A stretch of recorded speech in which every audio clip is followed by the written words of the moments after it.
Hi everyone and welcome back to PrepFusion. So today we will start with second marathon of power system. So if you haven't already watched the first marathon, make sure you watch the first marathon where we discuss about what is a power system, what is three-phase system, right? What are the different three-phase systems? We did some problems. Also we covered per unit method. And if you don't cover this per unit method, you will not understand anything in power system analysis for the fault analysis portion. Okay, make sure you watch this. We have covered this very in-depth manner. Okay, if you have already studied from somewhere else, I will tell you again to study the per unit method here. The topic is very simple, but trust me, the clarity that you will get after watching this topic, right, is immense. So in this marathon, what will be covered? In this marathon, fault analysis will be covered. So you can see like what kind of problems we're covering, right? You can see the level of problems that we'll cover in this lecture. Here also you can see like, trust me, nowhere else you will find this level of contents. Okay, and we'll cover everything. If, like we're covering like in the first, this is the marathon 2. In marathon 2, we will be covering symmetrical faults. We will be discussing about AC transient, what happens during fault in AC transient, right? During transient, those things we will discuss with complete clarity.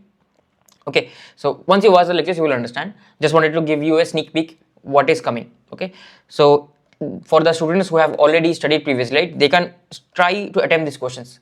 If you are not able to attempt it, that means you have not studied the chapter properly. So that's why I wanted to give a bit of sneak peek by the questions, because this is the level of questions that we will solve in this marathon in our power system lectures. Okay, so yeah, one more announcement that currently huge discount is running on all our courses. Just apply the code FUSION Fusion. You will get maximum discount if you go visit our website prepfusion.in. So yeah, that's it about quick announcements and about the marathon. I hope you enjoy the marathon. Thank you. Let's start with lecture 4 of power system analysis, that is symmetrical faults. So today we will be discussing about different types of faults. What are symmetrical faults, what are unsymmetrical faults. Then we will be discussing about behavior of alternators and synchronous motors during a fault, what happens, and also we will do some numericals. So let's first understand what is fault. So fault mainly refers to any abnormal condition, right, in an electrical power system. So if I have a power system here and suddenly it was delivering a load, right, this was a load and everything was working totally fine, but suddenly what happened, this became short circuit. Okay, this became short circuit. So if this became short circuit, then what will happen? If this becomes short circuit, it was delivering a load, right? But if I directly short it, the impedance seen by the generator will be much lower. If the impedance seen by the generator is much lower, current will become much higher, right, during fault. So current increases, right, to a very large value. That can actually, maybe my transformer is not rated for that amount of current. Maybe my generator is not rated for that amount of current, right? Windings can get damaged. So our purpose will be to isolate the system, right? So we will design equipment such that whenever the current increases more than the threshold value that we will set, then the circuit breaker will trip and it will break the circuit so that it can isolate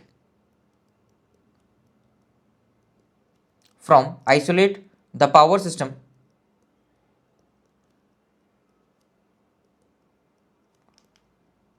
from faulty section. So the main purpose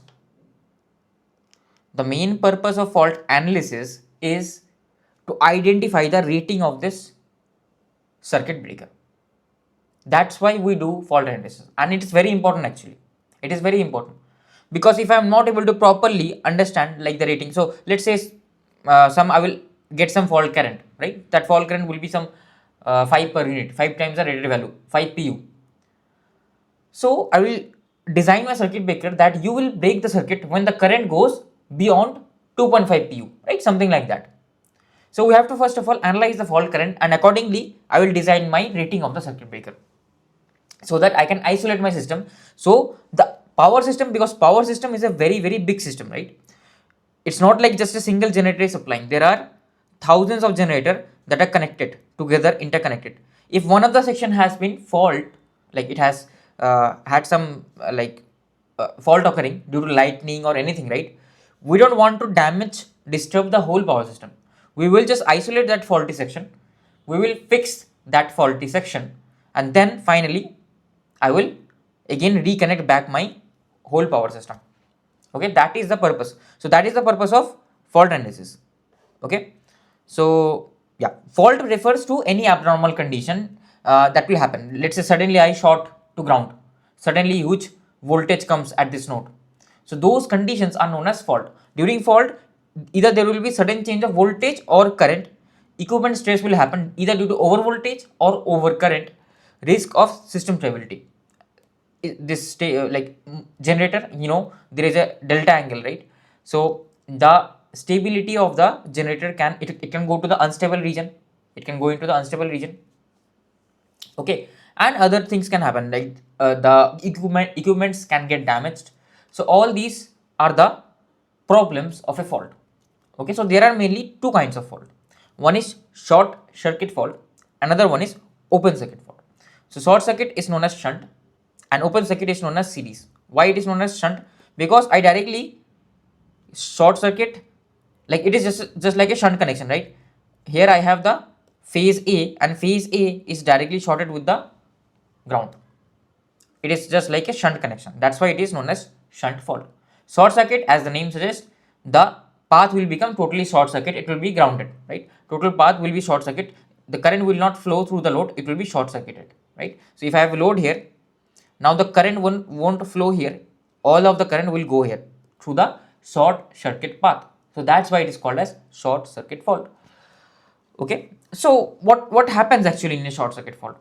So the thing is, during a short circuit fault, I understand what will be the voltage here. Voltage here will approach to zero. Voltage here will approach not exactly zero because there will be some impedance here, some from the line to ground, there will be some impedance practically.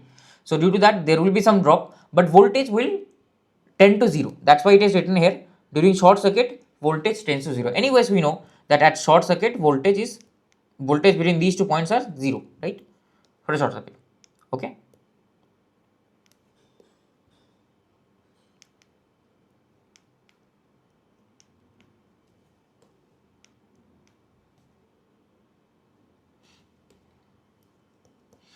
Okay. Now current rises to maximum, right? Current rises to maximum. Why? Because all of the current will now flow through here. The impedance has reduced. So previously the generator will have its own impedance and this transformer will have its own impedance, right? XT, XG, reactance. Okay, I will have this voltage EG, and previously if this fault was not there, it was simply, let's say I have impedance ZL, right? The current was simply EG by XG. I'm just doing an on rough. EG plus XG plus XT plus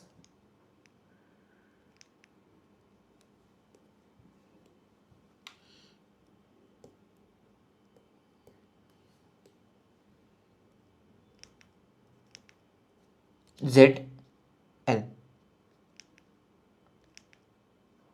Okay, now if I short it, right, ZL is not there, so all of the current will flow through this path. All of the current will flow through this path, none of the current will flow through here. So ZL becomes 0. So remember there is a J, right? It is purely reactive, this will be J. So ZL becomes 0. So now my current becomes I equals to EG upon J, if I take common, XG plus XT. So if you notice, right, the denominator has reduced. If the denominator has reduced, the numerator will increase. Right? So here I have taken an example. If I assume that I don't have a generator reactance, it is 0. If I assume, and this transformer has a reactance of 0.1 pu, then if the load was present, then this was the current. But if the load is not present, what will be the current? It will be, let's assume that the generator voltage is 1 pu, so 1 upon J 0.1, it comes out to be 10 angle of minus 90. So I observe two things. The fault current is very high, 10 pu. 10 pu means 10 times the rated current. So fault current first of all is very high. Then the angle is minus 90. That means the current will be lagging in nature. What will be the power consumed? Power will be 0. Why? What is the power consumed here? Voltage is approaching to 0. Fault current is something finite. 0 times finite will be 0, right? So that's why power will be approximately 0, right? Current will be maximum. You can see 10 pu magnitude, and voltage will approach to 0, and my power factor will be very low power factor. Okay, very low power factor. So why? Because you see that current is almost 90-degree lagging. Now practically this will not be exactly 90-degree lagging because there will be some resistive component in the line, but almost it will approach to minus 90. So current will be very lagging. Okay, that's why the power factor will be very low, because we know cos of, you put in the calculator cos of 88, cos of 87, 89, you will see that it is almost equals to 0. Almost, it will almost be equal to 0. Cos 90 is 0, right? So it is approaching 0. So that's why they say that the power factor is very low and it is lagging. The nature of the power factor will be lagging. So for a short circuit fault, these are the 4 characteristics that you should understand. I hope it is clear now. Okay. Now for open circuit fault, what will happen? Open circuit fault, suddenly the line opens. If suddenly the line opens, then the voltage here can be very high. That can damage the parts that are connected in this line at this node, at this bus bars, right? So suddenly what will happen? The voltage will reach maximum value. As it is open circuit, voltage will be maximum now, not the current. Okay, current will be 0 because of course it is open circuit, no current can flow. It is a series phenomena, right? Because series wire has been cut out. That's why. Power again will approach to 0 because why? Because the current is 0. So voltage into finite voltage into 0 current will be 0. That's why power will approach to 0. Generally, the open circuit faults are less probable, but still they can be significant. But we don't generally do the analysis of open circuit. Mainly, we do the analysis of short circuit. Okay. So common phenomena for both open circuit fault and short circuit fault is that power dissipated during a fault is very low. Although high current or voltage exists in short or open faults respectively, power will be very low. Although currents or voltages can go very high, but power will be very low. Power factor is generally poor due to unbalanced or distorted waveforms. Okay. So power factor will be poor due to unbalanced or distorted waveform. Power factor will be poor. We saw, right, why the power factor will be poor, because the current almost comes out to be lagging over here. Okay. So I hope these phenomena are clear. Now we will come to the classification of faults. So there are mainly 2 kinds of faults. One is symmetrical faults, another one is unsymmetrical faults. So in the first part, we will be discussing about symmetrical faults, also known as balance fault. Balance faults basically means the currents through the line will be balanced. Because our system is balanced, so currents through the line also will be balanced. Basically involves all the 3 phases. System remains balanced before and after fault. So system will be balanced before and after fault. Okay. After fault also system will be balanced. Basically the currents also will follow symmetricity. They will be also balanced, right? But in unsymmetrical faults, current will not be balanced. In unsymmetrical faults, current will not be balanced. Okay. They will not be balanced. You can see, right, it is not symmetric. You see only one line has been grounded. So suddenly the voltage across A is 0, but voltage across B and C are, they follow the phase sequence. Here suddenly voltage in A and B are same and voltage in C is different. So it is an unbalanced system. Here also voltage A, B is 0. It is an unbalanced system. Here all of the voltages are 0. That means it follows symmetricity. So not 0, sorry, all of the voltages are same. All of the voltages are 0. Okay, so they are following some symmetricity. That's why it is called as symmetrical fault. Okay, currents will be balanced over here. We of course I will prove it to you. Okay, so you can ignore this for now. We will be discussing in the next part. First, this will take us at least the 3 lectures. Symmetrical fault may take us 3 lectures. Okay, so it is the most severe in terms of current magnitude. You will see, like, we will derive the current magnitudes for symmetrical and unsymmetrical. You will observe that the symmetrical current magnitude, right, the current magnitude due to symmetrical faults will be the highest. Okay, it will be the highest.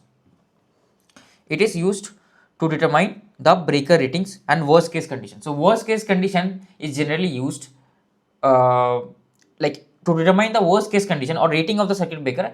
Generally symmetrical faults are used, like the modeling of symmetrical faults, and it is the easiest to calculate.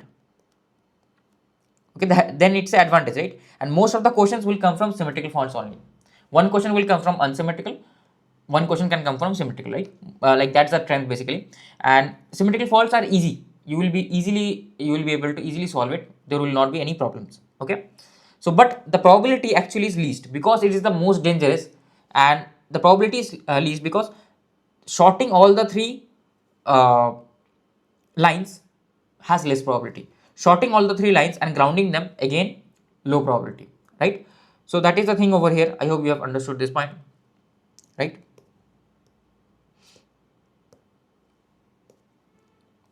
Now, yeah, that is the thing. So before the fault, pre-fault system will remain balanced. After fault as well, system will still be balanced. Okay. So yeah, that is the case. Now, in unsymmetrical fault, either only one or two phases will be involved.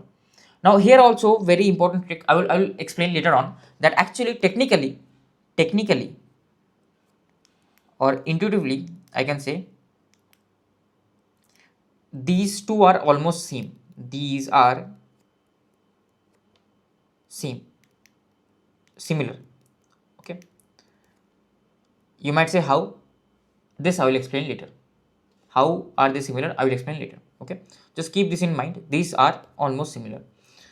Unsymmetrical fault I have already explained. If one of the line or two lines are involved, then the system becomes unbalanced because the voltages are not balanced. Right? They do not follow symmetricity. That's why it is unsymmetrical.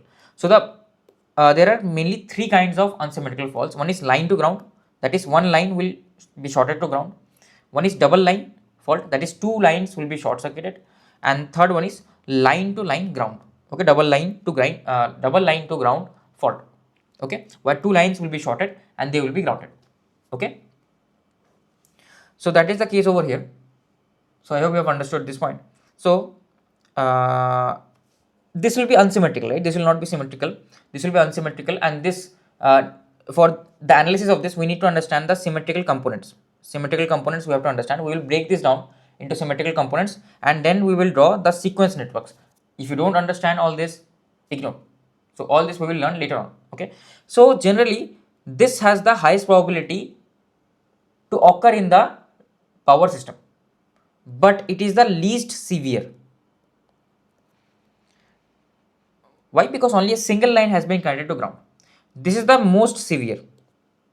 Triple line are the most severe as they have mentioned here. These are least probable but most severe. These are least severe but more probable.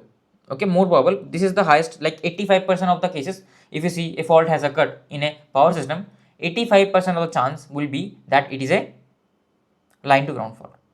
Okay, then I have line to line fault. Line to line fault is basically two lines are shorted together and it happens 5% of the time, and double line to ground fault happens 7% of the time. Generally these are the rough figures, okay, that I am giving.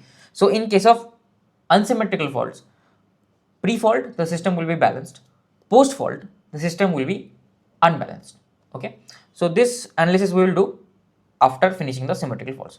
So this is the order of severity. LG fault will be the highest, lowest. This will be the lowest.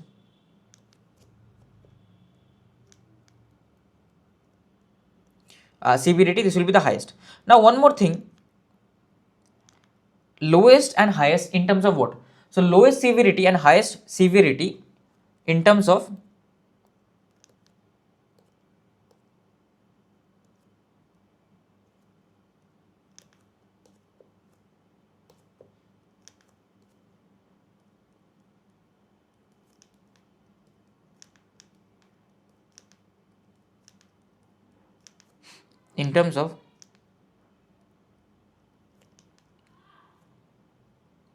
power system or in terms of the system. Okay, but for a generator, for a generator, what will be the most severe for a generator? For a generator, the most severe will be LG fault. Now you might have a doubt, sir, why sir, for a generator LG fault is the most severe? How is it possible? So if like for a generator means the fault occurring at the terminals of the generator, right? Fault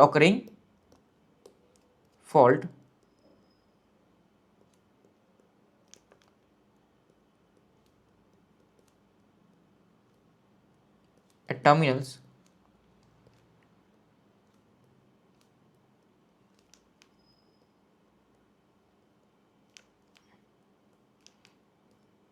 why is LG fault most severe if the fault occurs at the terminal of the generator? If the fault occurs anywhere else in the power system, then this is the order of severity. Why? Because generator, it can go out of synchronism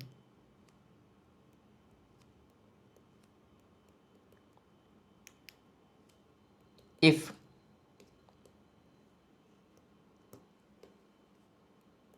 the system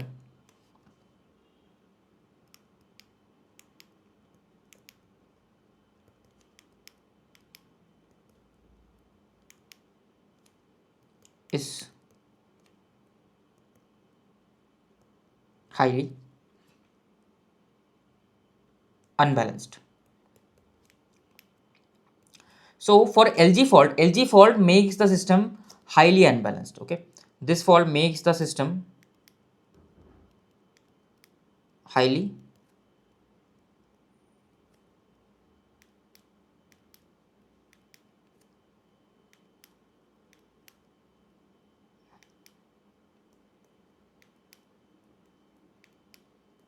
unbalanced. Okay, this will make the system highly unbalanced. So it makes the system highly unbalanced, and that is the problem. So it can take my generator out of synchronism. So even though triple LG fault might have the highest current, maybe generator is able to provide that current, it is still in synchronism, but this can lose synchronism, right, if the system becomes very unbalanced. And no one will explain you this intuitive things, right? No one will explain you this. Okay, so yeah, I hope it is clear, because a theoretical MSQ can be framed and everyone else will solve this wrong, because they will just think in terms of fault current, they will not think this factor. So make sure when you read the question what they're telling, if the fault occurs anywhere else in the system, then this will be the order of severity. If the fault occurring at the terminals of the generator, then the most severe fault will be LG fault. Okay, I hope it is clear. Now the third type of fault is open conductor fault. It is also a unsymmetrical fault, because if one of the lines is open, that means it is an unbalanced system, the other lines are closed. If two lines are open, again unbalanced. If three lines are open, that means basically the system is shut off, that is isolated, so it is not a fault. Okay, so I hope that is clear now. So few more terms we have to understand is ground fault versus phase fault. What does ground fault mean? Ground fault means at least one phase is connected to ground. So here these are all ground faults, right? Double line to ground, triple line to ground. These are all my ground faults. Okay, what is my phase fault? What is my phase fault? So phase fault is double line or triple line fault. Phase fault is double line or triple line fault where only phases are involved, no ground connection is there. Okay, only phases are involved, no ground connection is there. So these two are the phase faults where phases are involved but ground connection is not there. Okay, so we will observe this involvement of ground will always increase the current magnitude. Okay, especially if it is solidly grounded. In case of a unsymmetrical system, we will see this unsymmetrical system. For symmetrical, actually it will be same. Why it will be same, I will explain later on. Okay, so there is another like term known as earthing and grounding. Both are almost same, just minute differences there. So This one is known as grounding. Grounding, both will connect a point to a ground.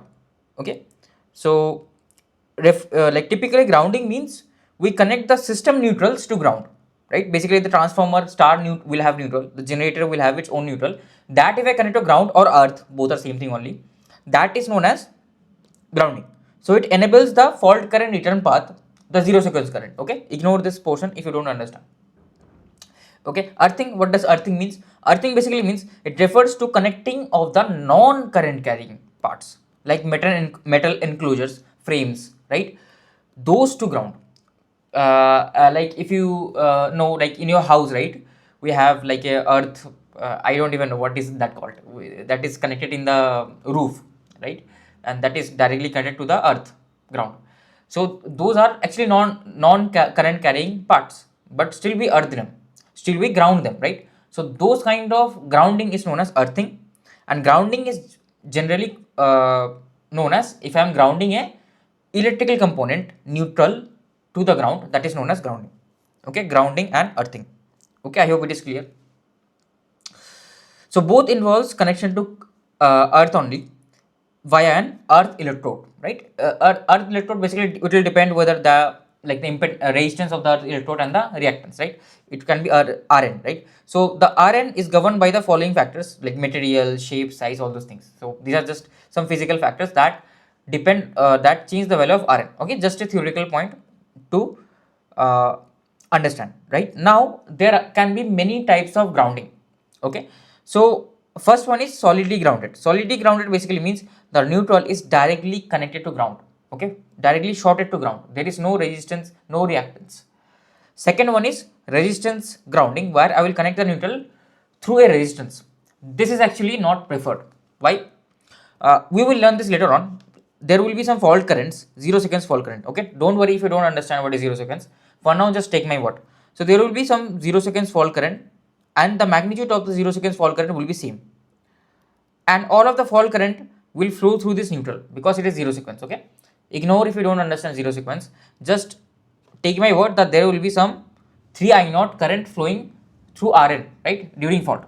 That will cause power loss. It will be 3 IO whole square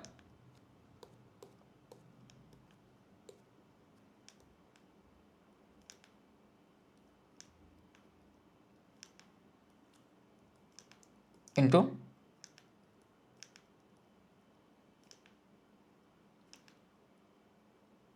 Rn.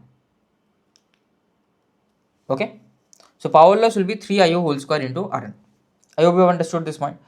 So this is the power loss. What about reactance? So I don't want this, right? This is like a loss, huge loss here, and IO is already very high. So I don't want this. So what we do generally, we prefer reactance grounding. So reactance grounding provides the path of the 0 sequence current. So 0 sequence current will flow through the neutral, and there will not be any losses because it is a reactance, right? Losses will be minimum. Losses will be minimum. So the fourth kind of grounding is known as ungrounded. If I am not grounding at all. So if I am not grounding at all, you will say this is the best one. So there no possibility of the 0 sequence current flowing. Kind of yes, but I'm not giving any path for the 0 sequence current to flow. Right? There is no path. Then that can cause the alternator to become more unbalanced, right? If I'm not providing any path for the 0 sequence current to flow, what will happen? There will be huge arcing here. Why? It will develop a huge voltage because the 0 sequence current wants to flow through here. It will reach here. 3 I naught will reach here, right? But here you're saying you're open circuiting it. That means there will be huge arc. It is same as this. If my inductor is there and initially the current through the inductor is 0 amperes. Suddenly I connect a current source. If I suddenly connect a current source of 1 ampere, we know inductor follows the property that the current shall not change instantaneously. But I am connecting a current source. What will happen? Huge voltage will be developed. Impulse voltage will be developed, right? That will allow the current to change instantaneously. Huge voltage means what?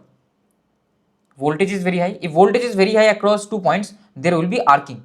okay, because air will have its electric discharge. I will discuss about discharge just in the next few slides, and due to that there will be arcing, right, arcing, and that can damage the alternator. So we need to provide the path of the zero sequence, because due to fault there will be some zero sequence current.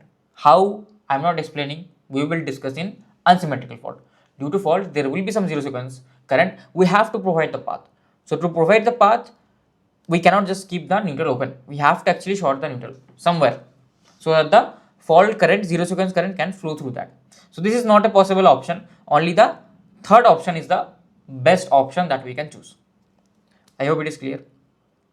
Okay, so now I hope it is clear. The purpose of fault analysis is to determine the maximum fault current, select the circuit breakers rating, okay, and ensure the our system is operating in safe regions, and ensure the reliability under the worst case. If worst case happens, what will be the reliability of the system? Will my system be able to handle that amount of fault current? Okay, and generally one more thing, fault studies are done under no load conditions. Why no load conditions? Because if I draw the per phase graph,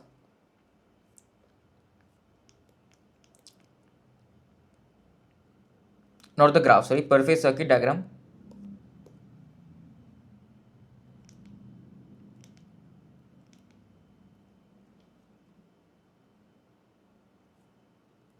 this will be xt here, then I will have the circuit breaker here, then I have a fault here, right? So if it is loaded, then this voltage actually will come out to be somewhat low value, right, somewhat less value.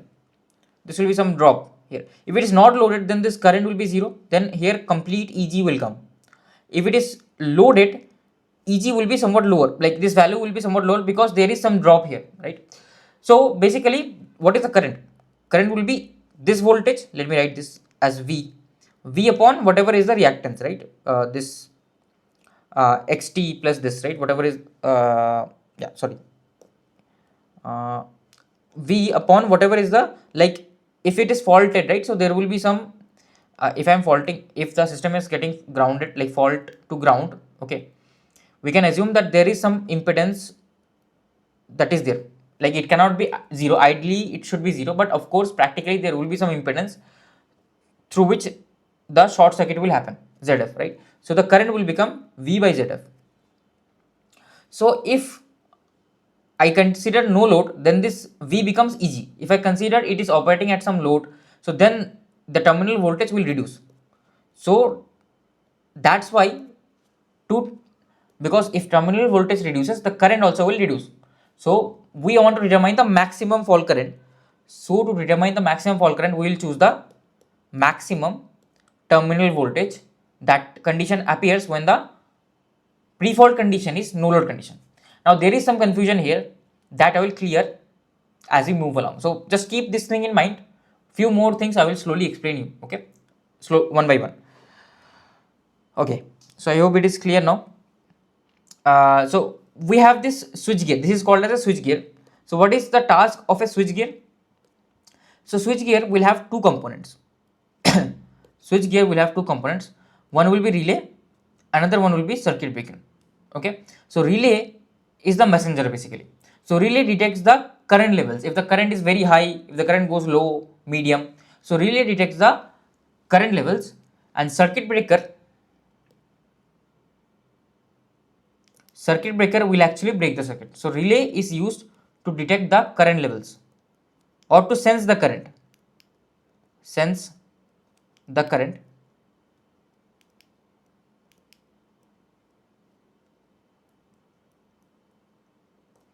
And circuit breaker will break the circuit. Okay.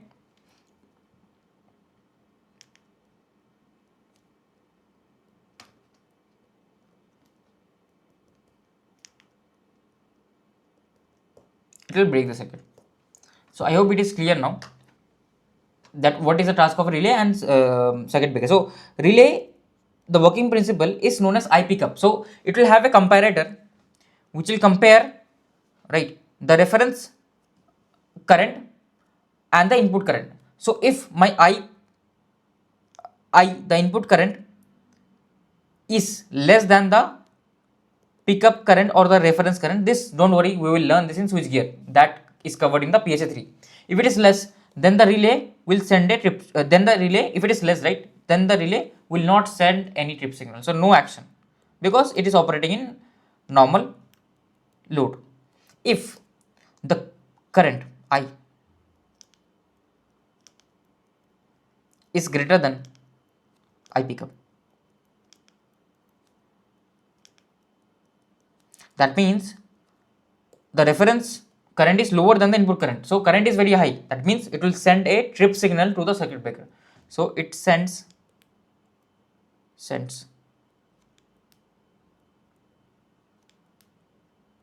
a trip signal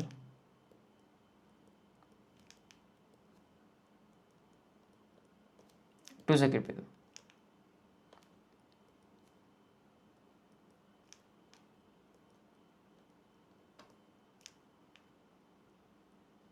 Okay, so I hope it is clear. So that is the task of a relay. Task of a circuit breaker, as soon as it receives the trip signal, it will disconnect the system, it will isolate the system. Okay, so yeah, that is what happens in a relay and a circuit breaker operation. Okay, this is the, you can go through this, same thing is written, and don't worry, this will be covered in the PSA 3. I'm just giving you a idea what actually happens, why we need to do the fault analysis, right, why is it so important, just giving you the idea. So now one more thing is there, known as the fault analysis from the perspective of the alternator. Okay, before that I just wanted to say one thing, because we know the lowest level of fault current is ILG, right, that has the lowest level of fault current. So the pickup current must be lower than the lowest level of fault, that is ILG. Why? Let's say if the line to ground fault is 10 ampere and your pickup current is 11 ampere. So even if there is some fault current, like even if there is some fault and 10 ampere current is flowing, the relay will not operate, because I told you, right, relay operates only when the input current is higher than the pickup current. So if I choose a pickup current that is higher than the input current or the lowest level of fault current, it will not detect the fault. It will not detect the fault. So our I pickup must be lower than the lowest value of the fault current, right? So lowest value of the fault current will occur in line to ground fault, because in IF LLL the fault current will be something 20 amperes. So for that it will trip, but for the lowest level of fault it will not trip. So we have to choose the lowest level of fault current. Okay, I hope that is clear. So my IF will be less than ILG, and what will be the overload current? Overload current means, let's say the system is rated for 5 amperes, but it can operate in 6 amperes as well.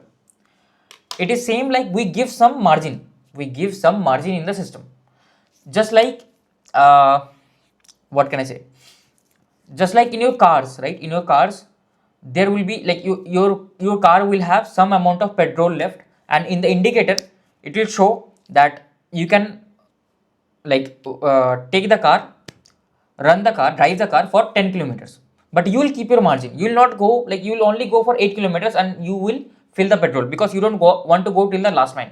So we also, although we say that the system is rated for 5 ampere, but internally the engineers know even if they operate in slightly overloading, it will work fine. So in 6 ampere also the system will work, there will not be a problem. So there is a current known as I overloading, that has to be lower than the pickup current. Now why that has to be lower than the pickup current?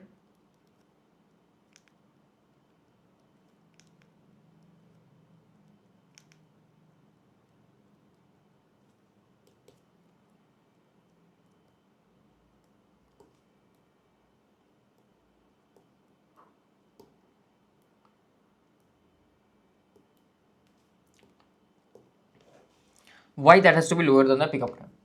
That has to be lower than the pickup current because I don't want my circuit breaker to isolate the system. It is just operating in overloading condition, right? I don't want to break the circuit operation. So I want the circuit to work. So it must be less than the pickup current. Let's say it is 6 ampere and pickup current is 10 amperes, then the relay will not operate, because yes, the system is overloaded, but engineers know that it is fine, it can work in 6 amperes, although it is rated at 5 amperes, but a bit of overloading is fine. इतना चलता है यार, इतना चलता है, इतना margin देंगे तो there will not be any problems. Okay, so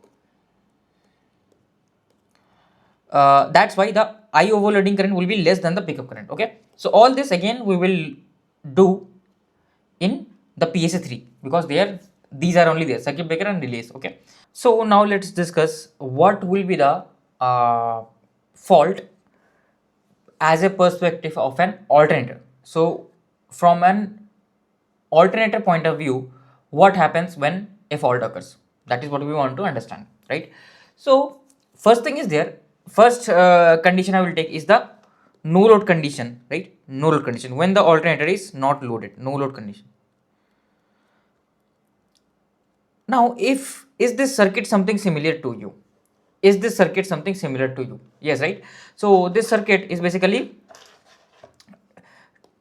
is the circuit for a synchronous generator, where I had ER voltage here.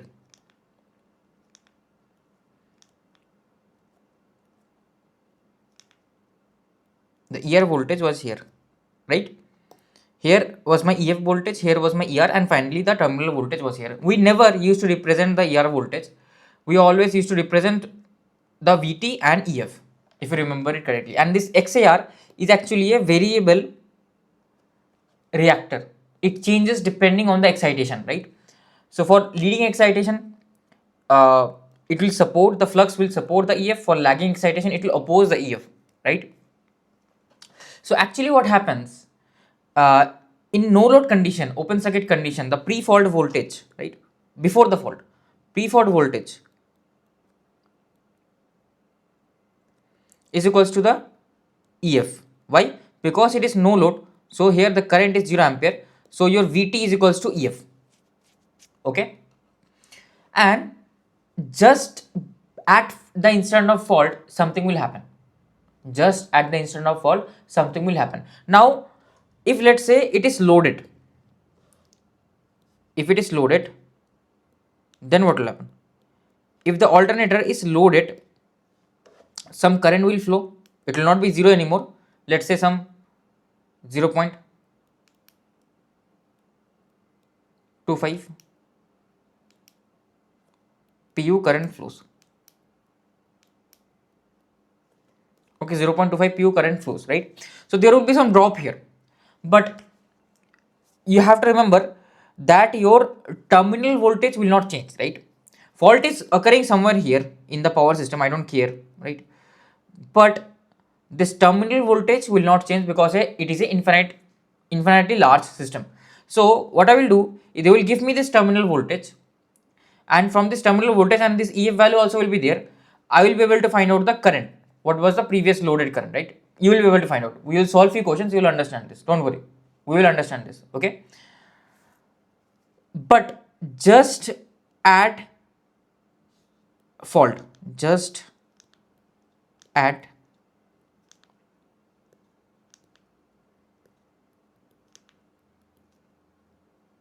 instant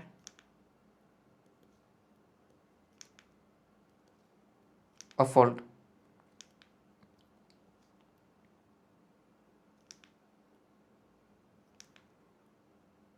what will happen? Actually, we know the current changes instantaneously, right? Current will change instantaneously, because the current will be very high. Before fault, it was stable, there was no ground connection, basically it was not shorted, there was a load that was taking some current. But as soon as you know that as soon as there will be some fault, current will become very high. Now we know the property of inductors, right? They don't like instantaneous change in currents. They don't like instantaneous change in currents. So what will happen basically? One more thing, if the current is changing instantaneously, it will be a lagging current. We know short circuit fault is a lagging phenomena. If it's a lagging phenomena, the XAR value also will reduce. Basically, the overall flux across the alternator will reduce, because it becomes highly lagging load, and armature reaction effect will be very high, because the current itself is very high. So the drop here will be very high. So all this I'm discussing just at the instant of fault. So I'm doing the transient analysis. Okay. So just at the instant of fault, what will happen is that you will replace your voltage source and your armature reaction with a different value. So that the value is called as transient reactance, and that we will discuss in the second lecture, like next lecture, right? Not in this lecture. I am just giving you a overview. Okay. So here this VT terminal voltage will remain same because it's an infinite bus voltage will remain same. What will happen is this will be replaced with a value that is known as XAR double dash, that is known as subtransient reactor, and your EF also will be replaced with EF double dash. How will you find EF double dash? It will basically be equals to the pre-fault current, right? So EF double dash will be equals to what? EF double dash angle delta will be equals to VT angle 0 plus pre-fault current IPF into this reactance, right? So J, it is called as JXS double dash, that is the subtransient synchronous reactance. Now I know there is a lot of doubt here. I will explain this in the next lecture. I'm just giving you a perspective what is happening actually. Okay. Why all this we have to do? Because I have already told you current will not change instantaneously, that is flux will not change instantaneously, it will change slowly. Flux will change slowly. So as it will change slowly, I cannot change the current here instantaneously. Current will be same, but this voltages will be different because it is tending towards the lagging current. The fault condition, it is tending towards the fault condition. Okay. So flux will change, but it will change slowly.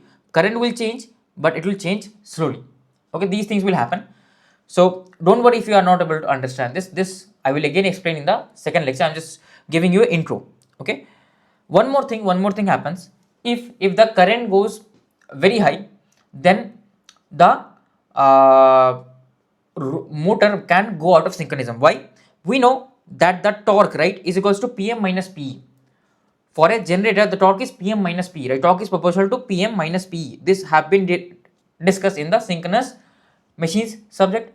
Why it is PM minus PE and why it is not PE minus PM? Can you tell me? Why it is not PE minus PM? Basically, it is the difference of the two powers. Because we know for a generator, what is the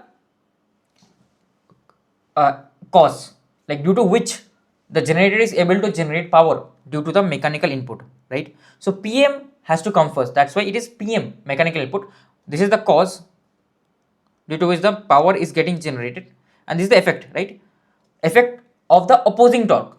So that's why it is in negative sign, because it will oppose whatever power it will generate. It will develop a opposing torque. This already we have discussed in synchronous machines chapter. So it is the effect. Okay. So for a generator, this is the equation for a generator, torque develop. For a motor, this will be the equation. Because for a motor, what are we providing? What is the cause? We are providing electrical input. So this is the cause and this is the effect. Okay. So this is cause and this is the effect. So I hope you have understood this basic point. So if suddenly fault has occurred, we know fault is a low power phenomena. So suddenly your PE will go to 0. So if your PE goes to 0, your torque increases very large. If your torque increases to a very high value, basically torque is what? D omega upon dt. That is also increasing very high. So basically your omega r, rotor speed, will increase, right? It will increase to a very large value.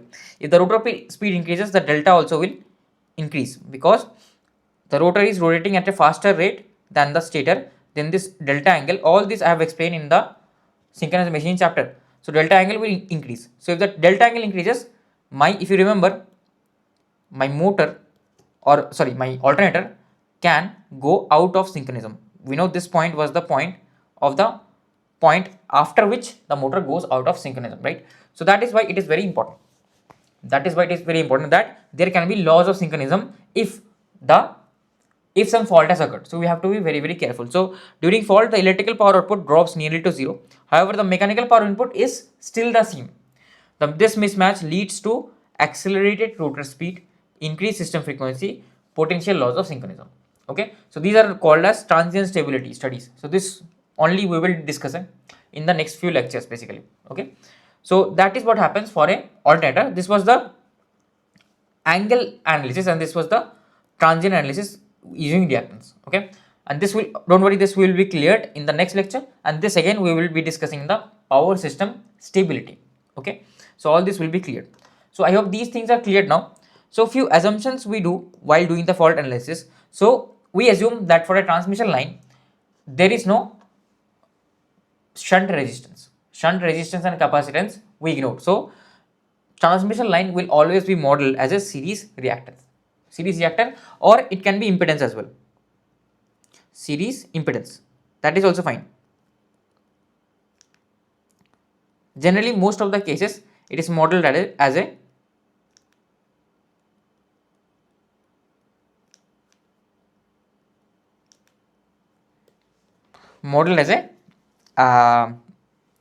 what do you call, it is just modeled as a reactance. That's why I have written here reactance. Transformer again will be modeled as a single series reactance. So magnetizing branch will be neglected for simplifying our calculations. Synchronous machines modeled by a constant internal EMF behind the transient reactance. Okay, synchronous machines, there will be a constant voltage and a synchronous reactance will be there. Now this synchronous reactance can change depending on what instant of time you are actually doing the analysis. So there are many types of synchronous reactance: subtransient, transient, and the synchronous reactance, normal synchronous reactance. So we will be discussing these three types of synchronous reactance in the next lecture. For now you just assume that our synchronous machine will be modeled with a voltage source and a synchronous reactance. Leakage resistance will be neglected. Okay, considered purely resistive unless and until specified, and the synchronous machines will be assumed to be cylindrical pole rotors. It will not be, we will not assume them to be salient pole. Okay, so what are the effects that happens when a fault occurs? So first one is insulation failure. So if let's say a thunder strikes this conductor, then we know thunder has huge potential. So the potential difference between the two wires, this will be at a very higher potential. This will be at, let's say, the potential of thunder is 10 megavolts, and here, right, we are operating in 11 kilovolts. You see that there is huge potential difference, and we know air has dielectric discharge, so it will have a maximum voltage V air dielectric. If I go beyond that voltage, if I go beyond this dielectric voltage, then what will happen? Then there will be arcing, right? This arcing can happen from this conductor to this conductor.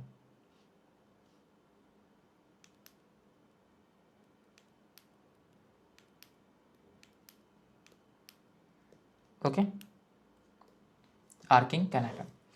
So I hope you have understood this point. So basically, if high voltage comes, high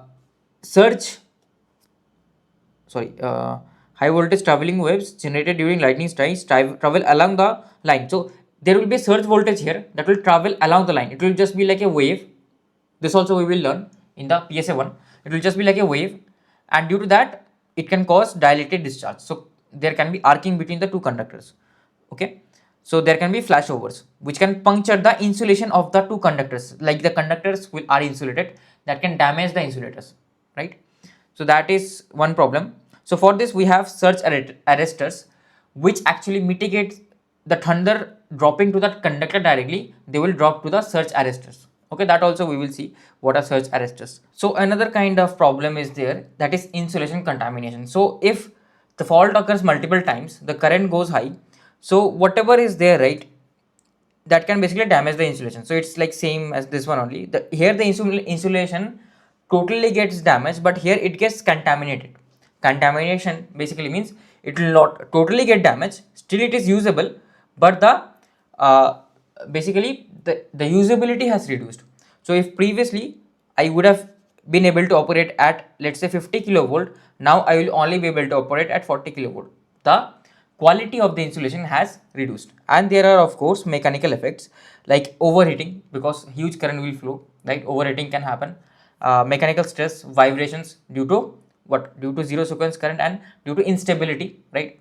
And obviously this the conductors can also get damaged. So these are the three problems of a fault. So that's why we don't want fault to happen. We want to isolate as much as possible. So if fault even occurs, it can only damage the system where the fault has occurred. The other system, whole power system, can operate flawlessly.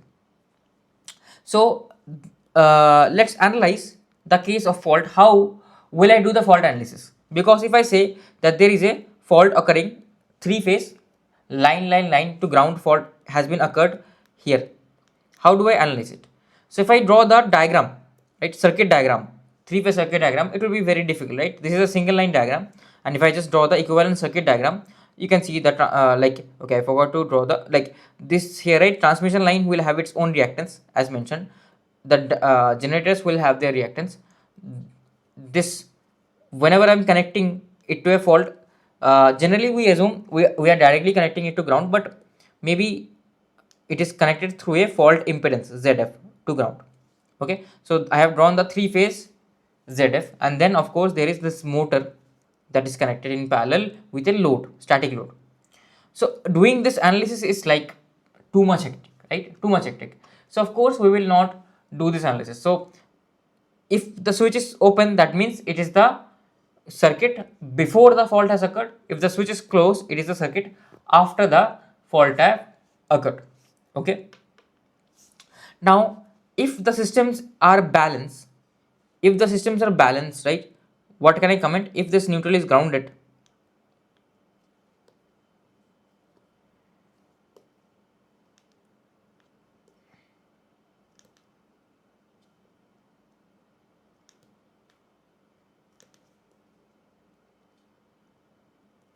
if this neutral is grounded, and if here I can see everything is balanced, right? Everything is balanced. So if system is balanced,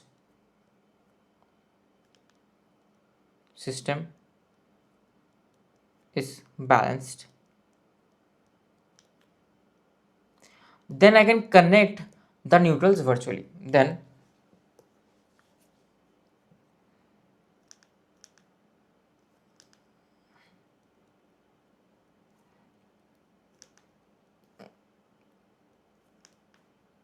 I can connect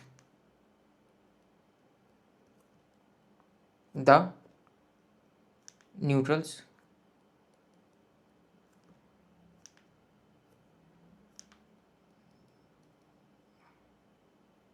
virtually. Okay, what does it mean? It is just like virtual ground concept. So this, if the here the neutral is grounded, right, then this also will be virtually grounded, so they will be virtually connected. All these neutrals will be virtually connected. Okay, if it's a balanced system. If it's not a balanced system, I cannot connect it. And I know that as everything is balanced and the fault also is balanced, so I can connect the neutrals always together. Okay, and here the before the fault and after the fault system will be in balanced condition, but after fault the current will be very high, right? So if I draw the per phase equivalent and solve for per phase equivalent, it is much simpler, right? Fault analysis. But again still it is tedious. Again the calculation here is tedious. So what we will do is we will convert this circuit, because ultimately we have to find out the fault current, and fault current will flow through the fault impedance IF. Still the calculations are very tedious. So what I will do, I will convert this whole circuit, right, into its Thevenin equivalent. This whole circuit will be converted into its Thevenin equivalent. After converting into Thevenin equivalent, then I will find out the fault current. It is very easy. What is the fault current? IF will be VTH upon ZTH plus ZF. That's it. So things become so simpler. Only this is only valid for a symmetrical fault. For unsymmetrical fault, we have to resolve the circuit. Okay, so this is the solution basically. This is how we solve the circuit. In this case, what is ZTH in this example? Like just a small exercise. What is ZTH here? So ZTH, if I see, I will short this. XG and XTL will be coming in series. XM again will come in parallel with ZL, right? So basically it will be XG plus, so jxg plus xtl, and in parallel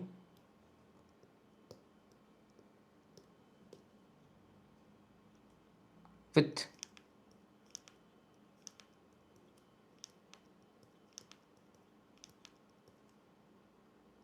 jxm.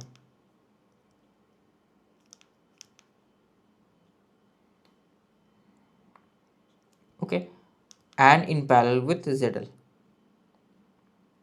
So this is my zth, and I will have my zf as well. So overall, what will be the current value equals to? So the current value VTH will be what? VTH you can compute, right? You can compute the open circuit voltage here using your solution KCL KVL. You can compute that. So what we assume in no load, if the motor is not loaded, right? If here the current is zero at no load, current is zero, then this potential is same as the open circuit potential here, and that we assume to be 1 pu, right? So at no load, if nothing is mentioned, you will assume that our system is operating at no load, and at no load we will always write VTH pu will be equals to 1 angle 0 pu. This we will always follow. Okay, so now I want to write what is the fault current. Fault current is basically VTH upon ZTH plus ZF. Now we will do few assumptions that at no load VTH is 1 angle 0, and we know that our ZF is 0 ohms. Let's assume if ZF is 0, I am directly shorting it to the ground. I am solidly, the fault is solid, right? Solidly grounded. So then what happens? Then my IF actually becomes 1 by ZTH. And if my ZTH is purely reactive,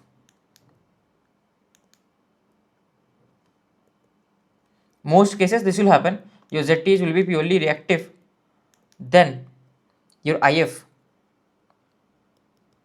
becomes 1 by jxth. Okay, in per unit, remember it is in per unit. So what is the magnitude of IF? Very important thing, like I'm just deriving few results here, no need to remember all this. So magnitude of IF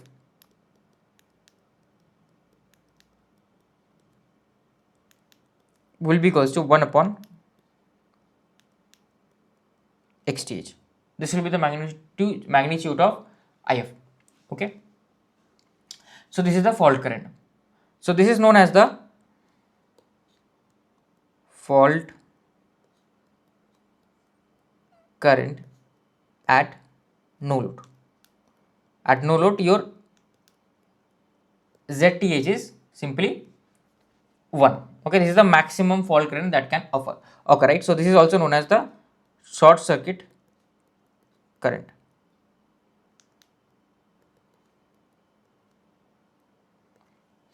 Okay, now there is another term known as short circuit MVA. What will be short circuit MVA in per unit? Remember, all these are in per unit. Okay, so what is short circuit MVA? So short circuit MVA is basically the potential that is applied into IF. So it is basically VTH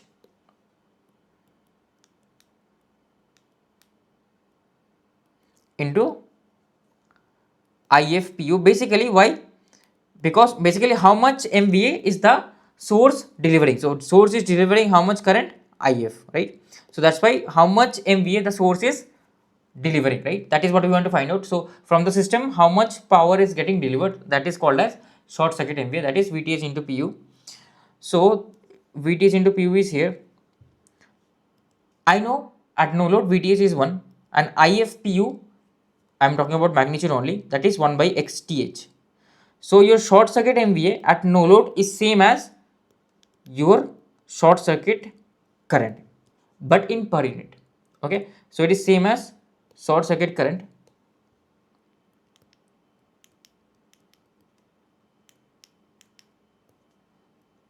at no load, and when ZF, when I like my VTH will be 1 angle 0 and my ZF will be 0 ohms. Okay, so I hope these things are clear to you. So these are few things I want to explain. What is short circuit MVA? This you must understand. This is the definition of short circuit MVA, and the definition of short circuit current is this.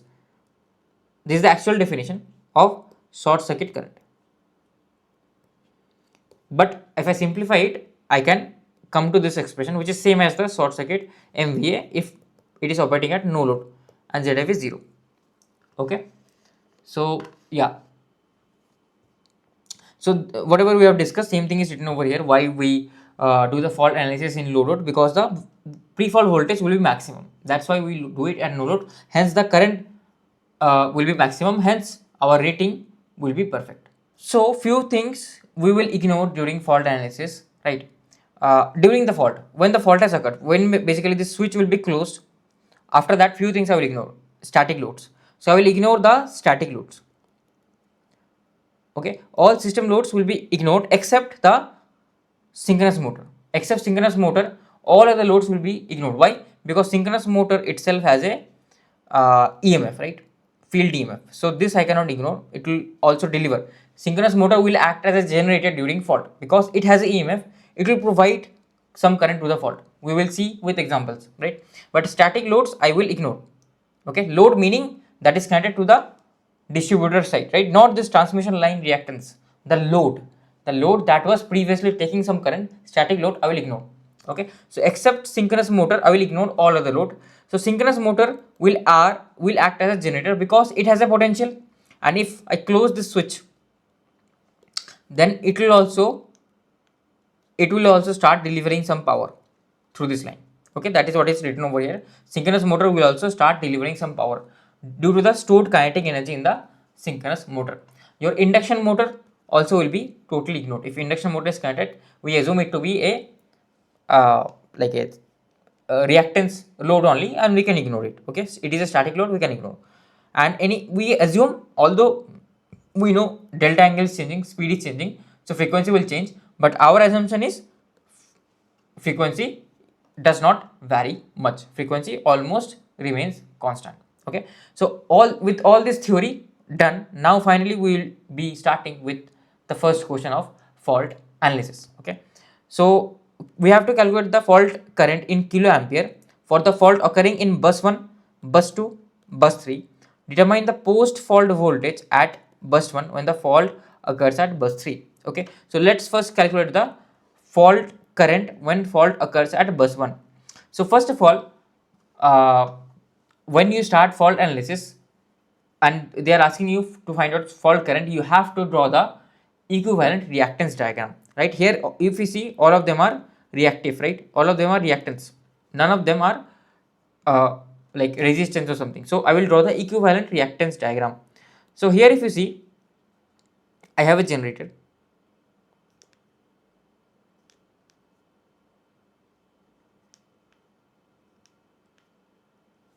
I have a generator here, right?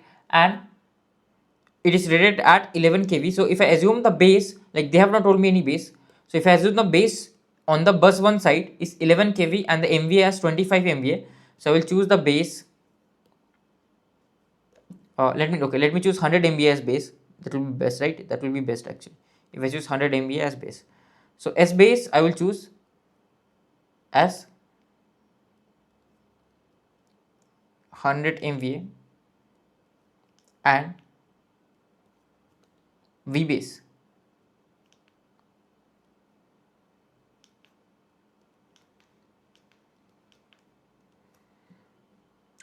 will be 11 kV on the generator side.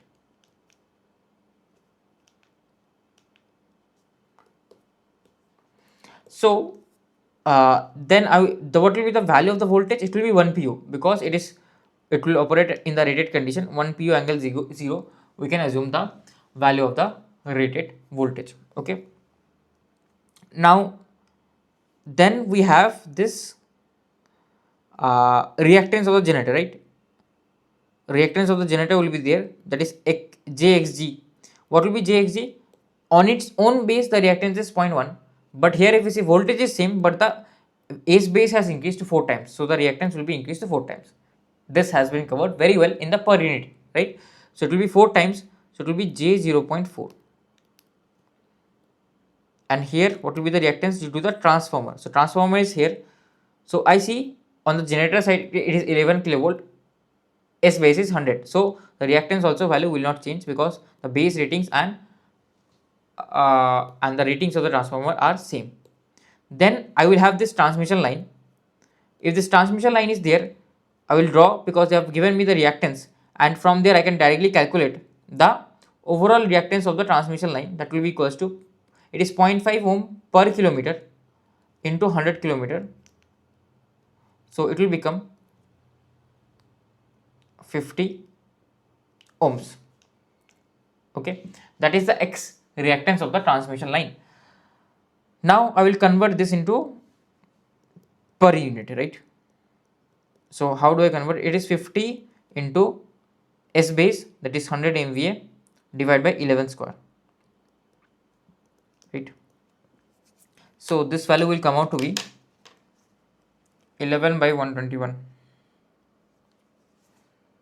Say 100 upon 121 into 50, so, sorry, 100 upon 121 into 50, that is 41.32. Okay, this should not be this high, right? Okay, sorry, again I am doing the same mistake. In which side I am in the high voltage side, 132 kilovolt, right? Here I am in the 132 kilovolt side, so this will be actually 132 kilovolt, not 11 kilovolt whole square. So 100 upon 132 kilovolt whole square into 50, so it comes out to be 0.j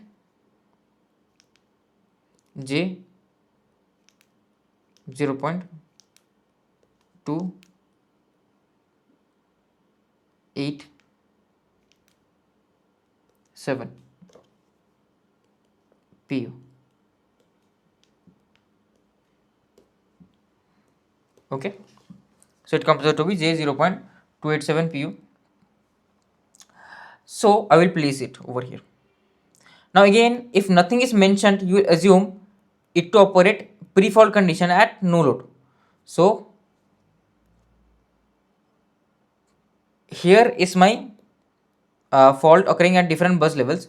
So nothing is given, so assume operating in no load, right? That means this point will be open-ended. This point will be open-ended basically. After this we don't have anything, because here if you see it is not connected to any load. Okay, so first of all they are asking me what is the fault current if it occurs in bus 1. So fault current if it occurs in bus 1, right? So bus 1 is somewhere here. This is my bus 1, this is my bus 2, and this is my bus 3. So if fault occurs here, then there will be direct short circuit to ground, right? So if I redraw the circuit for the first case, that is fault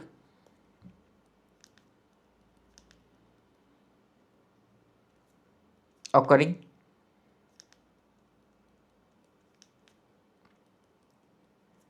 in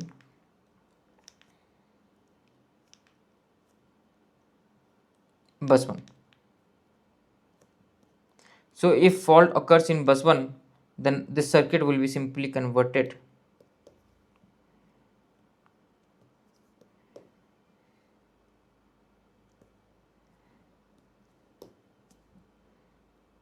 into this, right? So it's very simple. How will I be able to find out IF? IF is very simple, right? I don't even need to do VTH and ZTH, because here the current is 0, right? Here the current is 0 because it is open circuited. So all of the current will flow through here.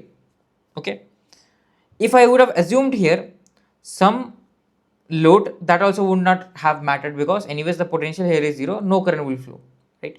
So what will be the fault current IF in per unit? It will be 1 angle 0 divided by the reactance. It is just like a equivalent Thevenin, right? So 1 upon J 0.4. So this will be equal to 1 upon J 0.4. So 0.4 inverse. So just 0.4 inverse 2.5. So it is 2.5 angle of minus 90 per unit. But they have asked in kilo amperes. In kilo amperes they have asked. So what is the base current? How do I find out the base current? So from this I can derive the base current, right? So voltage base, line voltage base is 11 kilovolt and MVA base is this. So my base current IL base, or in case of star it is same only, I base, it will be S base upon root 3 into VL, V base, right? So S base is 100 upon root 3 into V base, that is 11. Okay, something I have wrong. Okay, 100 upon root 3 into 11, 5.42 into 1000 also will be there. Okay, 5.25 kilo amperes. 5.25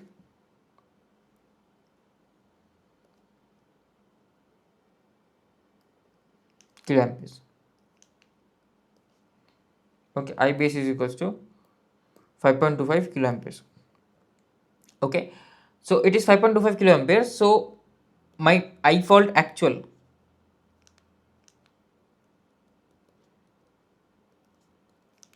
is equals to 2.5 into 5.24 magnitude. I am talking about 5.24 kilo amperes, 25 kilo amperes. This will be equals to 13.126 kilo amperes. Okay, so that's actually quite huge, right? So if the fault has occurred in bus 1, the current will be 13.12 kilo amperes. I hope it is clear. Okay, now if the fault occurs in the bus 2, right, fault occurring in the bus 2,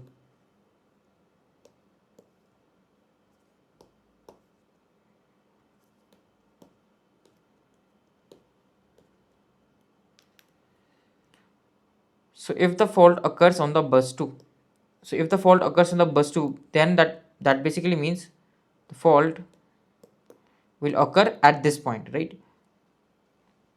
So if the fault occurs at this point, again it is same, right? It is very simplified circuit. I don't have to simplify anything. So now my fault current will be changed now. It will be 1 angle 0 divided by J 0.5 actually. So it will be minus J 2 pu.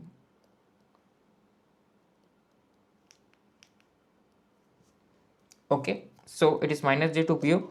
So from here I can directly find out the fault current actual. It will be magnitude, it will be 2 into 5.25 kilo ampere. So it comes out to be 10.5.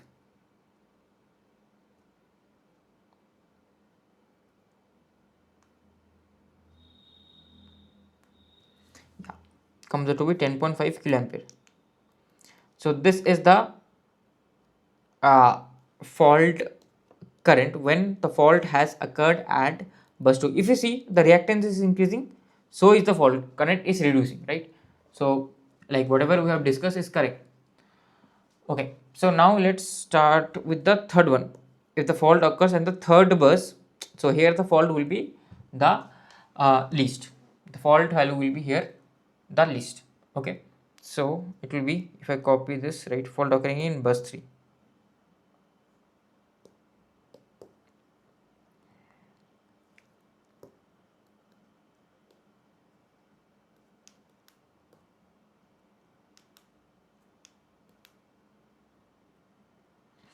So then this will become 0.5 plus 0.5 plus 0.207.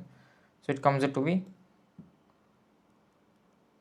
0.707, and this will be the here it will be lowest 1.414, and this will be 1.414 into 5.25.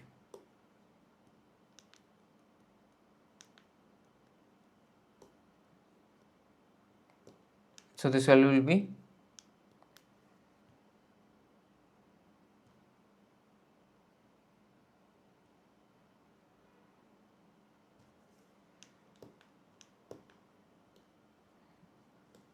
7.4235 kiloampere.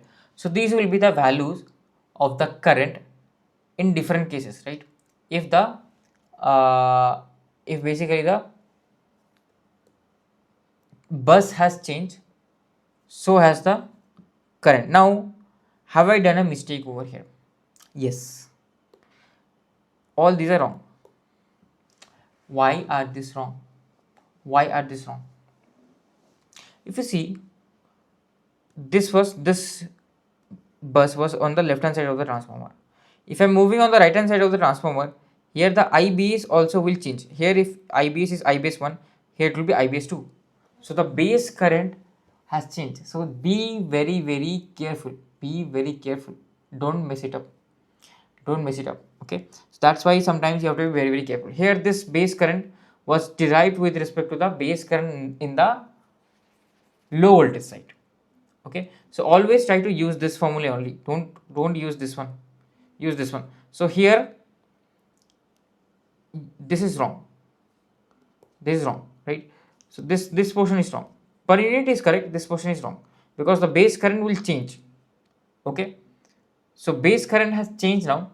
So what is the base current? So IB base current in the bus 2 will be S base will be same, that is 100 MVA. Your V base will change root 3 into what is the base voltage here on the secondary bus 2, 132 kV. So it will be actually 132 kV, not 11 kV. So 132 kV. So this will be equals to 100. So my IF will be 2 into IB 2. So if I write this right, 100 into 2 into 1 divided by root 3 into 132. So it comes out to be 0.875 per unit. Does it make sense? Of course, right? Because it is very high voltage. This side is high voltage, right? So current has to be low. So that's why the current comes out to be very low value. So just be careful. Don't mess it up. So you have to be very careful while solving in per unit, so that you don't mess it up. Okay. So now let's solve for the third one. So if I solve for the third one, here what will be I base 2? I base 2 here also will be same, right? Because here the voltage base is also same, 132 kV. So here the base will be same. So this is again wrong because the base has changed. It will be equals to 1.414 into 100 upon root 3 into 132. So this will be 100 into 1.414 divided by root 3 into 132. Okay, so it comes out to be 0.618 kilo ampere. Okay, so this will be the fault currents. I hope it is clear. I have done everything correctly. 0.707. Yes, everything is correct. Okay, so I'm just trying to figure it out if I've done everything correctly. Okay, it is 50 upon, just give me 1 second, 50 into 100 upon 132 whole square. Okay, here also I've made a mistake. Sorry. So this is right. This is not 207 actually. Okay, here I've written it correct 287, but here for some reason, okay, here also my handwriting was so bad that it became 207. Sorry regarding that. So it will be 287. So this will be 287, but it does not matter in the initial questions, but in the last question it will matter actually. So here it should be 287. Okay, so here this would be 787. So 1 upon 787 comes on to be 1.27. Okay, so it will be 1.27. So 1.27 into 100 divided by root 3 divided by 132. So it comes out to be 0.555 kiloamperes, and this will be the answer of the first part. In the next part, what they are asking? In the next part, they are asking that determine the post fault voltage at bus 1 when the fault occurs on bus 3. What is the post fault voltage, right? So post fault voltage is voltage on the bus 1 after fault has occurred here. So what is the voltage here if it is occurring at bus 3, right? If fault is occurring at bus 3, right, and they're telling me, they're asking me what is the post fault voltage at bus 1. So this is my bus 1. So bus 1, this is my 2, and this is my 3. So fault has occurred in the bus 3 as mentioned here. Fault has occurred in the bus 3. Now they're asking me the post fault voltage at bus 1. So basically they're asking me what is the potential here, V1. It is very simple. I know the current. What is the current? Current is 1 point minus j 1.27 minus j 1.27 per unit. What will be this voltage, right? This V1 voltage. V1 voltage will be what? V1 will be equals to this 1 angle 0, just simple KVL, right? 1 angle 0, this voltage plus the drop. So that is plus j 0.4 into minus of j 1.27 pu. So this comes out 0.4 into 1.27, 0.508 plus 1. So it comes out to be 1.508 pu. This is what my V1 is equals to. Okay, so the post fault voltage will be 1.508 pu, but I have to tell in actual values, because I have they asked in actual. They have not told me what is the unit, but they can ask me in volts. So what is the base voltage here on the bus 1? It is 11 kilovolt. So I have to multiply by 11 kV. So you see the voltage also is very high. So to multiply this one into 11 to convert this into kV. So this into 11 will be 16.588 kV. This will be the answer.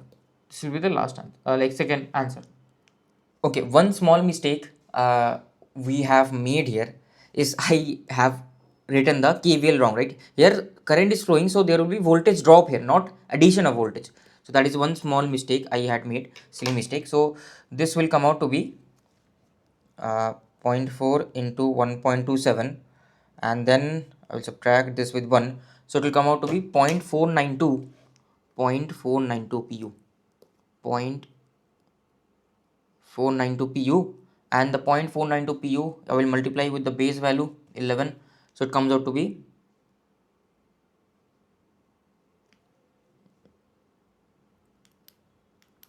0.492 into the base value. So it comes out to be 5.412 kilovolt. Okay, so that is what your actually answer will be. I was wrong in the first case. Answer will be this one, 5.412 kilovolt, because it is subtraction, right? Current is flowing like this. Of course there will be drop, there cannot be voltage increase. So I was wrong here.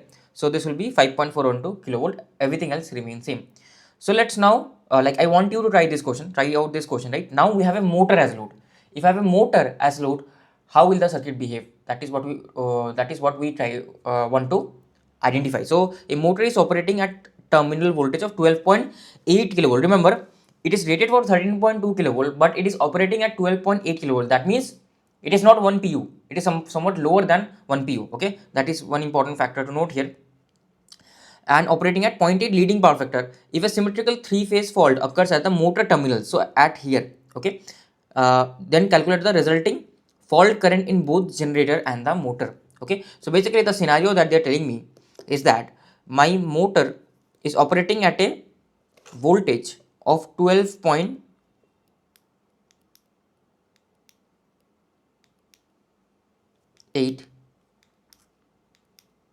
kilovolt. Okay, so motor is operating at a voltage of 12.8 kilovolts here at these terminals, and there is a fault at the terminals of the motor. Okay, then what will happen? Then now one more thing, symmetrical three-phase fault, you might have a doubt, sir, whether it's a line fault or line ground fault, right? That there might be a doubt, right, sir, whether it's a line fault or just a triple line to ground fault. Actually, both of them are same. How both of them are same? So we know for a balanced system, because it is symmetrical, the currents will be balanced. We know this, right? Neutral current is zero. That is IA plus IB plus IC is zero. How? If the system is balanced, that means IA will be, let's say, I angle 0 degree, IB will be I angle minus 120 degree, and IC will be I angle plus 120 degree. Okay, so resolve this. If you resolve this, right, if you calculate the vector sum, you will see phasor sum, it is coming out to be 0. So the neutral current is 0. So here also, if the system is balanced, right, here also all the three phase currents, fault currents, IFA, this will be IFB, and this will be IFC, the sum will come out to be 0. Here also I will have IFA, IFB, IFC again. So here the sum is anyway 0. So no current is actually flowing to the neutral. No current is actually flowing to the neutral, right? So what is the difference? So actually electrically they are almost same. Just the difference is here the potential at this node is not defined. I cannot define the potential. Not defined. But here I can definitely define the potential at this node. It is grounded. It is grounded. So here it is grounded, right? So hence neutral potential will be Vn will be 0. Here I cannot say what is my Vn. I don't know what is my Vn. Okay. So that is the difference. So here if they tell you that it's a three-phase fault, electrically it does not make any difference. If you fault it to ground or directly fault it to line, it does not make any difference. But generally we assume that it's a triple line to ground fault. So if I draw the equivalent circuit of this, I will have a generator here, per phase circuit. Then I will have the generator reactance Xg. Remember, we have to choose a base. I have not chosen a base. Then I will have the transmission line reactance. Okay, and then I will have the generator reactance. So not generator, motor reactance and the motor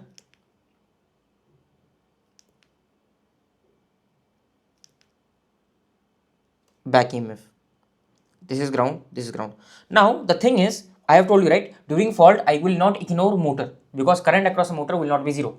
For other cases you can ignore. So if there is a like resistor connected and fault occurs here, so voltage here is 0, so voltage here also is 0, so current is 0. So I can neglect the static loads, but motor I cannot because it will develop a back EMF. It will generate a voltage that can supply the current. So they are telling me that a fault will happen here, right? So there are two ways to solve, either using VTH, XTH, or directly using KVL, KCL.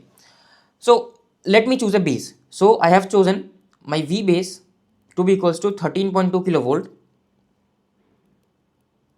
and my S base to be equals to 30 MVA because I see all of them have same MVA rating. where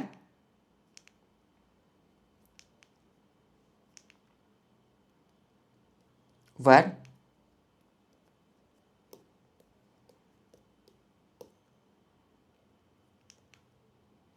at generator terminals. Okay, at generator terminals.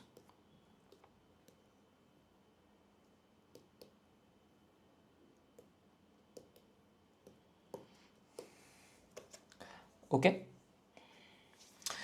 so what will be the voltage here in per unit? It will be 13.2 actual upon the base 13.2, that is 1 pu.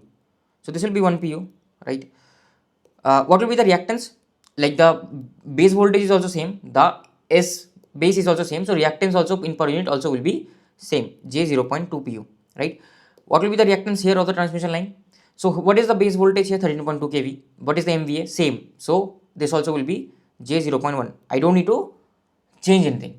Okay. Here what is the base voltage?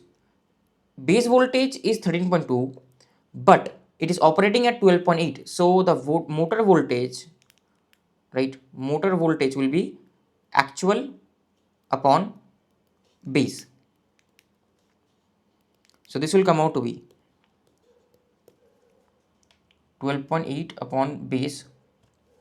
So this will come out to be 0.967. Okay, 0.97 pu, right? 0.97 pu. So it will operate at 0.97 pu. Now what is the it is operating at 0.97 pu here, right? If I'm not mistaken, just give me 1 second. So let me write the pre-fault conditions. Let me before the fault. Let me draw the circuit before the fault. Okay, let me not change it. So the terminal voltage is 12.8 kilovolt. So actually we should not assume here this is 0 degree. It will be wrong. Okay, we should not assume this is 0 degree. Actually we should assume the terminal voltage to be reference. We should always assume the terminal voltage to be reference. So this is the terminal voltage of the motor. So this will be 0.97 angle 0. Okay, always assume the terminal voltage to be the reference. Okay, one key point I will say here, always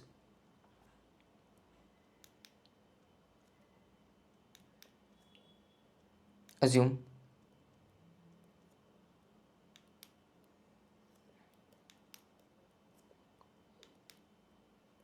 the terminal voltage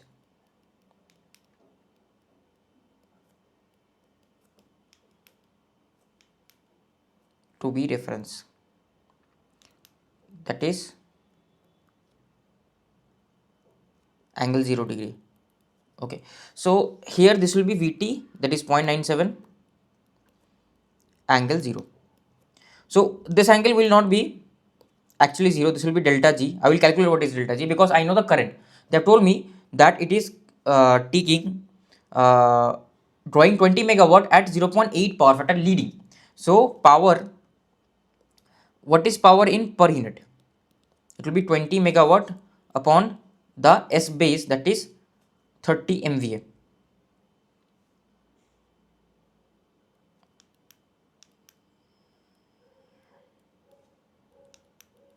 Okay, so it will be 2 by 3.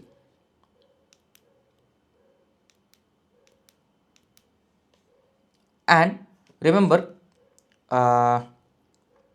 what is PPU equals to? PPU will be equals to, in per unit, it will be VI cos phi in per unit, right? So I know V, the terminal voltage, that is 0.97. I know cos phi is 0.8 leading, right? 0.8 leading. So I will be able to find out my I. So my I will be equals to 2 by 3 divided by V, that is 0.97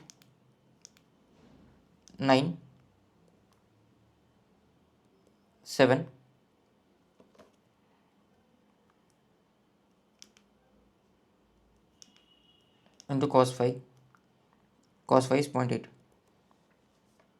So this into 0.8 into 2 divided by 3.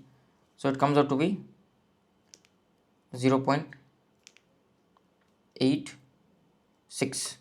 What is angle though? Angle, it is leading. So current should lead the voltage and it is 0.8. 0.8 is 36.86. So it should come out to be plus 36.86 degrees. So these are all the pre-fault conditions, right? With the help of pre-fault condition, I will be able to find out my EG and EM. Now remember, here we are talking about the steady state fault current. Steady state fault current. In the next lecture, we will be discussing about transient. Due to transient, the steady state fault current will not be like this is not same. This steady state fault current and the transient fault current are not same. Okay, so in the next lecture that will be discussed. So please don't get confused. So current is this. So I know the current through this circuit, right? I know the current through this circuit, that is 0.86 angle plus 36.86, right? So I will be equals to 0. So not 86, yeah, 0.86 only, 0.86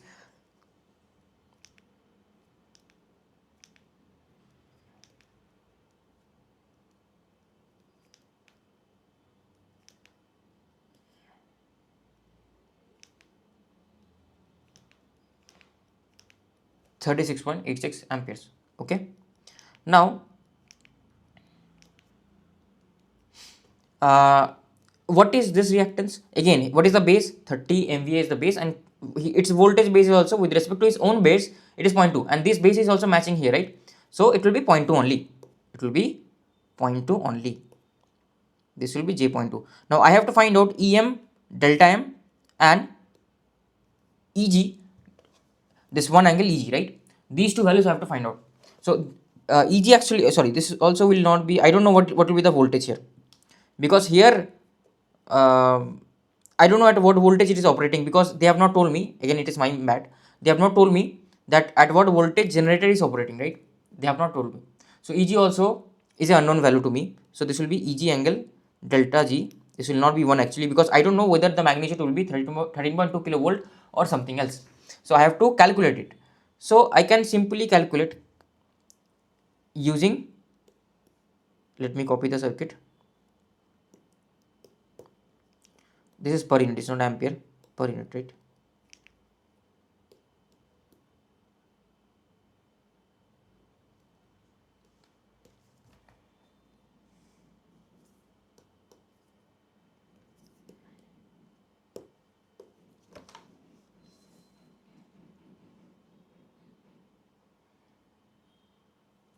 Okay, so from here I can write equation that current I, like my EG angle delta G,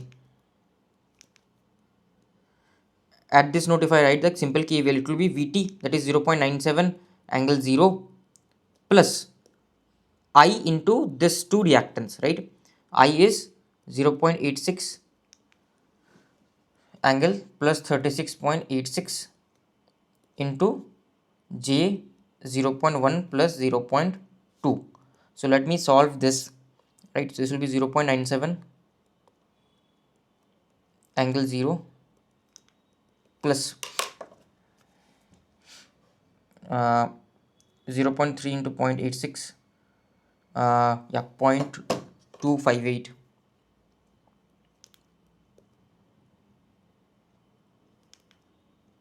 Angle will be what? Angle will be, this will be 90 plus 36.86. So, sorry, 90 plus 36.86. So 126.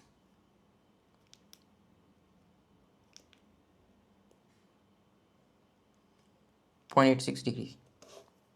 Okay, so now if I resolve this, right? So cos of this plus 0.97. So EG will actually come out to be lower value because it is leading. Load is leading, so EG will be lower. You will observe this, right? This we have learned in synchronous machines. So EG will actually, the overall EG value will come out to be lower value. This is 0.37 plus 126.86 sine, what happened, 126.86 sine into 0.258, so it comes out to be J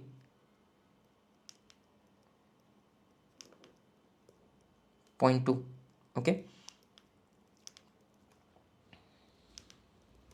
so this whole square plus 0.37 whole square whole under root, this comes out to be 0.4237 angle, so 0.2 divided by 0.37 tan inverse comes out to be 28.39 degrees. okay, so overall the generator voltage will be lower. Why? Intuitively also we can understand, because here the uh, load is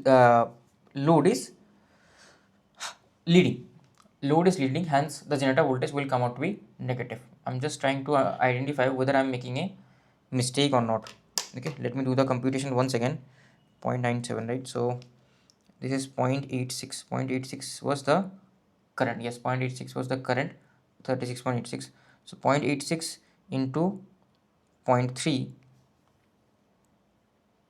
0.285 into cos of 126.86. okay, sorry, I'm sorry, it is point, so I have to subtract 0.15, not this much, so plus 0.97, my bad, so it will be 0.815. okay, 0.815 whole square plus 0.2 whole square, so it is 0.7. actually this will be 0.7, this is wrong, this will be 0.7, and 0.2 divided by 0.815 tan inverse 13 degrees, so it actually comes out to be 13 degrees.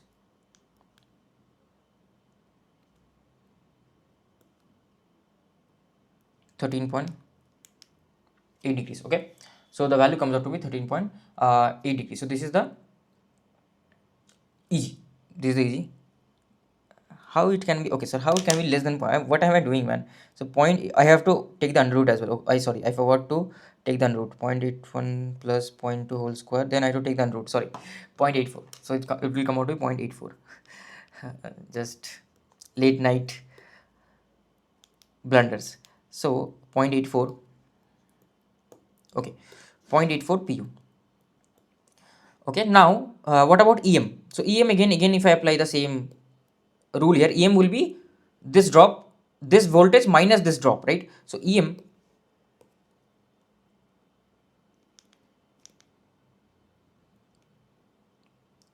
angle delta M will be VT minus this drop, right here. So J.2 into current I.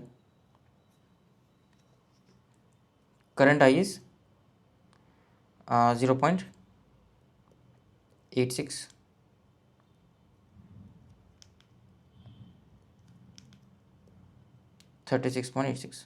okay. So VT is what, well, VT is 97.97 angle 0 degree. So here this will come out 0.2 into 0.86, so 0.712, so 0.97 minus 0.172 angle 36.86 plus 90, 126.86 degrees. So this will be equals to cos of 126.86 into 0.172 plus 0.97, so this comes out to be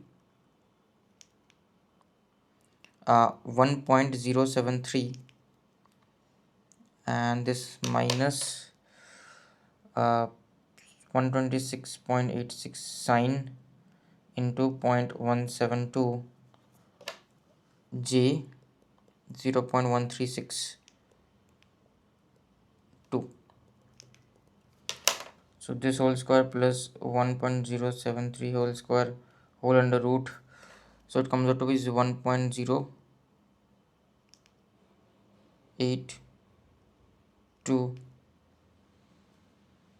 angle, so 0.13762 divided by 1.073 tan inverse, so minus 7.3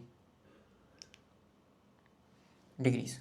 Okay, so this is the motor voltage basically. Now these were all the pre-fault, so this was the pre-fault condition. So from the pre-fault condition we are able to find out the generator voltage. Now post fault, what will happen? Post fault, this will be shorted. Now there are two ways to solve this circuit, right? Post fault, what will happen? This point will be simply shorted, right? So there is first way is simple KVL KCL. What have they asked us? So let me write down the values here. So this is EG is 0.84, 13.8 degrees. So EG is 0.84, 13.8 degrees.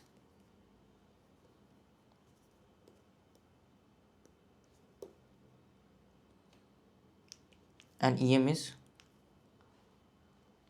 1.082 minus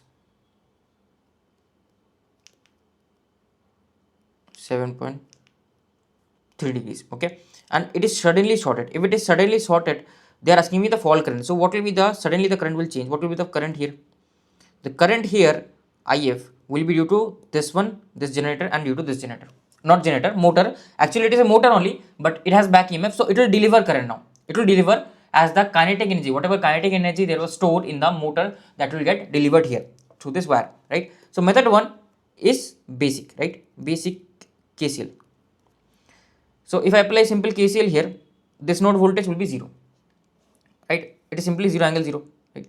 So I can find out the current. What will be the current? So there will be two currents, 1 and 2. So superposition I can apply. Can I apply? So yeah, if I apply superposition, this will be one of the current and this will be the other current. So basically I can write KCL at this node, right? At this node F. So it will be here minus of IF will be equals to plus 0 minus 1.082 by minus 0.73 divided by J 0.2 plus 0 minus 0.84 angle 13.8 degree divided by J 0.3 equal to 0. So from here I can directly say what is my, sorry, this will be plus, right? This will be plus, this is outgoing current, this will be plus. So from here I can say what is my IF. IF will be, okay, so this becomes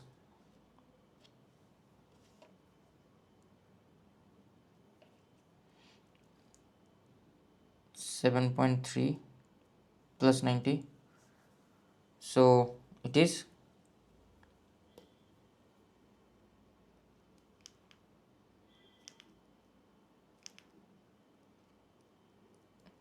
82.7 degrees.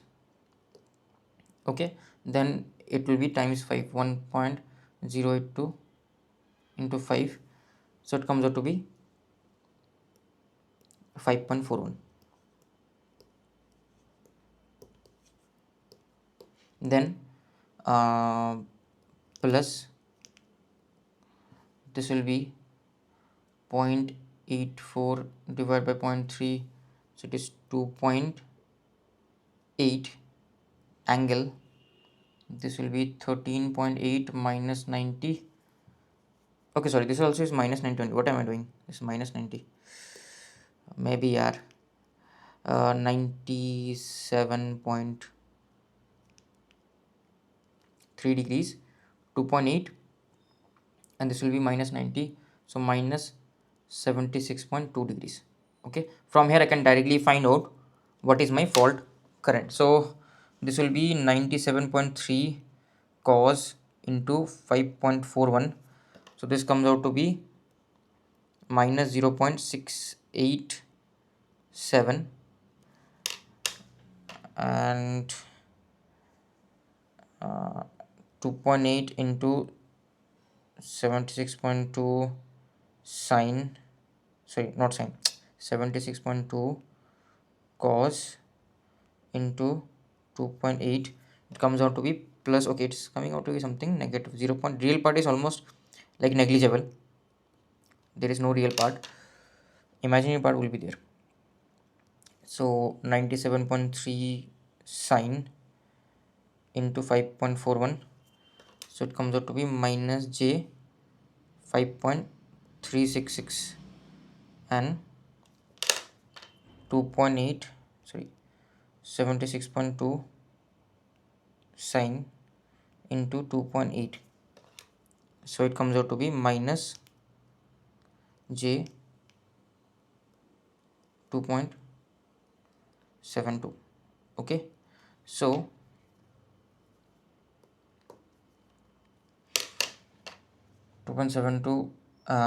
okay, minus 5.366. So the lagging current will be very high magnitude.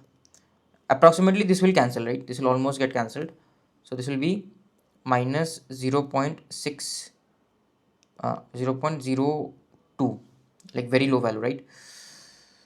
And this will be minus j 8.08. So roughly I can say roughly my IF current will be 8.08 or 8 angle minus 90. Okay, so this will be the IF current. Now this was the method 1. Method 2 is what? Method 2 is using VTH and RTH, right? Using Thevenin. So Thevenin, I will convert this circuit into VTH and RTH. Now the current will not be like, obviously the fault current has changed. This current will not be same anymore. So I have to convert this into, I have to find out the VTH and RTH. How will I find out the VTH and RTH? Right, VTH will be like the open circuit voltage. So if it is open circuit, right, what is the potential here? So the open circuit voltage will be same as the previous voltage only. Why? Because if it is open, then what is the current? The current is same as we calculated here, because this point is open, right? So whatever were the previous conditions, those will be same. So the same current will be there. If the same current is there, then the potential at this point will be same, 0.97. So I don't need to calculate anything. So things become much simpler for me. So the VTH is same, 0.97 angle 0. It becomes so easy for me, right? So VTH is 0.97 angle 0. What is my ZTH? ZTH is just the equivalent Thevenin impedance. It will be reactance here because there is no resistance, real part, only imaginary parts are there. Okay.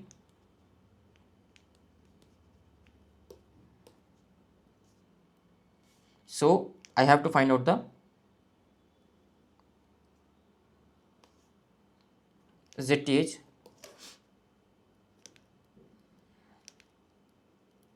So this will be J 0.2 0.1 into parallel with this, right? So this will be J 0.2 into J 0.1 plus J 0.2 divided by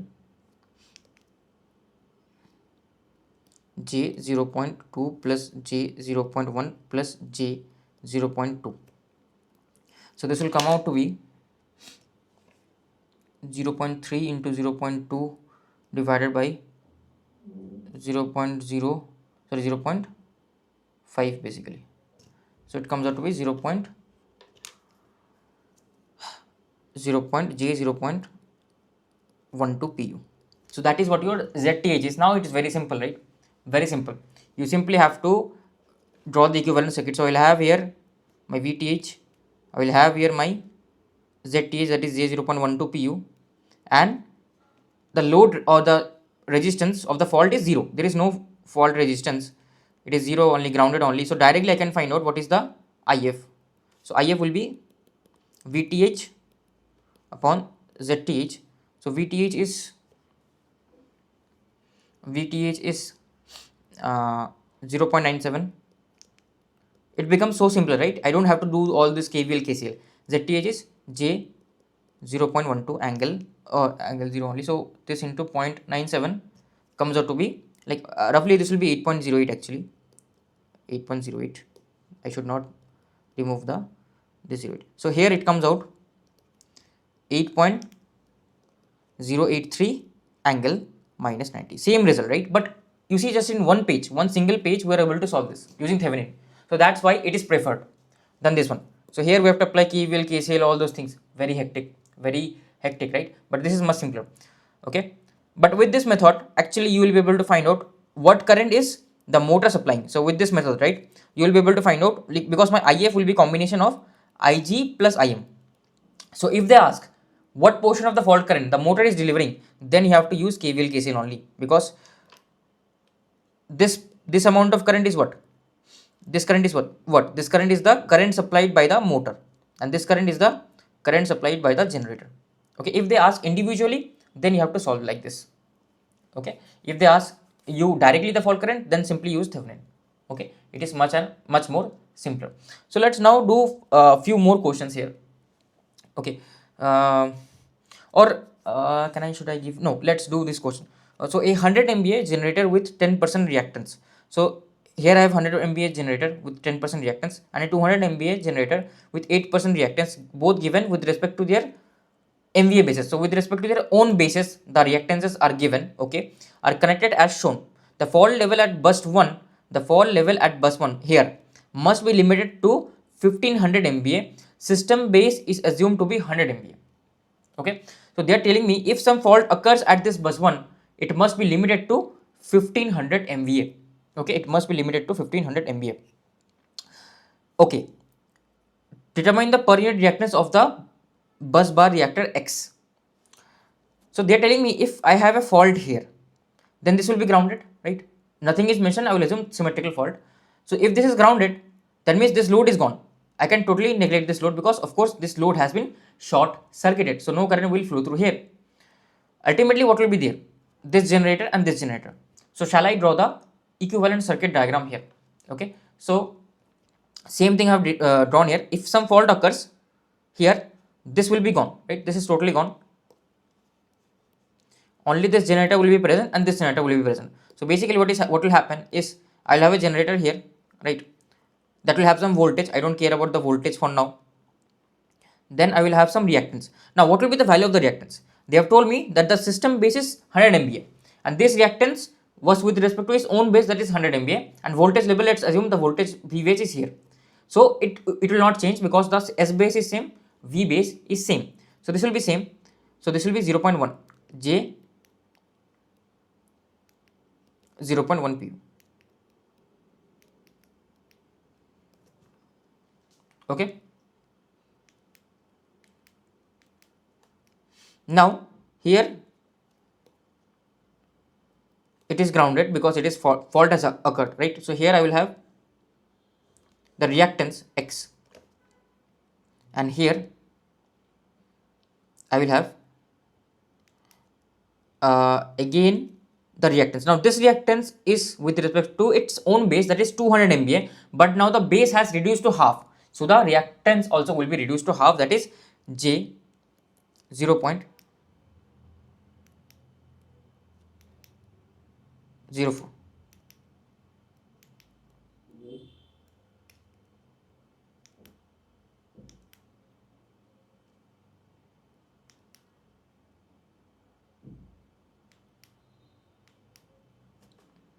Okay, J 0.04.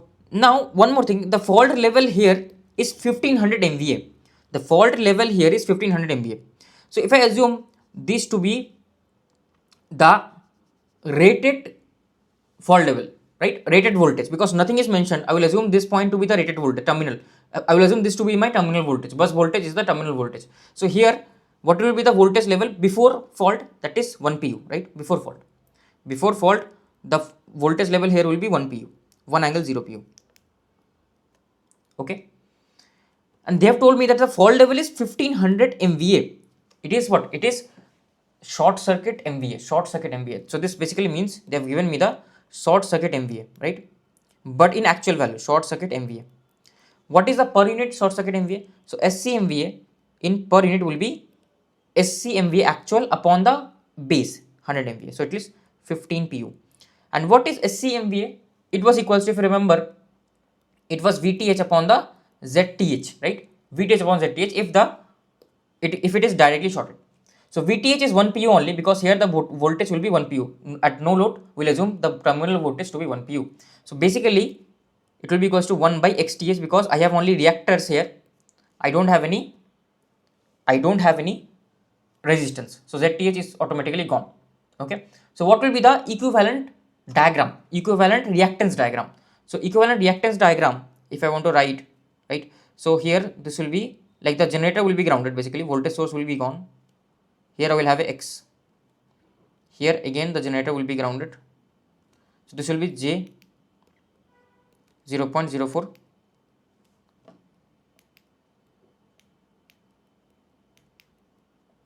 pu. This will be J 0.1 pu. This will be X.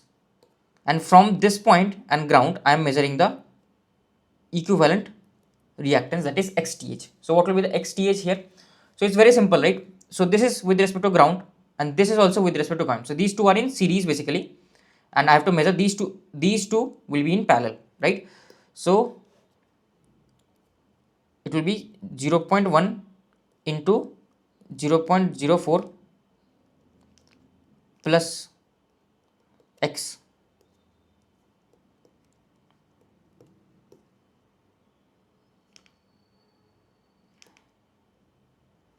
divided by X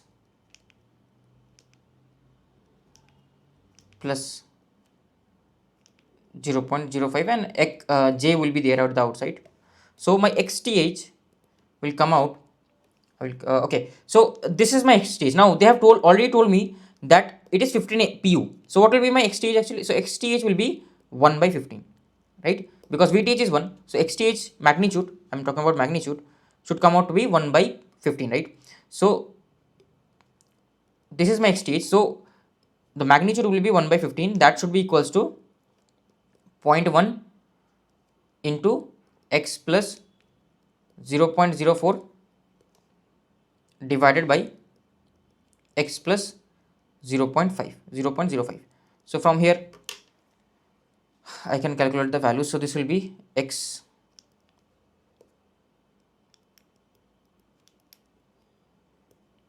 plus 0.05 will be equals to 1.5x plus 1.5, right? So 0.06. So okay, anything I have done wrong here? This is 1.05. okay, no, sorry, this is 1.14, right? Sorry, this is 1.4. This will be 1.4. This will be 1.4. So this will be 0.5x will be equals to 0.08. okay, so your X, what will be the value of X? So X will come out to be 0.16 pu. What have they asked actually? They have asked that determine the per unit reactance of the bus bar X. So per unit reactance of the bus bar X, right, will be 0.16 pu. This is the answer, first answer. Okay, let's now solve the second one. Calculate the fault level at bus 2 in MVA. So now we know the value of X. Now if some fault occurs in the bus 2, what will be the fault level, right? Same formula, right? It will be 1 by XTH only, because here also the terminal voltage I will assume no load condition. So here again I will assume the VTH to be 1, terminal voltage to be 1. Nothing is mentioned, so always I will assume the terminal voltage to be 1. Okay, so from here this time I have to find out, basically what I have to do, I have to find out the equivalent reactance from here, right? From here. One more thing, will the load come into action? No, load will not come into action, because we will assume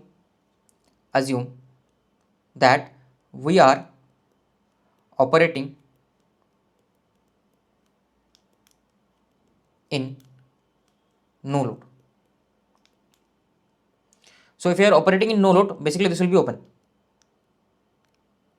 Okay, so this will be open basically. So this will not come into action. So if I draw the equivalent reactance diagram, right, we know this terminal voltage will be 1 pu, and my short circuit MVA in per unit will be 1 by XTH, magnitude of XTH. This have been derived in today's lecture only. So this value, if I draw the equivalent reactance diagram, so everything is same here, just this is same, right? This is same actually.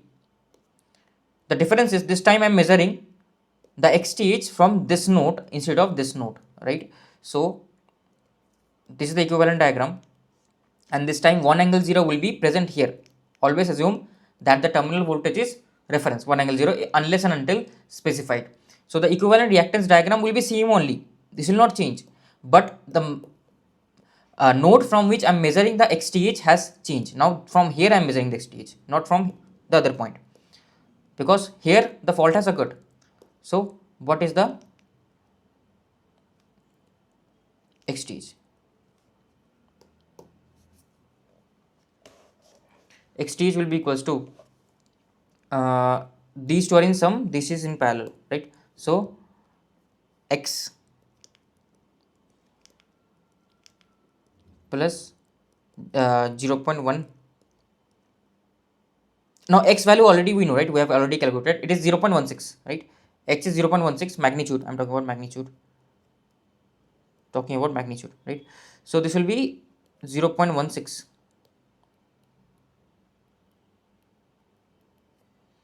This will be 0.16. So here this will be this plus this, that is 0.26, right? 0.26 into 0.04 divided by 0.3 into j. That is what my XTH is equals to. Just simply these two are in series and this whole thing is in parallel with this one. So my XTH or magnitude of XTH will be equals to 0.26 into 0.04 divided by 0.03.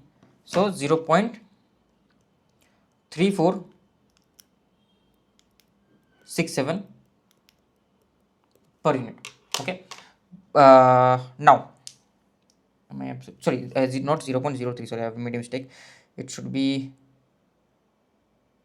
okay. Just hold on. 0.104 divided by 0.3. Yeah, sorry, 0.0. Another extra 0 will be there. Sorry. What is the fault level? Fault level SCMVA in the bus 2 will be 1 by magnitude of XTH.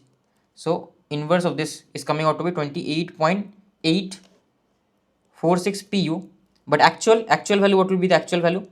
Actual value will be this into the base, right? That is 100. So comes out to be 2884.6 MVA. Okay, this into base will give me the actual value of the fault level. So this is the second part of the answer, 2884.6 MVA. Now the last one, find the MVA rating of the circuit breaker C for a fault occurring at the load. Now the fault has occurred at the load. What will be the fault level now? Fault has occurred at the load. So if the fault has occurred at the load, I have not drawn the circuit actually. I have drawn the circuit. So if the fault is occurring at the load, that means load is gone. So I have to draw the equivalent reactance diagram including this, right? Now this will come into action.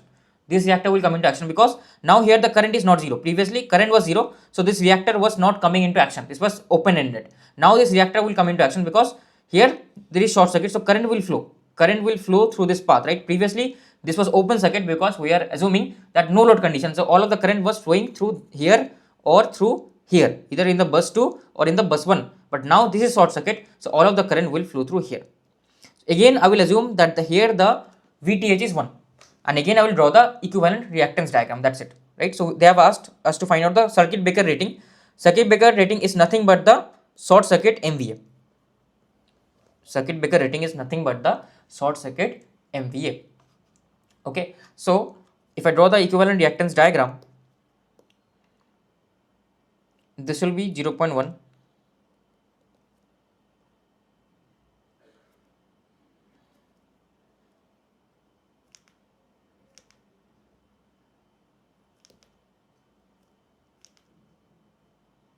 This will be 0.16. This will be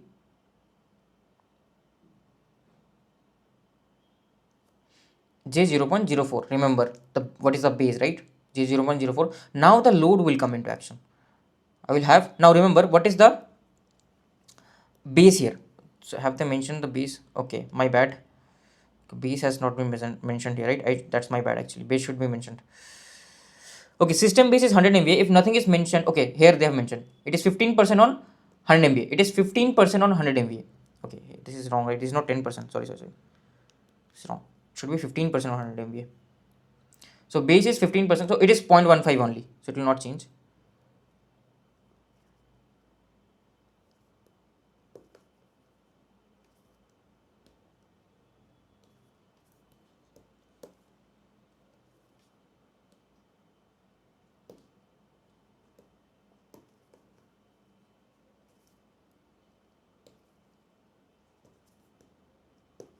Okay, so this will be J 1.15. Okay, so from this point I have to find the XTH now. Same procedure, because fault level is 1 upon mod of XTH. So from this point if I find the XTH, again these two will be in parallel, like this whole thing and this whole thing will be in parallel in series with this one. So J like 0.2 into 0.1 into J divided by 0.3 plus J 0.15. This will be my XTH, right? So this will be 0.2 into 0.1 divided by 0.3. So XTH is equals to J 0.067 plus 1.15 15. So this is J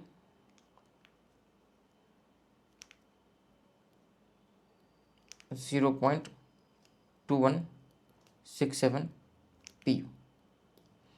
Okay, so this is my XTH. Now what is the SCMVA? SCMVA in the load or the circuit breaker will be inverse of this, right? Inverse is 4.61. fault level is much lower here, 4.61, and in,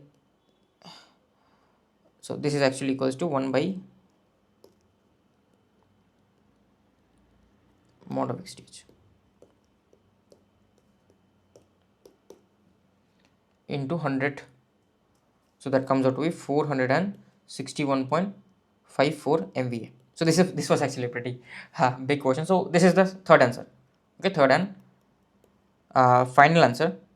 So I want you to try one question by yourself. This is the one question. This question I want you to write, because one reactor question I've solved. In the next lecture, we'll start with this question and another question.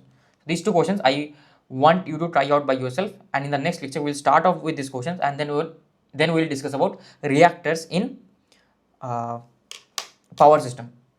Thank you, and I will see you in the next lecture. Until then, happy learning. Hi everyone, and welcome back to PrepFusion. I'm Anish, and today we will start with the lecture 5 of power systems. So today we will be discussing about reactors in power system. How can reactors help in reduction of fault current? So if you observe here, like I gave you two homeworks, right? These two questions we will solve. And if this reactor is not there, and if this reactor is there, then the fault currents will be different. Fault current will be much higher if the reactor here is not present. Okay, if it is present, then the fault current will become lower. So we use reactor to limit the fault current. So that's why I was taking these questions to show you the effect of reactance. So if this reactance is not there, right, then the overall fault current will be higher because XTH will be lower. Okay, so yeah, let's solve these two questions and then we will discuss about reactors. So this was the first question. We had two sections, section A and section B are connected. Okay, this is, I think this is the section A and this is the section B. Connected through a bus bar reactor of 10% reactance. Okay, referred to bus bar A. Okay, I think these two are the sections. Sorry, this is section A and this is section B.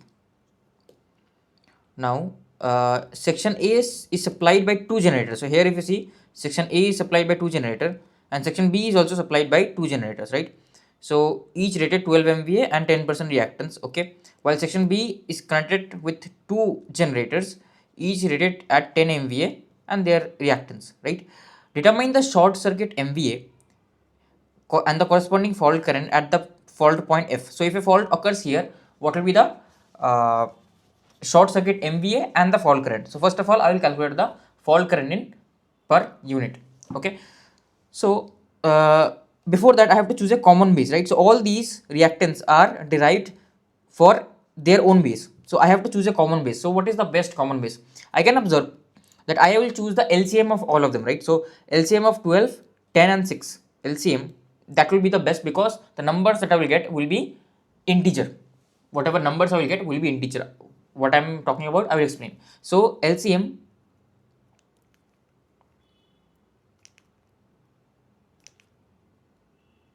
of 12 MVA, 10 MVA and 6 MVA. Okay, so 30 won't work, 24, so 60 will, 60 is the last option, so 60 will work because 60 I can divide by 12 as well, I can divide by 10 as well, I can divide by 6 as well. So 60 MVA will work. Okay, so 60 MVA will be my S base. V base is same because all of them are connected through a bus bar, that is 11 kilovolt. So V base is same, that is 11 kilovolt. For that I don't need to do any changes. So now if I draw the reactance diagram, right, I want to draw the reactance diagram. So I will have a generator and then that generator will have its own reactance and then this bus bar will be common, right? Then again another generator I will have, this generator also will have its own reactance, then bus bar will be connected and ultimately here I will have the reactor that is connecting the section A and section B.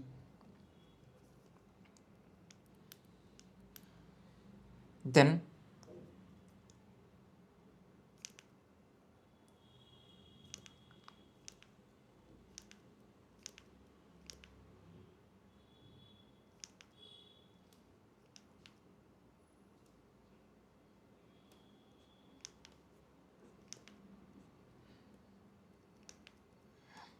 I will have another generator and then reactor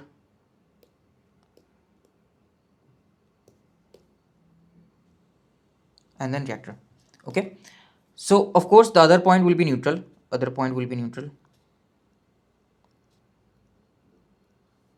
okay. I don't know what are the voltages here, I don't even need to know because that is not required. So but I do need to know the reactances, right?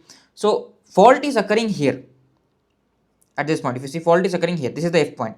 So I need to find out the equivalent reactance and here I will have the ground, this ground and this ground are same basically. I need to find out the equivalent reactance between this point F and the ground, right, which we will be able to do. Okay, first of all let me calculate the reactance, right? So this, right, is with respect to 12 MVA base, but now base has become 60 MVA, so this will become 5 times. 60 by 12 is 5 times. So you are seeing, you're observing that I'm getting a integer. So that is the advantage of choosing the LCM. I will always get an integer. So 5 times the previous value, so this will become J 0.5. okay, and this will also be 5 times the previous value, J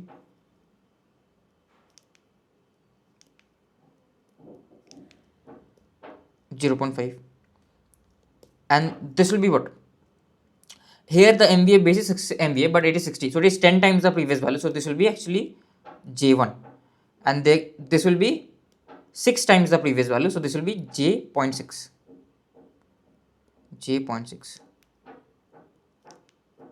Sorry for the disturbance, and this also will be J.6.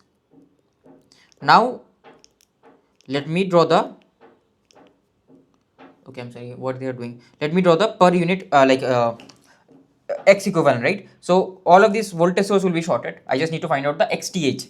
So XTH will be, this is here, this is here, these two will be in parallel, then series with J0.1, these are connected to ground, and then again I will have these Will these two be in parallel? Yes, these 2 points are common, these 2 points are common, so these two also will be in parallel, right? So again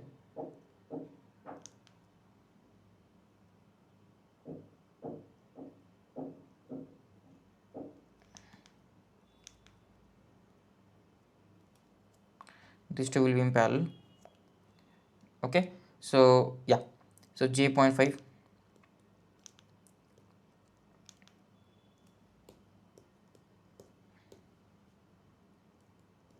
J.5, this will be J1, this will be J.6, and this will be J.6, right? So overall it will come out to be, this will be what, this will be J 0.25, then in series with J1, right? So this will be J1, this is ground, and then again I have this one, that is J 0.3.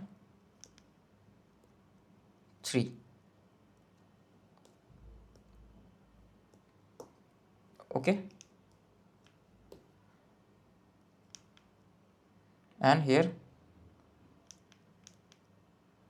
this will be my VTH, sorry, XTH, right?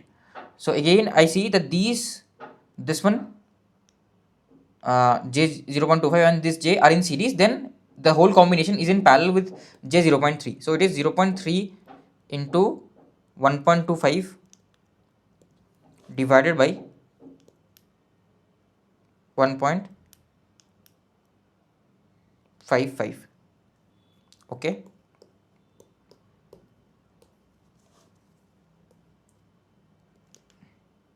this will be equals to my XTH J. Okay, so this is equals to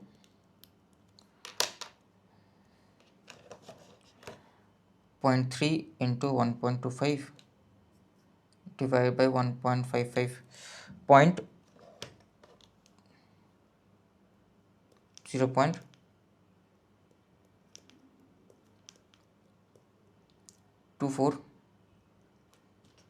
okay, per unit. So this is my XTH. Now I will simply calculate the SCMVA, short circuit MVA in per unit. So SCMVA in per unit, right, will be what? So first of all let me find out the fault current IF.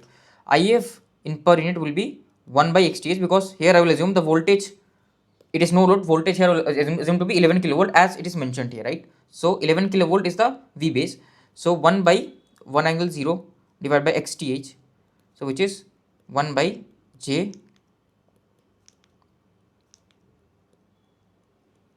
0.242. Okay, so it is equals to 4.133 pu. Okay, angle 90, angle will be 90.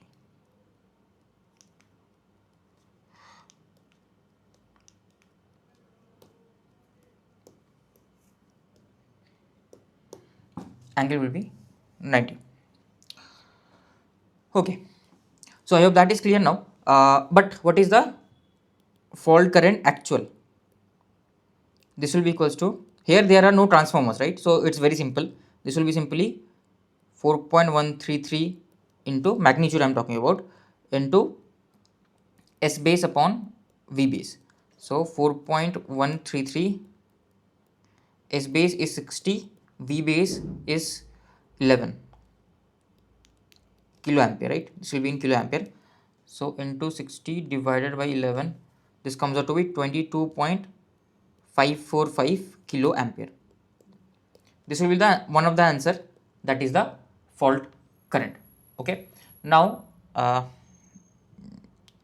sorry, okay, one more mistake, this, sorry, sorry, this is in three phase, right? Sorry, this will be, sorry, what I'm talking about. So I base will be equals to S base by root 3 VL, right? VB, I missed the root 3, so here there will be another extra root 3, here extra root 3 will be there, right? Sorry, it's in three phase, right? It is in three phase, so extra root 3 will be there. Single phase it wouldn't have mattered, but 3 phase it will matter. So divide by root 3, it is coming out to be 13, almost 13 kilo amperes, right? 13.01 kilo amperes. Okay, so this is the fault current. Now let's calculate the short circuit MVA.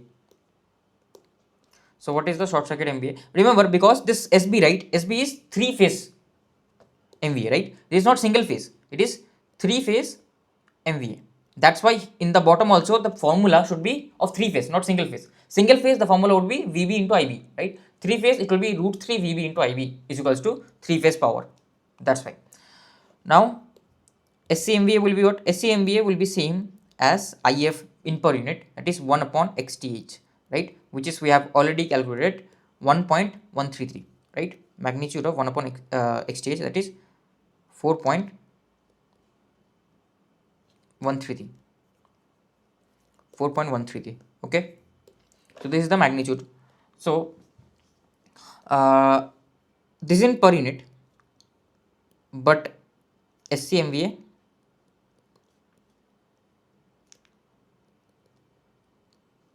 actual equals to, so 4.133 into the base, that is 60, 247. Okay, so the base, so the fault short circuit fault MVA comes out to be almost 248 MVA. Okay, so this is the second answer that they have asked. Anything else they have asked? No, these two things only they have asked. Okay, so if this reactor was not present, what would have happened? If this reactor was not present, then this, right, would not have been 1.25, correct? This would have been only 0.25. If this would have been 0.25, you will see that your XTH will be much lower. If your XTH is much lower, then your fault current will be much higher. Your short circuit MVA also will be much higher. So that's why these reactors are actually added intentionally to limit the fault current and the to limit the fault current and to reduce the rating of the circuit breakers. Okay, so let's solve this next question. So here we have a power plant. A has a short circuit level of 1200 MVA and another power plant B that has a short circuit level of 1000 MVA, both operating at 33 kilovolt. Okay, so if the two plants are interconnected by via a tie line. So what is tie line? Tie line is nothing but, like, I will show you what is tie line. Tie line is this thing only, this one. Two plants are interconnected via a tie line, that's it. So basically the tie line is this. Don't worry, we will understand what do you mean by tie line in upcoming lectures as well, but for now, like in today's lecture only, but for now just understand, like sometimes, right, they will not give you the diagram, they will not give you the diagram, you have to make the diagram. Okay, this is that question. So you must understand what does tie line means. You must understand this, what does tie line means. Okay, so I have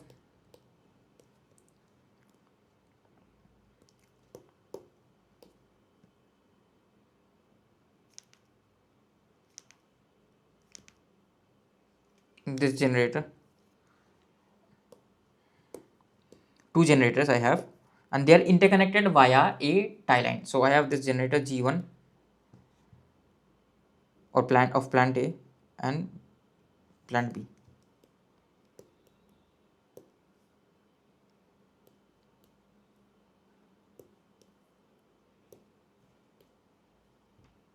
And they are connected via a tie line. Tie line meaning they will have their own bus bars, and the bus bars will be interconnected via a line, and that will have a reactance.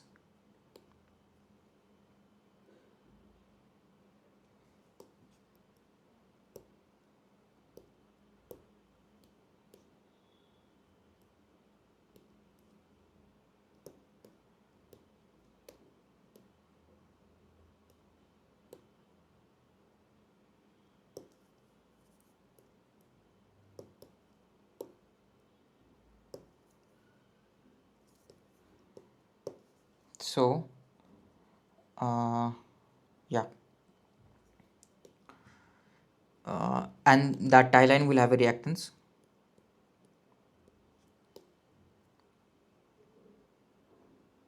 reactance they have given me as 1.2 ohms. So this is 1.2 ohms. This is not per unit, actual value. Okay. Calculate the resulting short circuit MVA at the bus bars for both plants after interconnection. Okay.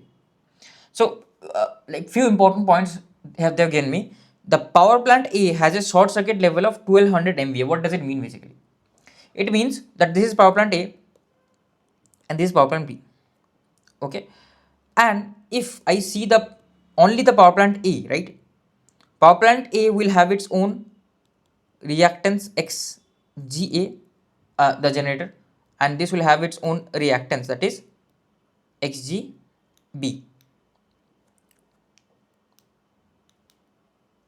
Okay, so now if I just see the power plant A on isolation, they are telling me that this has a fault level SCMVA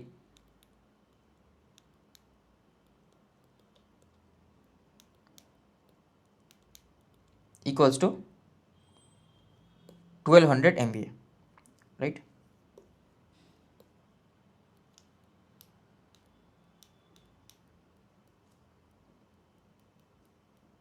MVA.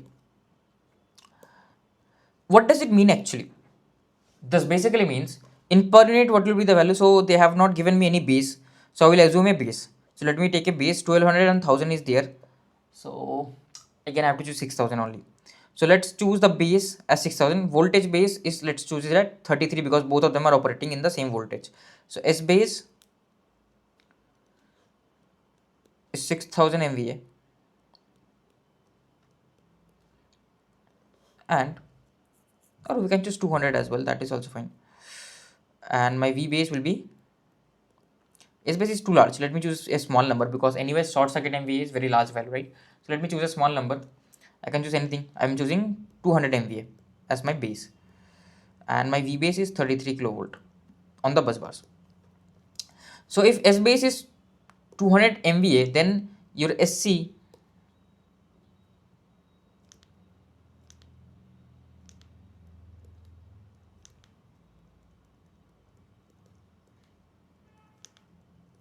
MVA will be equals to 1200 divided by 200. This will be 6 per unit. Okay, 1200 divided by 200, that is 6 per unit. That is my SCMVA. And this is equals to what actually? This will be equals to, if I have a fault here, what is the short circuit level, right? So what is the short circuit level? Basically it will be the inverse of the reactance, that's it, right? Because only one reactance is present if I am just considering power plant A in isolation. So this will be 1 by XGA, magnitude of XGA. So from here I can directly say what is my magnitude of XGA, that will be equals to 1 by 6. Okay, 1 by 6 pu. Same analysis I can do for the power plant B, right? Because they have told me for the power plant B, right? I will copy and paste basically. For the power plant B,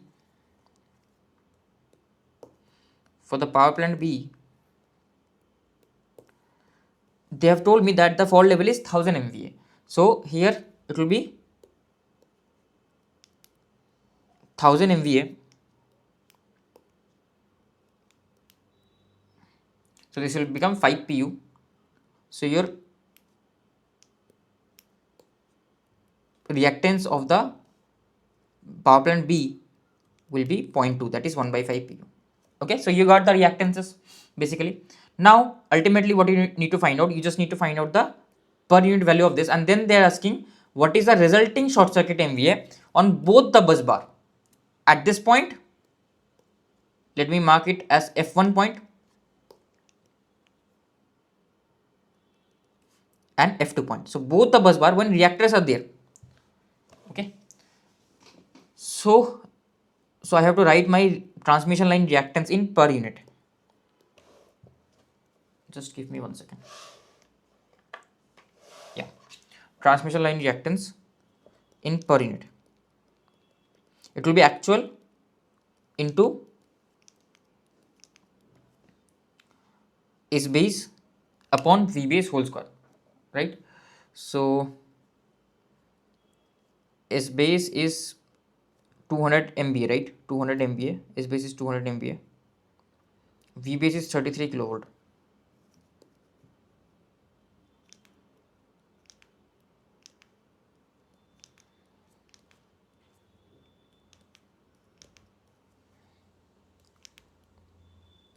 Kilovolt whole square. So this will be 33 whole square into 200. Actually, I choose the base a bit lower. That's fine. 1.2. So it comes out to be 0.22 pu. Okay, so your equivalent circuit, right? You have to find out the fault levels. So for finding out the fault levels, I have to simply draw the reactance diagram, right? So the reactance diagram will be here. I will have the generator plant A reactance, that is 1 by 6 pu, J 1 by 6, that is J by 6.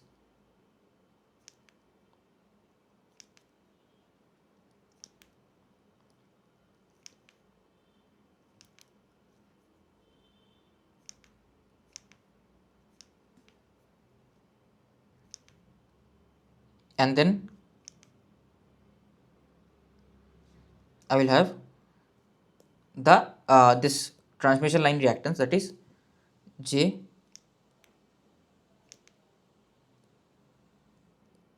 0.22, and then I will have the reactance of the power plant B, that is J 1 by 5.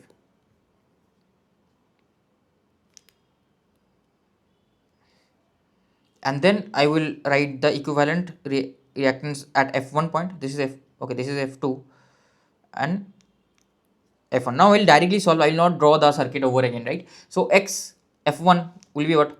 X F1 magnitude will be simply this one, 1 by 5 in parallel with this series combination, right? So 0.22 plus 1 divided by 6. So 0.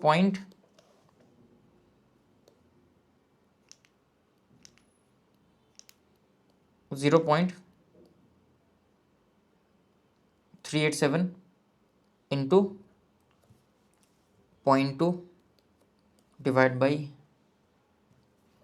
0.587. Okay, so this will be equals to into 0.387 into 0.2, so 0.132 pu. Okay, that is what the magnitude of xf1 is. What is the fault level? Fault level will be inverse of this, right? So that is 7.58 per unit. What is the fault current in actual terms, actual value, right? So their value was not as, still I can calculate. It will be equals to 7.58 into S base. S base is S base is 200 upon root 3 into V base, right? So 200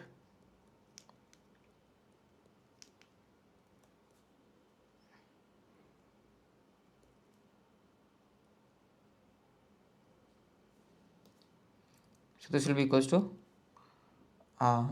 into 200 divided by root 3 into 33. So this comes out to be 26 upon 54 kilo amperes. What about the short circuit MVA? Short circuit MVA F1 will be in per unit, it will be 7.58. So I'm talking about magnitude 7.58 per unit, but in actual value it will be this times the base, that is 200, right? So if I multiply 200 into 7.58, it comes out to be 1516. Okay, so the short circuit MVA will be 7.58 into 200, which will come out to be 15.16. Now remember, student A and student B, if two students are solving, the per unit values will change depending on what kind of base you are choosing. I have chosen this base, some other student, some other educator will choose some other base, but your actual value will not change. Actual value answer will be same, does not matter what kind of base you have chosen. Okay, so this was the fault at F1. Now let's understand the XF2. So XF2, then this 2 will be in series and this will be in parallel, right? So this is 0.42 into, what is 1 by 6? 1 by 6 is 0.167, right? So 0.42 into 0. I'm talking about the magnitude here, 0.167.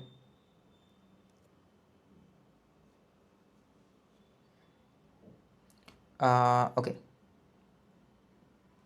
so this will become 0.5867. Okay,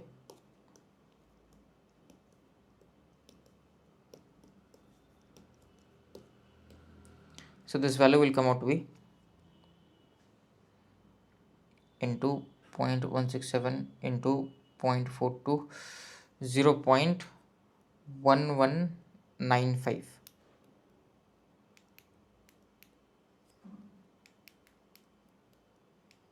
per unit.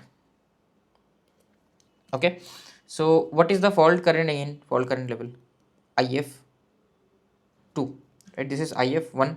So IF2 will be inverse of this in per unit. It will be higher actually, 8.3642. Now what is the, this is in per unit, what is the actual value? Actual value IF2 will be this 8.3642 times the S base. S base is 200 divided by root 3 into VB, that is 33. So into 200 divided by root 3 divided by 33. So it comes out to be 29.267 kilo amperes. Okay, this is what my IF2 is. Now what is my SCMVA F2?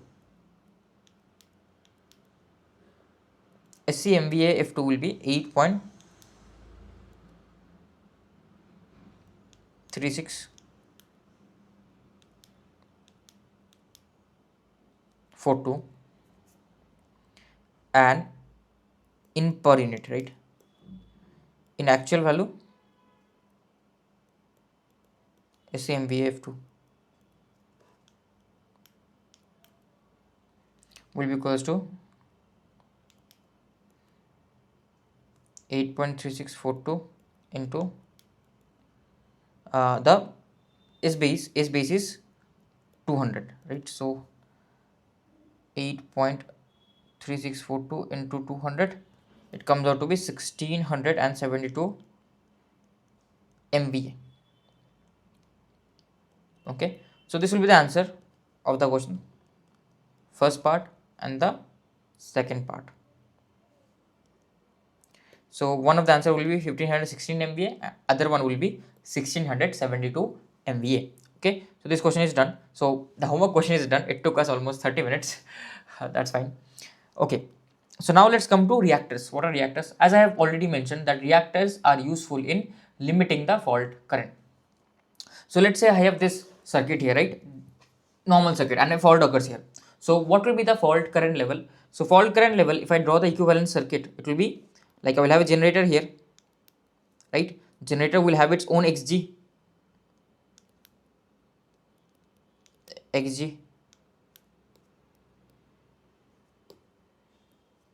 and it will have its own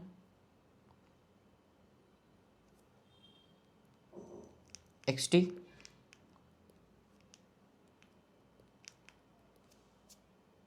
and then of course the fault will occur.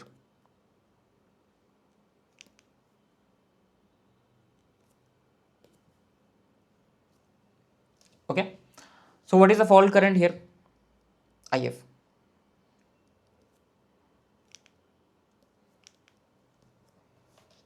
IF will be equals to whatever is the voltage here, EG, whatever will be initial voltage EG upon XG plus XT. Now if I want to limit, so J will be there obviously. If I want to limit this, how will I limit this, right? How will I limit this? So we can limit this by either reducing EG, which is not possible, I cannot reduce the excitation suddenly, okay, or I can limit this by increasing the denominator, right? I can limit the fault current by increasing the denominator. So I will add another reactor in series. So I want to increase the denominator, so I will add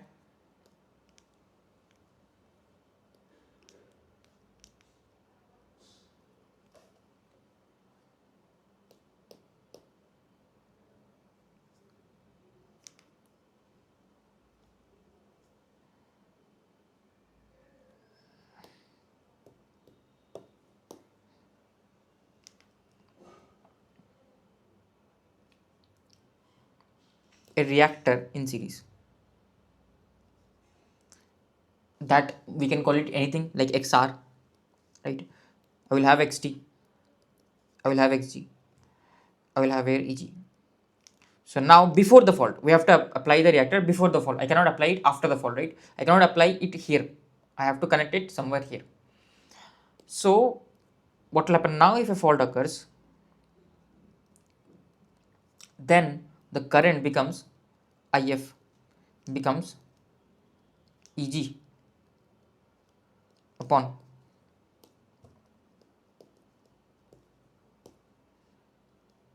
XT, EG upon XG plus XT plus XR. Okay, so this XR has been increased, and so if the denominator increases, then the current will reduce. So that's the purpose of reactor. Now you could have told me, sir, I could have connected a resistor instead of a reactor, right? Again the same reason why I cannot connect a resistor. Why? Tell me in the comments below why I cannot connect a resistor here, because I have already explained this previously. Tell me in the comments below why can we cannot connect a resistor over here. Reactor is the best option that we got, right? So that is the working principle basically. Same thing is written over here to limit. These are called as current limiting reactors. They have a special name known as current limiting reactors. Okay, the main purpose of them is to limit the fault current, right? Because my fault current is inversely proportional to the reactance. Okay, so reactors are primarily used to reduce the magnitude of short circuit fault during abnormal conditions. Okay, reactors are primarily used to reduce the magnitude of short circuit fault during short circuit fault current during abnormal conditions.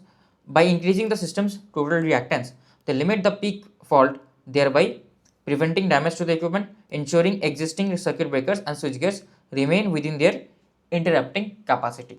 Okay, so basically, if I don't include the reactor, the fault current will be high, the short circuit MVA rating of the circuit breakers have to be made high, cost will increase, right? So that's why we interconnect different systems, especially in interconnected systems. We add a reactor that will avoid the extra cost associated with the equipments.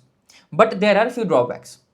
Okay, because for resistance there is a drawback of power loss. Here there will not be any power loss, but here there will be impact on voltage regulation. If you remember, in machines subject we have derived this formula of voltage regulation. It is not always used, it will depend on the circuit, but mostly this formula is used in voltage regulation. We can see here, right, there is a term XPU. So if I keep on adding more reactance, the XPU will increase, then the voltage regulation will increase. Is it a good thing or a bad thing? Voltage regulation is basically the proportional to the V no load minus V full load. Basically the difference is increasing. That means your full load voltage is reducing further. There is more voltage drop. So uh, that is not desired, right? Because our loads, all of them are connected for a rated voltage 230 volts. If the voltage drops down when fault occurs, that is a bad thing, right? So there are drawbacks, but we have to consider all these things, right? That's how we will design our system, that the voltage regulation is not too high. Another thing is we will use air reactor cores. We will not use uh, normal cores. Normal inductive reactors like iron core inductors we will not use. We will use air reactor cores. Why? We use air reactor cores because we know that we are operating in very high fault region, because your magnetizing force is proportional to the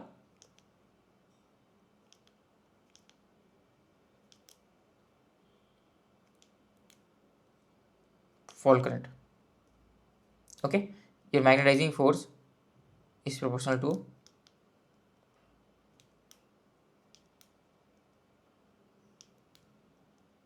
fault current. Okay, so the thing is, if I use a normal iron core inductor, it will just saturate. The flux will saturate. The inductance will not reach to its proper value, right? It will saturate because we are operating in high, like field current. Sorry, not field current. Fault current is very high, so we are operating in high current region where the iron core reactor will reach saturation. The reactance value will become low. Okay, because the flux has saturated. Your reactance is proportional to the flux. But here, with increase in current, flux also increases, hence the reactance value remains constant. The slope will be the reactance, right? Okay, here the reactance suddenly reduces, if you see. So this is a good thing. We don't want our reactance to reduce, because what's the point then? If the reactance itself reduces, then what is the point of connecting a reactor during fault condition? It will not help in any way, right? It goes to zero. It is just the previous case, right? So it's not of any use to us, right? So that's why we use air cooled reactors. Okay, one more property of reactor, every coil will have some resistance, right? Will have some wire resistance. We want to minimize the resistance as much as possible due to reduction in the copper loss. Okay, so we know that current is very high, fault current is very high, so it should pass very high current. So that means the cross sectional area of the wire or of the reactor must be very high. So A must be very high. Now A has to be very high, and the resistance also has to be low, which goes hand in hand, right? Because my resistance is rho L by A, as it is shown here. If A is very high, that means the resistance will be lower. So it defeats two purpose basically. One is to pass higher current, another one is to reduction in the copper loss. Okay, because the resistance value is lower. Okay, so to support high currents, thick conductors with large cross sectional area are used. Okay, so I hope it is clear what kind of reactors we use. So now there are few typical locations of reactors. Now I hope you understand these four names. If you don't, I will explain. So we have generator here. Generator is these three are the generators, right? What is bus bar? Bus bars is this one, right? So I will try to highlight with different color, then you will understand. This, and this, these are my generators, and now I'll choose a different color, bus bar. So this is my bus bar. Feeder is actually here.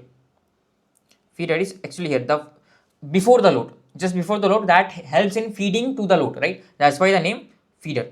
So these are my feeders, and the load will be connected somewhere here at the tappings. So this is the location of the load. So if they are telling me that we can connect the reactors in series with a generator, that also helps us in limiting the fault current, or in series with a feeder. So either here or here, in both these places we can connect the generator like this, right? If you see, this is example of a reactor connecting a series with a generator, and this is a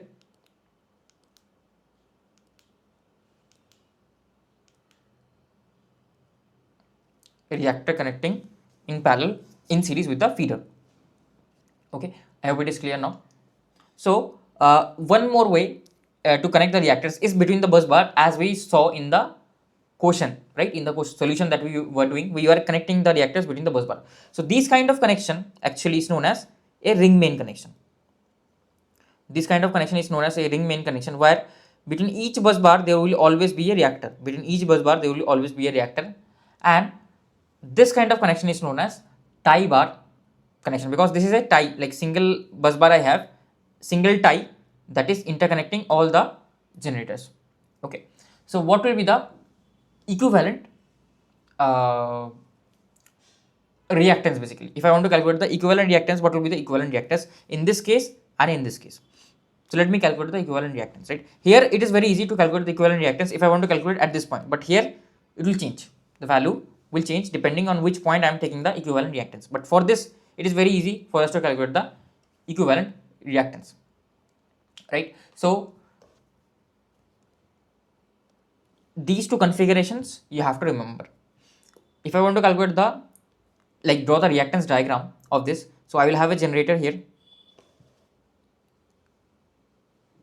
other end will be grounded,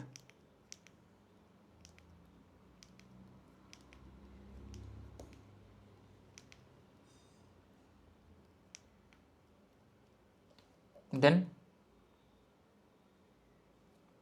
I will have this x1,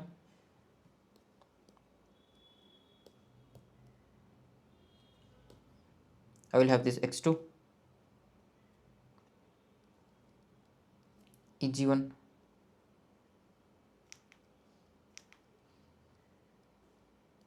eg2,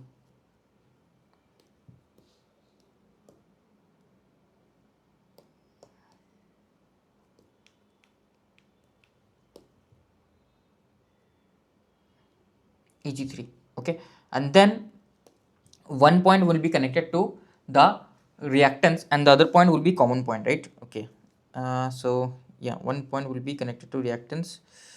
Okay, other point will be going to load, so it is basically open circuit. So basically the circuit will be, here I will have XR,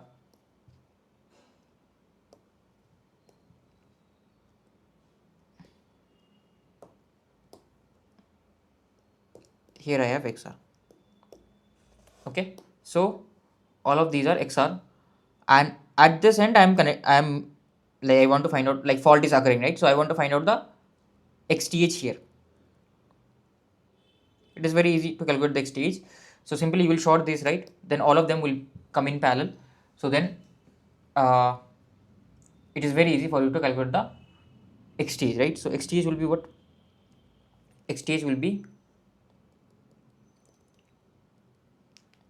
X1 plus XR divided by 3, because 3 are in parallel, that's why it is X1 plus XR divided by 3.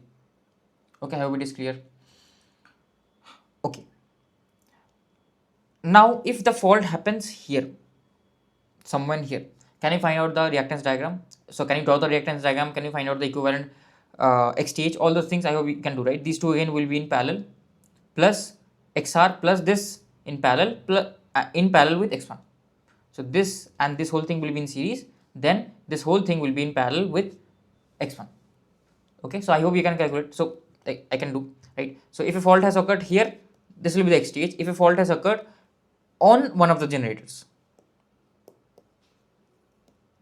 let's say fault has occurred on one of the generators, these are anyways connected, fault has occurred here.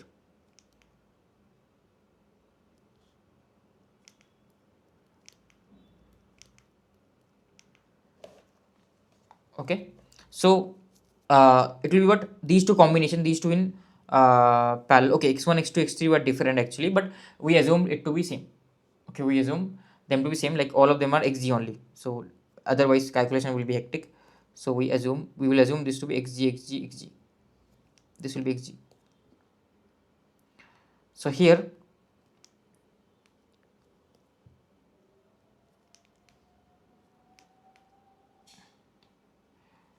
so this will be XR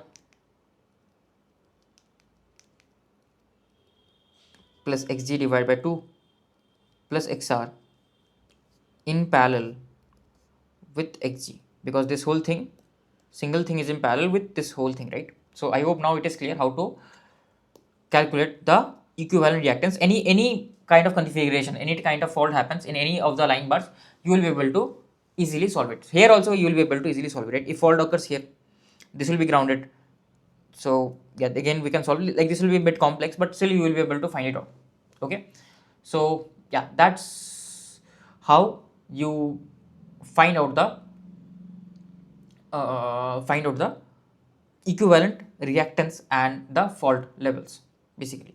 So yeah, now let's, okay, I will show you the example here as well. Let's say if a fault has occurred here, what will be the equivalent reactance? Otherwise you will be again, sir आपने बोला नहीं, आपने करवाया नहीं sir. Okay, so here this will be, let's say this is the fault point, right? And let's say all the reactors has a reactance of xr. So what will be the equivalent diagram? So here I will have ground, here I will have xg,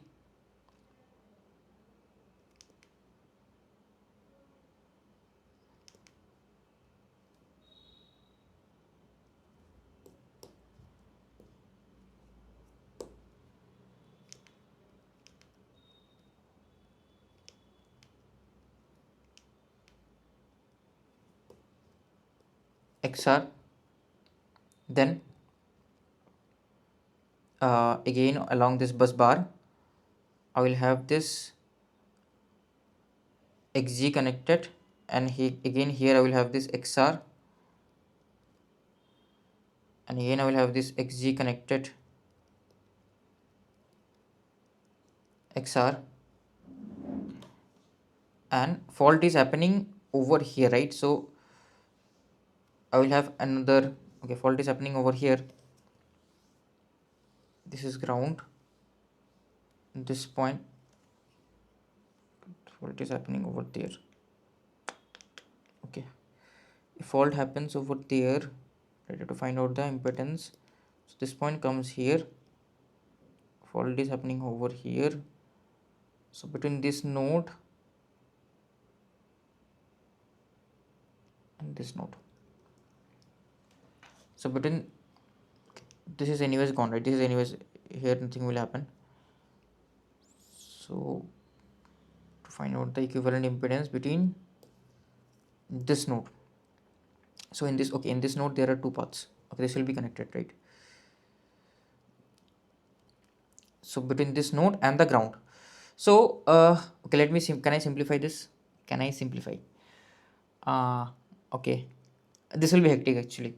Yeah, first of all I have to convert this into like, this is in delta, I can convert this into star, right?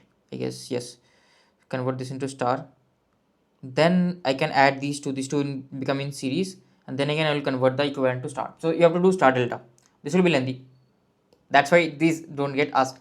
So you have to convert to star to delta, then you have to solve. This will become lengthy. Okay, so yeah, let's now solve few questions. Like, I will show you a few questions, you try those questions by yourself, and then of course I will come with the solutions, right? This is the first one, this is the second one, okay, this is the third one, there are a lot of questions, fourth, fifth, and the last one. Okay, so these you try and I will come back with the solutions. So we have two alternators each having reactance of 15% are interconnected via tie bar reactors. So two alternators are there and they are interconnected via the tie bar reactors, so each rated at 15% reactance. Okay, so I just want to check one thing. In the last question it was also a tie line. So tie line is different, tie line is just a single line, this tie line, okay, it's like a tie bar is different. Okay, so yeah, here two generators, two alternators are there.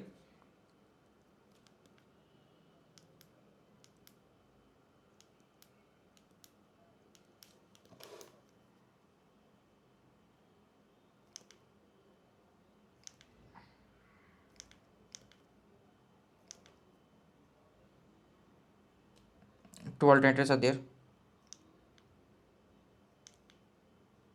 Okay.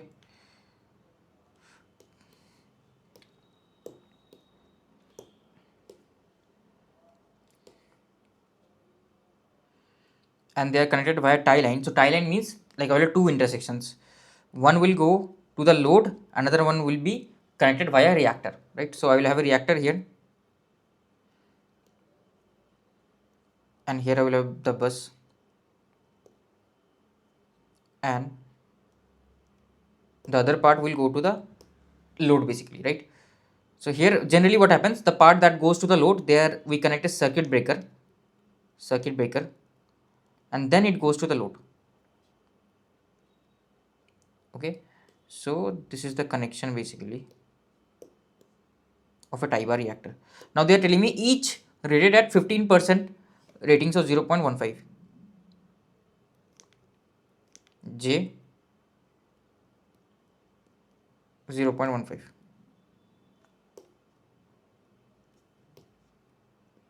and this will be also J 0.15. Okay, so this is G1,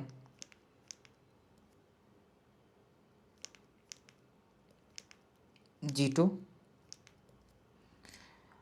and now they are asking me determine the equivalent per unit impedance seen by the fault current during a three-phase fault at the bus bar at either of the alternators. So at the bus bar of either of the alternators, basically at this bus bar, right? Bus bar is common. This is the bus bar. Okay, two alternators. Okay, their reactance is also each having reactance of 15%, and their tie bar reactors also 15%. Okay, their reactance also is 15%, right? So this will be their xg also will be 15%. Both of them are same only, does not make any difference. So they are asking me what is the determine the equivalent per unit impedance seen by the fault current during a three-phase fault at the bus bar of either alternators. Okay, bus bar of, sorry, not here, this is the common bus bar, right? This is not the alternator bus bar, sorry, this is the common bus bar. They are not asking about the common bus bar, they are asking me the fault happening at the bus bar of either alternators. What is bus bar? Bus bar is this line, right, where we take out and take in wires. So bus bar of generator G1 will be this one, bus bar of generator G2 will be this one, right? So this is the bus bar 1 and this is the bus bar 2. So let me draw the equivalent diagram first. So the equivalent diagram will be, here I will have a generator,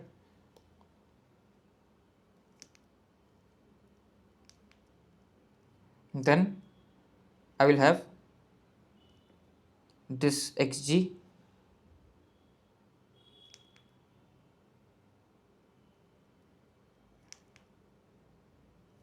and then I will have the bus bar. So let's assume for the case 1, when the fault is happening in the bus bar A, both the cases it will be same because it is symmetrical case, everything is equal, right? So then I will have the reactor here. If you remember, I have the reactor after this, and this other end of the, okay, just hold on, other end of the bus bar is anyways open circuited, right? Load is not connected, preload condition. So fault is happening actually over here, and this end is then connected to this end, right? So this will go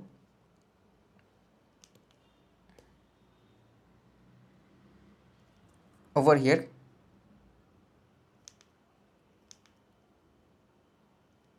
then it will, xg will be here, I will have xg here, and same generator also will be here and xg will be here, right? Let me first draw the circuit anyways, and both of them are same rating, everything is same, so their per unit reactance also will be same. I don't have to choose any base, no base has been mentioned, so I have to calculate the per unit impedance, right, per unit. So this will be my xr, that is j 0.15, j 0.15, this will be eg2, eg1, j 0.15,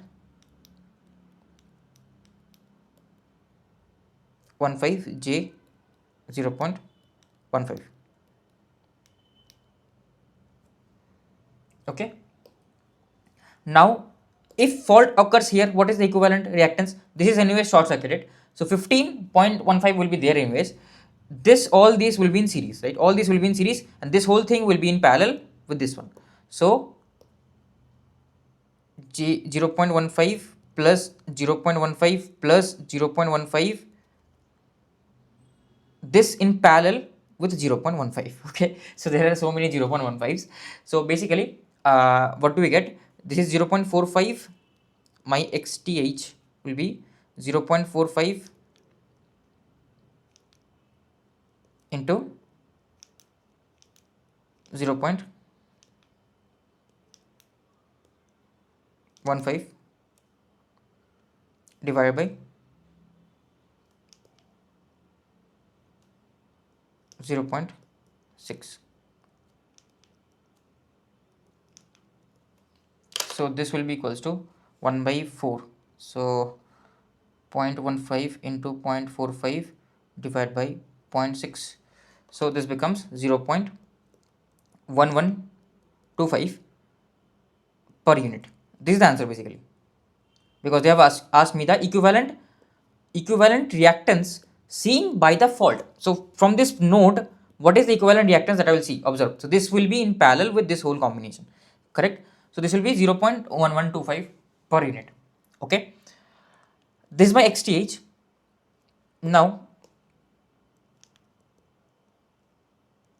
what will be the xth seen from here? Same, you calculate, it is symmetrical, right? Here also it will be 0.15 in parallel with all this 0.45, same answer, it will not change. So this will be the answer basically, that's it. Okay, so this was the solution of the first question. Let's now solve the next one. Calculate the short circuit MVA at point F1 and F2. Okay, point F1 and F2. Okay, I have only a single fault point, sorry, maybe it was I have to check the question. Yeah, I just checked the question. So F1 will be here, F2 will be here. So these 2 points, if fault is occurring, then I have to calculate the short circuit MVA. This is anyways very easy. This is not like any reactor question. This you will be able to solve, but let's solve it anyways. Okay, so uh, okay, so let me first choose a base. So I see here 12 is there, 5 MVA is there. What is the common? Common will be 60 MVA. So I can choose the base to be 60 MVA, and I can choose the voltage level. I can choose any voltage level, does not matter. Here I will choose the rated voltage level. Here it is 11 kV. Whatever the voltage level here, that I can choose. So accordingly xg is given. Just the base MVA has changed. So xg will change according to the base MVA. Vg I have assumed the base to be the generator voltage here, although it is not mentioned, but still I will assume it to be here Vg. Okay, I don't know, but I know at this point it is 11 kilovolt, because there is basically here, let's say if this was some 400 volt, right, then automatically the transformer goes to high voltage mode. So in the right hand side it is 11 kilovolt that is present over here, so automatically the base will get shifted. I don't need to worry about that. Okay, so if I draw the equivalent reactance diagram, I will have the generator with the reactor, and of course the other point of the generator will be grounded, right? So this point is grounded. I don't need the value of the Eg, because again no load condition. So here we assume that the potential here is 1. We assume that the potential here is at this node is 1. So that's why we don't need to find out the Eg. If some pre-fault condition is given, then you have to consider that. If some pre-fault condition is given, then you have to find out Eg, and accordingly you have to solve. We had done a similar question like this. If no pre-fault condition is given to you, you will assume no load condition. So you will assume your terminal voltage to be 1 angle 0, because your VTH comes out to be 1 angle 0. So what is your Xg? Xg will be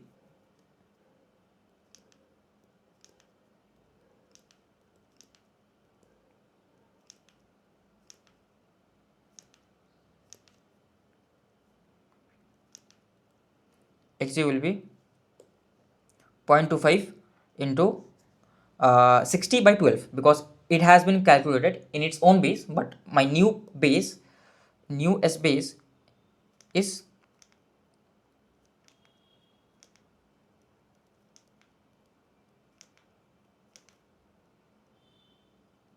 60 MVA. Okay, so this will be xg will be 0.25 into 60 divided by 12. So this will be 1.25 pu. So this comes out to be 1.25 pu.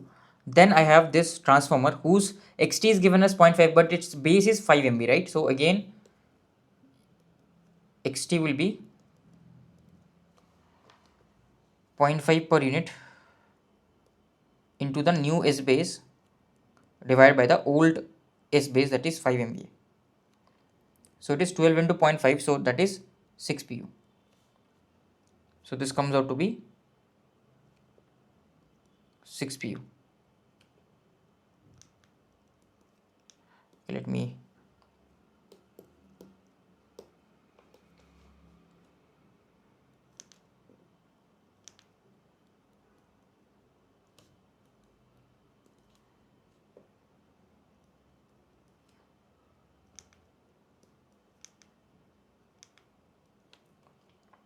xt is j6 pu. Then like I will just first of all calculate this value, right? Here there is a resistance, so that's what difference is there. Generally we have reactance, but here it is combined with a resistor, so calculation will be just a bit hectic here, that's it. Okay, so your transmission line impedance ZTL is given as 1.5 plus j6, right? In, okay, nothing is mentioned actually. Is it in? It's in, actually I should have mentioned this is in ohms. This will be the actual value, not in per unit. I forgot to mention this is actual value. I have to change in my assignment questions, otherwise I will again mess it up. So let me change this thing in my assignment questions. What is the assignment question? Yeah, this one. Okay, yeah, now it is fixed. So yeah, this is in ohms, so I have to convert this in per unit. So I know the voltage level, they have given me the voltage level, that is 11 kilovolt. I know the base MVA, that is 60. I can convert it, right? So this will be equals to what? This will be 1.5 plus j6 into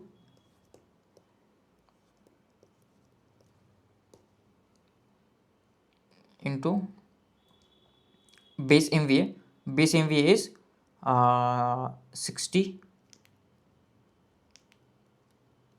divided by voltage whole square, that is, what is the voltage whole square? Base is 11 kilovolt whole square, right? So kilo and mega automatically gets cancelled, so this value will come out to be, this will be 60 divided by 11 whole square, so 0.5 almost, so 1.5, this comes out to be 0.44 plus into 6, right? So this comes out to be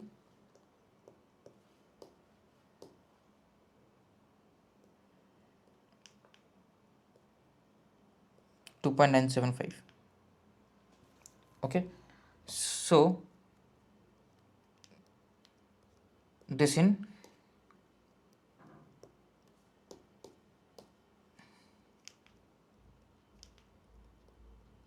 per unit. Okay, so this will be the answer in per unit. Now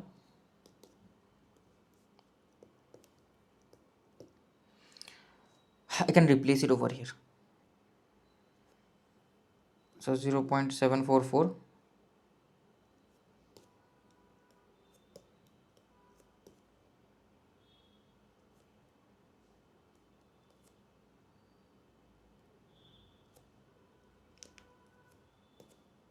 and after this, right, there is load connected, this motor is there, but fault is happening after this. Either fault will happen, so it is short circuited, so I don't care about this portion, right? Automatically it gets short circuited. So either fault happens here, this point F2, and either fault happens here F1. Okay, at this point. So if fault happens at F1, then automatically this thing is gone, right? So all of the current will flow through here, right? So if I draw the equivalent circuit, if the fault happens here, so if I want to convert this circuit for the case F1, what the fault will happen at point F1. So VTH will be, it is operating in no load, so VTH always will be 1 angle 0. So VTH always will be 1 angle 0, right? What will be your XTH? So XTH will be very easy, right? If I draw the circuit, this will be short circuited, then this will be G6 and this will be J 1.25.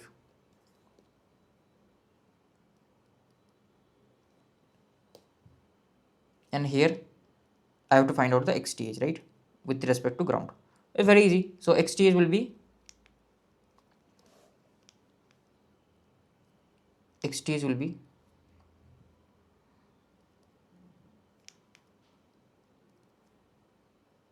J 7.25 pu, right?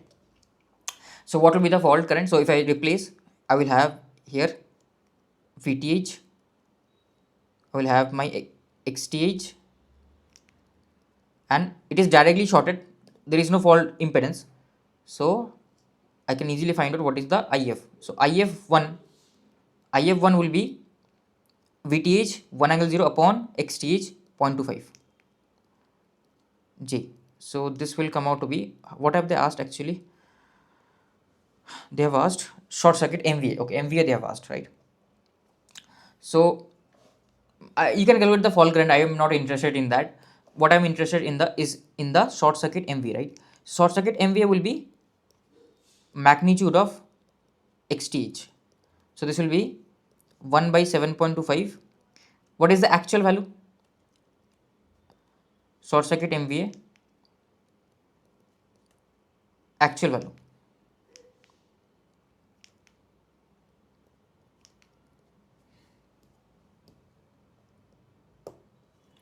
Actual value. So it will be 7.25 into the MVA. MVA rating is S base is 60, right? S base is 60. Okay, so S base is 60 into 60. So it is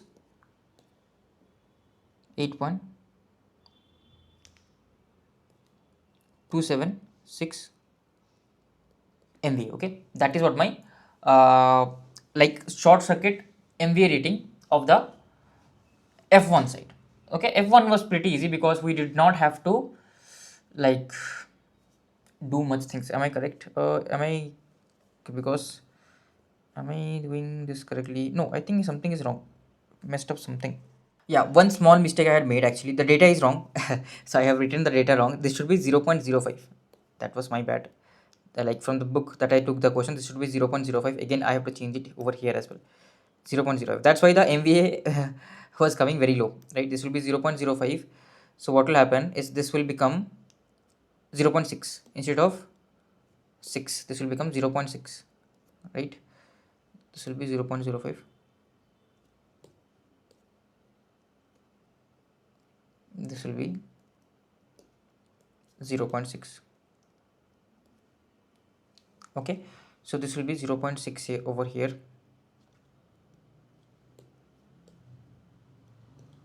And okay, so this 0.6, so this will become actually this will not be this, this will be 1.85. so 1.85 into 60, 1.85, sorry, 160 divided by 1.85, 60 divided by 1.85, this comes out to be 32.432 MVA. So actually it does not matter, but of course 0.5 means 50% reactance. What kind of transformer has 50% reactance, right? That is too high. So the data was absurd. So this will be 32.432 MVA. Okay, this was the fault level at 1. This is easy, right? This is very easy. But fault level at 2 will be difficult. Fault level at 2 will be difficult because resistance is there.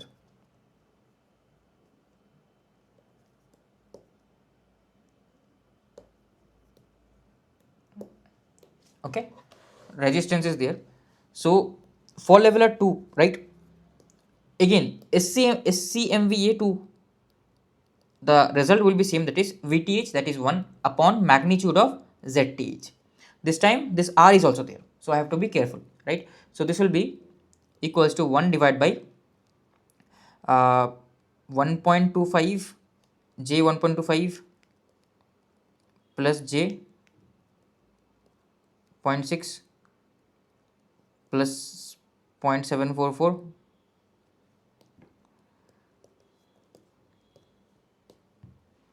plus J 2.975. Okay, so this will be equals to the magnitude, right? Magnitude. So the magnitude will be equals to 1 by this whole magnitude. So this will be equals to so the imaginary part is anyways higher, 2.75 plus 0.6 plus 1.25. so imaginary part is 4.875 and the real part is 0.744. okay, 0.744 whole square plus 4.875 whole square whole under root. So it comes out to be 1 by 4.145. okay, so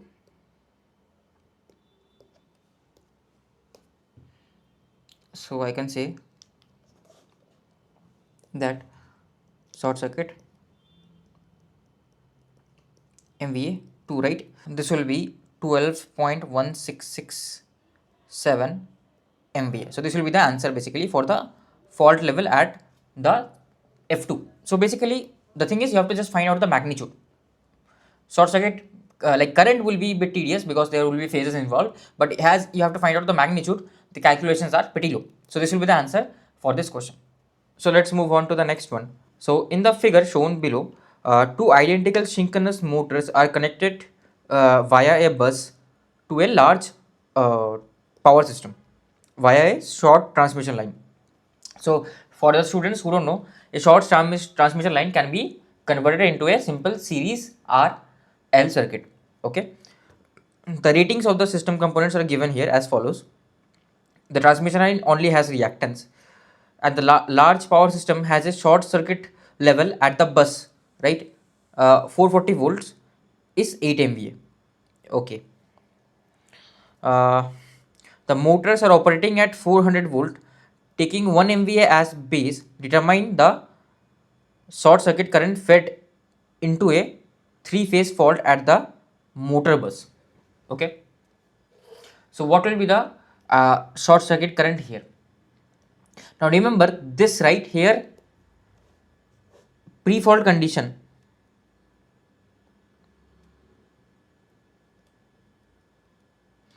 I cannot assume that my power system is operating in no load because synchronous motor is there. I cannot assume that.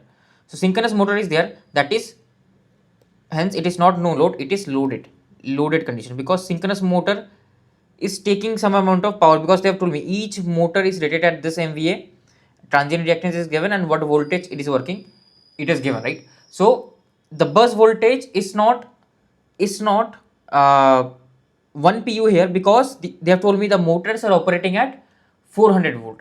The motor is operating at 400 volt, they are not operating at 440. So if I assume my base to be 440 volt, then what is the voltage in per unit? So if I draw the circuit, I have a large power system here, okay, and they are telling me that the large power system has a short circuit MVA of 8 MVA. It has a short circuit MVA of 8 MVA where the base MVA is 1 MVA. So basically what I can say that this large power system, right, if some fault occurs at the terminals of the large power system, after all the calculation of the large power system, after all the calculation, it comes out that the short circuit MVA is 8 pu, right, if some fault occurs at these terminals. And you know it's a large power system, so here the voltage will be constant, that is 440 volt.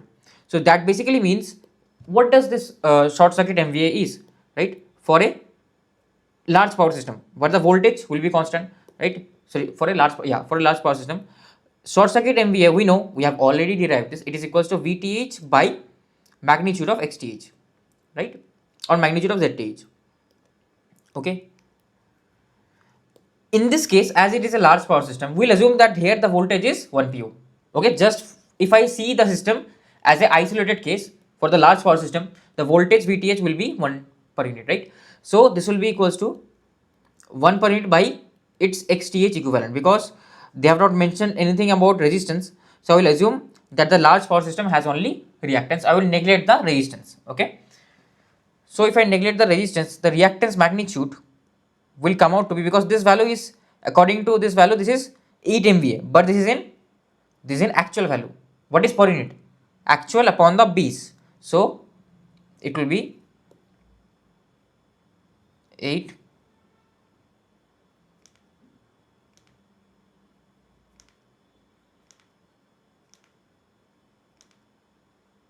upon base.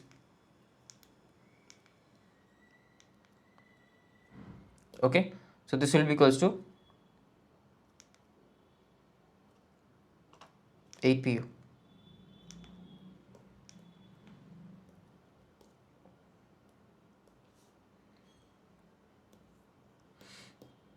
Okay, so this is equals to 8 pu. I got my, not 8, sorry, this is 8 pu, so I got my XTH. My XTH will be what? 1 by 8 per unit, right? I got my XTH value. So if I want to draw the reactance diagram, so I can replace this large power system with just a reactance of 1 by 8 per unit. Okay, that was the use case for XTH. So that is clear, I hope. Now we have to calculate the transmission line reactance, because it has a reactance of 0.05 ohms, right? In per unit, what will be the transmission line reactance?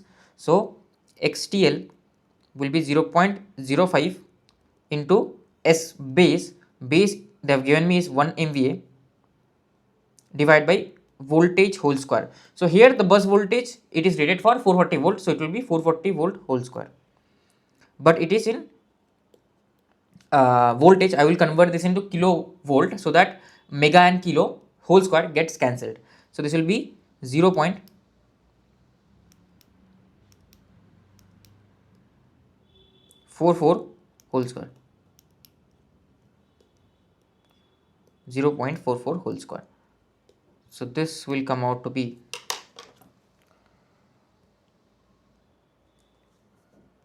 0.44 whole square inverse into 0.05. So it comes out to be J 0.258. Okay, J 0.258 per unit. So this is your transmission line reactance. We got my transmission line reactance. Now pre-fault condition, I have to draw the circuit.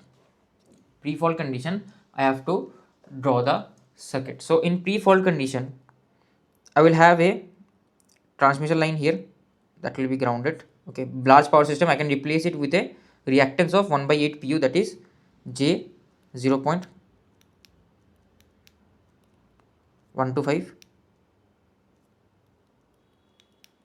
pu.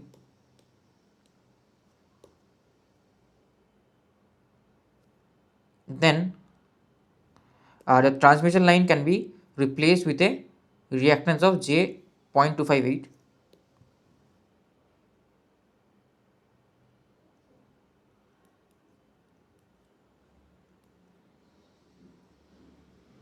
and then I will have the motors, right? So motors are actually operating at what terminal voltage? They are operating at a voltage of 400 volts. So in per unit, what will be the terminal voltage? VT terminal will be 400 divided by the base value, that is 440.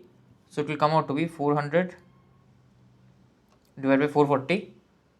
So it comes out to be 0.9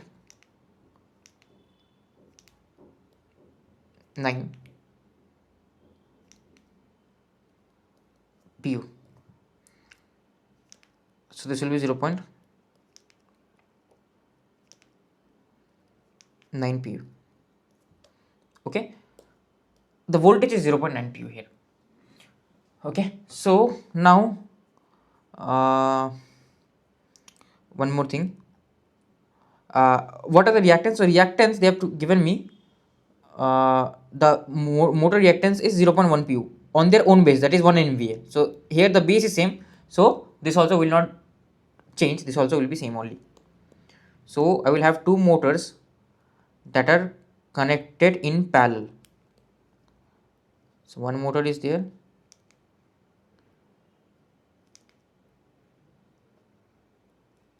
J 0.1, and then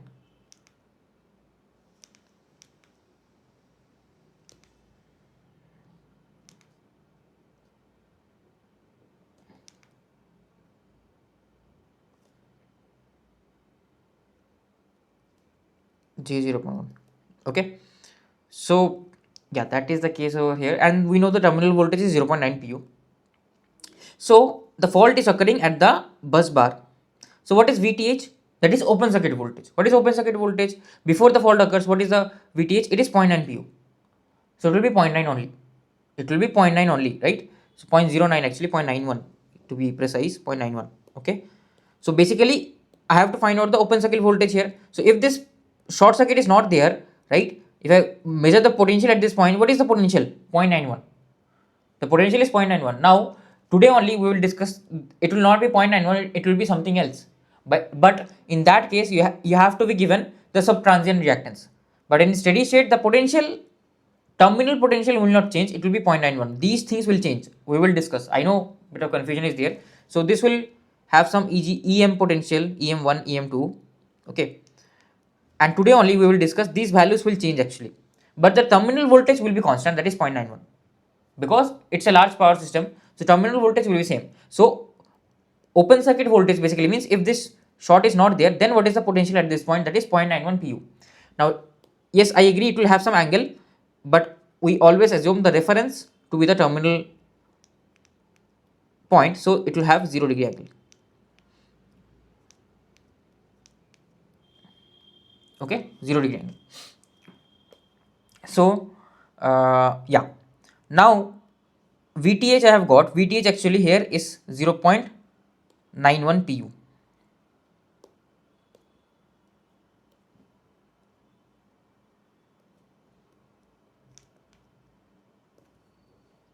Okay, VTH is 0.91 pu. Now what is your XTH equivalent?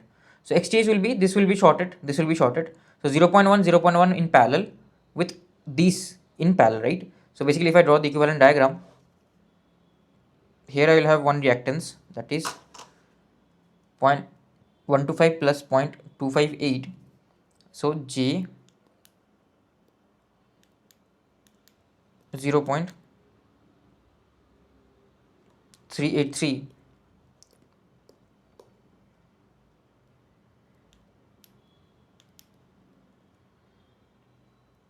and this is the point basically from which I am measuring the XTH, and this is the ground, and on this side I will have another reactance, that is J 0.05.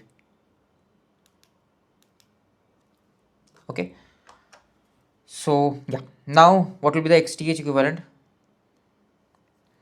It will be J 0.03 into 0.05.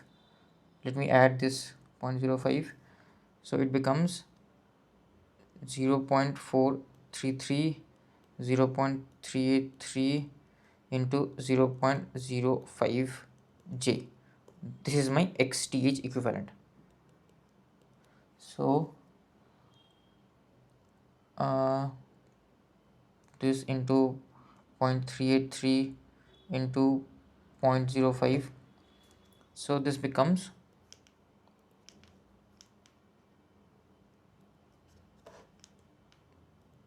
J 0.0442 per unit. So what will be my fault current? So fault current IF will be simply VTH upon XTH, right? So VTH is 0.91 angle 0, XTH will be J 0.0442 per unit. So this will be into 0.91, so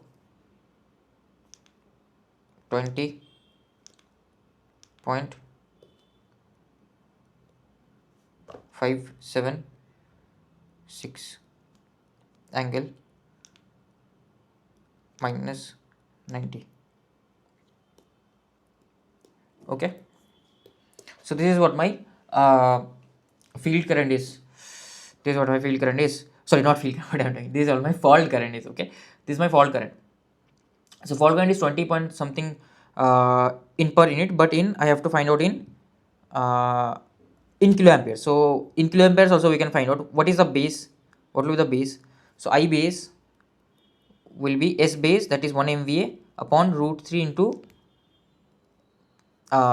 V base, that is 0.44, right? 0.44 kilovolt. So I can directly multiply this value to find out the exact actual value of the current. So this will be divided by root 3 into 0.44. So it comes out to be 27 kiloamperes. So this will be the actual value of the fault current. So just one new thing was there, that your pre-fault voltage this time was not 1 per unit like open circuit voltage, right? It is something else, 0.909, because it is provided in the question. Motors are operating, so they have told me in the question, right? So I will go according to the question. If nothing is mentioned, then I will assume 1 per unit. Okay, so yeah, I hope it is clear.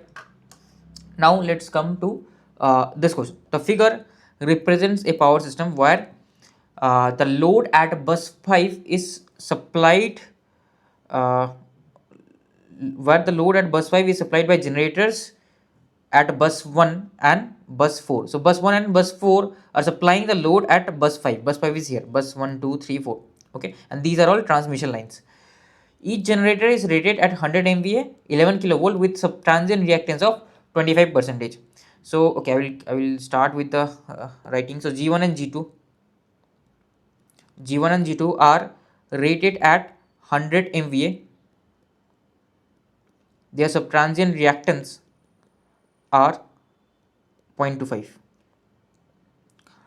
and the transformers are rated at 100 MVA with leakage reactance of 8%. So transformers, again the rating is same, 100 MVA, and the leakage reactance of the transformer XT is equals to 0.08 per unit. Okay, 0.08 per unit. The transmission lines have an inductance of 1 millihenry per phase per kilometer. So per phase the inductance is 1 millihenry. L1 is 100 meters, 100 kilometers long. L2 and L3 are 50 kilometer long. Okay, so what will be the reactance transmission lines, right? So what will be the inductance of line L1? It will be, per phase they have given me, per phase it is 1 millihenry into 100 kilometers into 100. So 1 millihenry into 100, so it comes out to be 0.1 Henry. Remember, it is inductance, it is not react. It is not inductive reactance. Okay, just be careful regarding that. Okay. Now what else? What about L2 and L3? So L2, so what will be XL1? XL1 will be 2 pi f L1. So frequency have they provided me? Okay, actually frequency should be provided. That's my bad. Yeah, that's my bad. Actually frequency should be provided, otherwise we will not be able to find out the reactance. So yeah, I have to change the question. I have to add the frequency.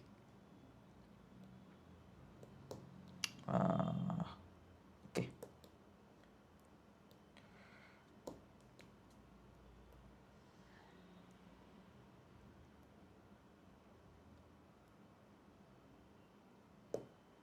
Okay, so the frequency I have to provide. So frequency, operating frequency f, let's assume that it is at 50 hertz. Okay, so this will be 2 into pi into 50 into 0.1, so it is 0.1 basically. So 110 pi is actually quite large. 10 pi is 31.83 ohms. It's actually quite large. So 31 point, it will be J 31.83 ohms.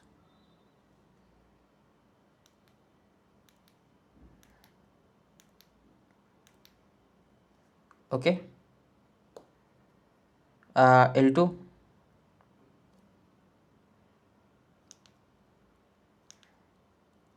will be equals to 1, so this is 1 into and 50 kilometer, L2 and L3, right? L2 equals to L3 will be basically 0.05, because it is half, because the length is half. So your XL2 also will be half of this. So 10 into pi, okay, this is actually not 83, sorry, this is 41, 42 divided by 2, it will come out to be 15.7, okay, ohms. Now I have to write this in per unit, right? So here what is the voltage level in the bus 2? In the bus 2, if you see, transformer is there, right? So transformer, it is generating at 11 kilovolt, the generator side, and the other side is 112 kilovolt. So this side voltage level is 112 kilovolt, and the base MVA, I will choose my base MVA to be 100 MVA because all of them are 100 MVA. Okay, so my XL1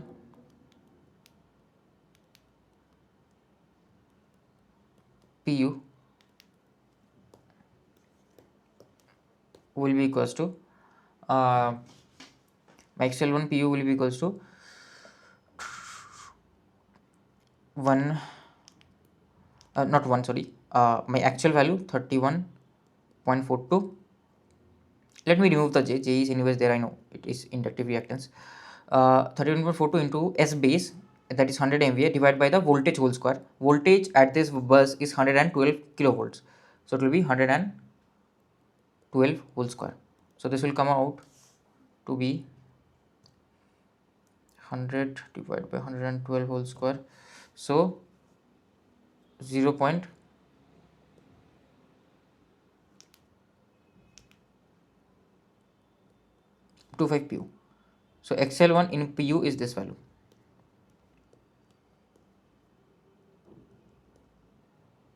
Okay, what about XL2? It will be just XL2 and XL3 will be just half, right? XL2 equals to XL3, it will be just half, so this will be 0.125 pu. Okay, so now what are they actually asking me basically? Okay, okay, yeah. So yeah, I got this. Now a three-phase fault occurs at bus 5, resulting in a fault current of 2530. So three-phase fault will occur at bus 5. Okay, it results a fault current of 2530. Okay, it results in a fault current of 2530. Okay, if the length of the L1 line is reduced to 50 km, what is the ratio of the new fault current to the original fault current? If the base voltage is changed to from 11 kV to 10 kV, what is the ratio of the new fault current to the original fault current? Okay, so if some fault occurs here, they are telling me that the fault current is this, right? We know one thing that the fault current, whatever the voltage here, I don't care about the voltage. We know one thing, that the fault current will be inversely proportional to the reactance, Thevenin reactance seen from this node, right? So we will try to calculate that. So if I draw the circuit now, reactance diagram basically, because I know I don't care about generator, whatever generator voltages are there, my fault current IF, right? We know this thing, IF will be equals to VTH by VTH by XTH, because everything is reactance. So will my VTH change? The voltage at this bus will not change, it will be same only, right? Voltage at this bus will remain same, so it will not change. So we just have to find out the like ratio. So VTH is not changing, so basically I can directly say that IF is inversely proportional to my equivalent reactance. Okay, IF is inversely proportional to my equivalent reactance. Now what will be my equivalent reactance? That is what I have to calculate, right? So in the first case, what is my equivalent reactance? So if, let me draw the reactance diagram. So I will have a generator here,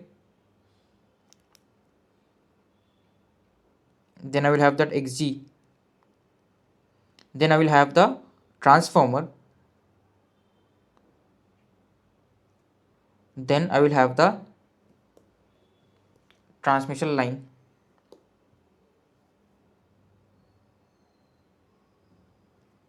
and then I have this, like here also I have a transmission line, here also I have a transmission line, right? So it will be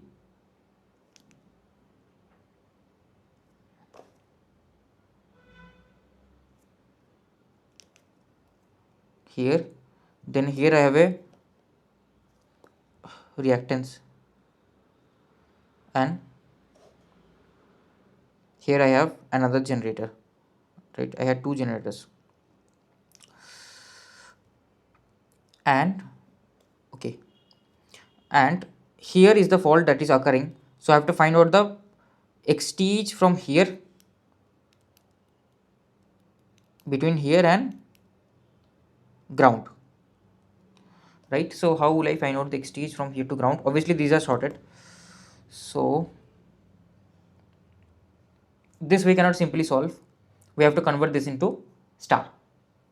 Okay, so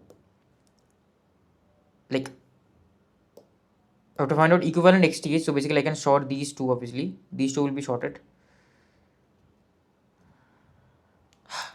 so I have to convert this into star, right? What will be the value? So let me write down the values here. So this is XL1, this is XL2, both are same, right? So this is XL2, XL2, both are same, let's assume. Okay, assume, let's say these are X, okay, and this is my XT, this is also my XT. These values will not change because base is not changing and voltage base also is fine, both are same, S base is 100. Okay, so now I will convert this into star.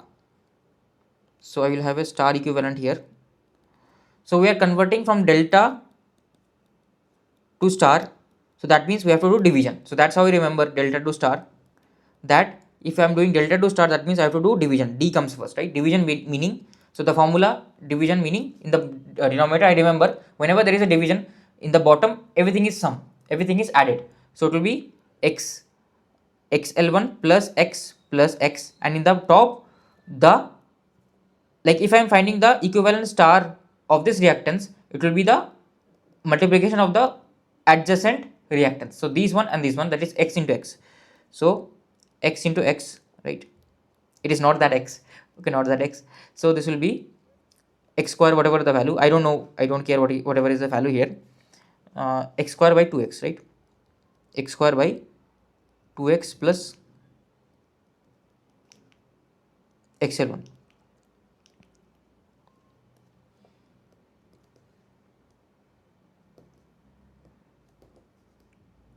Okay, x square by 2x plus xl1.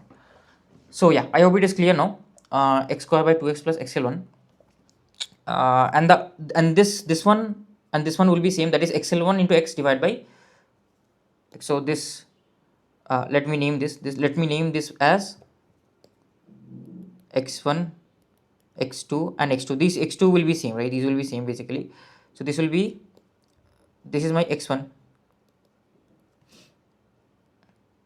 my x2 is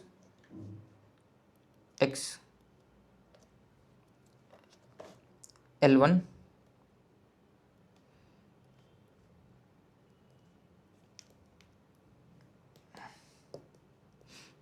into x divided by 2x plus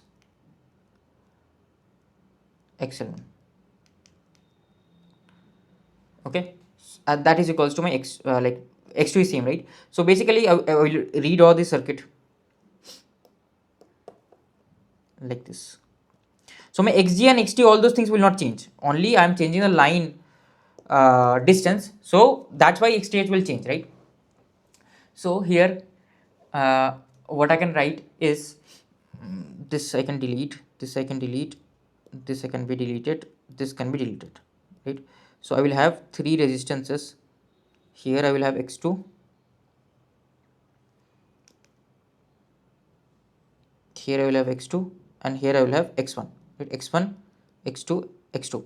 So let me now put the values. Okay, so what is my xt equals to? Xt is equals to uh, xt is equals to 0.08 and xg is equals to 0.25. So this will be 0.25 plus 0.08. What is x2 now? So x2 is this value. So this, I will compute this value. xl1 we have calculated, it is 0.25. xl2 is 1.125, right? So 0.25 into 0.125 divided by 0.25. Okay, x, yeah, 0.25, 0.5. So this will be 0.625. So x2 is 0.625. Okay, and this whole thing and this whole thing are symmetric, right? So these are in parallel. So if x and x are in parallel, then the equivalent becomes x by 2. So this will be by 2, and this is in series. So plus x1. So x1 we have not calculated, so it is equals to x square. So x is 0.125 whole square divided by 0.5. So which is 0.3125. This value is 0.625. It is just, this is just the half, right? So this will be added with the following. So yeah, let me point.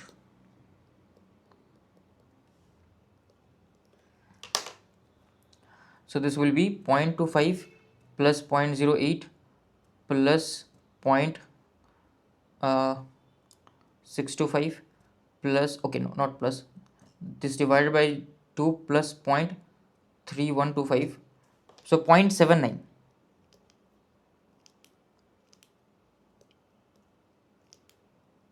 0.79 per unit. Okay, so this is my xth in the first case, right?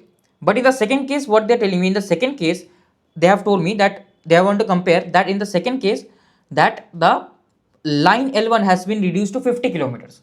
If the line L1 has been reduced to 50 kilometers, then my XL1, so in the first question only, XL1 becomes half, that is same 0.125 pu. XL1 also becomes 0.125 pu because the line length has been reduced to half. So XL1 becomes 0.125 pu. So what else can I say? So where did it go? XL1 is 0.125 pu, right? So if XL1 is 0.125 pu, okay. So now what will this become? So these, right, this will become different. This will become different. So now it will be just 0.125 divided by 3 or 3. Okay, let me just calculate this value. So what will these values become? So everything else will be same, just x1 x2 will change, right? So now this I will delete, this will change and this will change. So here all of them will be x now, all of them are x, that is 0.125. So it becomes basically x by 3.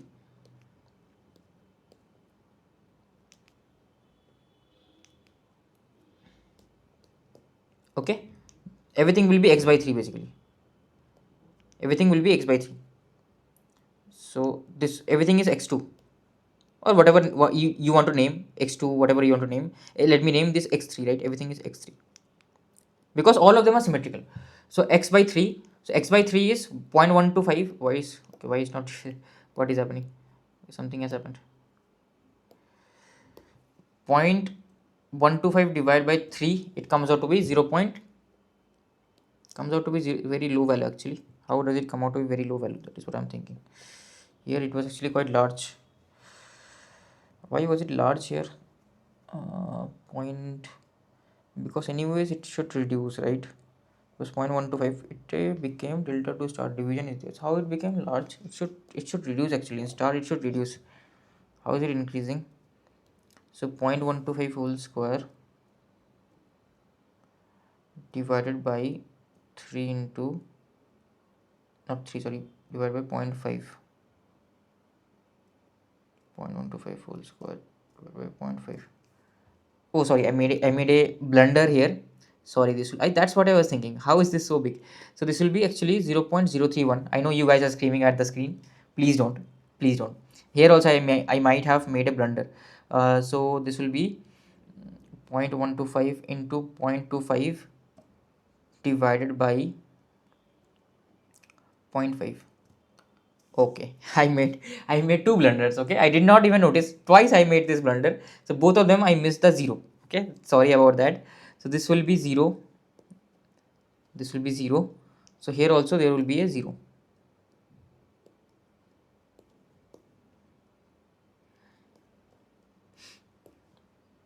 Okay, there will be 0. So plus 0.08 plus 0.25 divided by 2. Okay, so 0.19625 plus 0.03125. So this comes out to be 0.2275. My bad, it is 0.2275. Okay, now that's what I was thinking, that how can it be so there can be so much of a difference, right? So this will be 0.04167, this will be 0.4167, all of them are same values. So now the value will come out to be 0.25 plus 0.08 plus 0.04167 divided by 2 plus 0.04167. So okay, this also almost comes out to be, okay, this also comes out to be same. How is it possible? This also comes out to be almost same, 0.2275 pu. So it is same, right? So I know, so xth2 in the case 2. So I know, so this is the 1 second case and this was the 1 first case. So basically if, so let me write this as if, let me write this 1 second case and let me 1 first case, right? So if 1a upon if 1b will be xth b upon xth a. Okay, so it is roughly almost 1. So basically the fault current in the second case that they have been asking, it will be same as the first case. So it will be 27 whatever the value was, right? Whatever the value here was, that is 2530, same value, roughly approximately it will be 2530 ampere. Actual per unit is same, per unit is just inverse of that, so that's fine. Per unit I am not calculating because VTH value, but I don't know what is VTH because it is operating at some voltage, so there will be some voltage that the generators are developing, right? They have not told me the operating condition, so I have assumed it to be some voltage V, some voltage V. Okay, I hope that is clear now. Okay, so what is the next thing that they are asking? If the base voltage is changed from 11 kV to 10 kV, what is the ratio of the new fault current to the original fault current? Will the ratio change? If I change the base, will the ratio change? No, the ratio will not change, right? So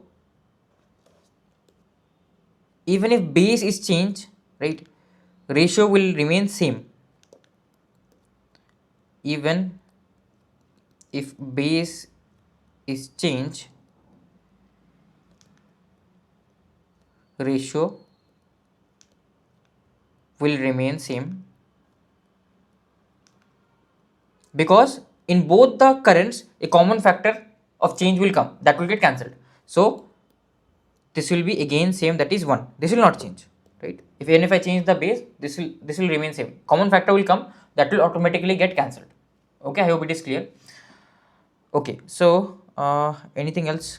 One more thing you can do is that you can actually have they told us what kind of base MVA you can find out, right? What is the base MVA? Sorry, you can find out the short circuit MVA. What is the short circuit MVA? Short circuit MVA, if they could have asked in the question. So additional, what they could have asked, additional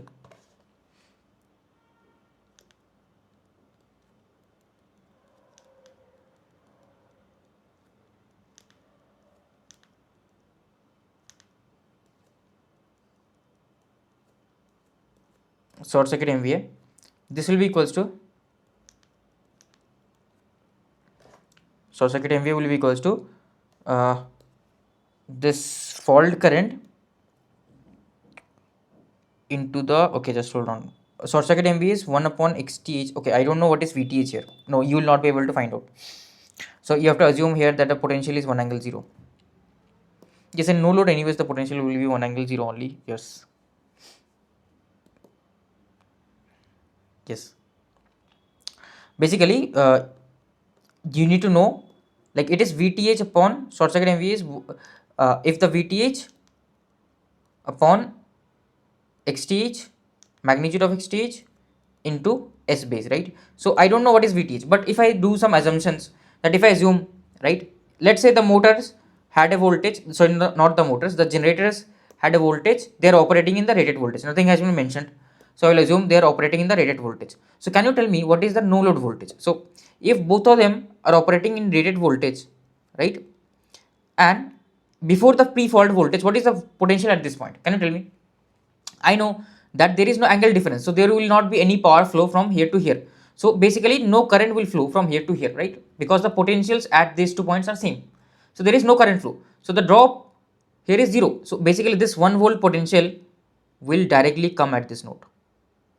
Okay? Because there is 0 drop here, no drop, right? So basically my VTH I can find out without even they telling that it is 1 angle 0 only. So my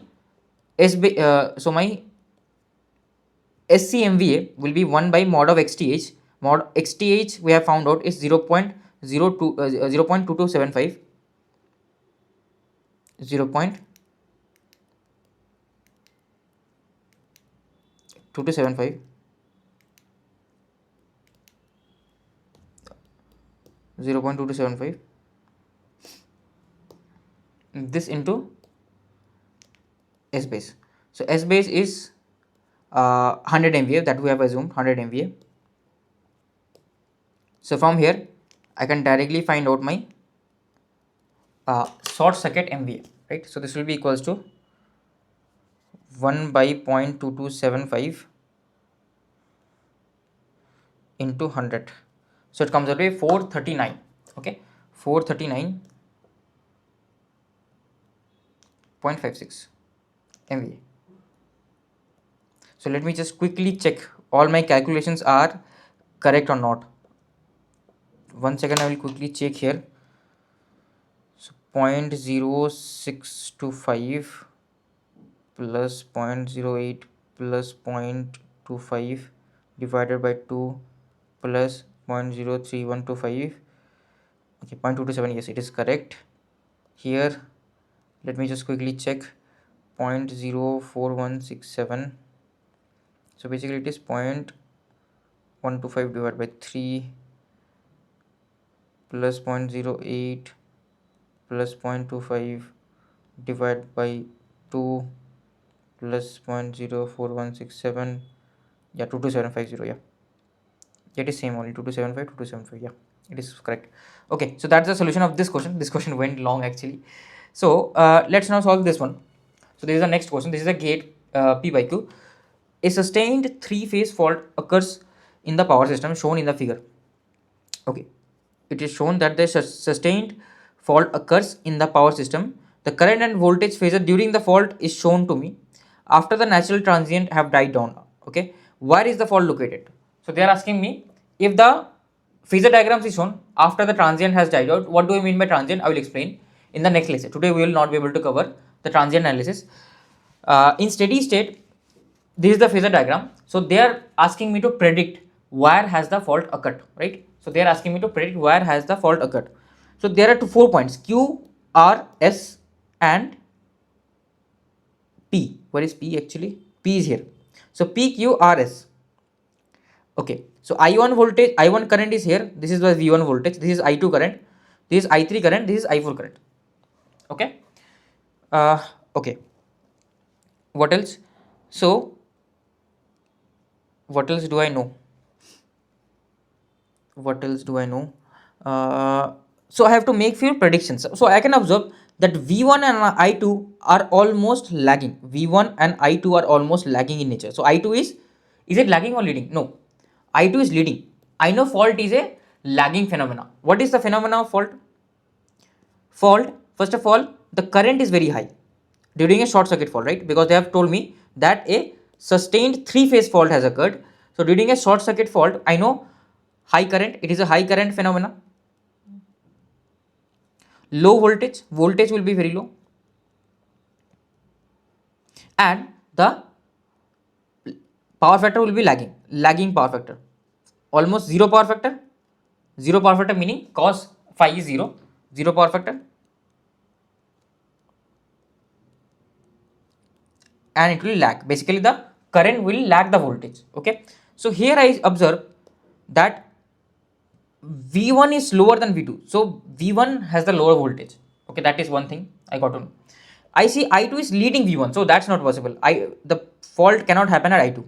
I see I3 and V1 almost have 90-degree phase difference, but it is somewhat lower. So I3 is here, right? I3 is here. So that is actually not possible, because I know I1 is minus I3, or no, I1 is okay. I1 is here. Okay, so maybe no. I1 cannot be minus I3, because if the fault happens here at point Q, then I1 will come, I2 will come here, I3 will come here, I1 will come here, right? That is what will happen. Okay, I see I2 and I4 are opposite. I2 and I4 are opposite. So I2 is flowing here, I4 is flowing here, right? So they are both opposite. That means fault cannot happen in this line, in the bottom line. Why? If fault happens in the bottom line, then all of the I2 current will flow through the short circuit path. All of the I4 current will flow through the short circuit path. But here they are telling me I2 and I4 are opposite and equal to each other. That means it is no short circuit is happening here. Then only I can write from this KCL equation that I2 will be equals to minus of I4, as can be seen from the phasor diagram as well. So fault has not occurred here. Fault must be occurring here only, either at point P or Q or S. Okay. So I see V1 and I1 are almost 90-degree lagging. V1 and I1 is the highest value. I1 has the highest value and the angle is also 90-degree. So which one? So I1 is the current where the lag has happened, right? So I1 is the fault current basically. So the fault must occur here. Fault must occur at point Q. Why? If let's say the fault occurs at point P, then again the same analogy, whatever we used in the bottom transmission line, should be applied here. So I1 and I2, I1 and I3 must be equal and opposite. But are they equal and opposite? No, they are not equal and opposite. Both are almost lagging current. So both are almost fault currents, right? So the top point cannot be the this point cannot be fault point. Okay, so I hope it is clear. Hence your point key is only the possible answer, point q is only the possible answer. S could have been the possible answer as well, S could have been the possible answer as well, but I see that S is connected to V2, and V2 and I3 do not have almost lagging relation.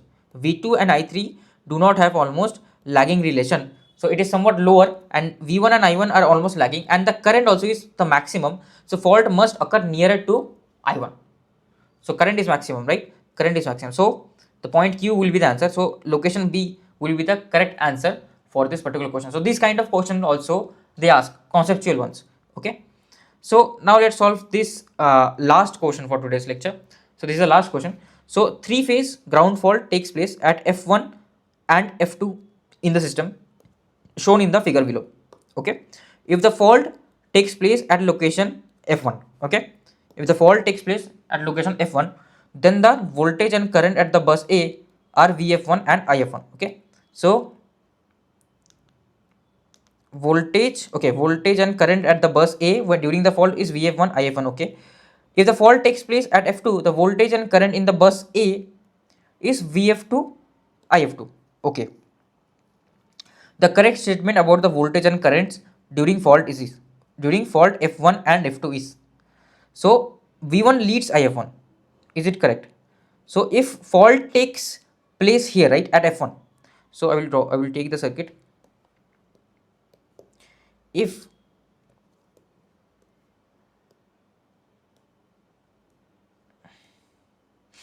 so the reference direction for IF1 is here. If fault takes place at F1, right, so we know that this EB will supply some current from here, so all of the current will flow to this short circuit path, and all of the current will flow through this short circuit path. So this current will be equals to my IF1, but please notice that IF1, the reference direction for IF1 is on the right hand side, right, but actually the fault current will flow on the left hand side, so it is just opposite. So I will write here IF1 actual, right, so IF1 actual current. So IF1 actual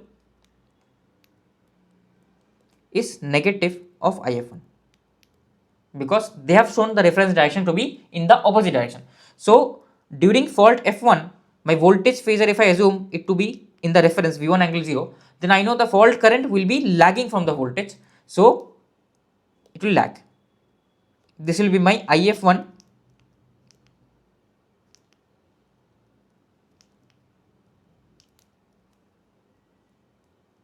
actual.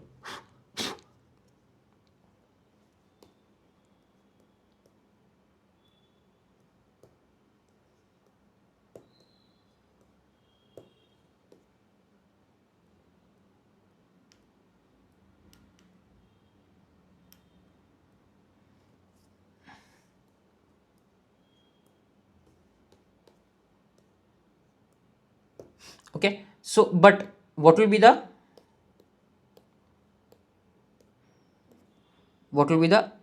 IF1 current? IF1 will be negative, right? So IF1 will be actually here. So IF1 actually leads the V1 by 90 degrees. So here if they say VF1 leads IF1, no, incorrect. VF1 leads IF1, no. VF1 lags IF1, yes. VF1 lags IF1, right? These two are the possible answers, because if we see VF1, V1 or VF1, if they say it is VF1, so BF1 of course will lag the fault IF1, right? Not the fault current. Fault current, actual fault current is here, but the reference direction for IF1 is here. So VF1 will lag the IF1 by 90 degrees. Okay. Now VF2 and IF2. Okay, VF2 and IF2. So VF2. What about VF2 and IF2? So during fault here, what will happen in the second case, right?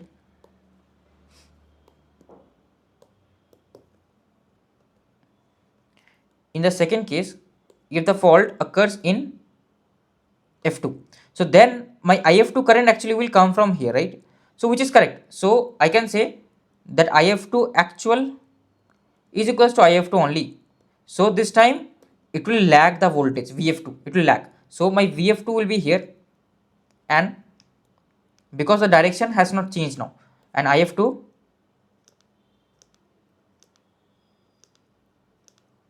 is here. Okay, so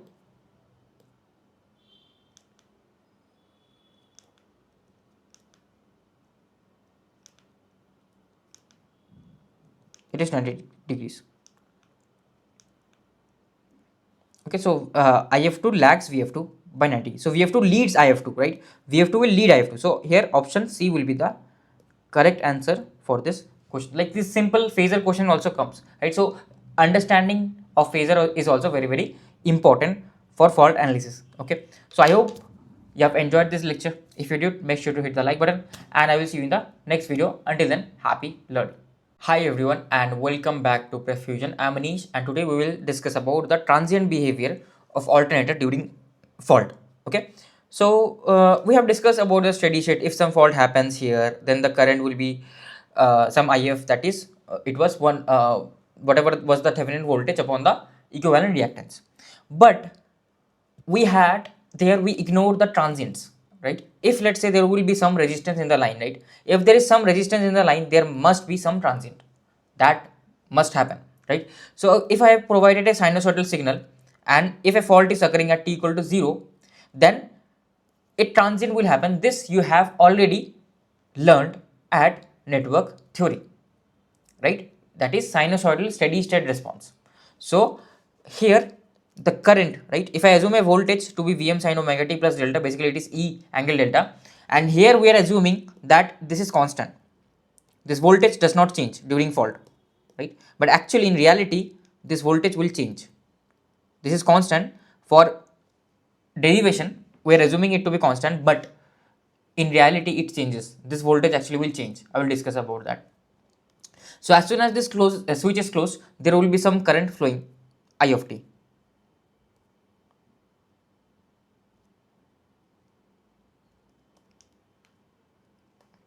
Okay, so I of t is equals to what? It will be a combination of two responses. One will be sinusoidal steady state response, another one will be the transient response. This has been taught in AC networks. So I will have two components. One will be the transient response, another one will be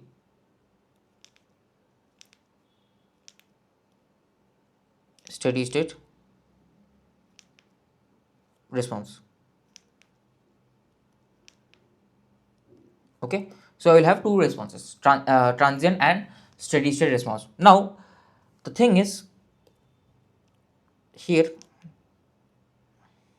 what is the steady state response? Steady state response is nothing just like a LTI system, right? What is the impedance seen from this source? Impedance will be what? R. If this switch is closed, right? When this switch is closed, then the impedance, let me reduce the size.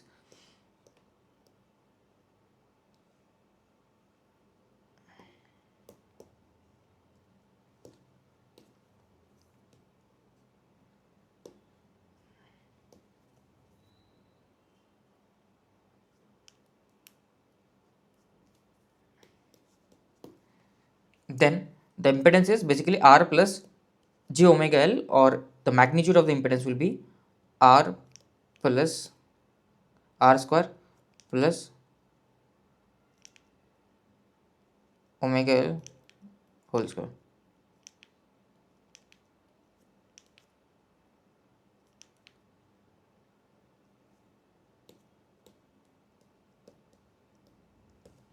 Okay, omega L whole square, R square plus omega L whole square. Now now now what is the angle? Phase angle. So phase angle will be tan inverse omega L by R, right? That is my phase angle, theta z, tan inverse omega L by R.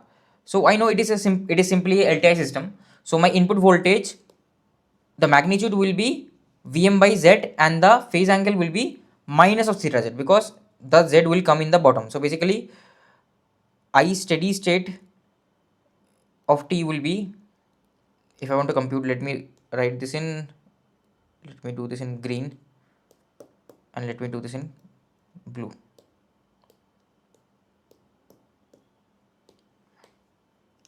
So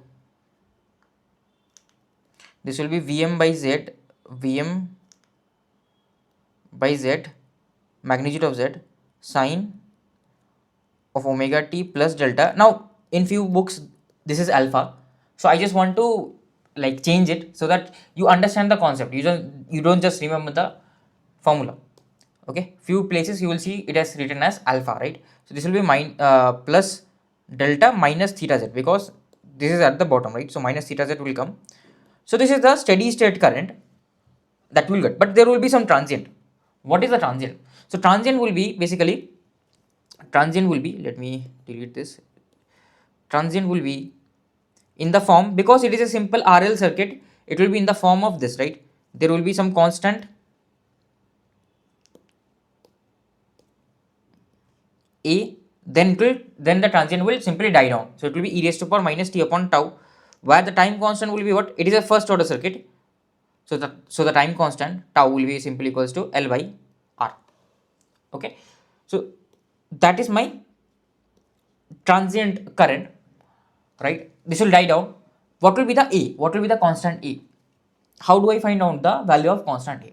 So I know that at t equals to 0 plus, right? At t equal to 0 plus, just as soon as the switch is closed, we knew that the current across the inductor was 0, because we assumed that pre-fault condition was no load condition. So pre-fault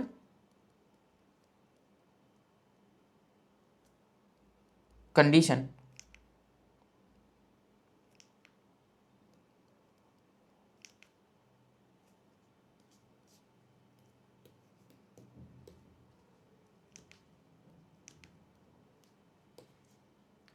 circuit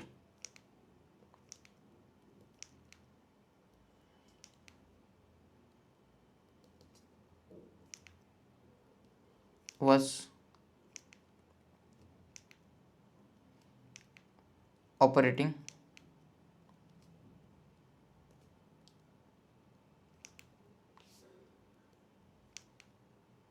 in no load.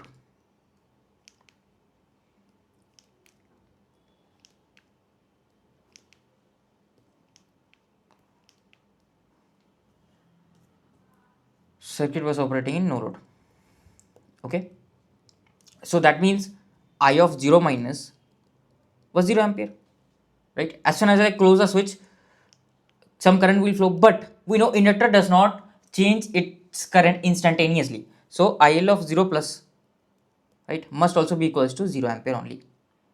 But if I put in this equation IL of 0 plus, what will I get? So IL of 0 plus, or I of t 0 plus, if I put here, I of 0 plus will be equals to I transient of 0 plus plus I steady state of 0 plus. So basically I have to put t equals to 0, right? So we know I of 0 plus is 0 ampere, so it is 0 equals to I transient of 0 plus. So it is 0 plus, this is 1, so it will be simply E plus this. What is the 0? If I put t equal to 0 here, what is the expression? It is delta minus theta z. So Vm by magnitude of z, delta minus theta z. So it comes out Vm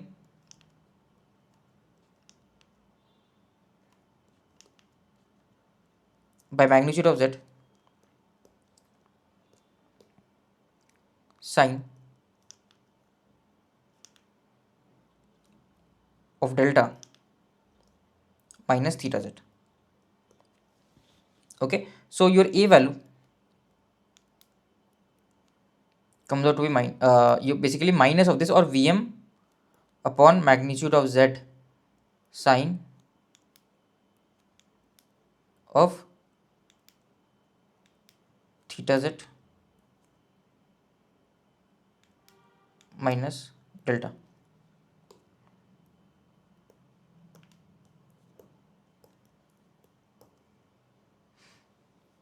Theta z minus delta. So this is what my A is equals to. Now the current expression, the fault current actually expression is this Vm upon magnitude of z sine of theta z minus delta plus Vm upon magnitude of z sine of omega t plus delta minus of theta z. Okay, so this is what my expression for the current is. Okay, I hope it is clear now. So this will be used, this will be utilized, and I think this also had been proven to you in network theory, right? So basically this current is actually called, let me color this again.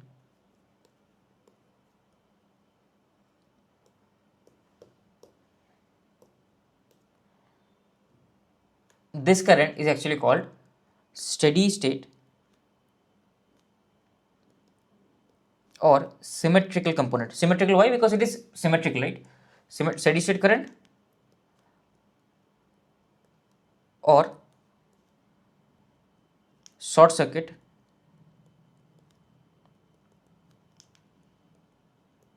symmetrical current, okay, or symmetrical short circuit current, whatever you want to say, short circuit or symmetrical, whatever you want to say, symmetrical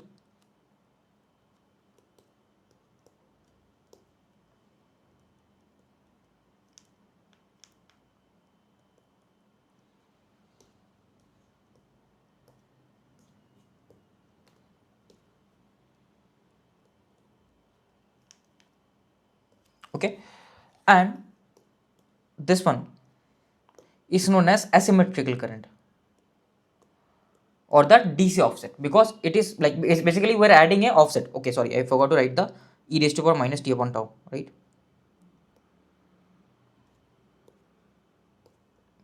So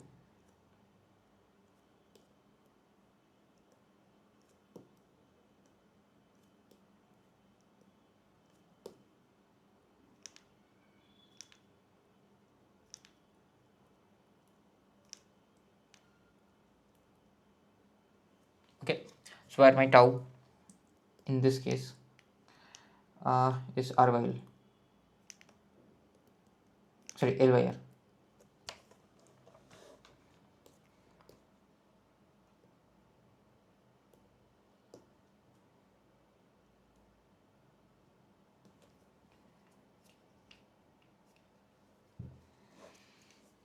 So now, yeah, this is called as the DC offset, okay, or the transient current,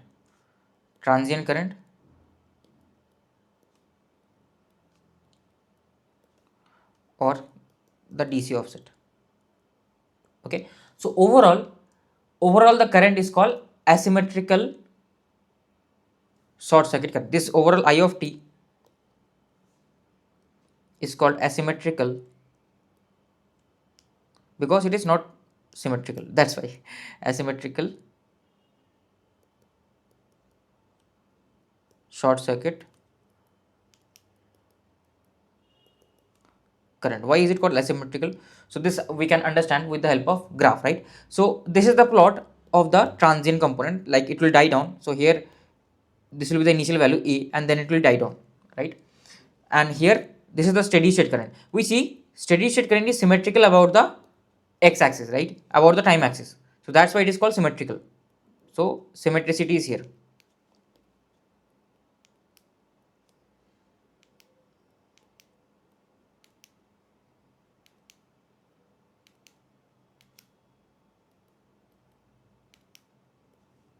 Okay, and this one is the transient current.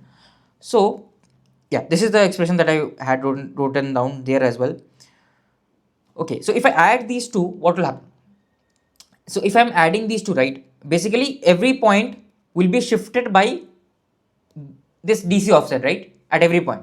So what I will do, I will pick the lowest point, that will be shifted here, the highest point will be shifted here, and the somewhere midpoint, this zero crossing point, will be shifted here, right? So basically what I am doing, I have just shifted this graph upward. So this will be my new envelope, because the whole graph will be shifted upwards, upwards. Okay, so I will start from this point because this is something negative, this is something positive, which is much higher. Actually my I of t should start with 0. Yeah, that is also one more thing. I of t should start with 0 because we had equated this value with this value, right? Whatever was the starting value, yeah, it should start with 0. Yeah, so basically it will start with 0 current and then it will vary like this. Okay, that's why it is called as asymmetrical current, because it is not symmetrical about the x-axis, but that will only continue for the first 5 cycles. Okay, for the so the current will be something like this.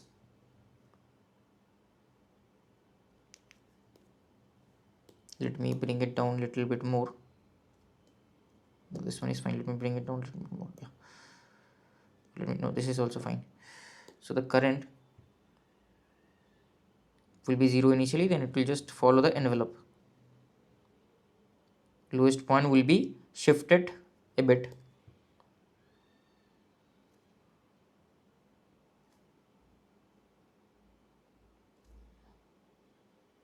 So basically what will happen, the current will not be symmetrical for the first few cycles. Okay, so first for the first 2 to 3 cycles the current will be very large. 2 to 3 cycles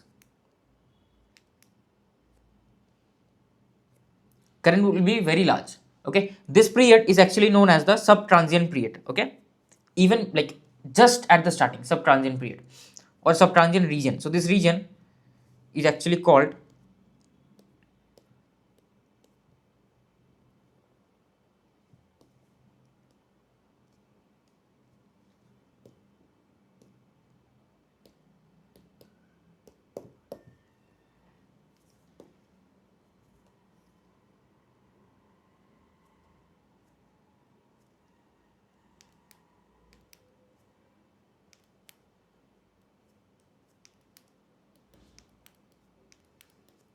subtransient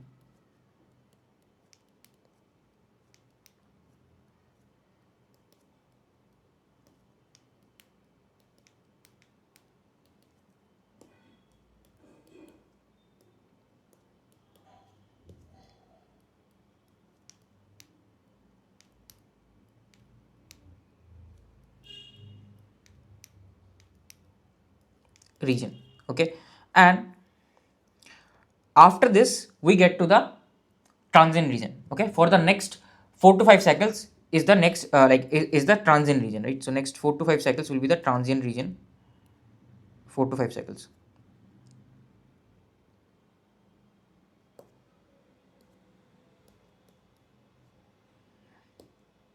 This will be, let me mark it with different color. This is called as the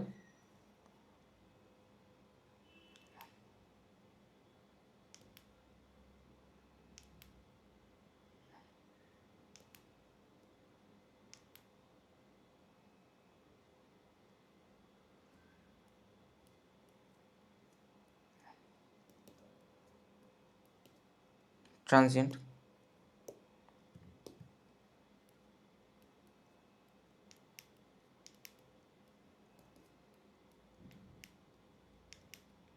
region. Okay, so this consists of 4 to 5 cycles, and generally this is not that important. Ultimate is this one. Why is this so important? See, because initially the starting the DC offset will be the highest, so the current will be the highest, current can go very high. So accordingly we have to design our circuit breaker. That's why this point, initial subtransient period or subtransient region, is very very important. After this steady state comes, which we have been already analyzing, right? This is known as the steady state period or steady state region. Let me use some other color.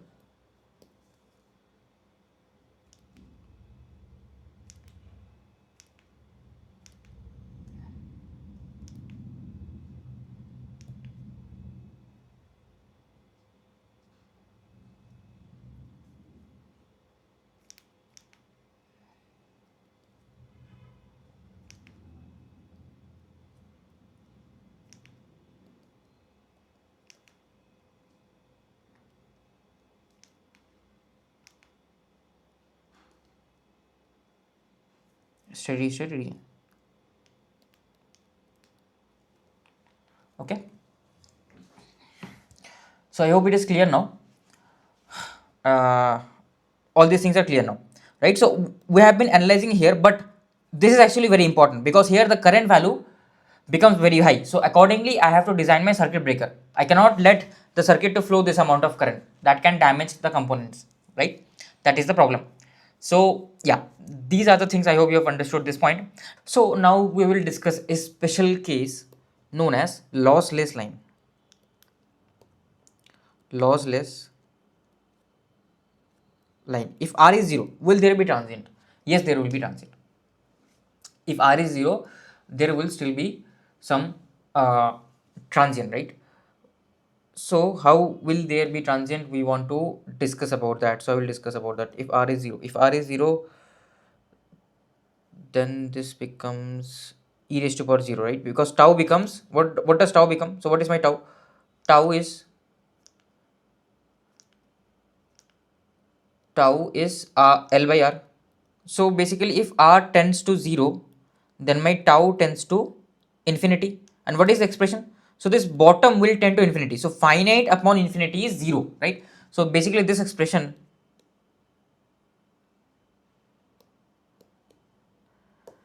this will tend to, this is infinity, right? So this whole expression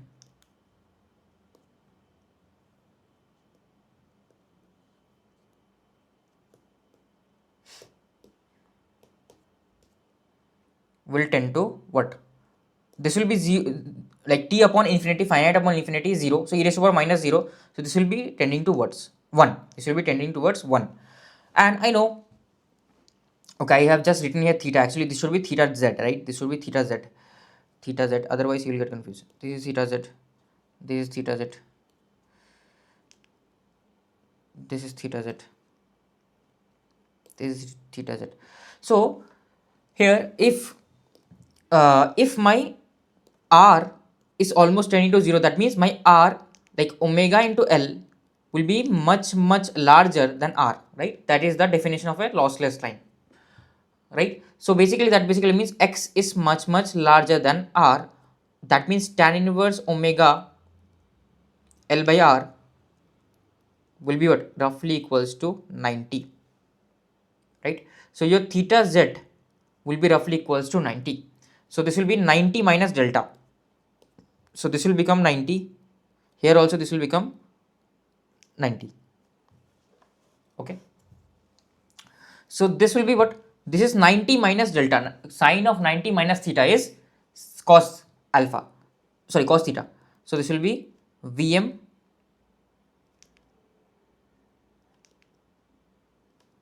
by Z into cos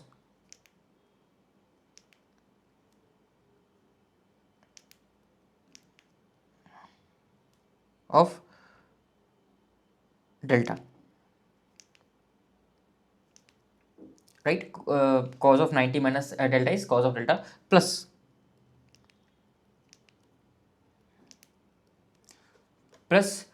here I will have Vn upon Z, which is almost equal to X, right? Because then my magnitude of Z, what will happen to the magnitude of Z? So what is magnitude of Z? Magnitude of Z is equals to under root of R square plus X square. So roughly this will become basically X only. This also will become X, right? Magnitude, because roughly R is very low. So if I take common here X, if I take X common, this will be R by X whole square plus X plus 1, right? So automatically this will be much lower. This will be almost tending towards 0 because R is much lower than X, right? So automatically this will roughly be X. So this will be X, not that X, okay? Not your X. So cos delta plus Vm upon X into sine. Now this will be minus 90, sine omega t minus 90. This will remain here because these numbers may be comparable, right? These numbers can be comparable. So I'm keeping here theta z. I just simplified this one. This one I'm keeping here as theta z only. Okay. because the numbers here can be comparable. So this will be Vm upon x sine of, because I cannot further simplify this, right? This cannot be simplified. Omega t minus theta z plus delta. Okay. So for a lossless line, this becomes your current. Okay. So for a lossless line, this is your current. So roughly what we can say is at omega t equal to 0, right? At omega t equal to 0, what is happening? At t equal to 0, t equal to 0, current is anyway 0. Okay, that is fine. T equal to 0, current is anyway 0. But what is the point at which the current will be maximum? I want to find out the maximum value of current, right? When will that happen?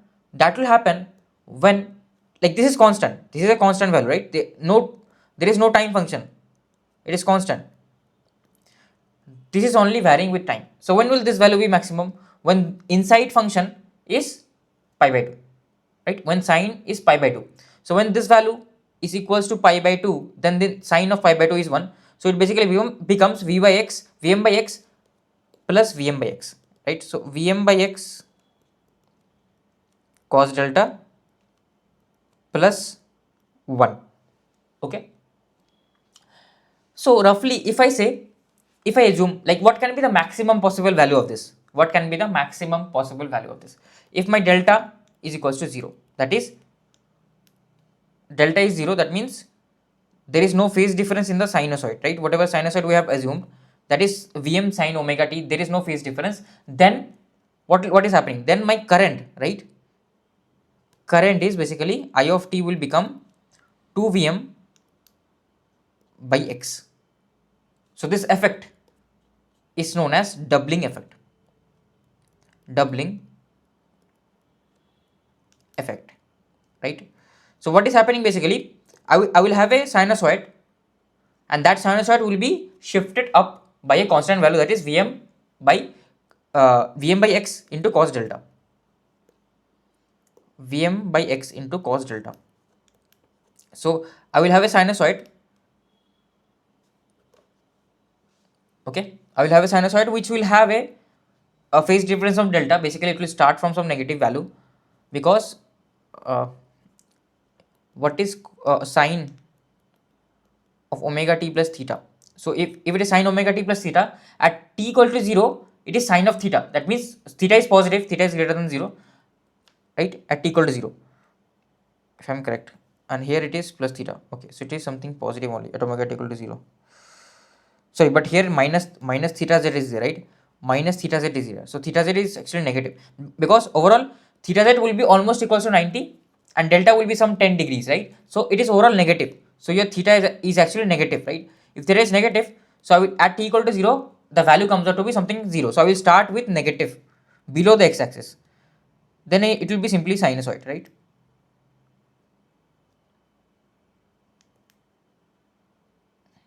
Okay, then it will be simply sinusoid, not a proper sinusoid. I am not drawing a proper sinusoid, but it will be simply sinusoid. Okay, now what is happening? I'm adding, if it is a lossless line, I'm simply adding a constant value. What is that constant value? That constant value is this Vm x upon cos delta. So this whole graph will just be shifted up, right? And it will start with 0 current, because of course at t equal to 0 plus, the current will be 0.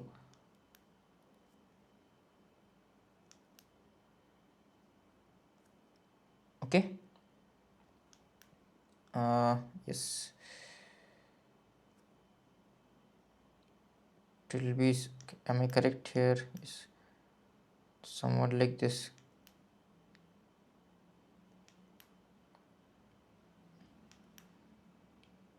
So reduce minima, then again increase maxima, and the graph will be somewhat like this. Rough drawing I'm doing. Okay, so this, right, will be what? This will be your, this value is Vm upon magnitude of x. This is 2 Vm.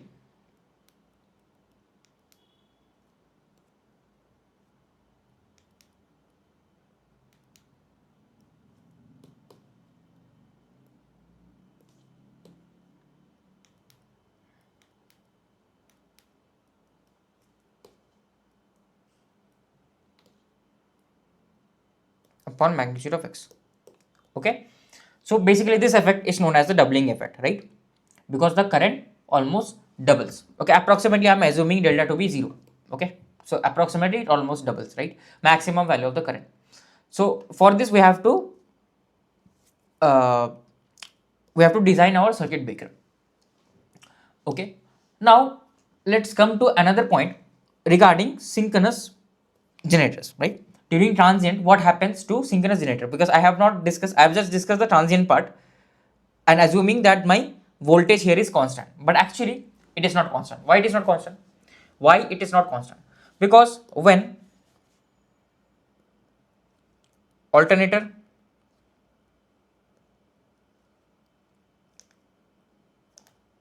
was operating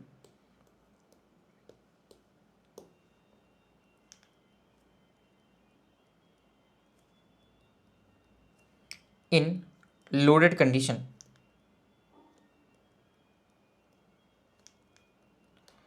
the power factor might be like in load, we know power factor generally is 0.8 lag or something, right? 0.8 lagging or something, right? That is the loaded condition. But as soon as what will happen? As soon as fault will occur, we know it is a low power factor phenomena. So here it is a zero power factor lagging phenomena. So have we learned something in synchronous machines that if the power factor changes, that will change my excitation? So from here to here, excitation will be changed.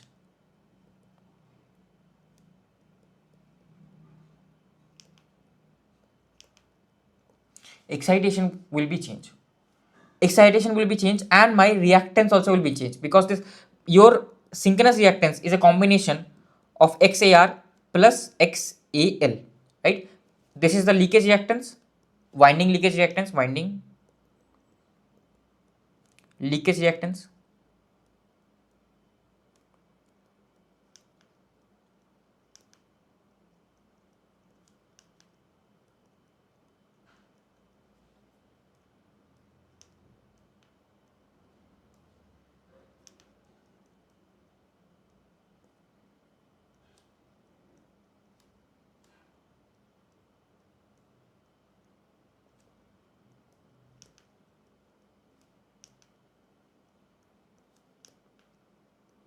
and this one is the not armature leakage. So armature reaction,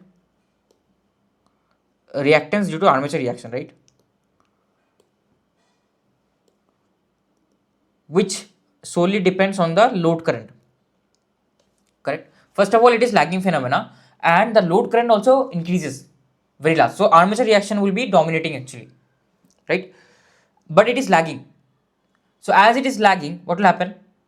It will try to reduce the field voltage, right? So your what will happen? Initially, your armature reaction was small. Initially, your armature reaction was small, right? Why? Because initially the current we are operating in full load, so current was in full load levels. Okay, so current was full load. That's why armature reaction was small, and for that I had some terminal voltage Vt across here, right? Some terminal voltage Vt. But as current increased due to fault, what will happen? The armature reaction, the effect of the armature reaction also will increase. So your Vt will reduce. But actually, we also tend to forget that EF also will change, right? EF also will change. Both will change. Okay? Both will change. So basically what happens during transient, we assume that our reactance of the synchronous motor is XD double dash, which is known as the subtransient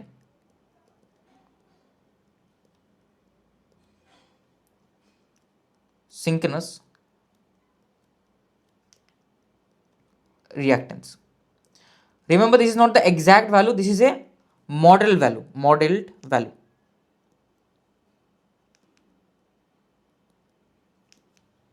Modeled value.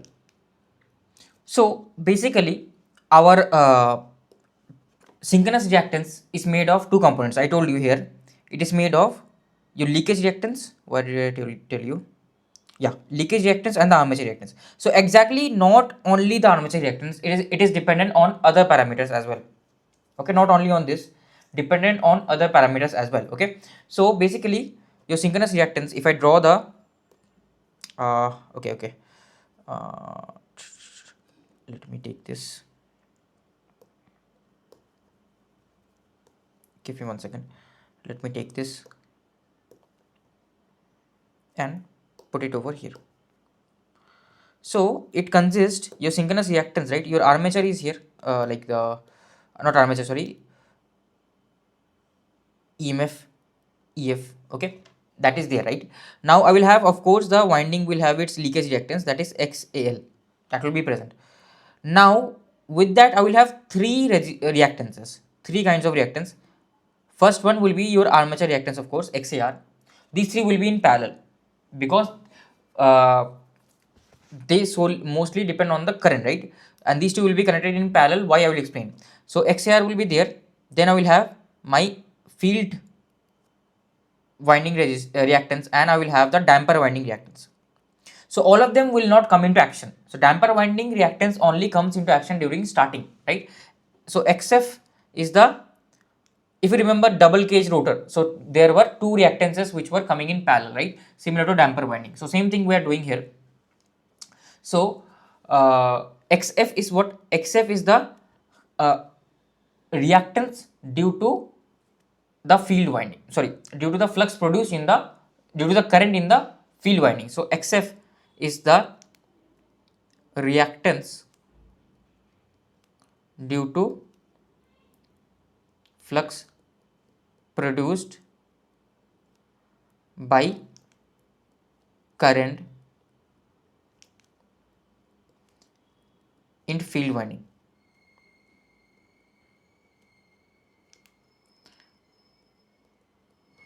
And XDW is basically the damper winding reactance.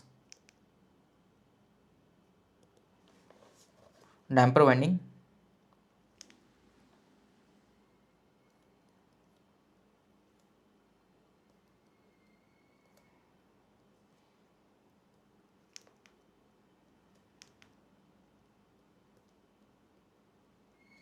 damper winding reactance. XDW is basically the damper winding reactance.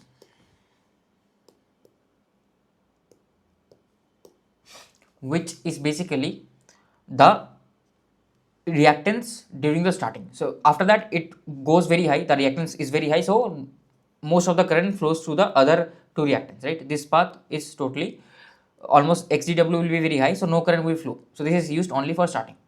So this XF is constant, this does not change, this does not depend on the armature current. So armature current will flow through here, right? Field current flows through here. Okay, so what happens actually is that we know, so my overall synchronous reactance is actually combination of XAL plus parallel combination of XF and parallel combination of XDW.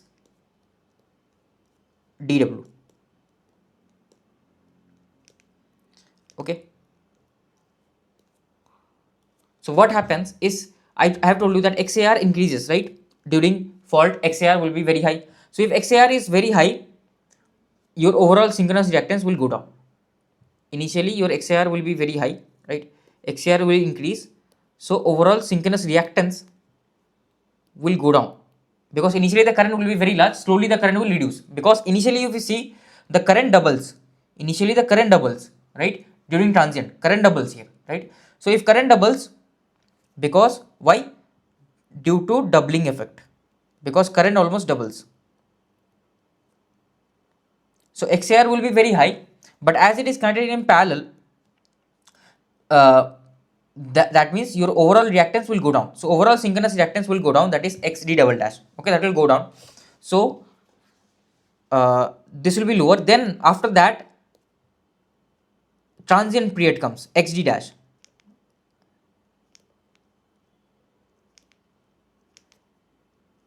Okay, so this is XD double dash, this is XD dash. So this is known as the transient reactance. So in this again XAR will increase, but not that to that high value, because you see after a few cycles, if you see here, observe here, after a few cycles the peak value of the current actually reduces. So XAR also will reduce. So transient synchronous reactance. So why is it greater? Because the XAR reduces because the peak value of current reduces. Okay, and after that finally we get our actual reactance XD, which is known as the steady state reactance.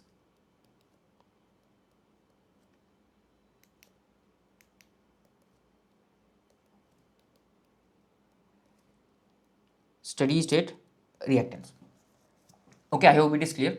So this is the overall scenario. So initially here the reactance provided will be XD double dash. So reactance also changes, right? Initially here the reactance will be XD double dash, that is the subtransient reactance, and here the reactance will be transient reactance, and here the reactance will be steady state reactance. Okay, these three are the reactants basically.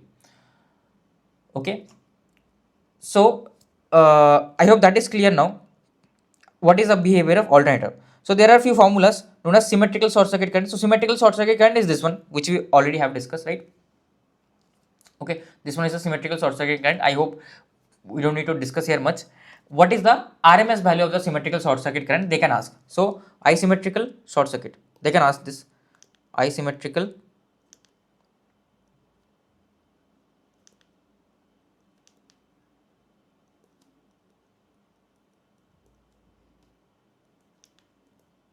RMS will be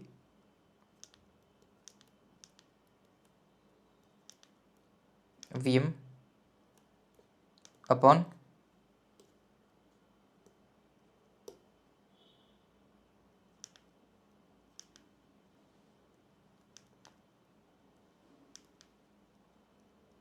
root 2 mod of Z.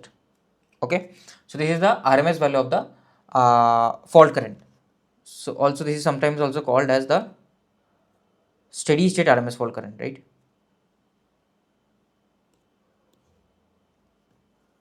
As it is written over here, steady state RMS fault current is this value. Okay, I hope it is clear. Now how do I calculate the asymmetrical RMS current, right? Because overall current. So what we will do, this is the symmetrical RMS current and this is the overall current. How do I find out the RMS? So what we will assume, we will assume this to be DC. How do I find out this to be DC? We assume the lossless case. If I assume this as the lossless case, then this becomes DC. Basically it becomes independent of time. It is a constant value. So lossless case, that is R, will be much less than X. So this will become, this we have already done, Vm by mod of X into cos of delta, right? Here have I done it correctly? I think yeah, cos of delta. Yeah, this becomes Vm by X cos of delta, right? The constant DC value basically.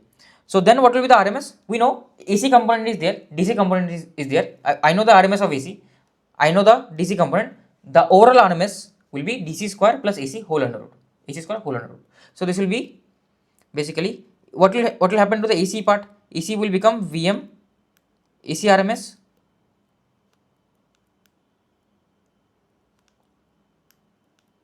will become Vm by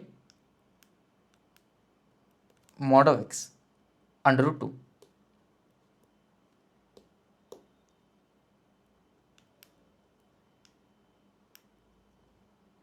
So this will be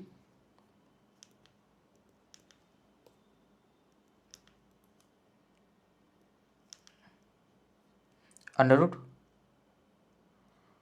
Vm by mod of X cos delta whole square plus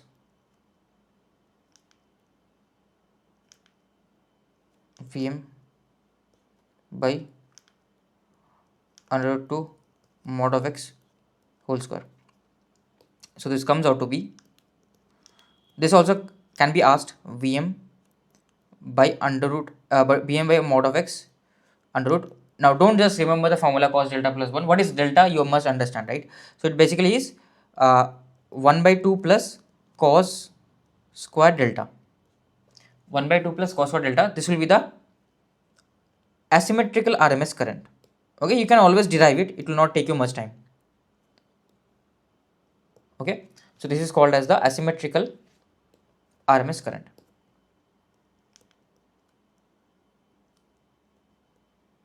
Asymmetrical RMS current.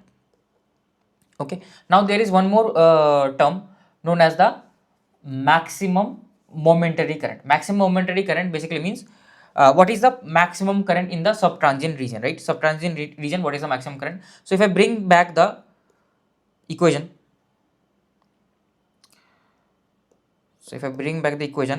and again if I do the approximation, so if I do the approximation, we can make it independent of current if I take the again the lossless effect, right? Lossless effect. So my R is much less than X. So this will change to X. This will change to X. This will be cos of delta, and this will go to 0. So this will be cos of delta, and this will be whatever. Okay, here I have a omega, right? Omega is here. Omega, did I miss here? No, omega is here. Yeah. So now tau is not there because it is lossless line. So what I can do is I can find out the maximum time. So this we have already done. So time at which the maximum current occurs is when this angle goes to 0, because only this is function of time. So when this will go to not 0, sorry, when this will go to pi by 2. So omega t plus delta minus theta z equals to pi by 2. Roughly I know omega z is also almost equals to pi by 2. I do know that, but still if I want to find out the expression, t will be equals to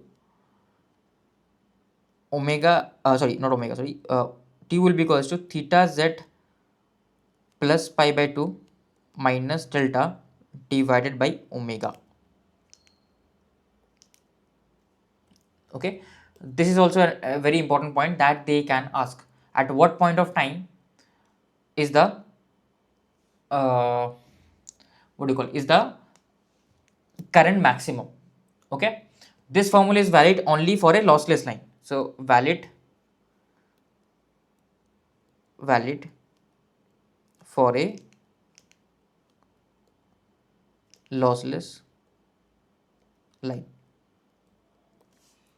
Okay, and what is the value of the current? We have already calculated the value of the current, IF max, right? IF max will be equals to Vm cos delta, this will be constant, plus this will become 1, right? This will be 1, so it will be Vm by x,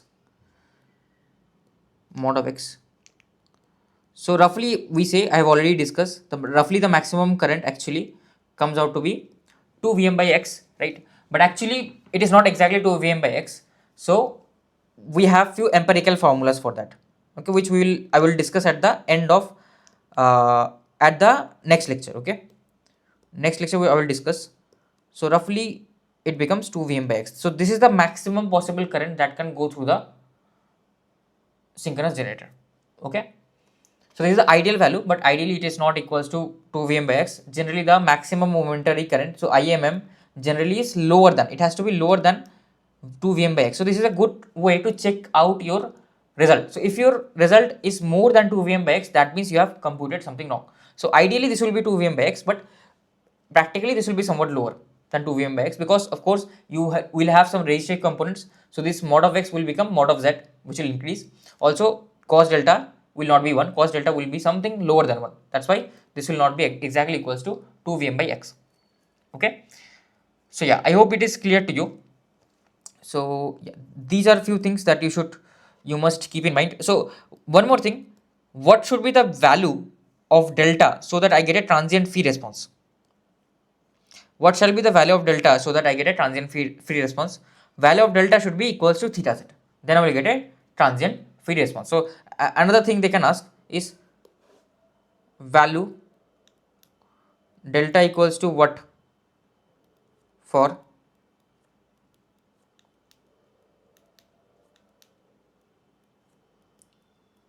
transient free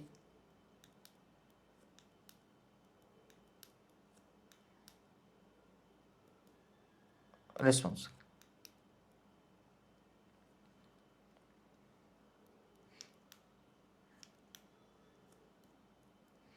Okay, delta equals to what for transient free response. So for transient free response, I know basically this term needs to go to 0, right? If I copy the current term for transient free response, there must not be any transient. Basically this must go to 0. So when will this go to 0? When theta z equals to delta. So your delta basically equals to theta z. This has to go to 0, right? So when sine goes to 0, when the inside angle is equal to 0, so that basically means your theta z minus delta is equals to 0. So your theta z equals to, sorry, your delta equals to theta z or tan inverse omega L divided by R. Okay. So this is the value of delta for transient free response. So I hope that is clear to you. Now sometimes they also ask this thing, that sometimes your delta is a function of time, because it is basically the time instant at which the switch is closed. So sometimes they write delta equals to omega into t naught, where t naught is the time instant at which switch is closed. So t naught will come out to be this tan inverse omega L by R divided by omega. Okay, so that also they can ask the instant at which the switch must be closed, so that the response that I get is transient phi. Basically here the switch was closed at t equal to 0. Okay, where is the diagram? Diagram is way back. Here the switch was closed at t equal to 0. So what we do is we can change the circuit to this one.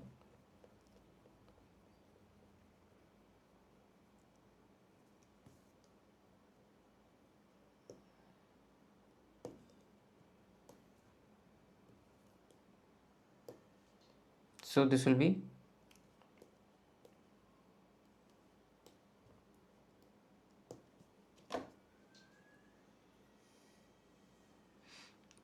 at t equal to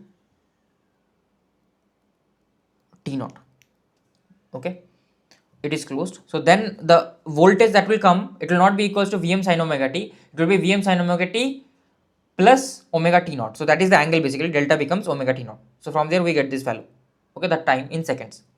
Okay, all these are cleared.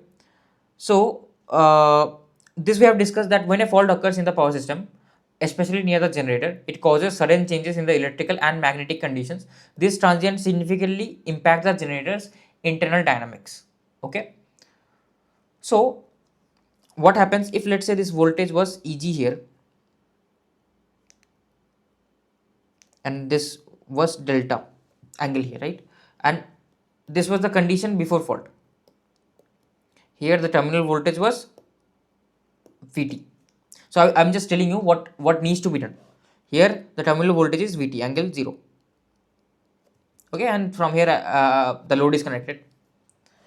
So if some fault will occur, suddenly your Eg will be changed to Eg double dash, angle delta double dash, and your X, this is XD normal, right? Your XD will be changed to XD double dash. Why? Due to subtransients. Due to subtransients, all these values will change. How do I find out these values?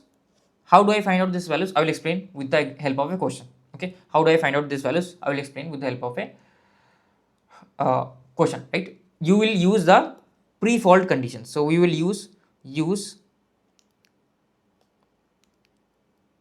pre-fault conditions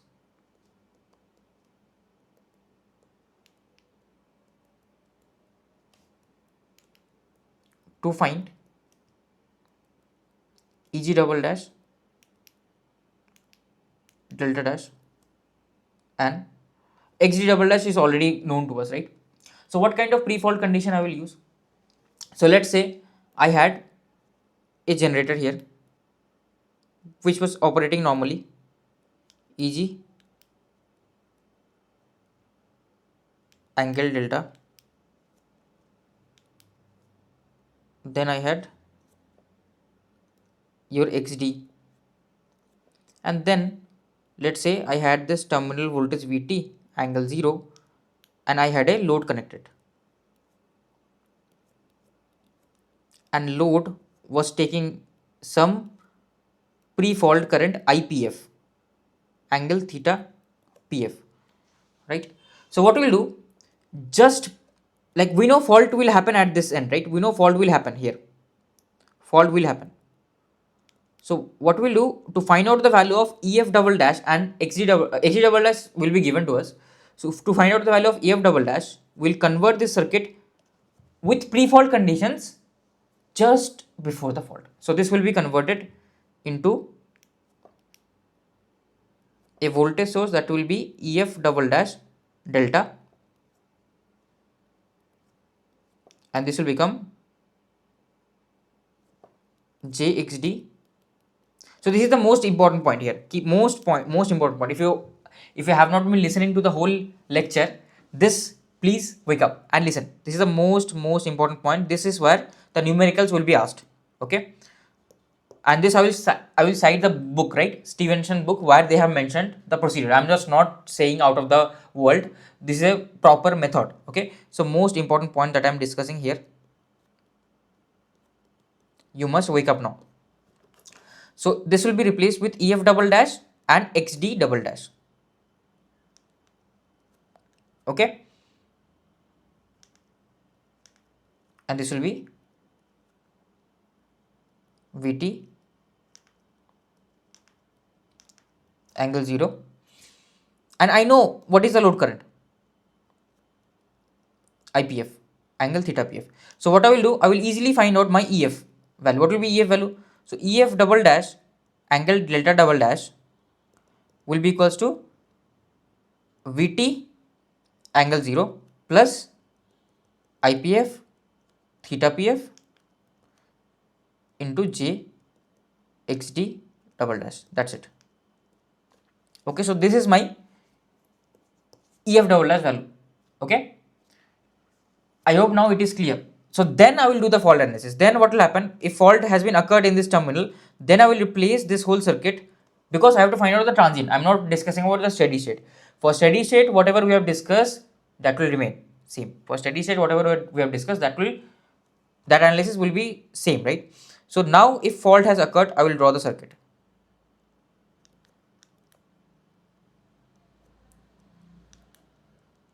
This will be EF. This will be EF double dash that I have already calculated. This will be delta double dash.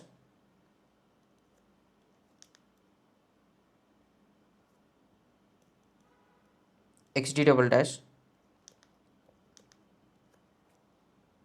And the fault will be occurring. So now I can simply find out the fault current, IF. So the fault subtransient fault current, right? So through this I know what is EF double dash, and now I can safely calculate the subtransient fault current. Okay, now I hope it is clear how to do the analysis. So we will take an example. Okay, so this is the question that came in GATE 2001, and you can go search on Google. Everywhere else the solution provided is wrong, because none of the options were actually matching, right? And this was a very old question. That's why no one was able to challenge it, right? No one was able to challenge it, right? So the question is, a 50 Hz alternator is rated at 500 MVA with XD equals to 1 per unit.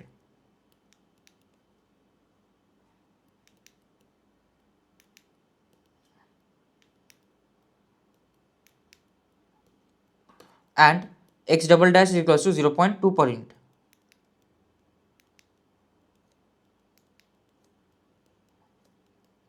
The subtransient reactance basically. It supplies a purely resistive load of 400 megawatt at 20 kilovolt. So basically the circuit diagram is almost same that we have discussed, right? So I have a alternator Eg angle delta and it has its reactance xd, then I know this is my terminal voltage Vt angle 0, which is delivering a load which is purely resistive of 400 megawatt at 20 kilovolt. So at this potential, the potential is 20 kilovolt. What will be the current? Current I can easily find out, right? But I will do the per unit analysis. I will not do the actual analysis, right? So they are telling me that the load is connected directly across the generator terminals when a symmetrical fault occurs at the load terminals. So symmetrical fault will occur here. Symmetrical fault will occur here. The initial RMS current in the generator per unit. What will be the initial RMS current of the generator? How will you calculate the initial RMS current? So for this you have to use the sub-transient analysis. Okay, you have to use the sub-transient analysis. Okay, so this will be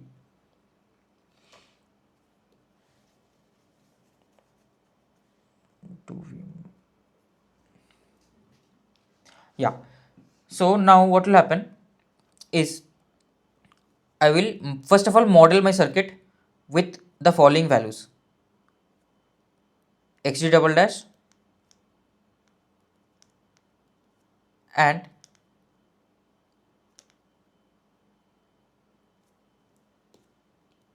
eg angle delta. So here this one will become this will be still, let's assume that 20 kilovolt is the base, right? VBS is 20 kilovolt and S base is 500 MVA. So this is 1 angle 0. What is the power in per unit? So S base is 500 and power it is consuming 400. So it will be 0.8 pu power, right? What is the current? Current will be voltage, power upon voltage, right? Because cos phi is 1. So it will be 0.8 pu only. So current is also 0.8 pu.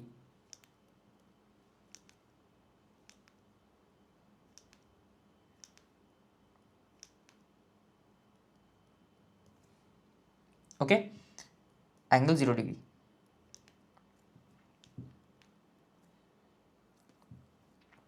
Now, will I be able to find out Eg? Yes, of course, right? This angle is 1 angle 0, right? So I will be able to find out my Eg double dash. This will be Eg double dash.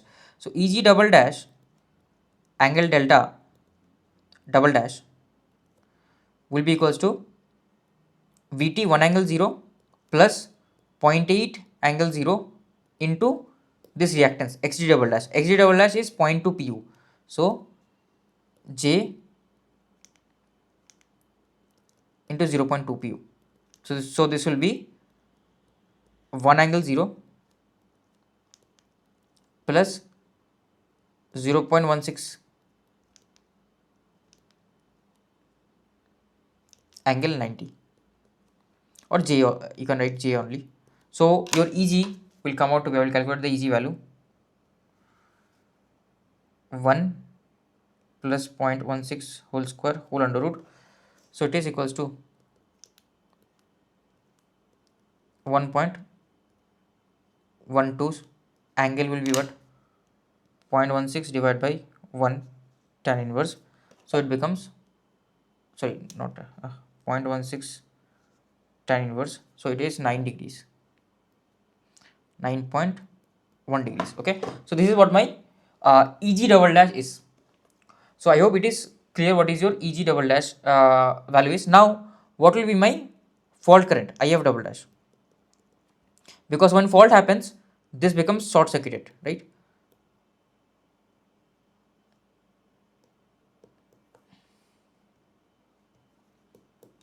This will be short circuited. So if it is short circuited, this potential will not be 1 pu anymore. This load will be gone because it is short circuited.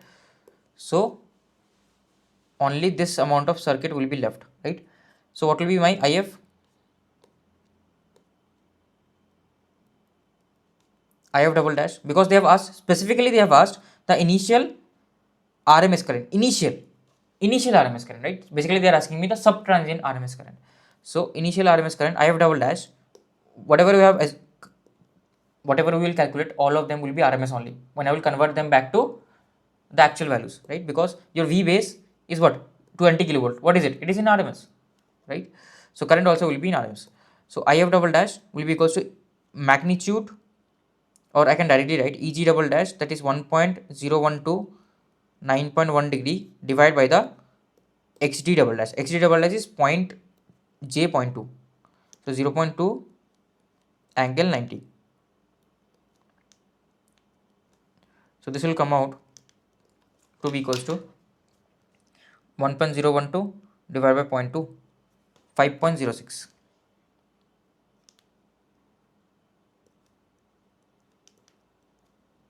Okay, so this comes out to be 5.06. What is the angle? Angle will be 90 minus 9.1, so minus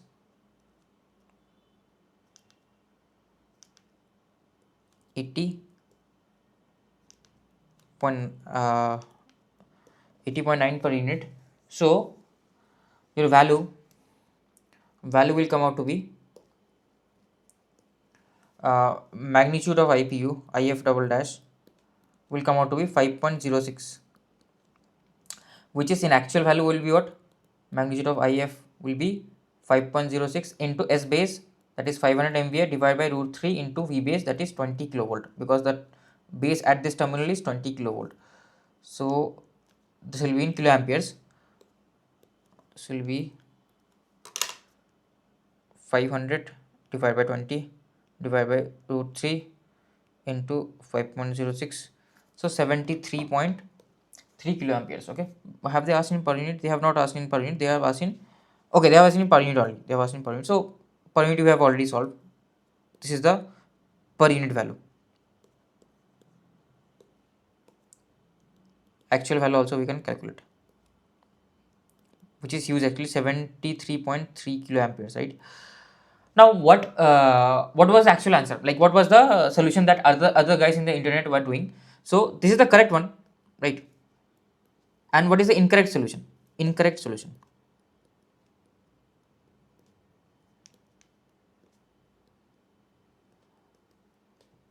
Incorrect solution is the one where they will not model this like this. They will model like this. So they will assume initially my circuit was operating here and this was my EG. Okay.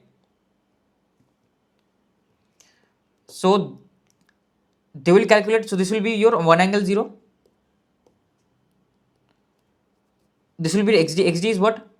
Steady state reactance is 1 pu. So this will be J. And this current is 0.8 pu, right? We already have solved. This current is 0.8 pu. Okay. So they will calculate my EG will be equals to 1 angle 0 plus J, that is 1 angle 90 times 0.8 angle 0. So this will be 1 plus J 0.8, which will be equals to 0.8 whole square plus 1 whole under root. So 1.28, and the angle, right? 0.8 divided by 1 tan inverse angle of 38.66 degrees. Okay, so angle becomes 1.28 38.66 degrees. So they calculate like this, and then they do what? Then they tell that, okay, we will short circuit it. I will short circuit. So fault has occurred. So I got my EG value 1.28 angle 38.66, and then of course during short circuit, during this transient period, what will happen? the xd will be replaced with xd double dash. So this will be j 0.2, j 0.2, because xd double dash is j 0.2. Okay, so this will be grounded, right? So then they will calculate the fault current if double dash, that will be equals to 1.28 angle 38.866 divided by 0.2. So this will come out to be first of all minus 90. So this comes out to be, angle comes out to be minus 51.34 degree, and 1.28 times 5, this comes out to be 6.4, and this is also actually present in one of the options, right? 6.4 is actually present. So they will say that the magnitude of the fault current will be 6.4 pu, right? But this is wrong. Why this is wrong? Because your EF also will change, because your flux is changing, right? The armature reaction is changing, so EF also will change. EF also will change. So we already model the change of EF here automatically, not here, sorry, here. We already model it. If EF changes, to what value it will change? Already model it, right? So that is already modeled here, that is 1.012. So I hope it is clear, and I'm not just saying it without any sources. So you can go in the book William D. Stevenson from the power system analysis book, right? So there they have mentioned how to do the analysis. You can go and obviously watch that. But like, this is the method basically. I have explained whatever they have explained there. I have already explained it using a question. Okay. So I hope you have understood this point. So with the help of this knowledge, so this last portion is the most important portion. I want you to try out all these questions. Okay, this one, and yeah, I think that's it. I think yeah, okay, these questions are also there.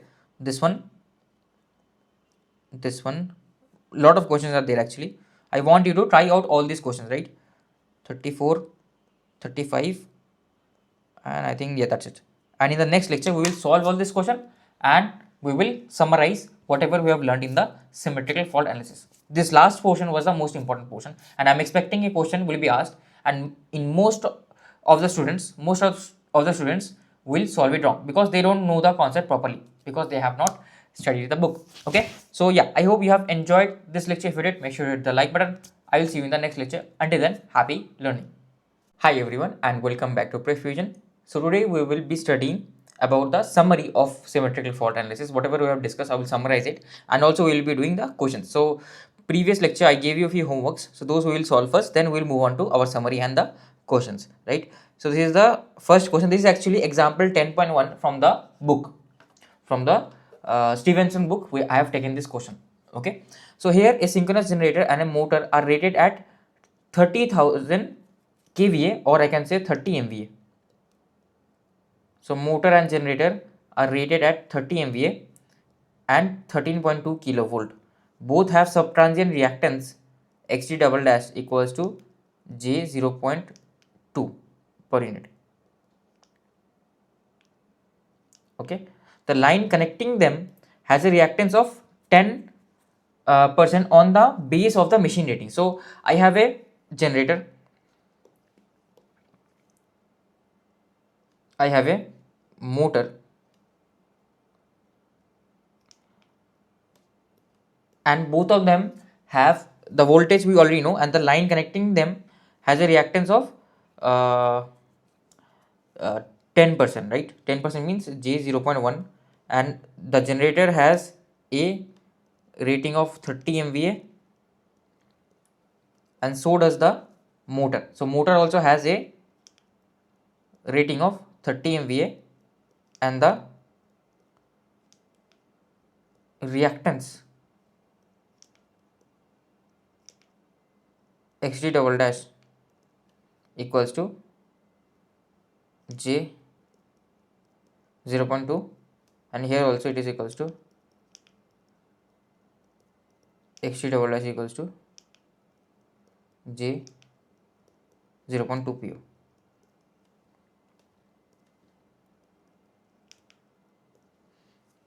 okay, J 0.2 pu. So I got my XG double these values. Now they're telling me that the motor is drawing 20,000 kilowatt at 0.8 power factor leading. Okay, so it is basically drawing the power that the motor is drawing is 20 megawatt at 0.8 leading power factor. Okay, cos phi is equals to 0.8 leading. Okay, and a terminal voltage of 12.8 kilovolt. Okay, so terminal voltage is 12.8. Now remember, it is not 13.2, right? So what is the Vt here in per unit? What will be the Vt here in per unit? Vt per unit will be this actual voltage upon the base voltage. So 12.8 upon 13.2 angle 0, right? Because base voltage is 13.2. So 12.8 divided by 13.2, so it comes out to be 0.97 angle 0 per unit. Okay, that is the operating voltage of the synchronous machine. Okay, when a symmetrical three-phase fault occurs at the motor terminal, so symmetrical three-phase fault is occurring at the terminals of the motor, that is at this point. Find the subtransient currents in the generator, the motor, and at the fault point by using internal voltages of the machine. Okay, so first of all, we have to see this point potential is 0.97 angle 0. So we have to find out the subtransient current from the generator, from the motor, and at the fault point as well. So basically, what is the fault current, subtransient fault current, all these they are asking. So to calculate all this, first of all we have to find out Eg and Em, not the normal one, the subtransient one, because if I draw this circuit in normal condition, normal operating condition, what is the reactance diagram?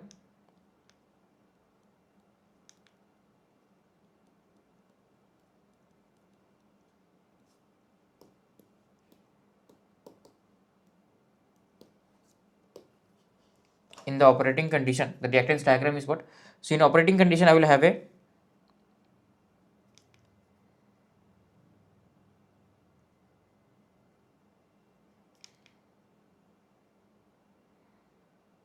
reactor here, that will be Eg, that will be Xg, then I will have the line reactance, and then here I will have Vt angle, that is 0.97 angle 0 degree, and then here the motor will be connected, right? This will be Em, this will be delta G, this will be Em angle delta M, and this will be grounded, right? So this is the normal operating condition, but they are asking me subtransient, so I will convert this equivalent circuit because fault will happen here. So just before the fault, I will draw the subtransient circuit just before the fault. So if I replace this circuit, right, if I replace this circuit with its subtransient conditions, so this will be Eg double dash delta D G double dash,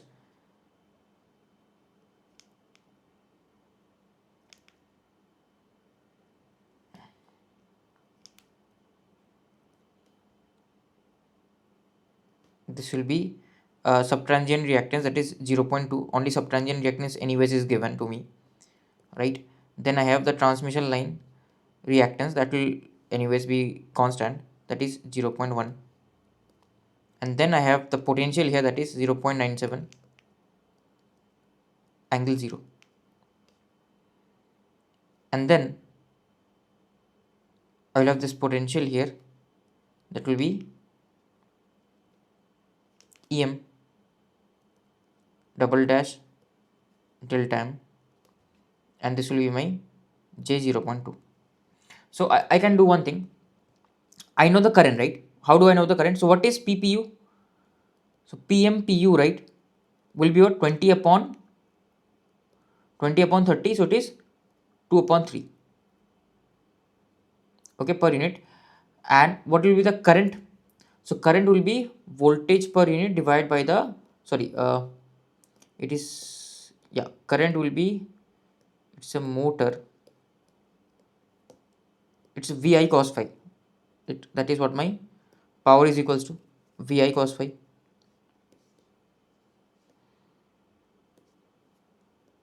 In per unit I know the power, in per unit I know the voltage, so it will be Vi cos phi. So I can easily find out it will be 2 by 3 divided by voltage. Voltage is not 1 pu, it is 0.97, right? So 0.97 cos phi, that is 0.8. So I will be able to find out my current in per unit. So let me take this diagram in the bottom side.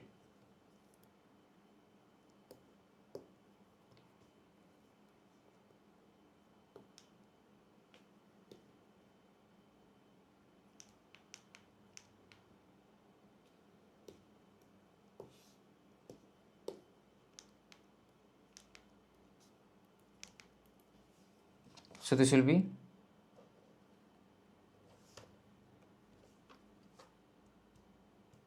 2 by 3 divided by 0.97 divided by 0.8 is equal to 0.86. What is the angle? Angle will be, it is leading, so it will be plus 36.86 degrees. So I can directly find out what will be my EM double dash. So current will be flowing like this because the current will start from the generator and it will end to the motor. So it will be EM double dash angle theta M double dash will be equals to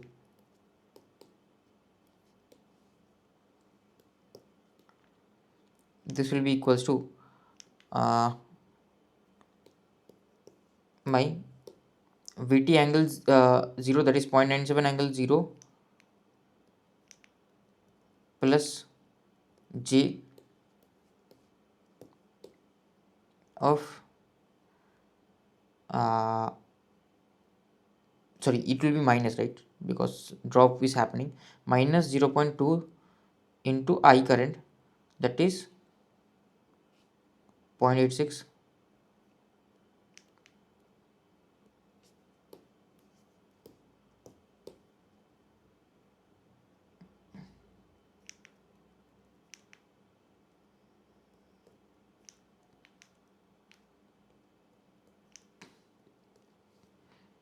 plus 36.86. Okay, so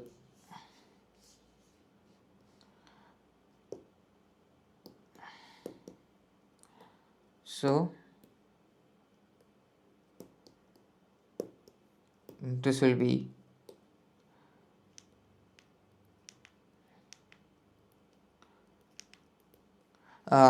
okay, so this will, I will calculate this value. So this will be minus 90, right? So 90 minus 36.86, so this becomes plus 53.14 or 13 actually, 0.2 into 0.86, 0.2 into 0.86, so this becomes 0.172. Okay, 0.172, and then here it is 0.97 angle 0. So my what will be the values basically? So 0.1172 into 53.13 cos of this is 0.1 plus 0.97, so it becomes 1.0732 plus J, so 0.172 53.13 sine, so this becomes J 0.136. So this will be the motor EMF, so 1.0732 whole square whole under root, so 1.082 angle, so 0.1376 divided by 1.0732 tan inverse, so it becomes 7.3 degrees. Okay, so that is the motor voltage basically. Now how it can be plus 7 that's not possible, right? Minus, I have to reduce the voltage from here, minus j 0.2 into 0.86 current leads the voltage. Yes, okay, sorry, this is negative, sorry, this will be, okay, my bad, negative 90 is there, right? Minus 90 actually, so this will be minus 53, so this will be negative actually, everything else will remain same, so this will be minus angle, that's it, everything else will remain same, so this will be minus 7.3. Okay, this is the motor EMF. Now we want to find out the generator EMF. Okay, so what will be the generator EMF? So generator EMF EG double dash delta double dash delta G double dash basically, right? Because this is delta M double dash. So this will be equals to VT, this voltage plus this all drop, because this drop has to be provided by the generator. So 0.97 angle 0 plus J, now these two reactants are in series, so J 0.3 into current is how much, this is the value of the current, right? So 0.86 angle plus 36.86 degrees. Okay, so this will be 0.86 into 0.3, 0.258, so this will be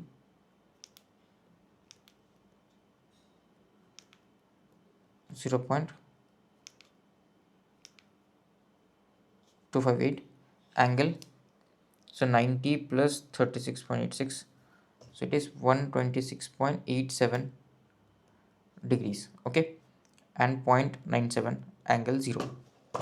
So what will be the EG value basically? So the EG value, this will be 0.258 into 126.87 cos, so it is 0.97 minus 0.155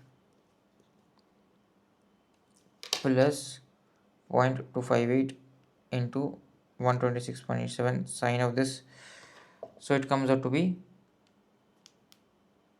J 0.2064.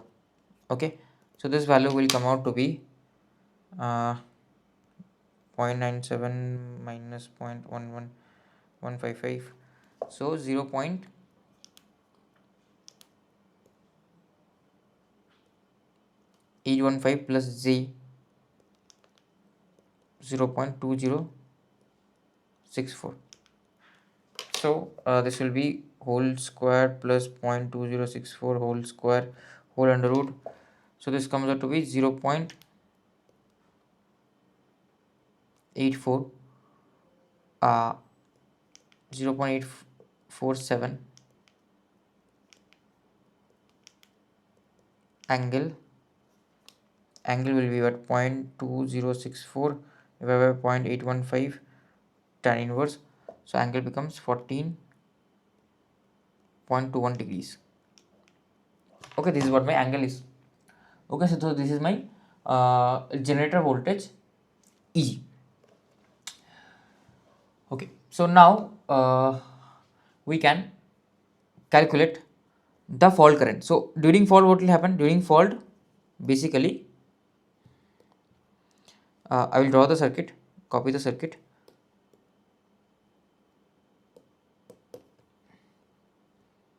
During fault, this will simply get short circuited. So the potential will not be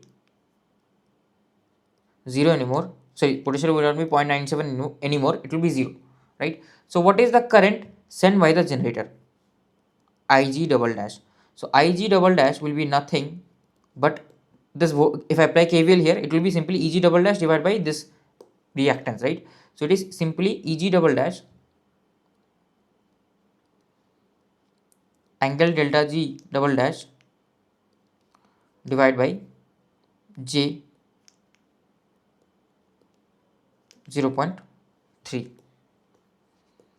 That is what my Ig double dash is equals to, right? So can I calculate this value? So this will be equals to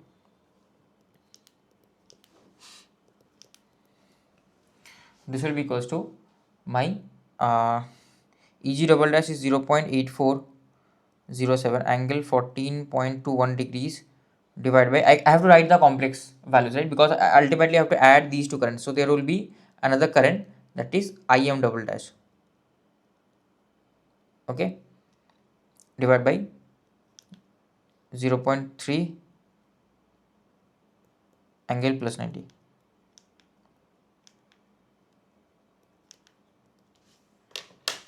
So this will be 0.8407 divided by 0.3. So this becomes 2.8023, 14.21 minus 90, so minus 75.8 degrees, okay. So that is what my Ig double dash is, right? What about my Im double dash? So Im double dash, again the same procedure, will be equals to this upon this whole reactance, that is J 0.2. So it will be Em double dash into delta M double dash divided by J 0.2, right? J 0.2. So this will be equals to Em double dash, Em double dash is 1.082 minus 7.3. So 1.082 minus 7.3 divided by 0.2 angle 90 degrees, okay. So that is what my Gm double dash is equals to. So this will be basically, sorry, Em double dash is equals to, so 1.082 into 5, so this becomes 5.41. So that is the magnitude of the current, and the phase, right, this will be minus 97.3 degrees. So minus 97.3 degrees. So what will be the overall fault current? So overall fault current, IF, would be equals to, overall fault current IF will be equals to, IF double dash will be equals to Ig double dash plus I M double dash, okay. So Ig double dash is 2.8023, 2 point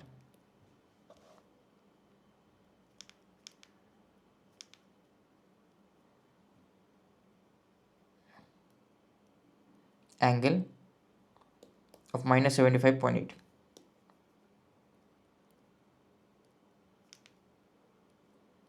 plus 5.41 angle of minus 97.3. So this will, I will calculate these values. So 2.8023 into cos of 75.8, it comes out to be 0.68742 plus cos of 97.3 into 5.41. So it comes out to be minus, like real part will be almost 0, real part will be 0, there will be only imaginary part, okay. The imaginary part will be so 75.8 sine into 2.8023. So this is minus j 2.71667. There will be another minus j into 97.3 sine into 5.41, which comes out to be minus 5.366. Okay, so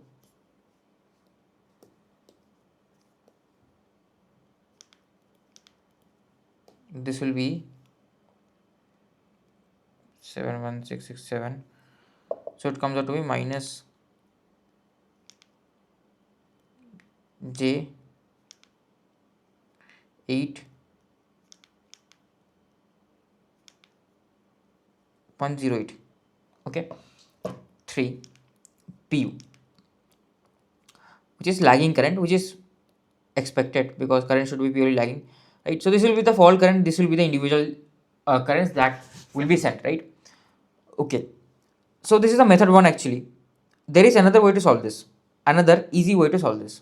This is the method 1, where we will individually find out, like we will use KVL, KVL, right? First two were the KVLs, like this one was the KVL, this is the second KVL, and KCL was this one. Okay, now I will use using method 2, that is the method of VTH and XTH, right? Method 2, if I directly want to find out the fault current only, I will use VTH and XTH. Okay, so VTH and XTH, right? So we know one thing. What is VTH? VTH is the open circuit voltage between these two nodes. So if these two nodes are open, we already know the voltage, right? The voltage is already known to us, 0.97. If these two nodes are open, the voltage is already known. This is just occur. This is the pre-fault condition, right? Pre-fault condition. So it is 0.97. It is already known to us. Okay. So VTH will be 0.97 angle 0.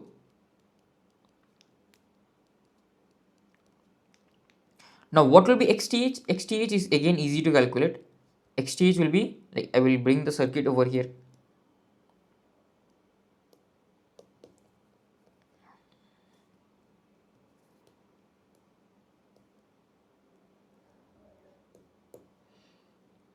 Okay, XTH will be what? XTH will be equivalent. So this will not be 0 anymore. There will be fault, right? So this is the open circuit voltage. Okay. Now what about XTH? XTH will be seen from these two nodes, right? This is these two nodes. I will see the XTH when these are shorted, basically.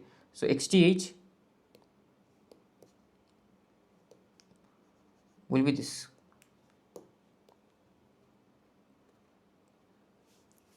Okay. So XTH will be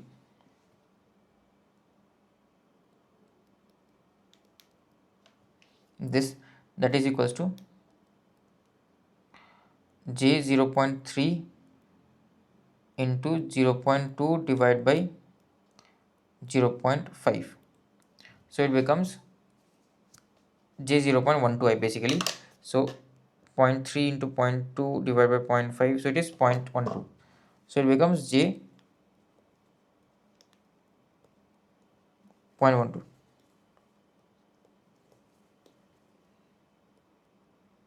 Okay, so this is my XTH. Now I can replace my overall circuit in terms of VTH and XTH. And of course here the fault has occurred.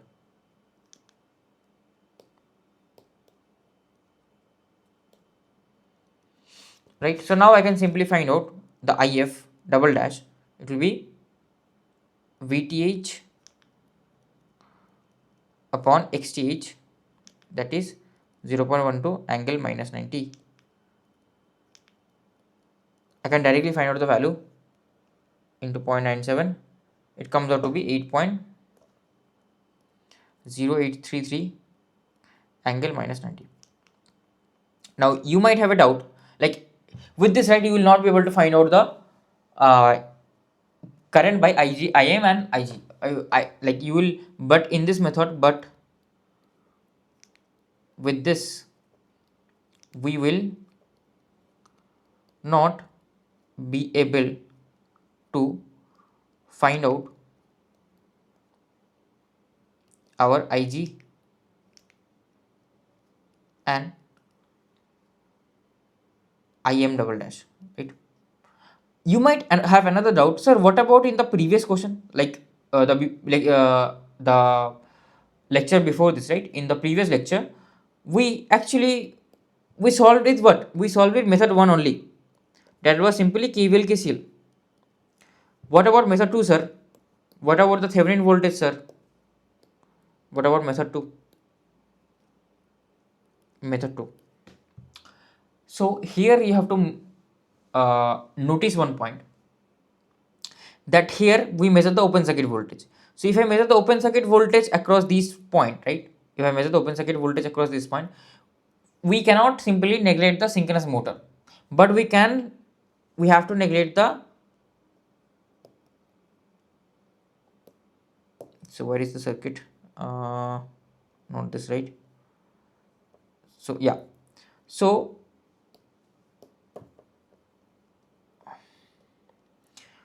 first of all we have to neglect the load.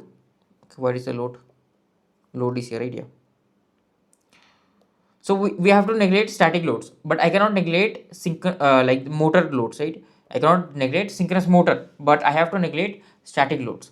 So if I neglect the static loads, right? If I neglect the static load here, then what will be the equivalent circuit? Because at the starting of the fault analysis, I have told you we have to neglect the static load.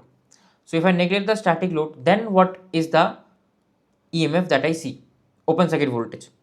So open circuit voltage that I will see, that I will observe, is basically there will be no drop here, zero current. So it will be Eg double dash angle delta double dash. What is the equivalent reactance Xg? It will be simply Xd double equivalent reactance Xth.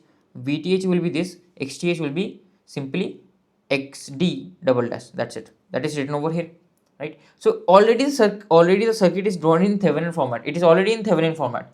How much more you have to resolve, right? It is already in Thevenin format. But here it was not in Thevenin format, because here there were two voltage sources, right? Because motor also acts as a source during fault. So there are two voltage sources. So that's why you cannot directly comment what will be the, sorry, you cannot directly make this zero, because there is some initial current that is going to the this motor. Some current is initially going to the motor, that is not changing actually. That is not changing. Same is happening actually here. Here, okay, initial current is zero because load is disconnected. Load I have to disconnect, right? We have to disconnect load. Here motor is there, so I will not be able to disconnect the motor. That's why we don't make this current here zero. We don't make it zero, right? I mean, you might have a doubt, sir. If you want to find out VTH, you'll make the current here as well zero, right? In this part here. If I make it zero, then you will say, what is the potential here? The potential here, if I make the current zero, it is open circuit. So you cannot comment. These two are fighting, right? Basically. So basically, you cannot disconnect motor loads. You cannot disconnect the motor loads. For if there are multiple voltage sources, you have to do this equivalent VTH and equivalent XTH. There was a static load. So that's why you don't need to consider the static load. You can totally remove the static load, but motor you cannot remove. Okay. So I hope it is clear. I hope you have got the answers. Everything is correct. I will just quickly cross verify. Yeah, everything is correct. So let's now solve the next question. Next question is, a cylindrical rotor has a steady state synchronous reactance, okay, of 0.7 pu. So its synchronous reactance, steady state synchronous reactance is 0.7 pu. It's a very simple question, okay. And your, what do you call, your subtransient reactance Xd double dash is J 0.2 P.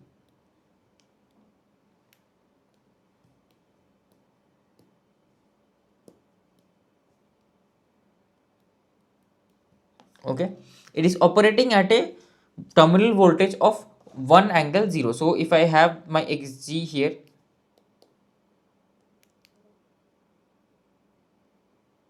if I have my eg here, wait, just give me 1 second, let me put this phone to charge. I don't know how the charge got over. So I will have my eg over here, I will have my xg, that will vary depending on the nature, and I will have the terminal voltage Vt, that is equals to 1 angle 0, that is shown to me, right? 1 angle 0. Okay, it is operating at this terminal voltage with an internal EMF of 1 plus j 0.7. So internal voltage already they have given me. Following a 3-phase fault, solid short circuit fault at the terminals of the generator at here, the magnitude of the subtransient internal EMF will be what? So this same question has been asked. So whenever a fault occurs, what do we do? We convert our circuit into the subtransient circuit, right? Equivalent subtransient circuit. So the equivalent subtransient circuit will be what? This will become xd double dash. This will be simply xx, normal operating condition, and my voltage internal EMF will become xg double dash and delta double dash, and here I will have terminal voltage angle 0. Okay, so what will be this just before the fault? This is just before. I'm drawing the circuit just before the fault. Just before the fault. Just before the fault, I will change it to this. So this will be equals to 1 angle 0. This will be equals to 1 angle 0. So how will I find out my this Eg double dash? How will I find it out? So one thing I know, that it is operating at this voltage and its internal voltage is this. So will I be able to find out how much current it is sending, okay, during operating condition, how much current? So my Eg 1 plus j 0.7 will be equals to Vt, that is 1 angle 0, plus Ig into the synchronous reactance, right? Steady state synchronous reactance, the operating condition. So in operating condition, the steady state synchronous reactance is j 0.7. So from here I can directly say that Ig will be simply equals to 1 angle 0. It is 1 pu. Okay, and we know just before the fault, current will not change suddenly. Current will still be 1 angle 0. The Eg double dash and the synchronous reactance will change suddenly. So this kind of questions have been asked, and this is a very recent question, right? So now my Eg double dash will be equals to what? It will be the current plus Vt 1 plus the current, that is 1 angle 0 into j 0.2, the synchronous reactance. So this will be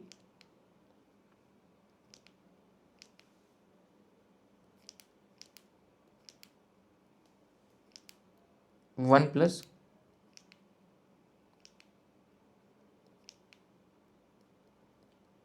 j 0.2, that is Eg double dash. Okay, so this is actually my Eg double dash. This is the internal voltage that they have been asking. The magnitude of subtransient internal EMF they are asking. So magnitude will be 1 plus 1 whole square plus 0.2 whole square whole under root.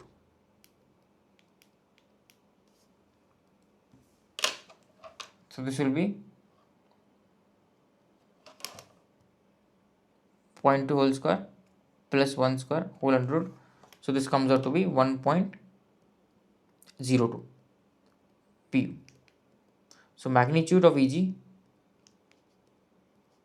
will come out to be this. That is what they've asked, right? So fault current just before the fault, right? Just before the fault, that will not change. Same here, right? Because if you had calculated here Eg double dash delta double dash, what you did? You just before the fault, what you did here, the current is same. Current does not change. So fault is occurring just before the fault you are checking. Just before the fault, current will be same. Current you choose as 0.86, that we calculated here through the power, right? So current will not change just before the fault. So that's why current is same. That's from there we are able to find out the internal EMF. So like this is a brief about the like reactance of the synchronous generator, right, or motor as well. Basically synchronous machines. So for synchronous machines, what happens during the transient period, the reactance will be very low, and during the steady state period, the reactance will become high, right? So this is the period of subtransient, right? So if I reduce the size over here, this will be the subtransient period.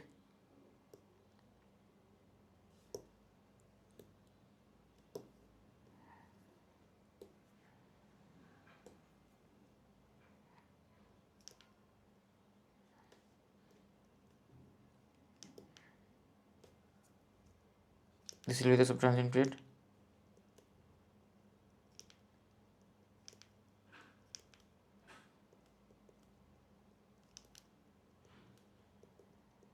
And in subtransient period, the reactance will be the lowest. Then I have transient.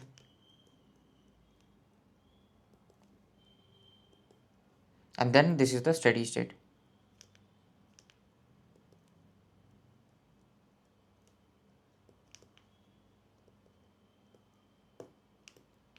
Okay. So these are the reactants. So actually what happens is it gradually changes because the armature reaction also gradually changes, right? But we made some approximate model, like we told you, right? During subtransient we assume it to be xg double dash, that is constant. During transient it is xg dash, and during steady state it is xd, right? So we model it like it is constant, but actually it is not exactly constant. It will change slightly, right? Slowly. So that is a graph basically. So don't get scared if a graph something like this shows up. Okay. So let's now again continue our solutions of the questions, right? So here we have a three-phase generator rated at 110 MVA. Okay, and its voltage is 11 kilovolt connected to a transformer through circuit breakers. So I have a three-phase generator.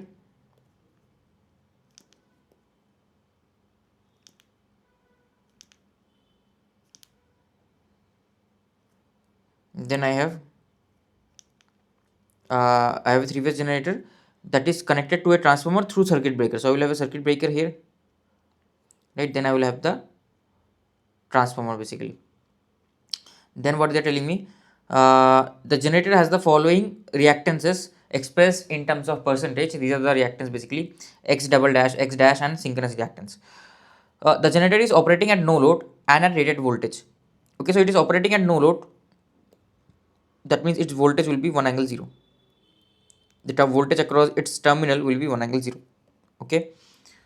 A three-phase symmetrical three-phase fault occurs between the circuit breaker and the transformer. So a three-phase symmetrical fault occurs between the circuit breaker and the transformer.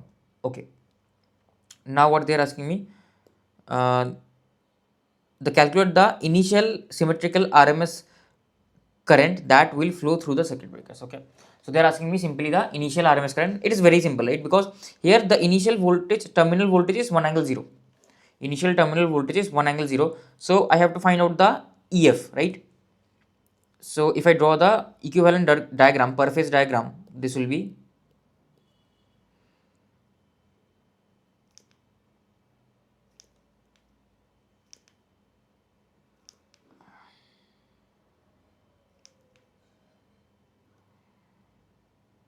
what is the reactance, like subtransient reactance, it is J.19.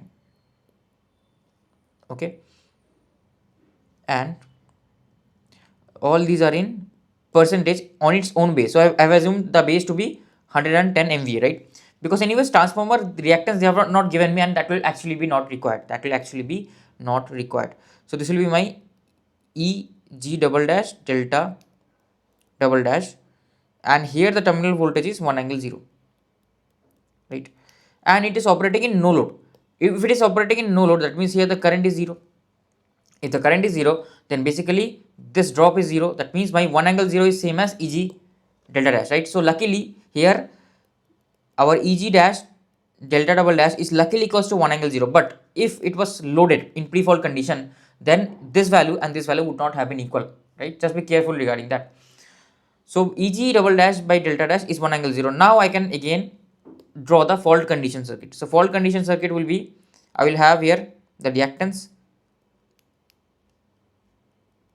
I will have Eg double dash, tilde double dash, and now I will have the short circuit condition.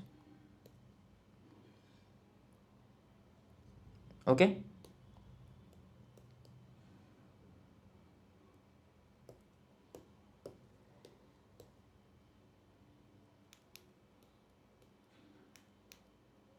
One and PU. So I can directly say what is my Eg double dash 1 angle 0, right?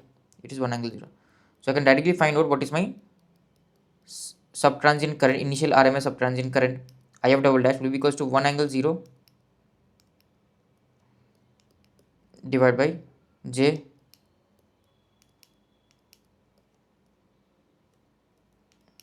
one n. Okay, so this will be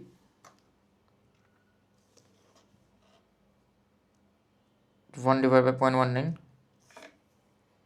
So it is 5.26 angle minus 90. So what is the magnitude of the current? What is the magnitude of the current?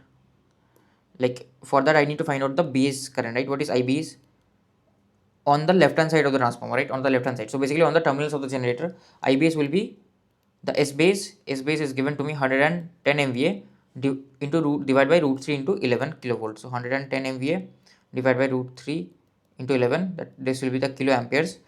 So 110 divided by root 3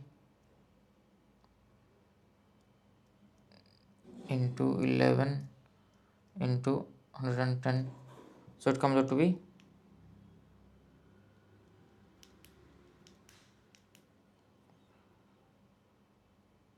5.773 kilo amperes. Okay, so I will multiply this. Basically they have asked me the initial like only magnitude. So magnitude of I double dash will be 5.26 into this.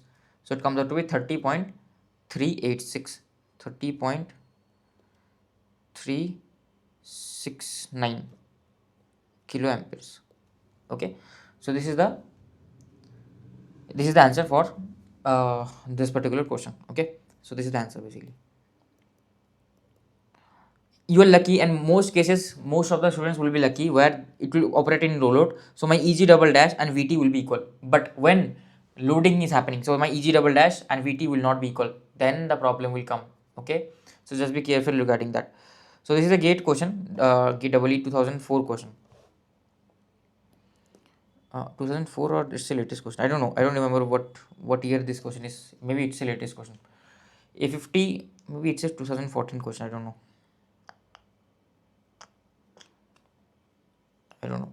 A 50 MVA 10 kilovolt star connected unloaded 3-phase alternator has a synchronous reactance of 1 pu.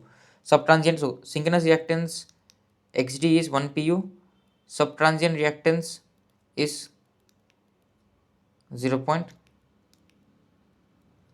pu.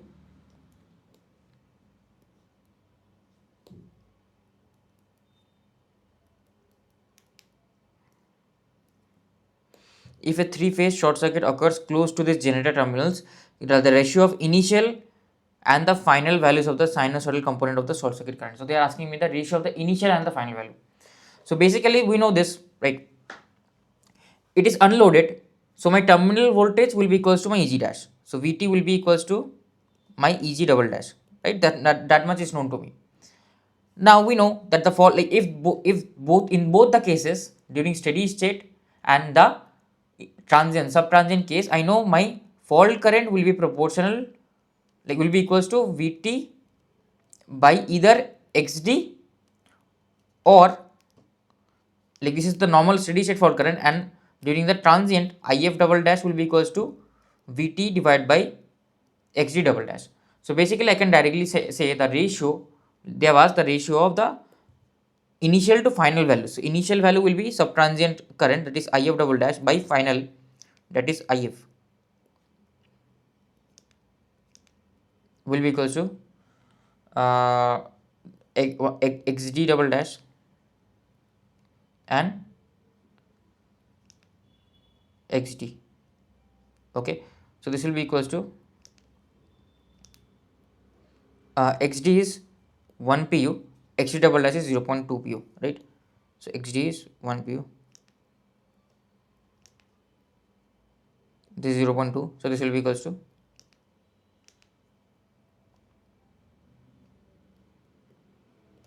5 pu, right? So not 5 pu, sorry, 5 only, the ratio will be 5. This will be answer simply. Of course it depends, it is inversely proportional to the reactance. Okay, let's now move on to this question. This is a transient question actually. What have they asked? A transmission line with inductance this, resistance this, is suddenly short circuited at t equal to 0 as illustrated in the given figure. Derive the expression for the short circuit current IT. So you have to derive the expression. Estimate the approximate value of the first peak of the current, right? So what is the approximate value of the first peak of the current? So we know our IT again, right? It's okay if you tend to forget the formula, it's totally fine. But I remember IT is equals to I transient plus I steady state. Now I remember I steady state will be what? It is just simply a RL circuit. So I know I steady state will be equals to Vm upon mod of z into sine of omega t minus theta z and plus whatever this angle phase was already present, that is 15 degree in our case. So it is 15 degree.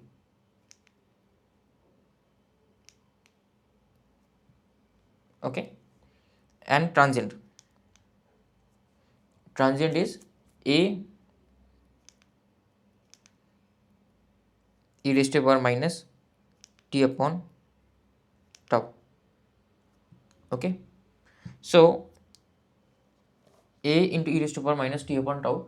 So what I can say is I know that so how do I find out the values basically? So what is magnitude of z? Magnitude of z will be under root r square plus omega l whole square. So what is omega? Omega in our case is 100 pi. So omega is 100 pi. So this will be r is 5 ohms and l is 0.1. So 5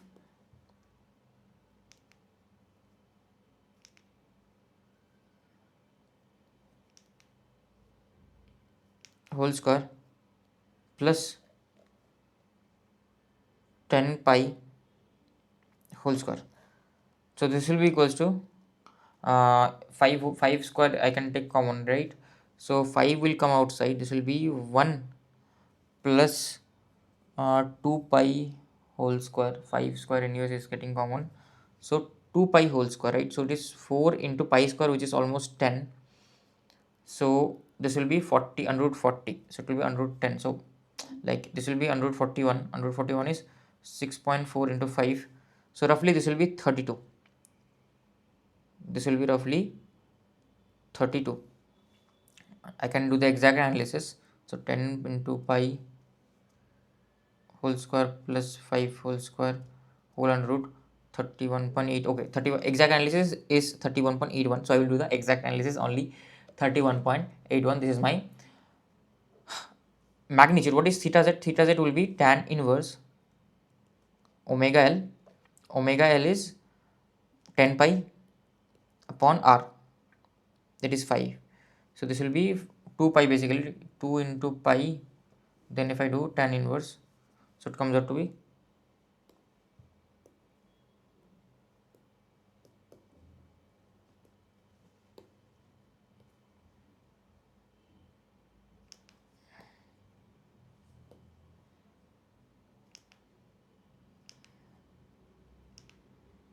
80.95,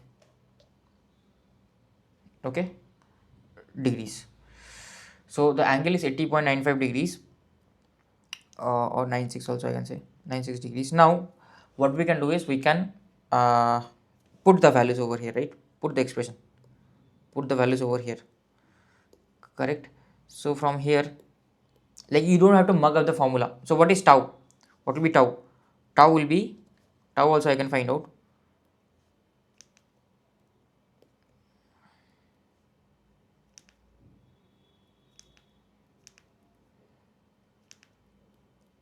L by R. So L is, what is the inductance value? 0.1. R is 5, right? So 0.1 divided by 5, that is equals to 0.5. 0.1 divided by, it is 0.02. Actually pretty low. Tau is 0.02, right? Okay. So yeah, now I can put all these values in the equation. So this will be a e raised to power minus t upon, okay, I can write direct, this is 50t, right? Because tau is this, tau is already pretty low, so 50t will go there. Yes, 50t will go there. Yes. 50t plus this Vm upon magnitude of z into sine of omega t. Now this is minus 80 15, so this becomes minus 66 degrees. Now this is my I of t expression. I have to find out the value of A. What will be the value of A? So I know at t equal to 0, using the transient condition, the current must be equal to 0. So from here, if I put t equal to 0, my A will come out to be Vm by magnitude of z sine of 66. So what is what is Vm upon z? Vm upon z, Vm is 100, z is 31.81, right? So this will be 100 upon 31.81 into sine of 66, sine of 66, which is equals to what? Which is equals to 0.91323 into 100 divided by 31.81. So this is equals to 2.871. A is equals to 2.871, and what is 100 divided by 31.81? 3 point this much value. So basically my current, right? Current is equals to 2.871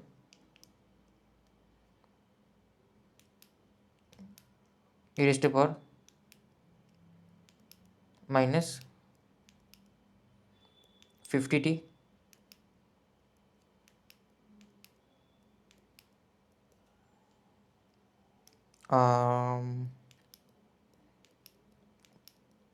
plus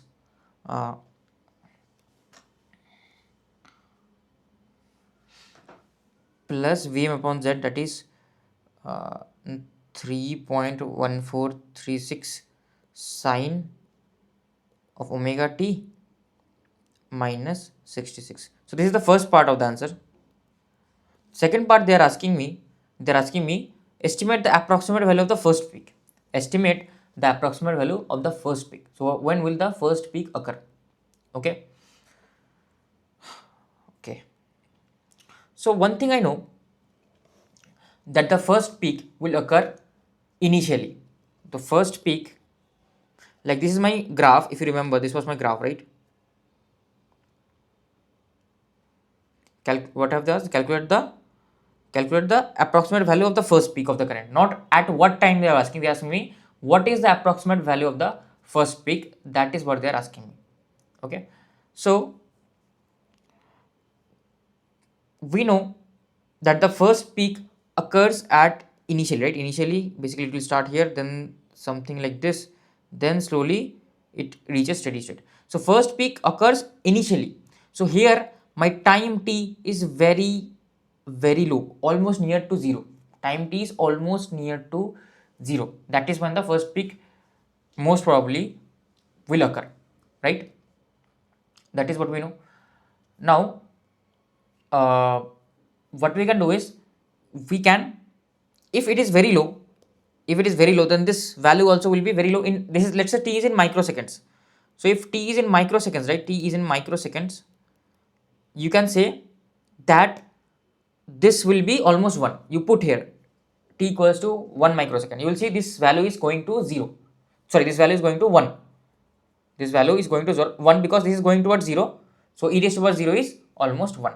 So basically your e raised to power minus t into 1 micro will almost be equals to 1. So this goes to 1 at very low time period, right, at very low. Now this expression has to be maximum.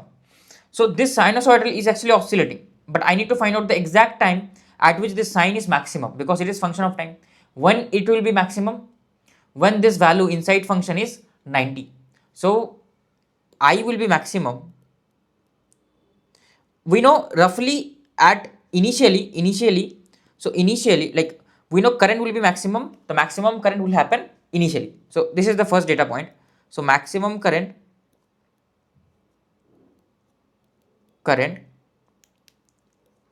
will happen initially. This thing we know. One more point, so if it happens initially, that means your exponential term will be constant DC. So your exponential term will be DC. It will become just a DC initially, just for a split second, it will become DC, right? And the second point, I know that current will be maximum when the sine of theta is 1. So basically this term has to go to 1. If this term goes to 1, then also current will be maximum. So basically I have to add these two values, that's it. So I will be maximum for the second part of the answer. I will be maximum when this is also going to 1, this is also going to 1. So 2.87 plus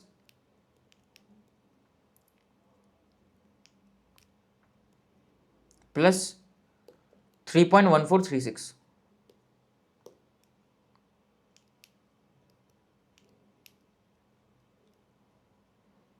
So this will be plus 2.87. So it roughly comes out to be 6.014 ampere.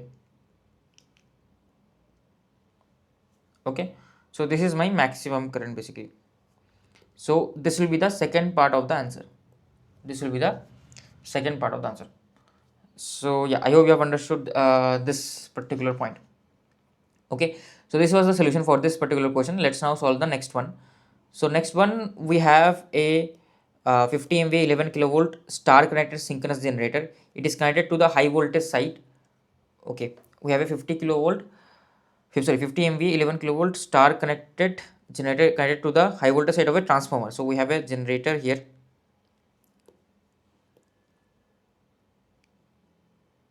Then we have a transformer.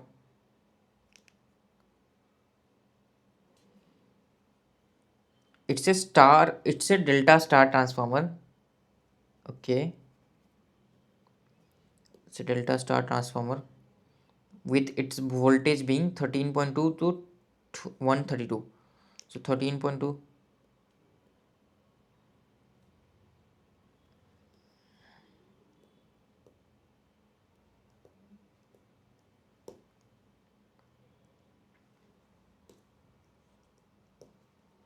Okay, 100 MV. It's a 100 MV transformer.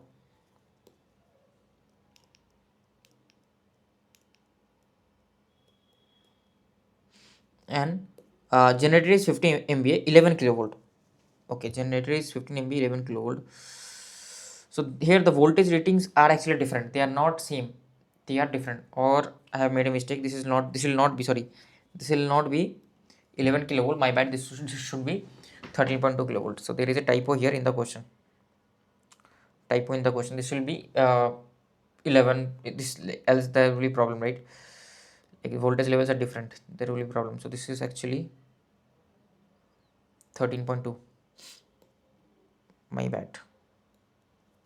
Okay, so I have to change this in the assignment as well.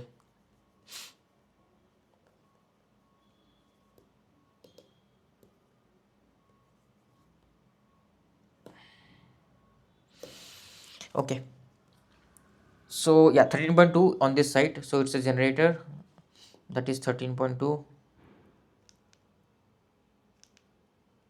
kV and a 50 MVA.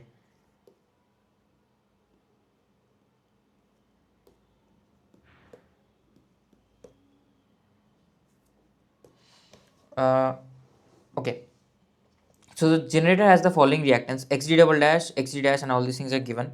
So generator has a reactance as xd double dash equals to 0.2, xd dash equals to 0.5, and xd equals to 1.5.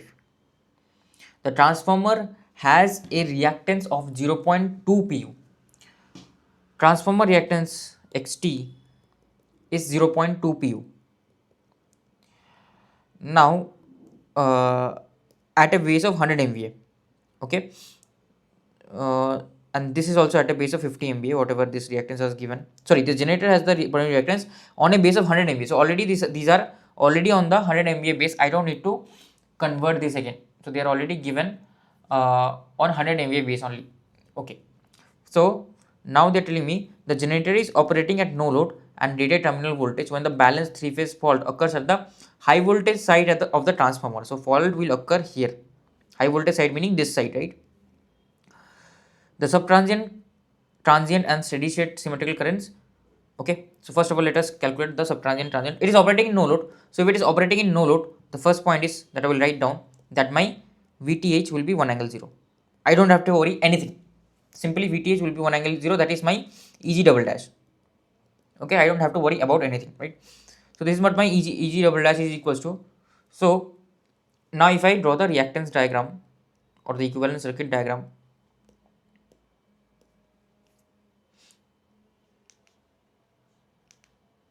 so this will be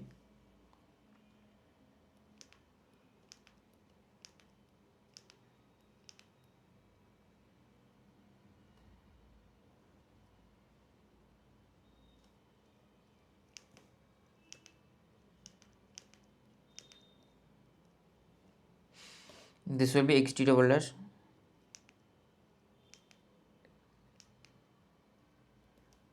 into EG double dash.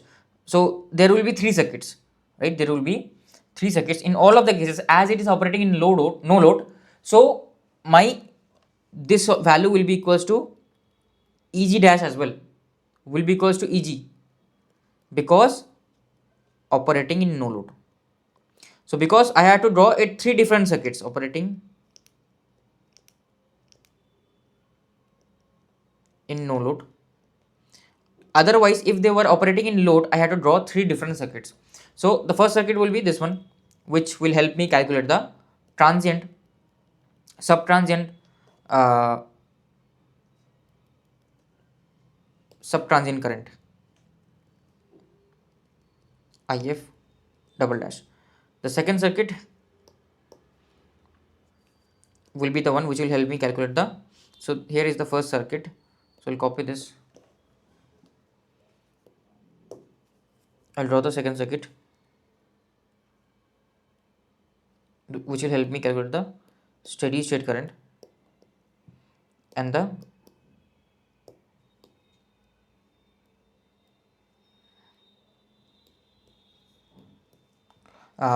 third circuit will be this, right?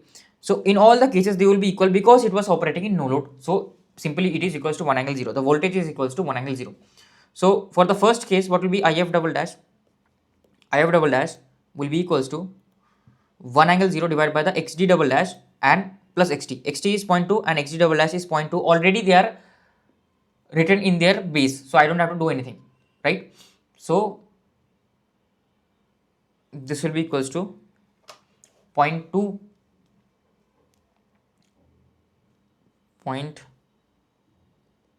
plus 0.2 will be equals to, so this is like 2.5 divided by 2, so that is 2.5 per unit. J is of course there, right? J will be there. 2.5 pu minus 90.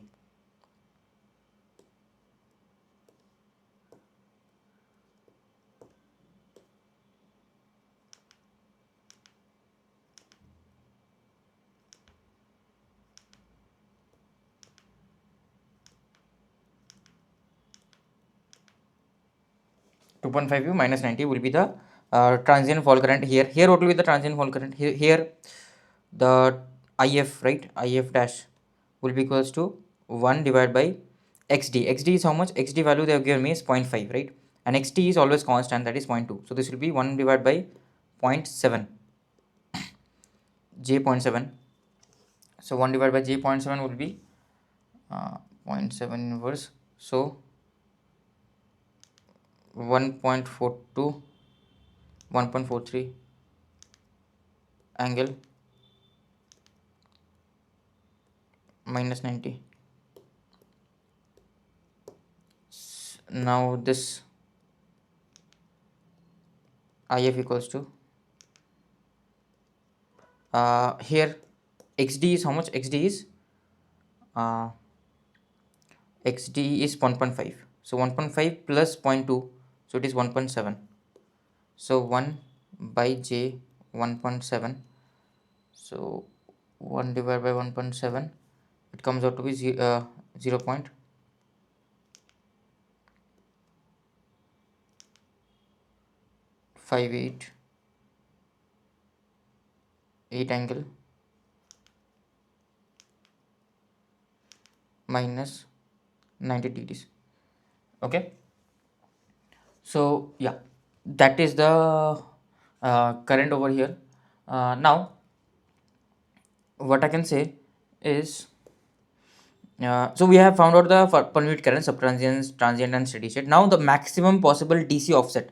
What is the maximum possible DC offset that can happen? Maximum possible DC offset, they are asking me, DC offset. Okay, so what is the formula for DC offset? If you remember, the formula for DC offset was, like, now we are solving the second part of the question. So my current consists of two components, one is the transient component, another one is the steady state component. So this actually produces the DC offset, right? Like I will directly write it now. So my DC offset, we had this term a e raised to power minus t upon tau, right, in which a was basically equals to what? If you remember it properly, of course I can derive it, you can also derive it. A was equals to Vm upon magnitude of z into sine of theta z minus delta, basically the switching angle, right? This was the formula, but we want maximum value. So if you, even if you don't remember whether it was delta minus theta z, it's fine, you just need the maximum value. So maximum value will be this one, right? So your maximum DC offset can be Vm by magnitude of z. Okay, Vm by magnitude of z. Now have they given us the frequency? Frequency. Okay, frequency is also not given. Frequency is not given. Z is also not given. Okay, Z. Anyways, like here there are no reactive components. So one thing you have to understand is I can write my Z in per unit. So Z is basically the minimum, like this will be maximum. This term will be maximum when the impedance, magnitude of the impedance is minimum. When it will be minimum? When I don't have any resistive component, I have only reactive component. Okay, then this impedance will be maximum, correct? So I can directly do one thing. This will be basically equals to by mod of x d double dash, right? X d double dash basically, or x double dash, basically the subtransient reactance that the circuit will be observing. So if I draw this circuit right here, so this, in this case, what is the subtransient reactance that it is observing? That will follow the transient equation. So what is the subtransient reactance? It is 0.4, right? So this will be divided by 0.4. Now this is in per unit, right? This is in per unit. How do I convert this into per unit? So what is Vm in per unit? Now Vm is actually root 2 times the Vrms, right? Root 2 times the Vrms. Remember this. So what is the per unit of Vm? It will be this divided by the V base. Both sides, if I divide by V base, I will get the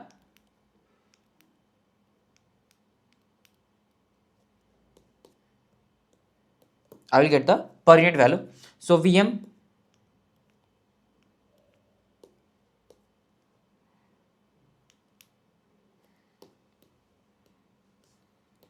equals to uh, so what is VV? VV is basically the RMS voltage across the generator terminals. It is basically 13.2 kilovolt. So basically I'm dividing, like this is also 13.2 kilovolt, right? RMS value of generator voltage is what? 13.2. Whatever is given here, all these are RMS. All these are RMS. This has been taught to you in network theory. So all these are RMS. So this will be also in RMS. So this VBS is also RMS 13.2. So 13.2 divided by 13.2. So ultimately my Vmax in per unit comes out to be root 2. So Vmax in per unit comes out to be root 2, that is 1.414 pu. Okay, so this comes out to be 1.414. so from here I can actually find out the maximum symmetrical, sorry, DC offset. I can find out the maximum DC offset. So this will be 1.414 divided by 0.4. So this comes out to be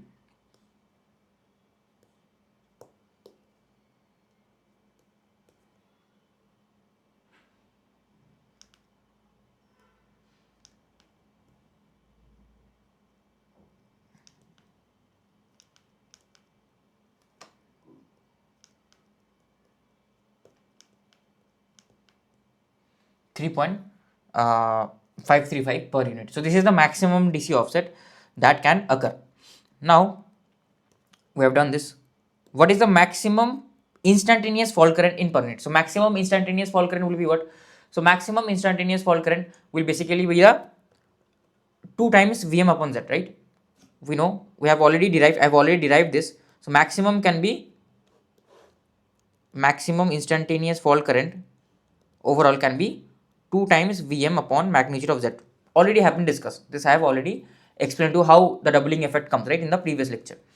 So this will be equals to, we already know what is Vm up by Z. We already know the value of Vm by Z. I just have to multiply by 2. So this will be 2 times 3.535. So 2 multiplied by this. So this comes out to be 7.07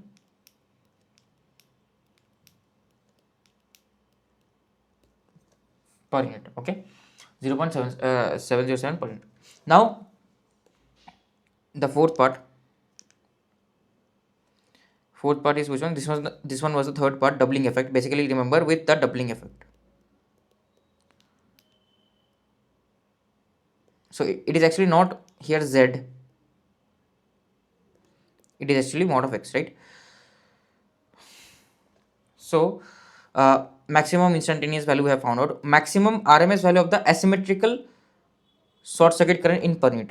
Maximum instantaneous value of the fault current we have found. Maximum RMS value of the, okay, so they are asking me maximum RMS value of the asymmetrical short circuit current.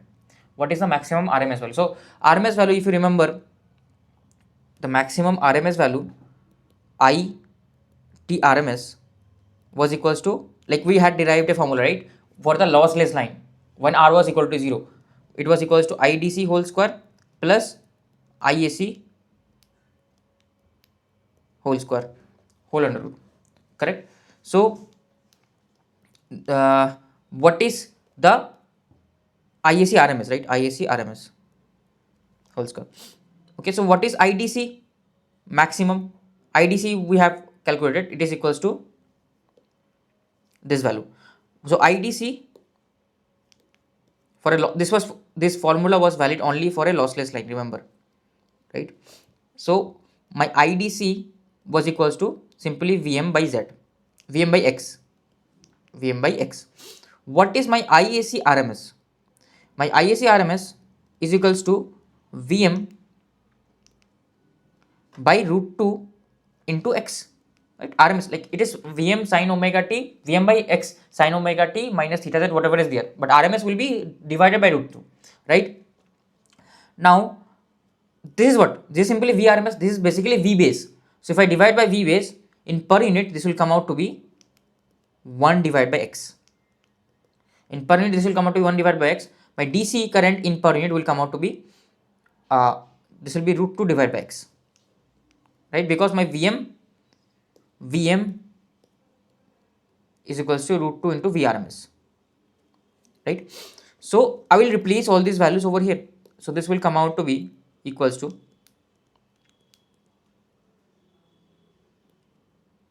uh,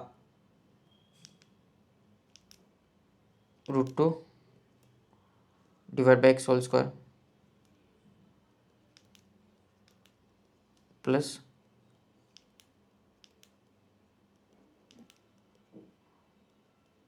1 by x.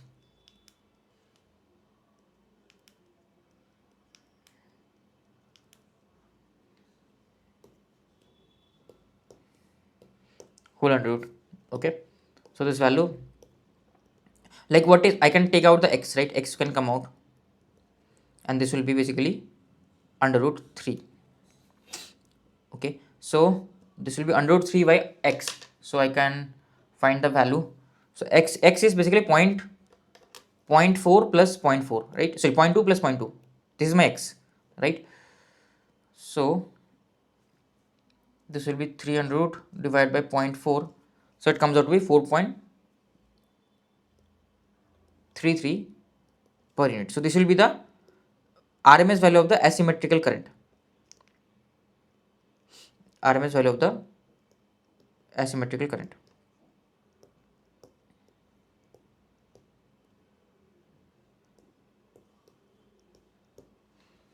Okay. Yeah. So I hope you have understood all this, like values and all these points. So yeah, I hope it is clear now. So now we will come to our current lecture, which will be question solving only. So I will just quickly go through over whatever things we have learned, right? So few things I will summarize quickly in a quick manner, and then we will come. So when does circuit breaker operate? Circuit breaker will always operate in the sub-transient period, because we have to remove the fault at that point of time only. So that's why the rating of the circuit breaker will depend on the sub-transient reactance. Okay. Now we know that if nothing is mentioned, we will consider no load condition, right? No load condition means your terminal voltage will be 1 angle 0, VTH will be 1 angle 0, so will be your EG double dash, and so will be your EG dash, and so will be your EG, right? Unless and until specified. Unless and until specified,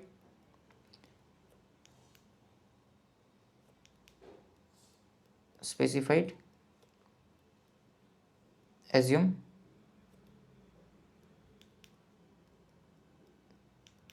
no load.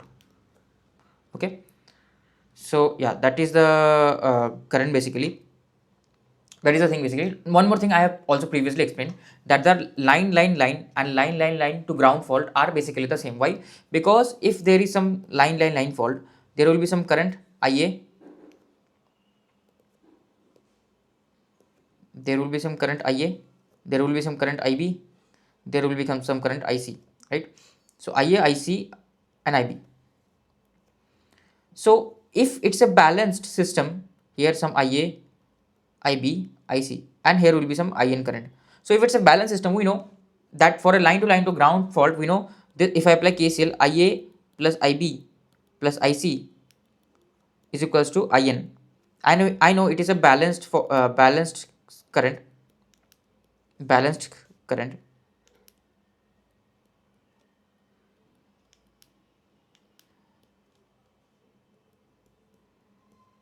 Hence, this will simply go to 0. Right? So even if it is open-ended, so ground is here, even if it's not a like triple LG fault, if it's just a LL fault, then also the current is 0 to the ground. Here also current is 0 to the ground. So basically they are same. They are nothing but same. Okay. So I hope it is clear. So one more term is there about sound phase. What do you mean by sound phase? So sound phase is basically the condition in which it is used for the unbalanced fault scenario. What do you mean? So let's say two phases are fault has occurred in two phases, right? Phase A and phase B. So I will say that phase C is sound. Sound basically means it is not affected by the fault. So phase C is sound basically means it is unaffected by the fault. It is working properly. Phase C is sound. If phase B and C has fault has occurred, then I will say phase A is sound. That means it is like working uninterruptedly. Okay. So phase A will be sound. So sound phase basically means the phase which on which it is unaffected. The phase on which it is unaffected. Okay. This continue to carry current but may experience voltage disturbances due to unbalanced condition. Because there is some voltage disturbance in the other two phases, so there can be bit of problems here, okay, in that sound phase only, but they will continue to work normally only, but there can be bit of voltage disturbances due to the unbalancing of the other two phases or any other phase, okay. So this is one more thing. If you are able to remember this, good. If you are not able to remember, then also it's fine, because I have also taught to you how we can write this expression in 30 seconds without remembering much, okay. So there are few conditions that you must remember. One is the condition for transient phase response. What will be the condition for transient phase response? If this term is gone to 0, then I will get transient phase response. That is basically when my, this is theta z, right? This is my theta z. When my theta z is equals to the switching angle, then I will get a transient free response. So theta z has to be equals to switching angle, that is delta. Then this term will be sine of 0. Sine of 0 is simply 0, right? So what is theta z? So delta will be equals to, it is also known as the switching period or switching angle, will be equals to tan inverse omega L by R.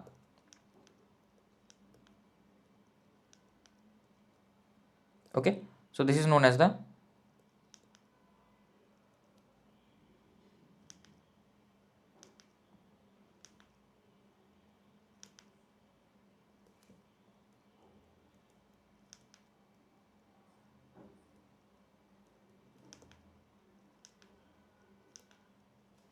switching angle. And what is the maximum DC offset? Maximum DC offset we have already discussed. It will be the this value, right? This value will be the maximum DC offset when this term is 1. So this value is the maximum DC offset, that is Vm upon magnitude of x. Okay, that is my maximum DC offset. So what should be the value of this delta to get the maximum DC offset? So then this term should be 1. This term must be 1, right? So maximum DC offset is this value. But what should be the value of delta? Because I want this term to be 1. So how will this term be 1? So basically my theta z minus delta must be equals to pi by 2, right? Then only it will be maximum. So basically I can say that my delta, the switching angle, must be equals to theta z minus pi by 2. Okay. So this condition must be satisfied to get the maximum switching, like maximum DC offset. So this will come out to be something negative, which is not possible because you have to switch earlier. So that is not possible. That can be possible if I switch it later. No. So roughly, basically, your theta z must be almost be equals to, if a theta z is almost inductive, then you have to switch at that instant, t equal to 0. So this is the condition basically. If they ask you, this is the value of delta. Okay, I hope it is clear. Theta z is same as this value, tan inverse omega L by R. So these are few conditions. So maximum momentary current. So maximum momentary current is basically when this term will be 1, and when this term is basically when theta z is 90, right? Then this will become roughly x. This will become x because your theta z is roughly equals to 90. So this term almost like maximum will happen when this term is 1. So Vm by magnitude of z, that is magnitude of x, because R is 0, lossless line. And this term will be what? So here theta z is 90. So sine of 90 minus delta is what? Cos delta. So cos delta is there, and as t is very low, so this will be roughly 1. So that's why we have Vm by mod of x into 1 plus cos delta. Okay, I hope it is clear. Now this is the value of the maximum momentary current for a lossless line. For a lossless line, if the delta, they have asked you to consider the delta, but absolute maximum will be what? If cos delta is also equals to 1. If cos delta is also equals to 1, then what will happen? Then basically this will be 2 Vm by magnitude of x. So that is the absolute maximum. So roughly the maximum value actually is 2 Vm by magnitude of x. Now these are few ratings of the circuit breaker that are useful for ESC point of view. So you can read through this. So these are the, like this can be asked in ESC. In gate they will never ask. This is a empirical formula. These are empirical formulas that had been found out by experiments.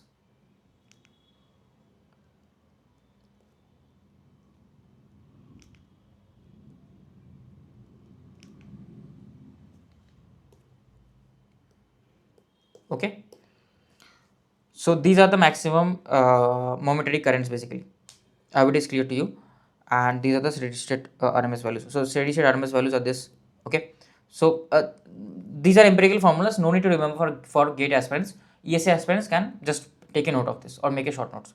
Okay, now let's come to few more questions. So this will be the last few questions that we will solve, and after that we will end our symmetrical faults. It will like go another, I think it can go another half an hour, right? It will take us another half an hour to solve all these questions. So I can show you the questions. These are the questions. First one, okay, not this, something came. Second one, third one, fourth one, fifth one, and sixth one, seventh one. So this is 7. So each question will take us time. 8. A lot of questions. Yeah. So all these you can try. Now I will solve basically. This is like assignment solution only. So what will be the solution here?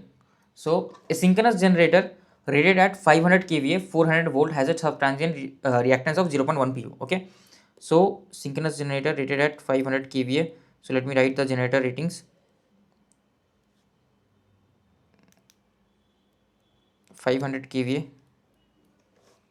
400 volt reactance, subtransient reactance xd double dash is 0.1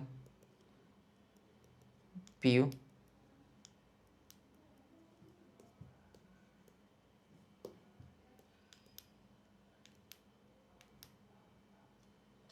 Okay, it is supplying a passive load of 400 kilowatt at a power factor of 0.8 lagging.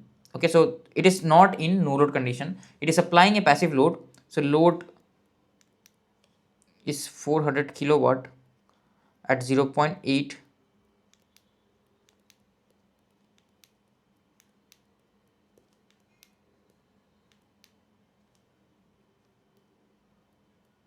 lagging. Determine the initial symmetrical RMS fault current. Okay, so they are asking me the initial symmetrical RMS fault current in per unit for a 3-phase fault occurring at the generator terminals. So again you have to find out EG double dash, right? So I have here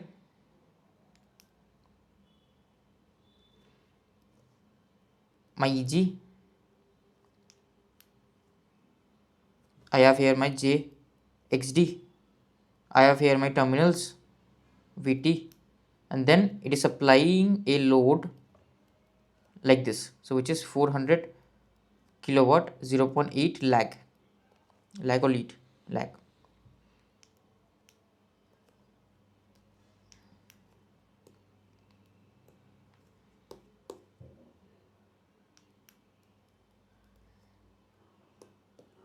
So this will be EG.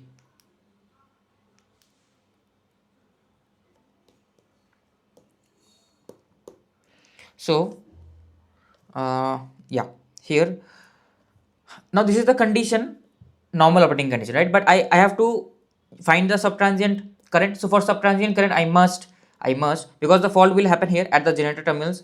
So if fault happens here, I must convert this circuit into subtransient domain, right? So I have to find out EG double dash, because my fault current, that is IF double dash,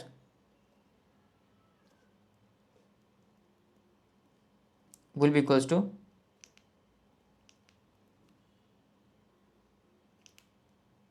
EG double dash divided by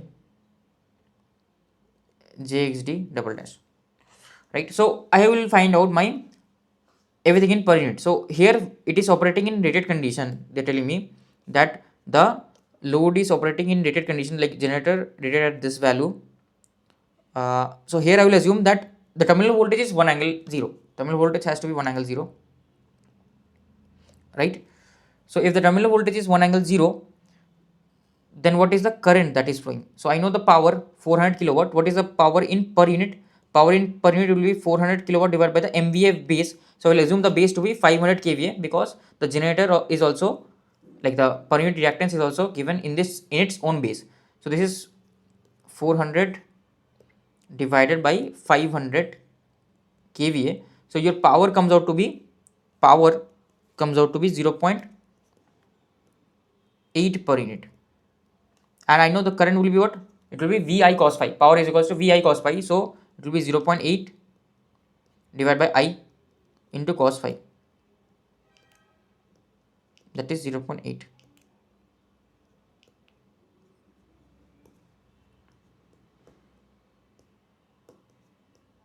So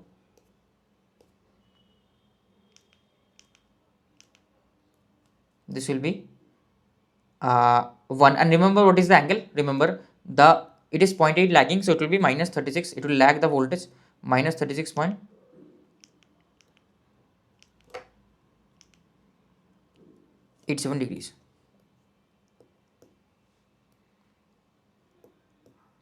Okay, so minus 36.87 degrees. So what else can I do? What else can I do? Now we have to find out Eg double dash.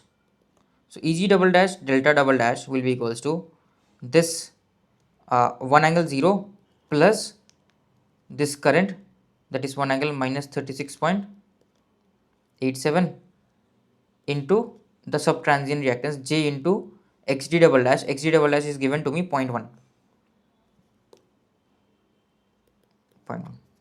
Okay.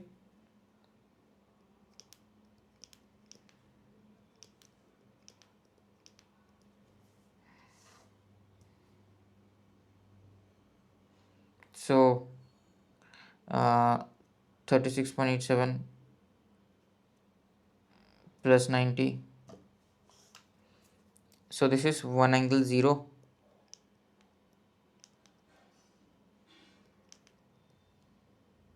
0.1 angle 53.13. So this will be 0.1 53.13 cos, so 0.6, right, into 0.1, so 1.06. This is anyways very low. Yeah, 0.1 is anyways very low. And what is the reactive part? So it will be plus J 0.08. Okay, this is almost equals to 1 only. It is almost equals to 1 only. It will not change much, right? So this will be 1.06 whole square plus 0.08 whole square whole under root. So it comes out to be 1.063. Angle will be what? 0.08 divided by 1.06 tan inverse. So it comes out to be 4.316 degrees. What will be the fault current?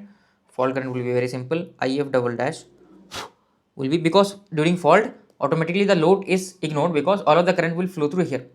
If there was a synchronous generator, that also would have supplied to the short circuit, so I cannot ignore that. I can ignore the load because load is short circuited, so that's why. So this kind of question already we have solved, right? So this will be IF double dash, that will be equals to 1.063 4.316 divided by J into 0.1. So this will come out to be minus 90. So fault current is minus 85.69 degrees,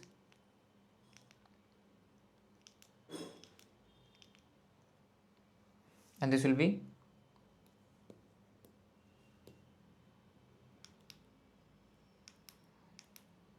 10.63.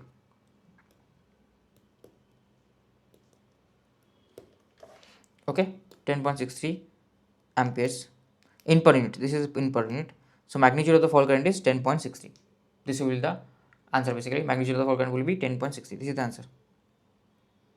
Okay, let's now move on to the next one.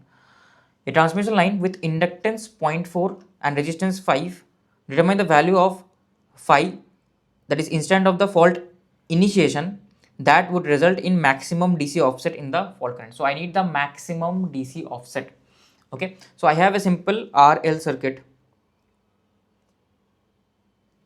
right, and the voltage is 50 sine omega t plus phi. I need to find out the value of phi so such that the DC offset is maximum in the circuit. So what is the formula of DC offset? No need to remember the formula. Just understand, like it is a transient, right? So it is a transient. I know IDC will be equals to A e raised to power minus t upon tau, which is equals to Vm upon magnitude of z into sine of theta z minus phi, right? It was a switching period, right? Or you can derive it. I have derived it multiple times. I am not deriving it again. So theta minus phi into e raised to power minus t by tau, but tau is r, L by r. Okay, tau is L by r, right? I hope you have understood this part. So this needs to be maximum. Theta z, this is theta z. So this will be maximum when this is equals to 1 or pi by 2, right? Basically theta z minus phi is equals to pi by 2. Correct? So from here I can easily find out what will be the value of phi. So the value of phi, like I have already told you, like just in today's lecture only, I summarize this, right? So value of phi will be theta z minus pi by 2. So what is theta z? Theta z is equals to tan inverse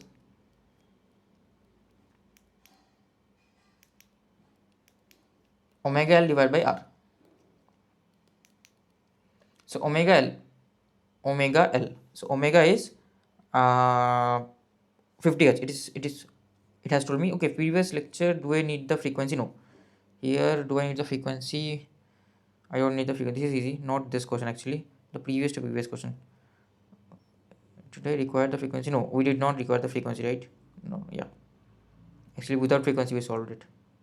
So we do not require the frequency. That is fine. Okay. Yeah. So my theta z will be tan inverse omega L. Omega is 50. Frequency is 50 Hz. So 100 into pi omega into L divided by r. R is basically divided by 5 into 0.4 is also there. L is 0.4.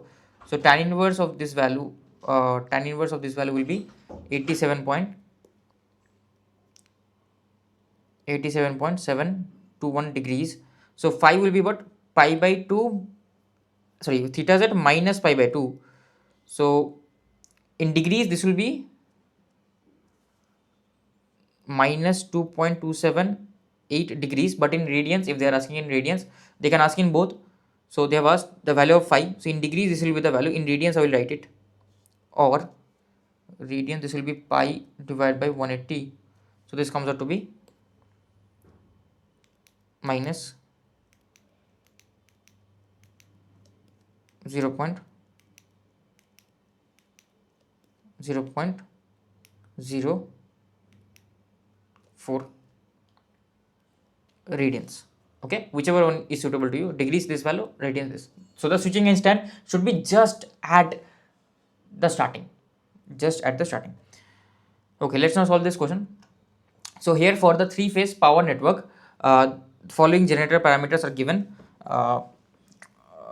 With the network initially unloaded, so line voltage of 110 kilovolt, a symmetrical short circuit fault occurs here, right, at L2. The SCMVA to be interrupted by the circuit breakers A and B at the ends of the line, respectively R. Circuit breaker A and B. So basically, it will be the same. So it will be the same. Will it be the same? No, because here some other short circuit current will flow. Here some other. So they are asking me what is the rating of the circuit breaker A and rating of the circuit breaker B. Because when a fault will occur, so there will be some current that will flow from the left hand side that will go to this short circuit current path, that is IFA, and here when a fault will occur, that will go from here to here, that is IFB. So I have to find out IFA and IFB individually, right? And this is my bus. Right? So if this is my bus, here they are telling me that with the network initially unloaded. So here the network is unloaded, line voltage is 110 kilovolts. So here the voltage is 110 kV. Now what will be the values basically? So first of all, I have to draw the equivalent diagram, right? I will draw the equivalent diagram. So I have these two generators, right? And these two generators are in parallel because their grounds will be connected, and here in between them they have a reactance X, right? So I have two generators. I will not write the value of the reactance for now.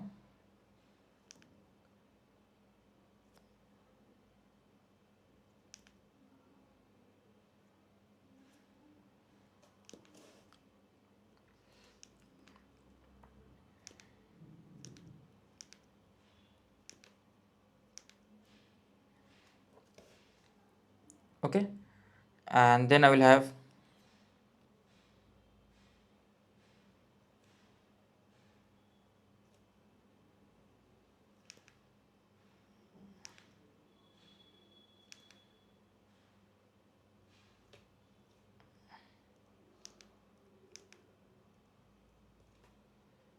generator here, and then on one end this is my G1, this is my G2. So on the end of G1 we have the transformer T1 connected, right? So on the end of G1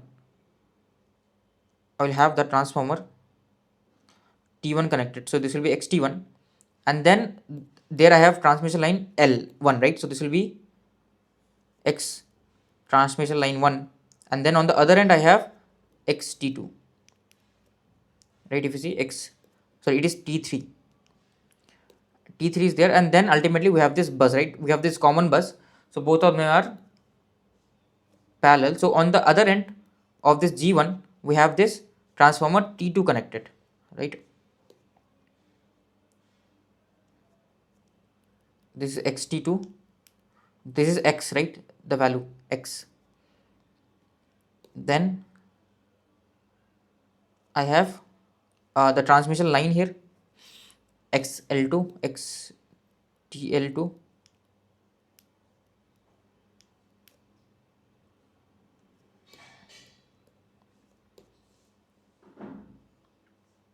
and then we have XT4.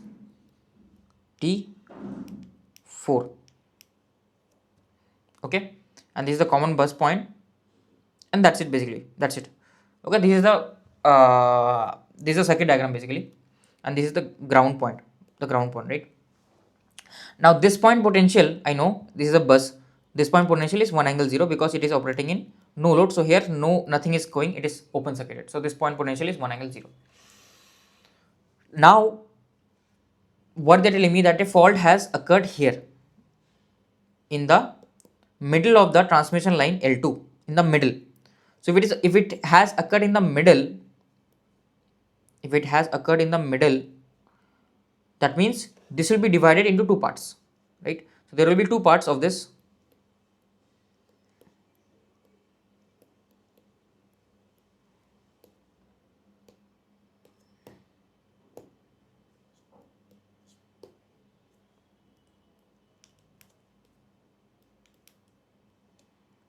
XL2,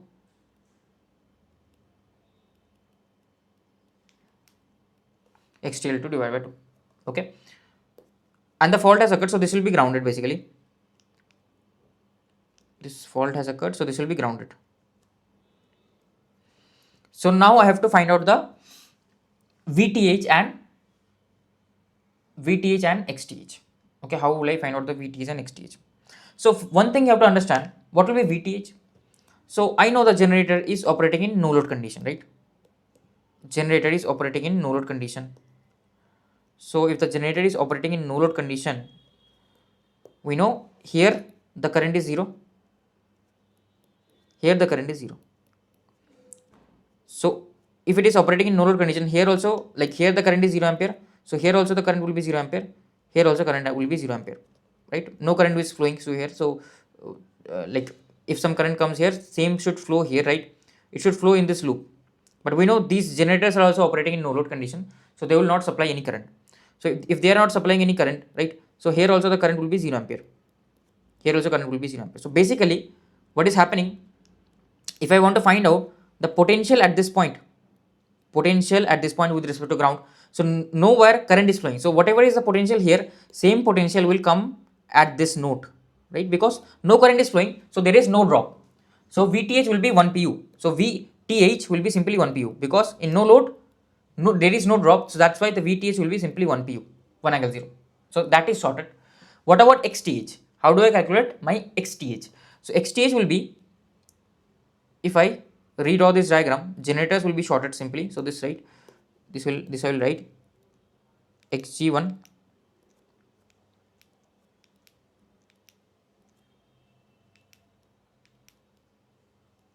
xg2.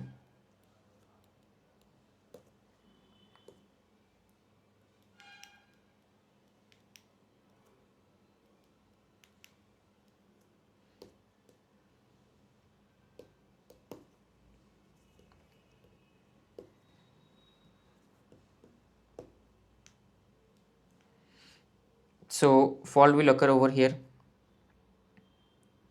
right? So generators will be short circuited. This point anyways is open, no worries. So what is the I want to calculate the equivalent reactance xth seen from these two nodes. So I can see that all these will be in series, these two things will be in series, right? I can convert this, then I have to convert this one as well. This one to what? This one to delta. So this I can connect these two, not delta, sorry, this will be, I think this will be connected, this I can convert into star.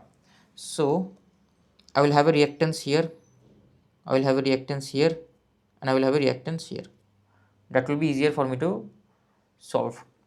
Yes, that will be easier for me to solve. So let me for now write this one as x1, x2 and x3. So I can see on the left right hand side these things will be in series, this one, this one, this one, this one, this one, and this x1, everything will be in series. So basically if I want to write my xth equals to xtl by 2 plus xt4 plus xt3 plus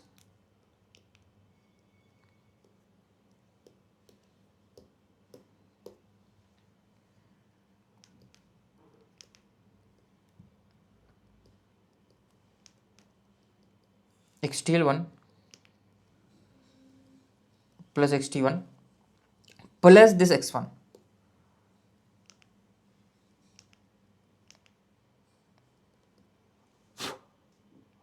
plus x1.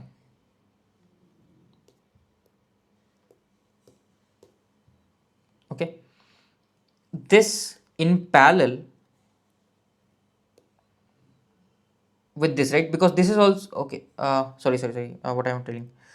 Okay, now on the left hand side, what is there? This xtl by 2, xt2, and this x2 in series, right? So these two will be in parallel, and here this is also ground. So basically, if I redraw the circuit, right? If I redraw this circuit, right? If I redraw this circuit, there will be two things. So basically on the right hand side, all these are in series. So I will say x series, right? X SCR, right? On the left hand side, again this one, and this one, all these are in series. So on the left hand side, I will have x SEL, right? And this point and the other points are in, like these are in like this is this point and this is this point, right? So okay, this will be okay, this is the whole series combination here, and this is the whole series combination here. Sorry, not here, this is the whole series combination here. Sorry, just give me 1 second. This is a series combination here, and this is a series combination here. So these are interconnected between here, and there is another connection that they are interconnected, right? Left hand side and right hand side I am observing. So left hand side, this will come here, this will join here, and on the right hand side also this will join here. Basically,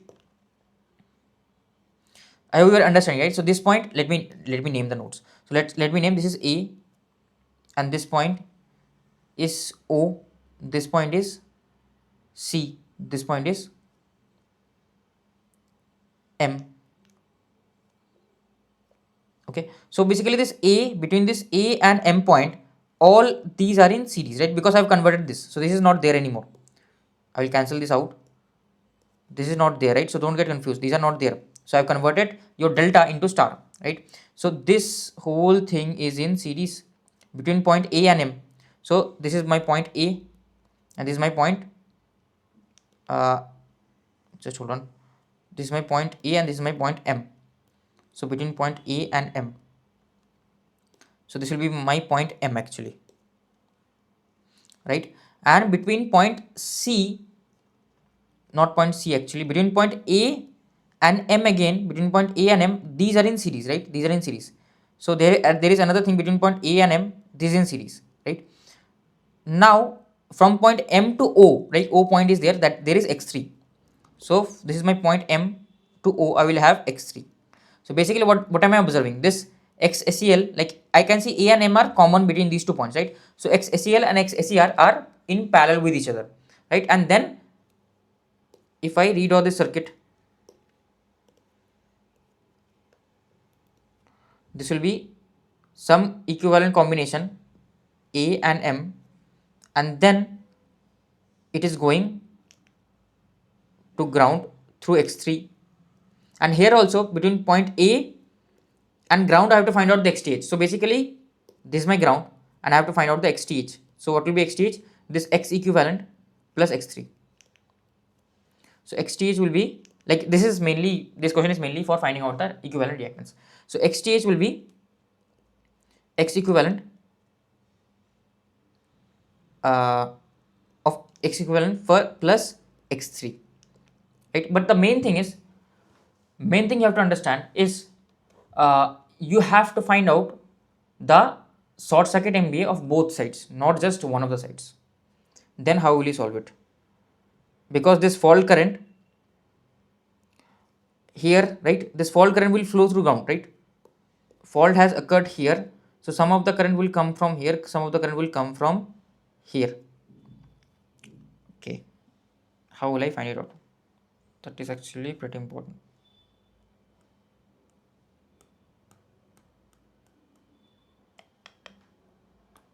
Okay, because they have asked me the rating of the circuit breaker A and B, right? So some of the fault current will be coming from this line B, and the rest of the fault current will be coming from this line A. So I can isolate the two cases. So once I will take the case in which I am only considering the circuit breaker B path when this circuit breaker is open circuited, and the other case I can take when I am considering only the E path. That is the best way which I can think of, right? So I have my AB point here, this is my XL2. So A will be here, B will be here, right? So if I open circuit my A, so for the case 1 I will solve. Case 1, only considering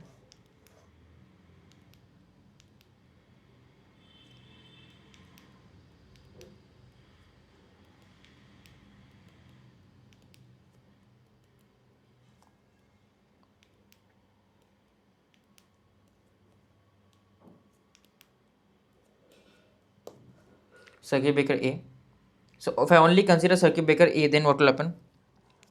If I only consider circuit breaker A, then this side I have to consider, right? So this circuit breaker will be open circuited, so none of the current will be coming from here, all of the current will be coming from here only, right? Okay, so this anyways I have to convert. So this path will be open circuited, right? This path will be open circuited. So what I can say is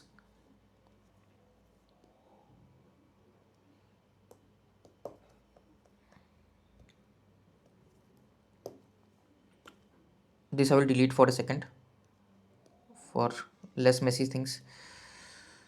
Okay,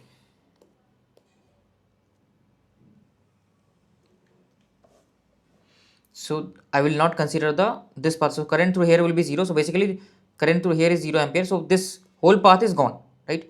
This whole path is gone actually. this whole path is gone, only this path is left.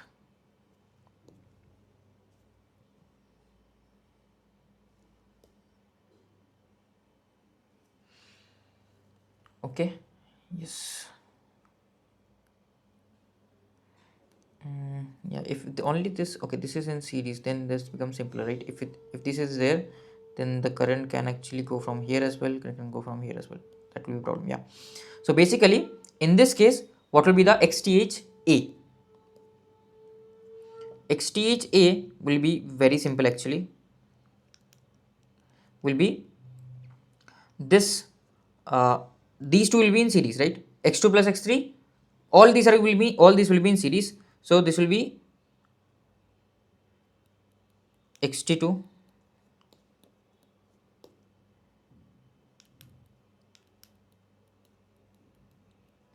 plus XTL2 divided by 2 plus X2 plus X3. Okay, so let me find out the values first, otherwise there will be huge confusion, right? Okay, so let me choose a common base. So all these are derived with their respect to their base. So let me choose the base to be 100 MBA. 100 MBA seems best because 100 MBA is common between all of them. So if I choose the base to be 100 MVA, so let me find out the values. Basically, this will be a long question. So if the base is 100 MVA, right? So base is 100 MVA. Voltage is any voltage I can choose. At this G1 generator voltage, it is rated. So VPU is 1 only. So what will be my generator reactances, right? So xg1, xg2 I can find out. So g1 and g2. So xg1 will be equals to, like it is with respect to its own base, so 0.3 only. This will be j0.3, and g2, remember it is 60 MVA, so it will be 60 by 100 into 100 by 60 into 0.18, right? So xg2 will be j0.18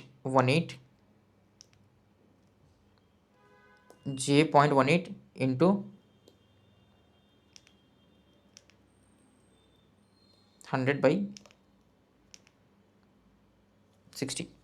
Okay, so 100 divided by 60 into 0.818, so it comes out to be j0.3 only.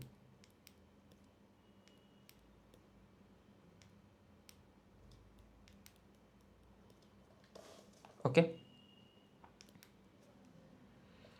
so T1, T2, T3 is this value, so they are same only. So T1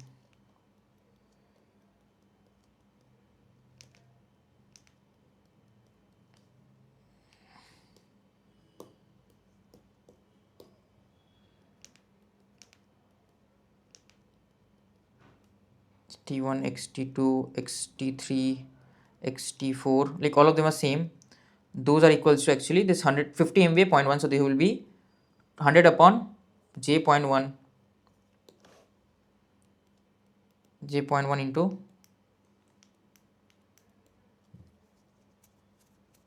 j0.1 into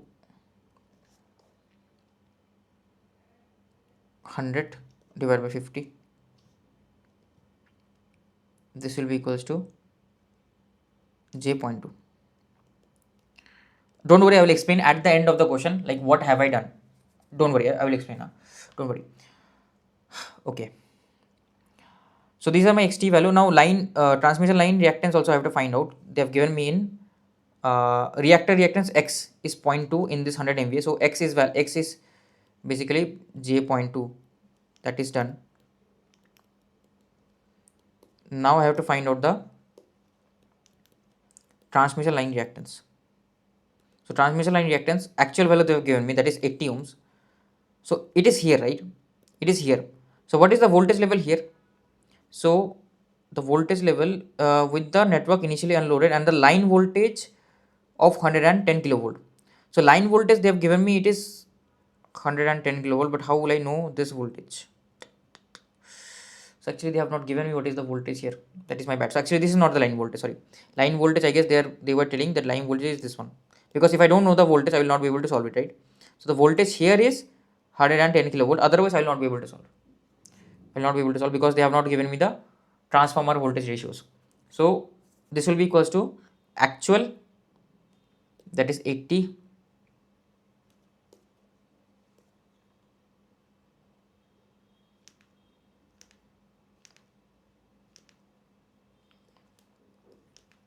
into S base. S base is uh, S base is 100 MVA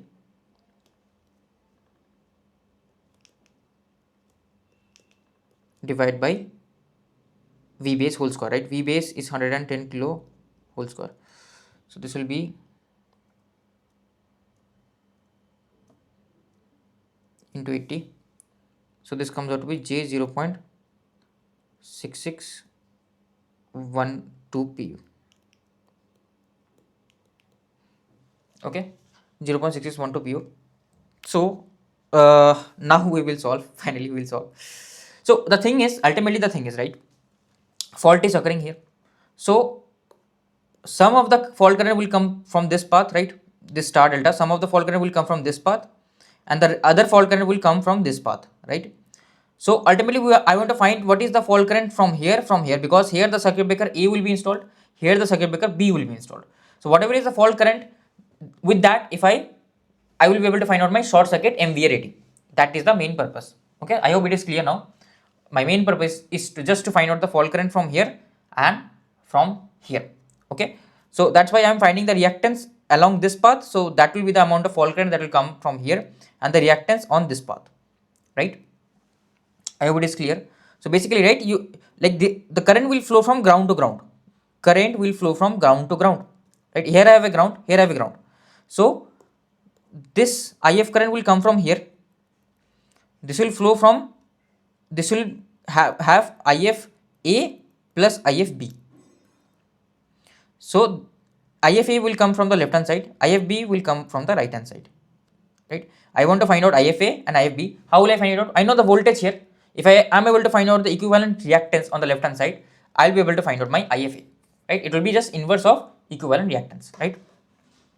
So that is the purpose. So I will replace this circuit with all the values. So okay, here this also I have to replace, right? So what will be my x1, x2, x3? So x1, it is from star, it is from delta to star, so it will be division, right? So x1 value will be equals to opposite side, opposite reactors divided by the sum. So it is xg1 into x divided by xg1 plus x plus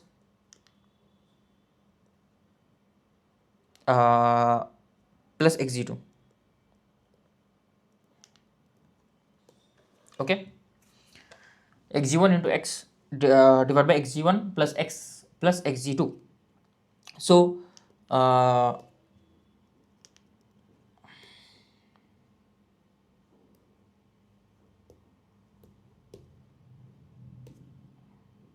this will be xg1, right? So what is xg1? Xg1 we have calculated. Xg1 is equals to 0.3. 0.3 into x. X is basically 0.2. 0.2 plus 0.3 plus 0.2, 0.5 plus xg2. xg2 is also 0.3. xg2 is also 0.3. So 0.5 plus 0.3, that is 0.8. So it is 1 by 4. So 0.3 divided by 4.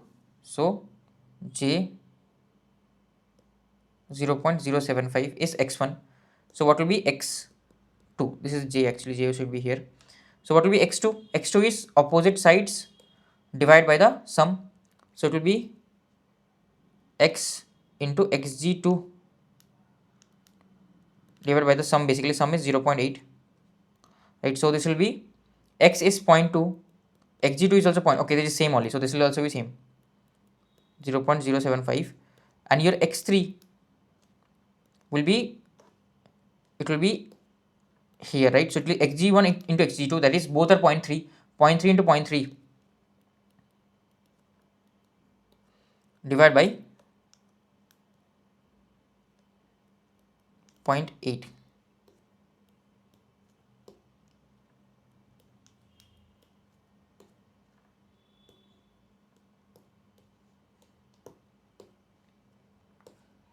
Okay,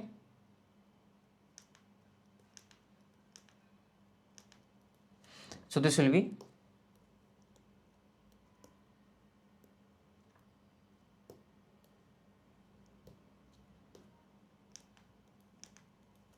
equals to 0.3 into 0.3, 0.3 into 0.3 divided by 0.8 comes out to be 0.072. Okay, so it comes out to be 0.072. So this value will be 0.072. So I will replace the values over here. So this will be 0.072. x1 and x2 are j 0.075, j 0.075. xt2, what is xt2? xt2, xt1 all are same, that is j 0.2, I guess. Yeah, j 0.2. So xt2 will be j 0.2. What is xtl2 divided by 2?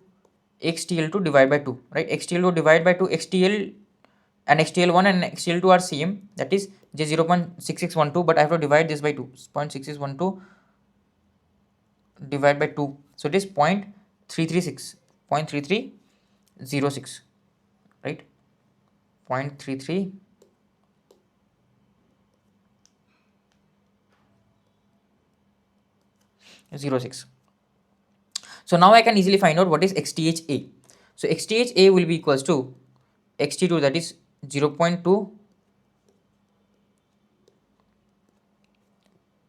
plus 0.3306 plus 0.075 plus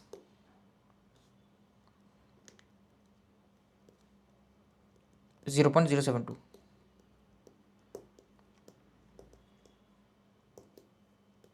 Okay, so this value will be equals to plus 0.072 plus 0.075 plus 0.2, 0.6776 per unit. Okay, it comes out to be 0.6776 per unit. So what I can say, what will be my SC, like what will be my IF magnitude will be, IFA will be 1 divided by this 0.6776, right? What will be my SCMVA? SCMVA will be equals to inverse of this, simply it is 1.475, 11476 in per unit, but if I want to say in actual values, this will be into 100 MVA is the base, so 147.57. That is the rating of the circuit breaker E. 147.558, I could say 58 MVA. That is the rating of the circuit breaker A. So I hope it is clear to you guys, right? So what about the B? So for the B part, everything will be same, but there will be more. In the case 2, only considering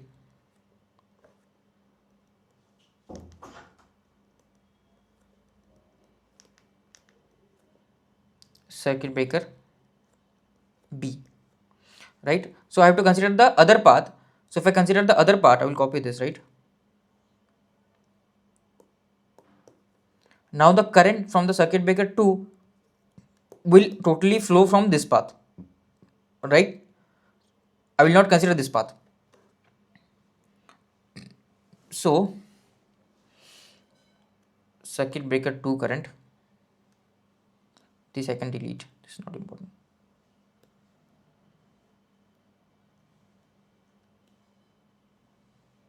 This path I can delete, right? This is not required.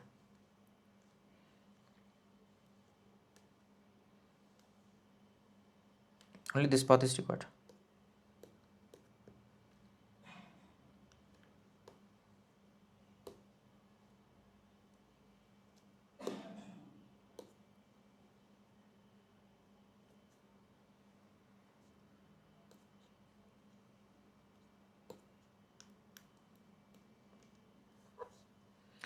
So now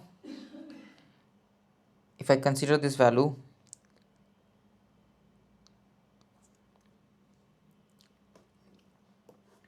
okay, so this will be basically xtl by 2. So my xthb, right, xthb will be equals to xtl divided by 2, that is same as here.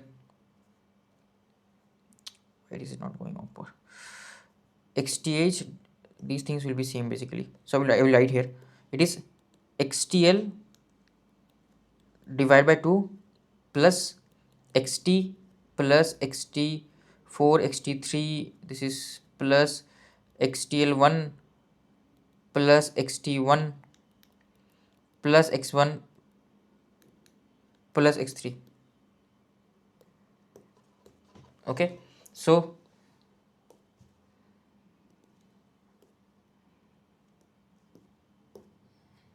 this will be equals to xtl2. So xtl2 divided by 2, so yeah, so I can say xtl2 and xtl1 are same, so this is 3 by 2 into xtl basically plus xt4 xt3 xt1 xt2, sorry, 3xt 3xt and plus x1 plus x3, right?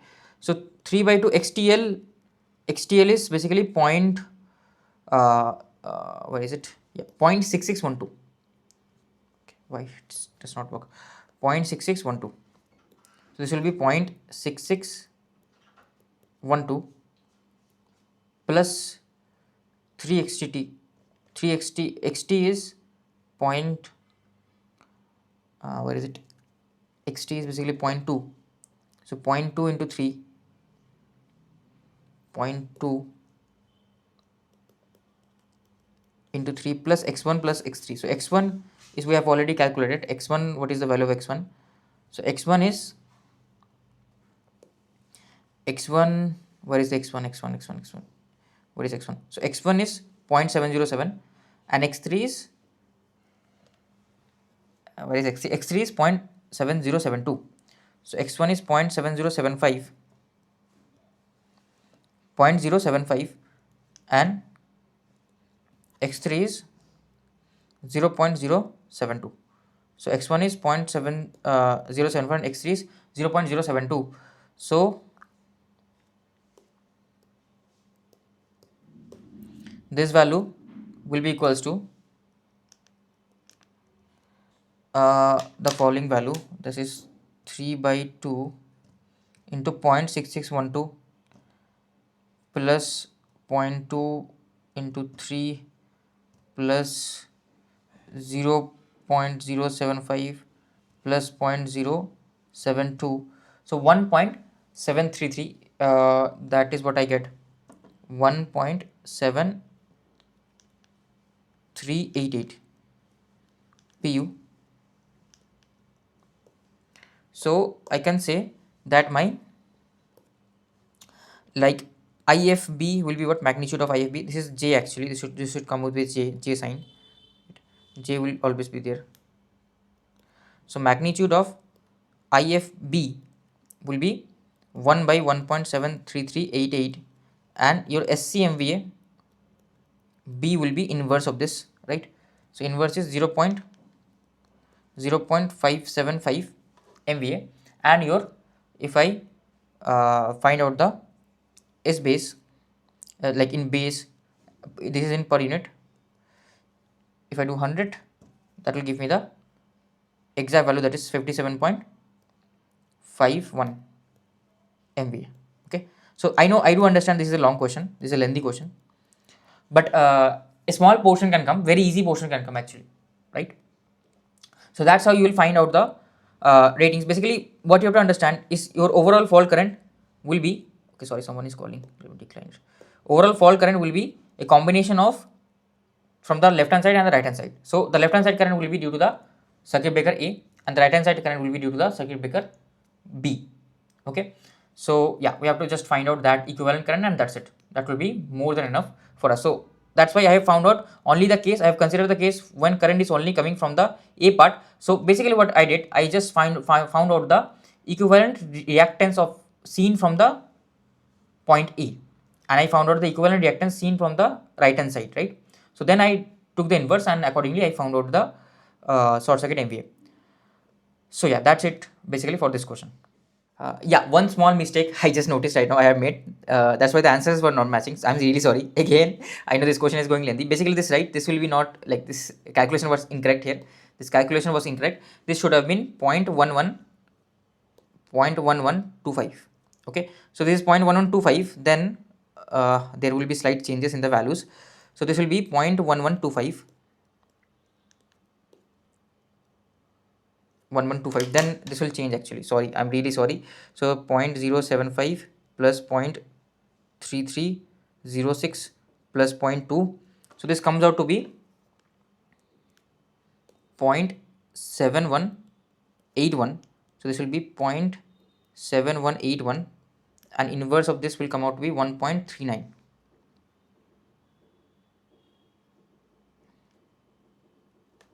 So this will be into 100 if I do, this will be 139.25. so just a mistake from my end, 139.25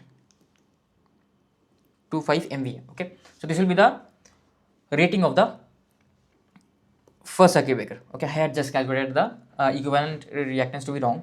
So now let's like change the values here as well. So this will not be this will not be 0.072, this will be 0.1125. so this all this will change actually. Okay, that is hectic, man. So 0.6612 into 3 divided by 2 plus 0.6 plus 0.075 plus 0.1125. so this is 1.78.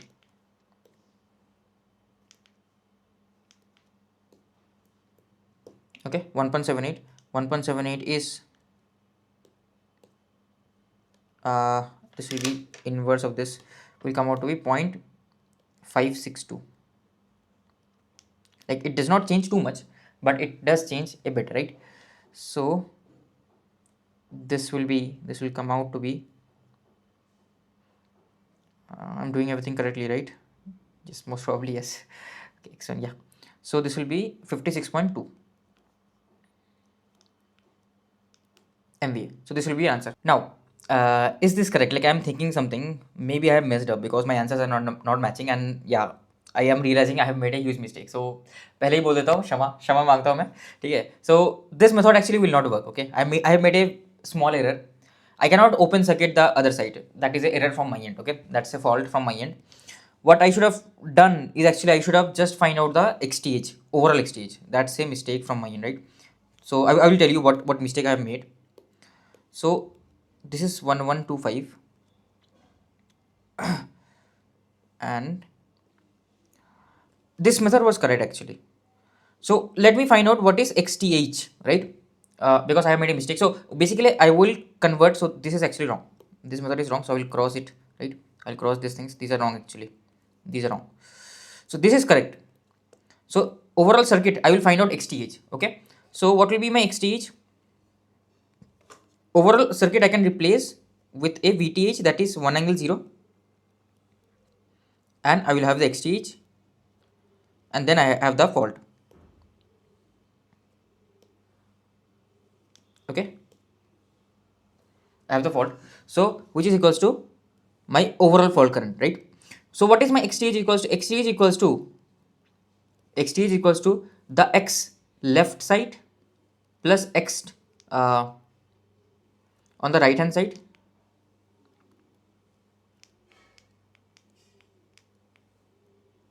plus the X3, right? This value. So we bring this circuit, right? This will be my XTH basically. So not plus, sorry. These are in parallel. This XS on the right hand side, S on the left hand side, and this is in the parallel, right? This will be in parallel with in series with X3 is in series with both of them, right? So basically what is my, let me write this X SEL SER only, otherwise we'll get confused. Let me not change the names. So I'm really sorry, like you have to watch, but I sometimes with mistakes only you will learn, like this kind of intuitive thinking you could have also done in the exam hall, and you know this will not work, right? So mistakes also, learning from mistakes is also very important. So X SEL, X SER, X series on the right hand side, X series on the left hand side. So what is X SEL? So X SEL actually we have already computed, right? It's basically left hand side reactance is this one, except this one, right? This is in series because I just want to find out this much reactance, right? So basically I have to subtract this one, 0.1125, because X SEL is what? If you see here, X SEL is what? From point A to M. So M is here, A is here. So this much reactance, which is basically this minus this additional reactance, right? So I will subtract this 0.7181. So X SEL will be J 0.7181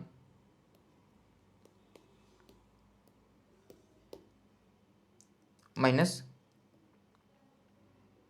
X SEL will be equals to J 0.7181 minus 0.1125. 0.1125. So this will come out to be 0.7181 minus 0.1125. This comes out to be J 0.6056. Okay, this is my XSEL. And what is my XSER? Similarly, XSER will be also same. If you see what is XSER, it is the reactance between point A to M, right? This is additional. So simply I have to subtract another from 1.78. I have to subtract this 0.1178, right? So 1.78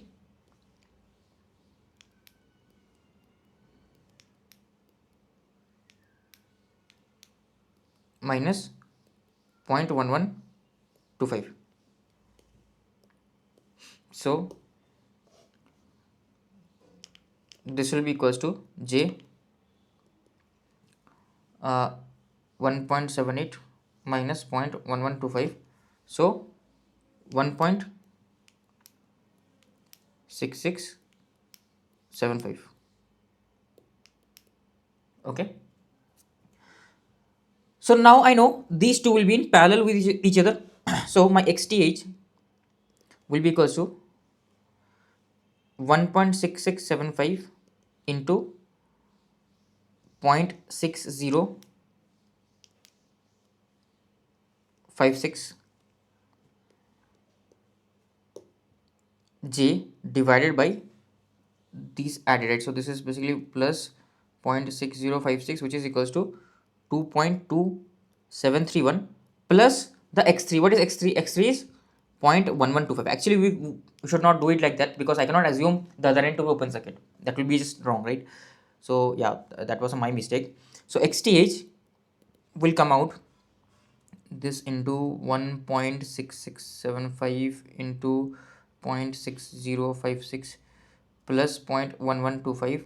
So this comes out to be J, this is also J, 0.55675.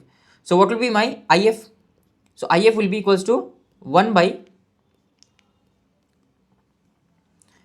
J 0.55675, right? What is the magnitude of IF? Both are in 90-degree phase only. Magnitude of IF will be this whole inverse, that is 1.796 per unit. Now I will again draw the circuit. So here my circuit breaker on the left hand side, if you remember, the circuit breaker A was installed. If you see on the left hand side of this point, circuit breaker A was installed. On the right hand side, the circuit breaker B was installed. So circuit breaker A is installed on the left hand side, and I will just draw a reactance, equivalent reactance, that is X SEL on the left hand side, and the fault is occurring here. Now I will draw the equivalent circuit. Fault is occurring here, and from the right hand side the reactance observed is X SER, and then these two are in parallel basically like this. And here also I forgot to write the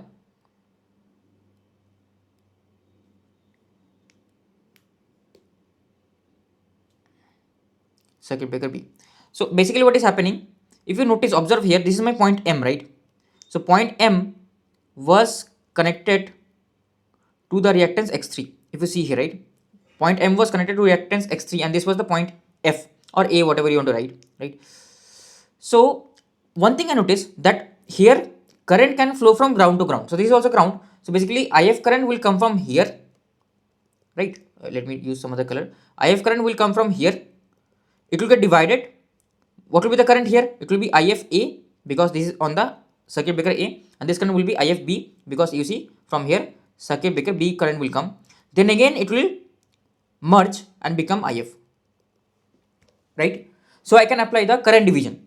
So how can I apply current division? So basically the current division will happen depending on the reactance that both of them see, because the voltage is parallel, voltage is same. So basically if I apply a KCL over here, if I apply a KCL over at this node, what I will say? I will say that my IF is equals to IFA plus IFB. Okay, that is what my IF current is. I know what is my IF current.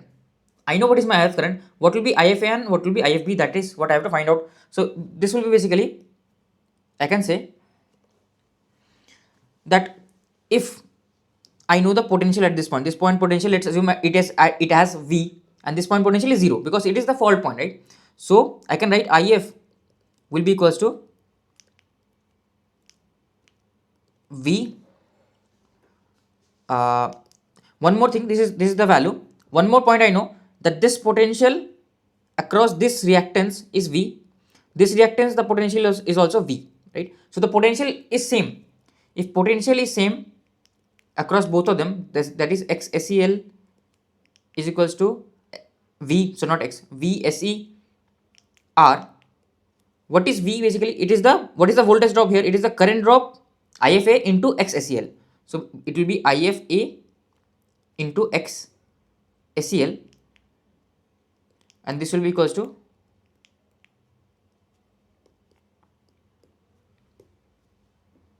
IF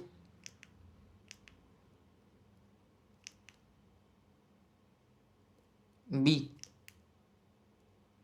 into X SER.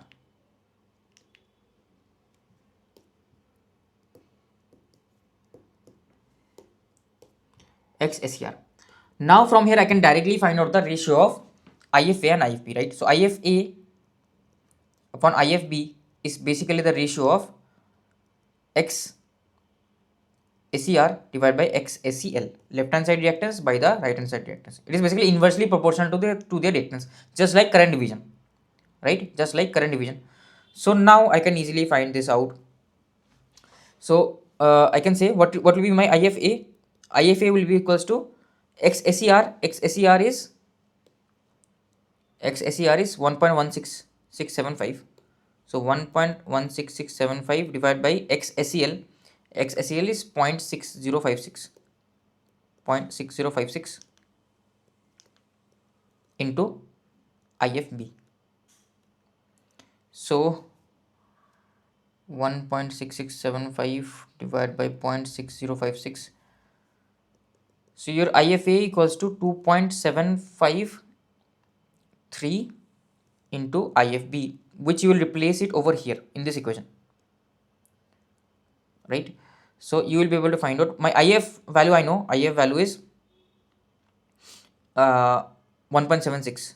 So 1.796 equals to, this will become 3.753 IFB, right? So basically your IFB will come out to be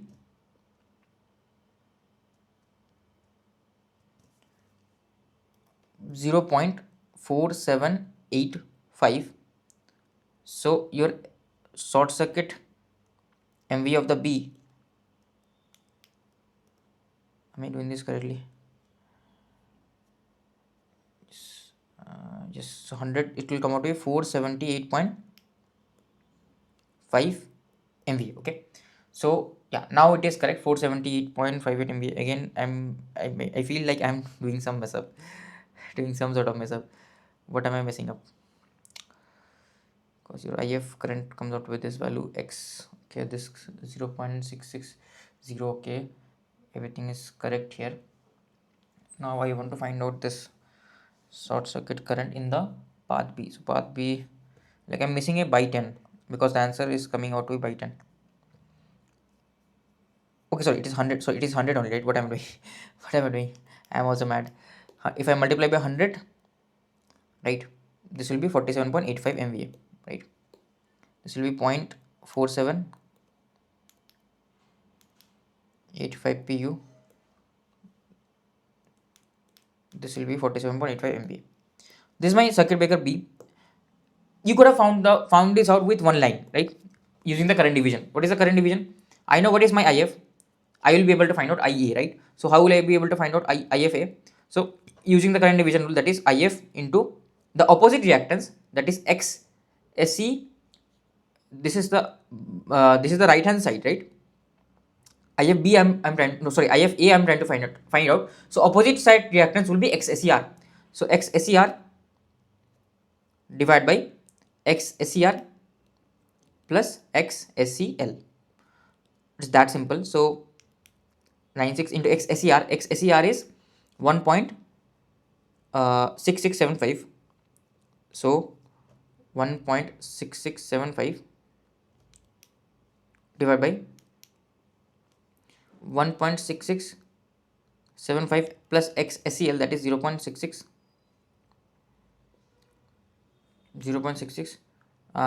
6056.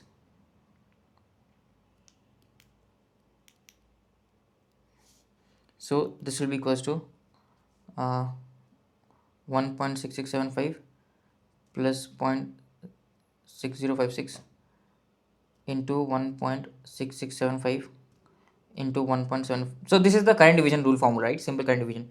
So this comes out to be 1.3175 IFA per unit. So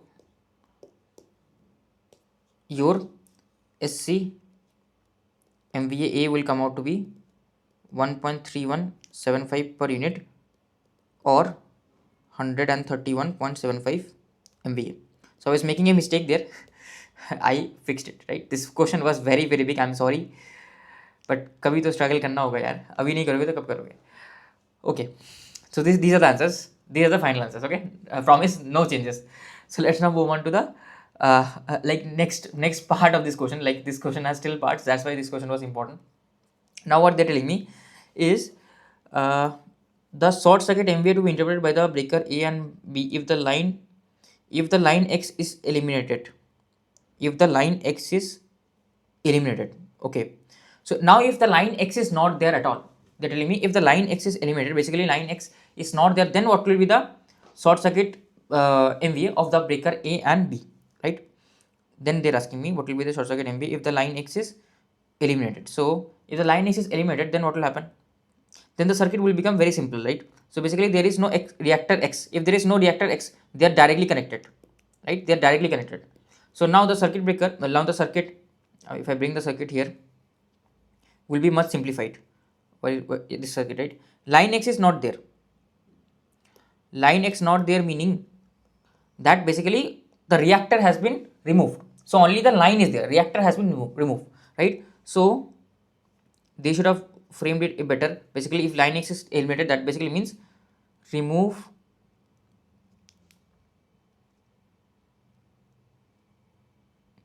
okay, yeah, they have said, right, if ends of the line X is eliminated, so X is eliminated simply, so X has been removed. So if I remove the X, right, so line will be still there, of course, but now these two will be directly in parallel.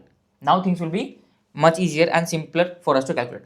Now can I calculate the XTH, right? Same formula. What will be the XTH?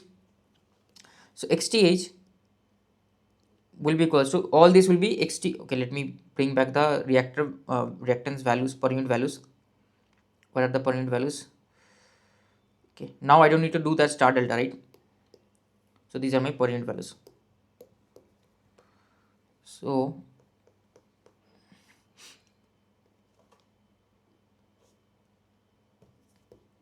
G1 is, this is 0.3, this is 0.3, all of them are 0.3, 0.3. So I'm finding just the XTH. So okay, let me delete all this, right? This is not required.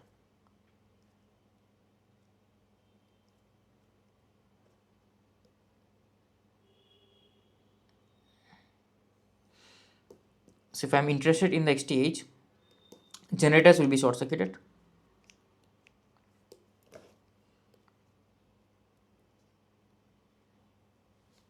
Okay, and this the transformer, this will be 0.2, 0.2, 0.2, 0.2, 0.2, 0.2. All this will be 0.2, 0.2. No, this will be not 0.2. This is transmission line, right? Transmission line is 0.6612. So J 0.6612, J 0.2. This also will be J 0.2. This will be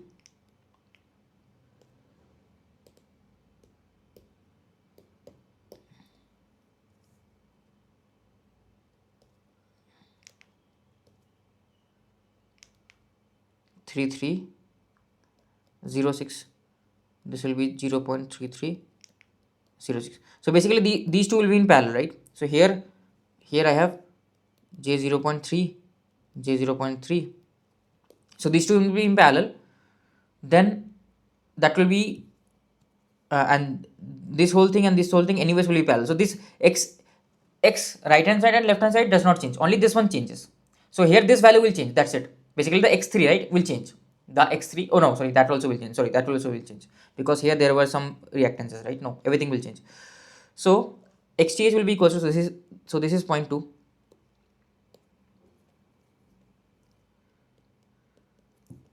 is 0.2. So overall this will be J 0.15 because the parallel combination of these two, right, that is written over here, plus the parallel combination of this whole branch and this branch, right? So the first branch, if I write, it is 0.2 plus 0.3306 in parallel with this value, right? So it is basically equals to 0.3306 plus 0.2. Like I have three transformers, plus 0.2 plus 0.6612 plus 0.2. So this will be equals to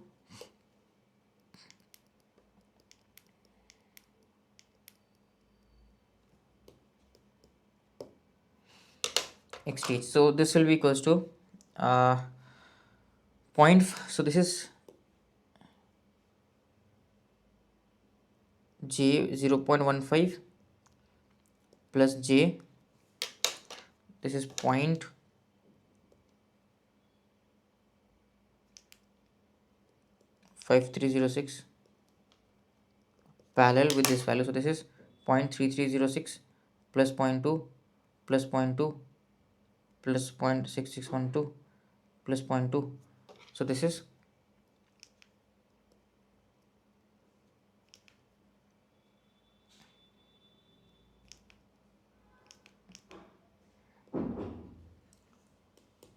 plus 1158. Okay, so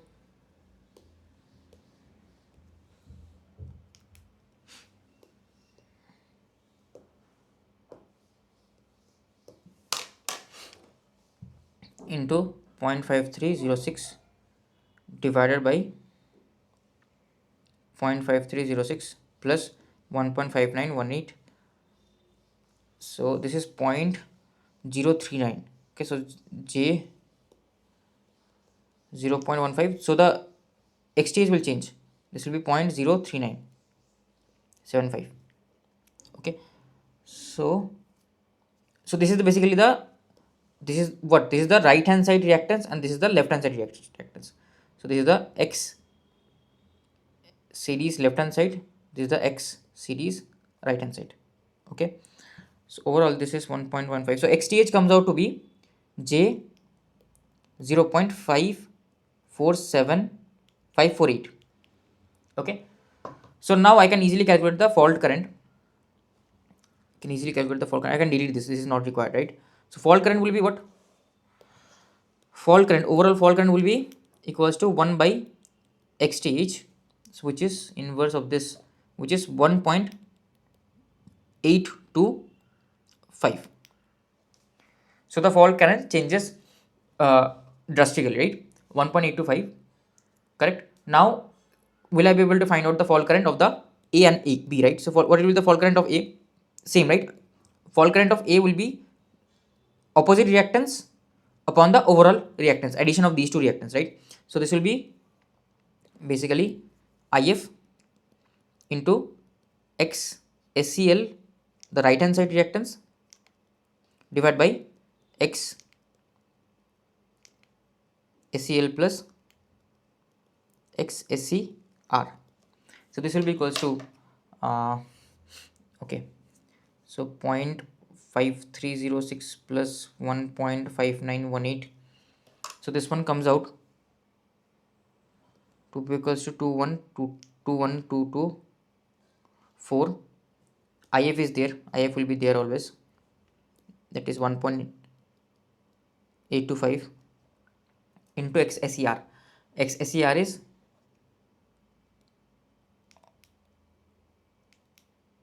1.5918. Okay, so this into 1.5918 into 1.825, so this will be 1.37 per unit. Okay, so your SC MVA will be what? It will be basically 137 MVA. Okay, and what will be your IFB? Either you subtract from IF, you subtract the IFA, you will get IFB, or you can use the formula, whichever one is suitable to you. I will subtract. IFB will be equal to simply IF minus IFA, right? Simple KCL. So plus 1.825, which is 0.45625. So SC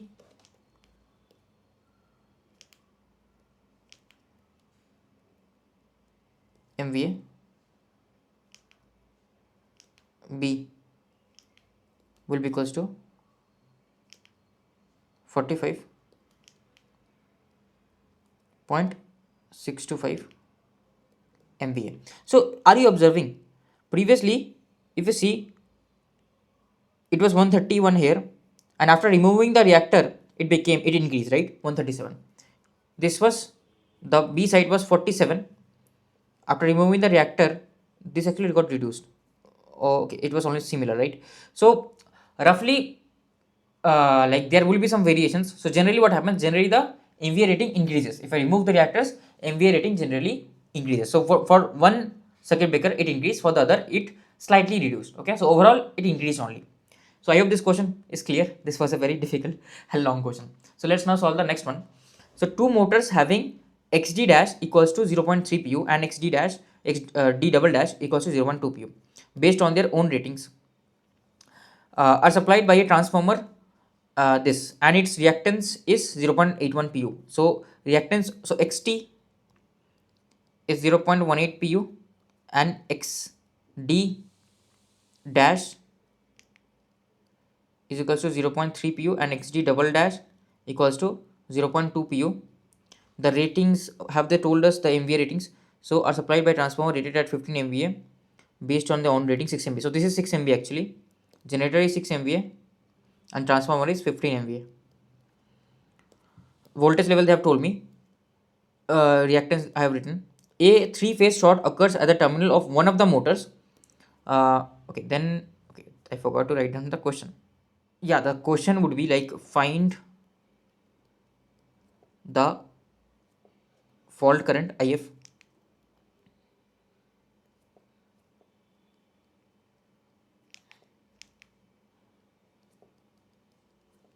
IF in per unit. Also find the rating. Also find rating SC short circuit MVA rating of circuit breaker A and circuit breaker B.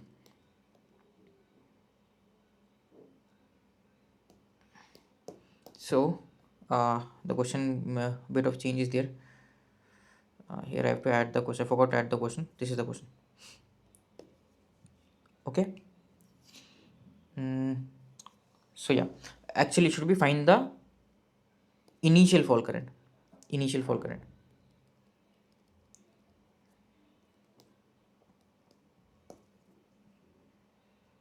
We have to find the initial fault current, right? So how will I solve this? Motors are operating from no load. So here, right, they have not provided me like what is the loading of the motors. Have they provided me? No, they have not provided me how are the motors loaded basically. So I will assume that it is operating in no load. So if nothing is mentioned, you will always assume it is operating in no load. So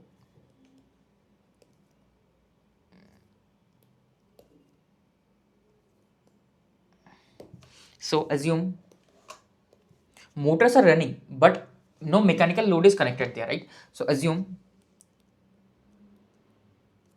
motor is operating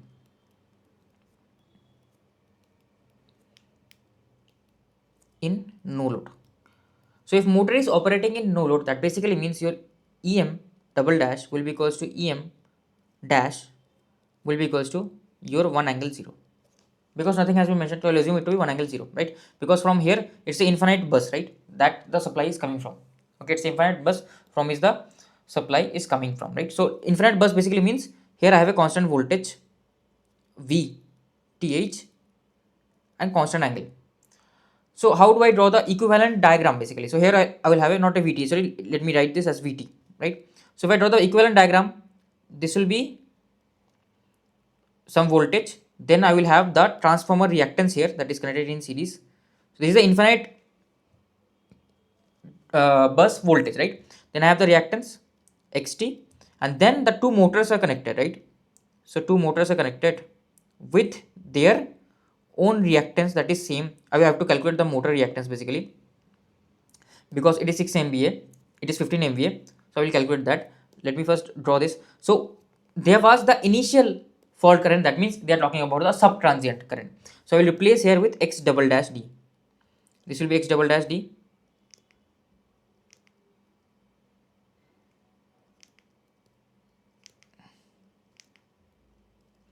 This also will be X double dash D. So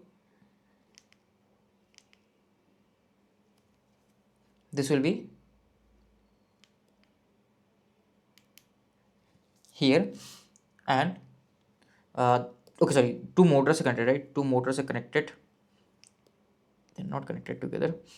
Here there are two motors basically. Motor M1 is there, motor M2 is there, and fault is happening somewhere here. Okay, so if fault is happening somewhere here, right, simply again if the motors are at no load, right, sorry, fault is happening at the terminals of motor, so actually it is not here, I'm sorry, it should be okay, how do I draw this? It should be here, right, after the XD, not exactly at the terminals. You cannot have fault exactly at the that terminal, that point is not accessible, right? So fault is happening somewhere here. So again, what is your assumption? Assumption is initially your motor was operating in no load. So if it is no load, right, so that means here current is 0. So the open circuit voltage will be what? Open circuit voltage will be simply here also current is 0, right? Here also current is 0. So this VTH infinite bus was providing 1 angle 0. Same voltage will come across this point because there is no drop. This point potential and this point potential is same. So 1 angle 0 will come at this point, right? At no load. Okay, at no load. So VTH I have found out, it is 1 angle 0. What about XTH? For XTH I will have to draw the equivalent diagram again. So if I draw the equivalent diagram, here I will have the xt, right? Here I will have xd double dash, here I will have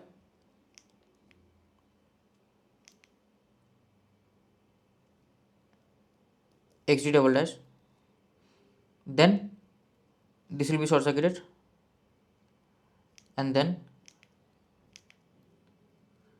this will be short circuited. Okay, now where is fault? Fault has occurred here. So first of all, let me calculate the fault current. So for that I have to find out the xth. So xth will be what? This is ground, right? So xth will be like, this is in parallel. So these two are in parallel, xd double dash and xt are in parallel, right? These two are in parallel basically, because this point is common and this is grounded. So these two are in parallel. So what is my xt basically? So xt in our base, right, will be equals to, we have to choose a base. So what kind of base? I can choose 30 as the base, right? So if my s base is 30 MVA, your xt will be equals to, like, it is 2 times, the new s base is 2 times the previous one, so it will be point, xt will also become twice, so this will be 0.36, and your x d double dash, okay, these are different, okay, sorry, okay, no, this is xd dash only, they have to cover xd dash, no, that is not important. So xd double dash is same, and it is 6 MVA, so it will be 5 times, right? New base is 5 times, so xd double dash will be 5 times the previous one, that is 0.1. Okay, so now I can easily find out what is xth. Xth will be xd double dash, that is 0.1, plus xt. Xt will be equals to 0.36 into 0.1 divided by 0.46. Okay, so from here I can find out my xth. So like, there will be some j value also, like I'm not writing the j, but I hope you understand, right? There will be always j, it's a reactance, there has to be j, right? I'm not writing j, but I hope that's understandable that it is reactance. So this will be 0.36 into 0.1 divided by 0.46, so plus 0.1, so it is equals to j 0.17826 per unit. Okay, so 0.726 per unit, that is my x stage. So I will be easily able to find out my if will be inverse of this, right? Inverse of this is 5.61 angle minus 90 degrees. So this is my overall fault current. Now how do I, like, this is the first answer, first part of the answer, right? Overall fault current will be 5.61. Now how do I find out how much of the current will be coming from here and how much of the current will be coming from here, right? How do I find it out? So there are actually 3 currents that are coming. There are actually 3 currents, but and all of them, okay, one thing is there, this, right? Okay, oh, sorry, I made a mess, this is not in series actually, this and this are in parallel. Sorry. Like, this lecture is going long and I am also, अब हो नहीं रहा मेरे से, ठीक है? तो okay, this is also in parallel, right? This point and the ground is common for this reactance, for this reactance, for this reactance. So actually it is, all of them are parallel. I'm really sorry. So this will be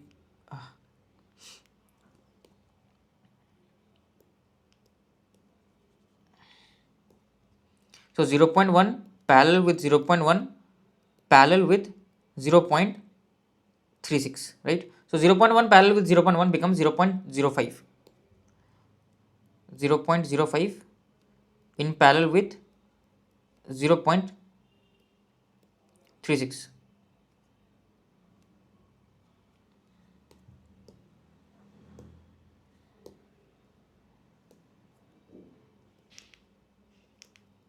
So this will be 0.05 into 0.36 divided by 0.36 plus 0.05. Yeah, so this comes out to be J 0.044 pu. So inverse of this is 22. Actually, it's quite high, 22 pu, right? That's quite high. So this will be 22 pu. Okay, am I correct here? Am I messing up anything again? I'm just trying to check. Yeah, actually something is wrong. I had made a mistake. So this right, I have made a mistake here. Sorry. Like what am I doing? So here, right? So this is 0.36. This is correct. This is not incorrect. But this one is incorrect, right? So x double d dash is 0.2, but the base has now changed to 30. Base has now changed to 30 MVA, right? So base has now changed to 30 MVA. So it is 6. So it will be 5 times. So 0.2 times 5 is 1. Actually, I by mistake I have written it as 0.1. This is my mistake, my bad. So this will be 1. This will be 1. So this will be 0.5. So 0.5 in parallel with 0.36. 0.5 into 0.36 divided by 0.5 plus 0.36. So 0.209. 0.209. 3. Okay, so my fault current will be actually 4.77. Now I had made a slight changes here. I have told you, like I have written here the ratings of the transformer because they have not mentioned it properly. Also, I have told you to find out the fault current in kiloamperes, because if I choose per unit, right, if I tell you to find the answer in per unit, then the answers can vary, right, because it depends on the base, what kind of base I choose. But if I ask in kiloampere, the answer will be same. That's why I have asked in kiloamperes. So in kiloamperes, what will be the value? So fault current actual value will be equals to 4.77 into the S base, that is 30 MVA, divided by root 3 into the V base on the side of the fault. So at this side, what is the voltage? 6.6 kV. So it is 6.6 kV. So into 30 divided by root 3 divided by 6.6. So it comes out to be, okay, again it comes out to be very high value. Why? So 30 divided by root 3 divided by 6.6 into 4.77, yeah, comes out to be 12.518 kilo amperes. Okay, so this will be the answer for the first part. For the second part, what will be the answer? Second part, I have to find out the ratings, the short circuit MVA rating of the circuit breaker A and circuit breaker B. So basically I have to find out how much current is flowing from this point and this point. So what do I know? Right, I know that all of these three are in parallel. All of these three are in parallel. So will I be able to do something about it? So if I want to find out, right, if I want to find out what is the fault current that is coming from circuit breaker A, so what I will do, I will reduce the other, I will make these two in parallel. What am I talking about? So I want to find out the, so here this is short circuit, right? This is short circuit, and I know the current that is flowing is IF, that I know the value. So what I will do, I will replace these two, I will make them in parallel. So this will be XD double dash in parallel with XT. So now it's very simple. Now from here the current will come, that is IFA, and from here some current will come, that is IFX. I don't care. Okay, but I am interested in IFA. So what will be the value of IFA? So IFA value will be, it will be IF into just a simple current division rule, that will be equals to uh, this value xt parallel with xd double dash. What is xt is 0.36, right? Xd double dash is 1. So this value will be 0.36 into 1 divided by 1.36. 0.36 into J.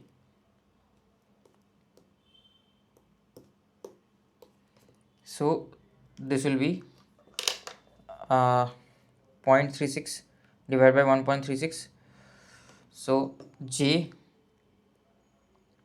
0.265. Okay, so this is the value of this reactance, and I know what is X double dash. It is J1, right? So this will be basically 0.265 divided by 1 plus 0.265. So this comes out to be plus 1 into 0.265 into the fault current. Fault current is 4.77, right? 4.77 in per unit. So 4.77. So this comes out to be almost 1. This comes out to be almost 1, right? Angle 90 will be there. Of course, angle minus 90 will be there. Now, what is the SCMVA rating? A. It will be this fault current into the, this is in per unit, that's why I am able to do this. Fault current into the S base, that is 30, right? S base in our case is 30. So I will be easily be able to find out the SCMVA, right? SCMVA will be what? SCMVA will be into 30 this. So this will be 29.98. So that is approximately equals to 30 MVA. Okay. So that is the current that will pass through here. What will be the current that will pass through the XD? So actually one thing I noticed, right? So this, right, and these have same reactance. So if, so potential drop also will be same, of course. If the reactance is same, potential drop is same, so then the current also will be same. So through here as well, this, if from here one angle 0 current flows, right, 1 angle minus 90 current flows, from here as well 1 angle minus 90 current will flow. Why? Because the potential is same, potential difference is same, the XD double dash is same, so the current also has to be same for Ohm's law to validate, for KCL KVL to validate, right? So current will be same, so the circuit breaker rating of the circuit B also will be same. Okay, because yeah, circuit breaker rating is here, so from here how much current will flow, it will be same. So SCMV of B also will be same, because IFA is equals to IFB. Why? Because XDA double dash is equals to XDB double dash, both are same basically.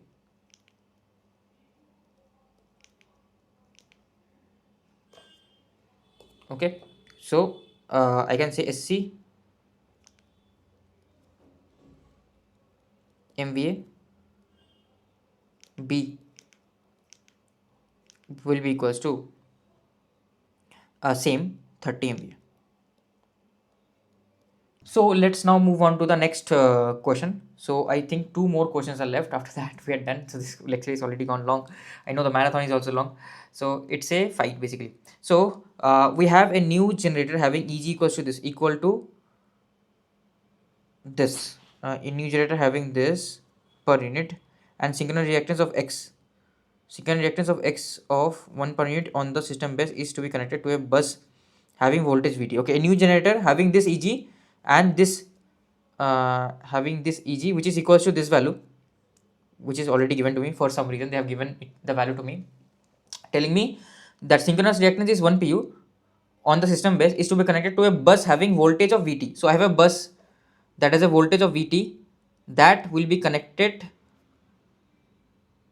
that I will connect to the new generator.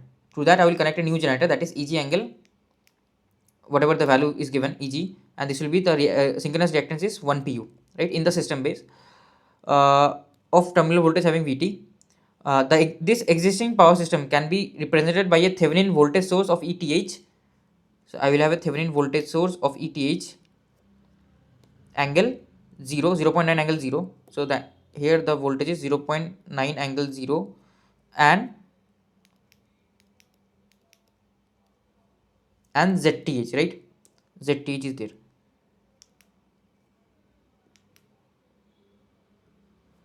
Okay, ZTH is here. Now what they are asking? Now what they are asking is the ZTH is 0.2 0.25 J, basically it is reactance. The magnitude of the burst voltage Vt of the system in PU will be, it's just KVL, right? It's just simple KVL. So you have to find out this magnitude of the Vt voltage. There is no fault, it is just simple KVL. This is not even a fault question. So it's very simple, right? Eg value is what? Eg value is 1.4, or they have given me this value 1.212 1.212 plus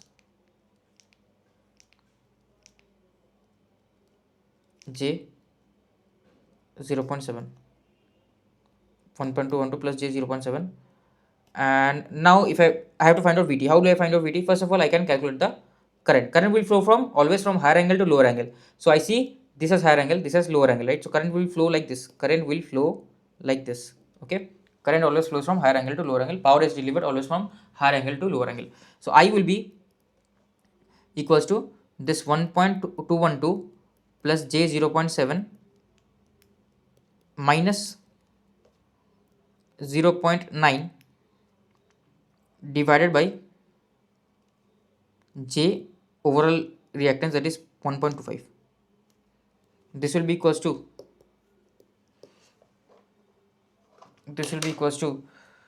1.212 minus 0.9.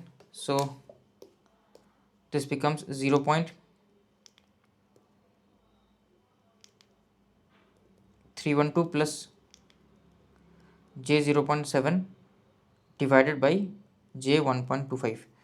So the current, this will be whole square plus 0.7 whole square whole under root. So this becomes 0.766 angle 0.7 divided by 0.312 tan inverse 66 degrees divided by 1.25 angle. Okay, so this will be 0.766 1.25. so this is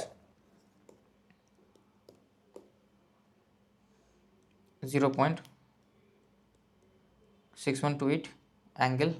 So 66 minus 90, so it becomes minus 24 degrees, right? So this is my current. I want to find out Vt. What will be Vt? So they have asked me the magnitude of the Vt. So it's very easy. Either you can find it from here or from here. Anything works. Anything will work basically. Okay.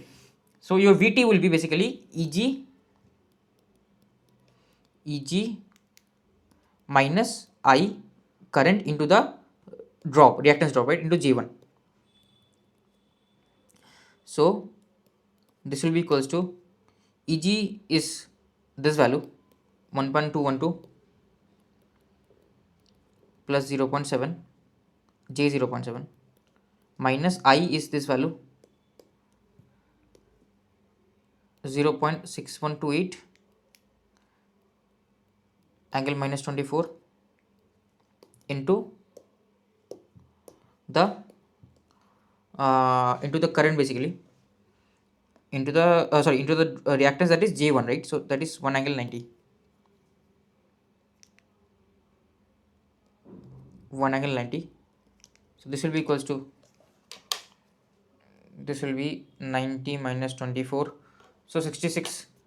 So cos of 66 here is 0.4 into 0.6128, so that is 0.25 real part, and the imaginary part will be minus J imaginary part, 90 minus 24, so sine minus into 0.6128, so 0.56. okay, so 1.121 J 0.7, so this will be equals to 1.212 minus 0.25, so this will be 0.962 minus 0.7 minus 0.56. So okay, no 0.7, yeah, 0.7 minus 0.56. Okay, the real part is pretty low, that is j.14. so the magnitude will come out to be whole square plus 0.96 to whole square whole under root, comes out to be 0.972. Angle will be 0.14 divided by 0.962 tan inverse. So angle is minus of 8.28 degrees. So this is the angle basically, and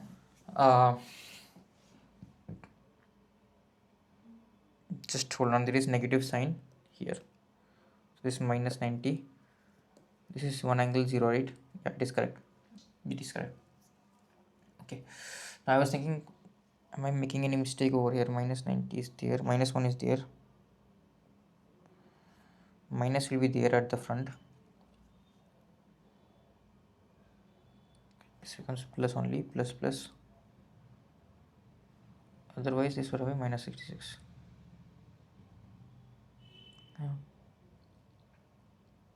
Oh, minus 1 will be anyways there, right? I'm thinking whether I'm making a mistake in the angle or not. That is what I'm thinking. So this is minus, minus is anyways in front, this becomes plus. So the real part anyways will be minus only, the real part cannot go plus, right? What about the imaginary part? Imaginary part also will be negative. Oh sorry, this will be plus. This will be plus, right? Sorry, plus 0.14. So this will be plus actually. Sorry, like this is lower, right? This is plus. Yeah, that was what I was missing. So 8.28 angle. So this is the answer. Basically, magnitude will be what? Magnitude of VT will be 0.972 pu. This will be the answer, because they have asked in pu. Everything is in pu. So answer also will be in pu only. So this is the second last question. So we have this generator that is operating at no load at 1 pu. Okay, the total positive sequence impedance reference voltage for phase A is defined as Vt this. Okay, phase A the voltage is defined. A symmetrical three-phase fault occurs at the far end of the feeder. Okay, and the total positive sequence impedance is given, right? So the impedance up to the fault point is given to me, that is 0.0002 plus j 0.02. So this is the real, like the resistive part, and this is the reactive part. Okay, and the generator is operating at no load with 1 pu voltage. Okay, so generator is operating at no load with 1 pu voltage, and v of t is given to me this value. A symmetrical three-phase fault occurs at the instant t naught such that the decaying DC offset is positive and maximum initial value. Okay, so decaying DC offset is positive and maximum initial value. So it is positive and it is maximum initially. So for what case we get positive and maximum, we will see that. Assume that the negative sequence impedance is equal to positive, zero sequence impedance 2.5 times. So you can ignore the negative zero sequence because that is anyways not required here. We are talking about symmetrical three-phase fault, so negative zero sequence you can totally ignore. Okay, so what is the expression for the fault current, right? So my circuit, right, I can replace my circuit with this. This will be my v of t, this will be my resistive part, this will be my inductive part, and then I will have a switch that will will close at t naught when the fault basically happens to ground. Previously it was operating at no load, so it was open circuited, right? So this is the scenario here. This is the scenario basically. So what they're telling me that this is the voltage. A symmetrical three-phase fault occurs at the far end of the feeder at the instant t naught, such that the decaying DC offset is positive and maximum initial value. So basically, what is the expression for current I of t? If you remember, it was the transient current plus the steady state current. So my steady state current was Vm by Z into sine of omega t minus theta Z plus delta. So delta can also be called as the switching angle. Delta is given here actually, that is 20 degrees, right? 20 degrees. They have given the delta, right? Okay. delta is given to me, and what will be your so this is your steady state current, what will be your transient current, I transient. So I transient will be equals to, so the instant at which it will be closed, it is operating at no load, so the instant at which it will be closed, this should go to the overall current should be 0, overall current should be 0, correct? So uh, basically like the transient function will be e raised to power minus t upon tau, and the instant at which it will be closed, what is that instant? That instant is t naught. So they are telling me I will close at t naught, t equals to t naught. So I know I of t naught will be equals to 0. So basically if I equate this, this will be a e raised to power minus t naught by tau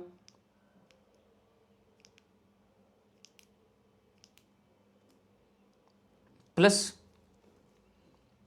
Vm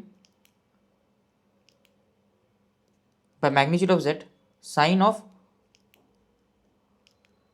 omega t naught minus theta z plus delta, right? I'm not remembering the formula, I'm just writing down the concept. These are all conceptual things, right? I'm not remembering the formula. Okay, so what have they asked? They have asked the t naught.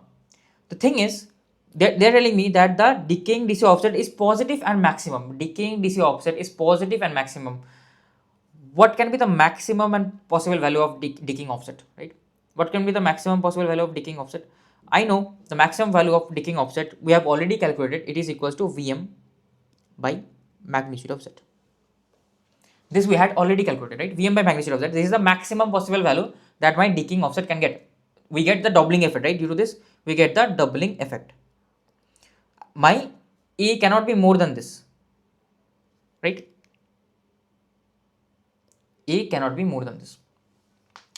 Okay, so my I of t naught, which is equals to 0, which if this comes out to be Vm by magnitude of z into e raised to power minus t naught by tau plus Vm divided by magnitude of z into sine of omega t naught minus theta z plus delta.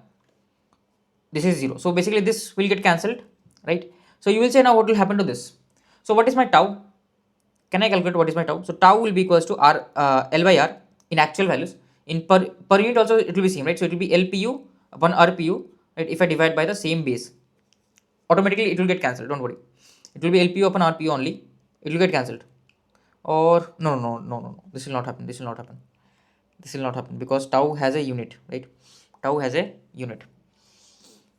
Okay. Tau has a unit. But still, like if you want to know one thing, that you are seeing that your L, like x by, this is x, right? This is x. This is not even L. This is not even L. Okay. So what you will observe that all this time period is very small. So what will happen is t will be very small than tau. This t naught will be very small than tau because they are in millisecond. Tau will not be that less. Okay, t naught will be much less than tau. What will happen then? This value will be 1 approximately.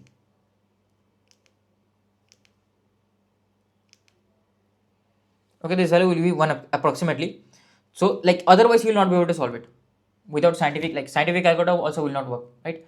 You have to approximate this as 1. Then what will happen? Then you can directly safely say that basically your sine of, not, so this is not omega naught, so omega into t naught minus theta z plus delta will be equals to -1. When it is -1, if this angle is equals to minus pi by 2 or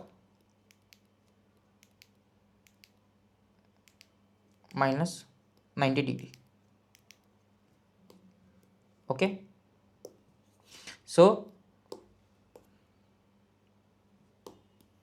this will be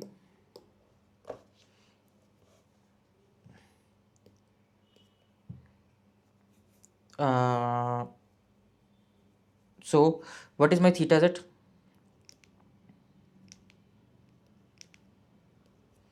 theta z will be what? Theta z will be tan inverse x upon r, right? Now here I can put the per unit values. Why? Because both of them units are same, ohm and ohm, right? Here I would not have been able to do it because here the units was Henry, here the units is ohms, right? I will not be able to do it. But here I will be able to do because both of them has units as ohm, so I can divide by z base on both sides, numerator and denominator. So this will come out to be, so if I divide by z base on both sides, that will not make any difference, z base, right? So ultimately your theta z will come out to be tan inverse xpu upon rpu. So I know what is my xpu. What is my xpu? Xpu is given to me as 0.02 and rpu is given to be 0.0002, right? So it is basically tan inverse 100, which is actually almost 5 by 2, tan inverse 100, right? So this is basically tan inverse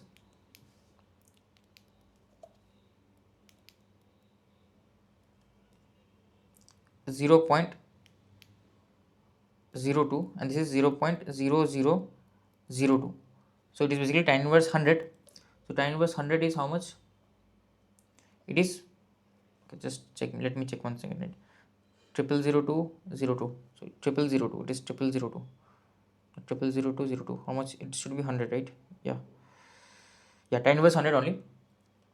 So we get tan inverse 100 02002. Let me check this. Like, it's been quite a long day, so I might make some sort of mistake. I'm just cross checking it. Yeah, it is correct. So this comes out to be 89.42 degrees. Okay, this comes out to be 89.42 degrees. Now what is your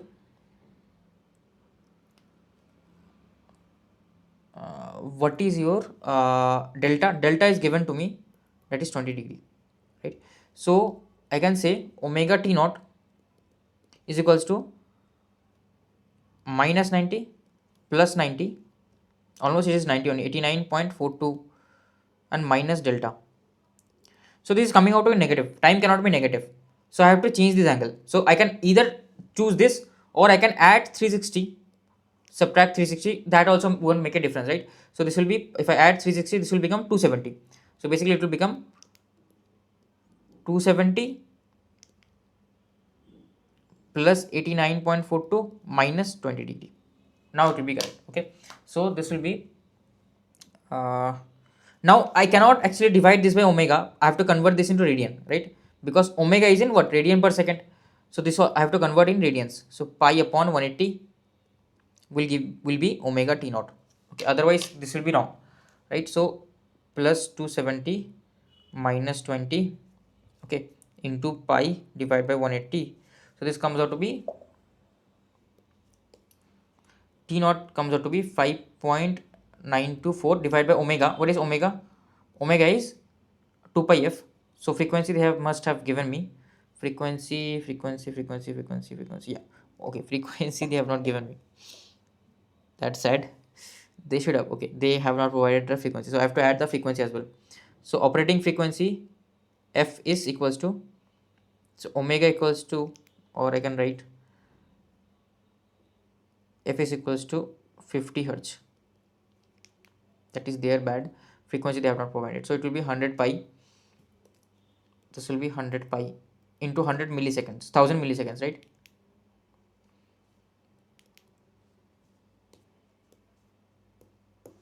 Okay, so into 10 divided by pi, so 18.85, this comes out to be 18.85. so they should have mentioned it as milliseconds, otherwise there will be some mistakes, right? So 18.85 milliseconds. So this will be the answer. 18.86 is present in the option, yeah, almost nearest option is option A. So option A will be the correct answer for this particular question. So yeah, let me write here, like the frequency you have to mention, frequency is 50 Hz, otherwise there will be mistakes in the question.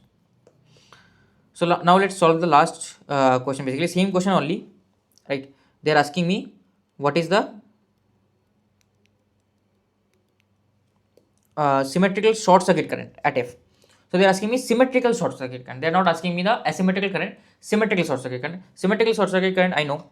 Symmetrical short circuit current will be I symmetrical. I don't have to worry about the transient. It will be Vm by magnitude of Z into sine of omega t minus theta z plus delta, right? So Vm upon magnitude of Z. How will I find out this Z, right? Because Z is in pu, this is not in pu. Okay, Vm also, how are they, this is wrong, right?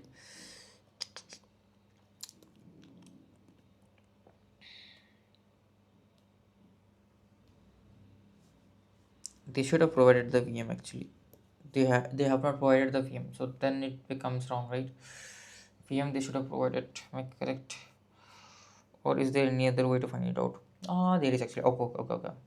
Okay, one thing we can find out, that we know what is the fault current, if. If fault current is what? If fault current is equals to, basically, if I draw the circuit, right? If I draw the generator over here, they have they provided the reactance of the generator? The generator reactance they have not provided, right? Okay, so I will assume positive sequence. Okay, so sorry, the total positive sequence up to the fault point is this. Oh, okay. Total positive sequence reactance, basically total reactance from the fault point of the generator is this value.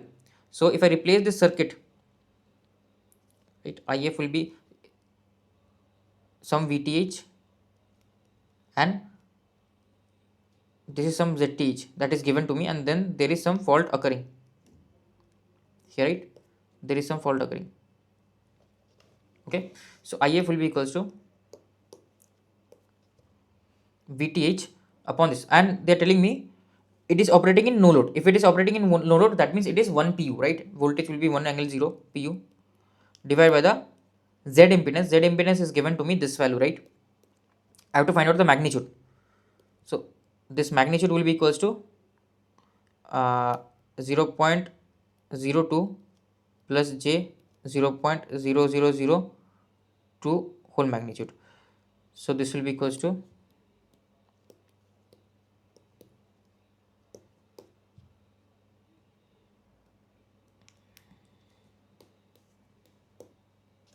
okay, so 0.02 whole square plus 0.0002 whole square whole under root into 1. So okay, this becomes 49.9, almost 50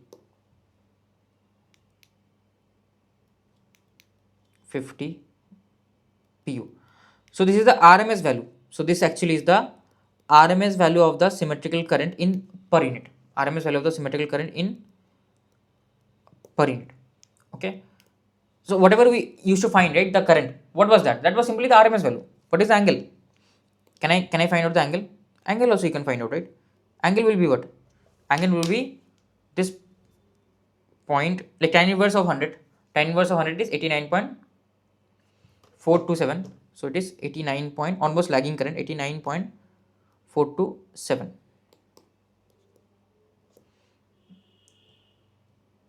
Yeah, so it is 89.427.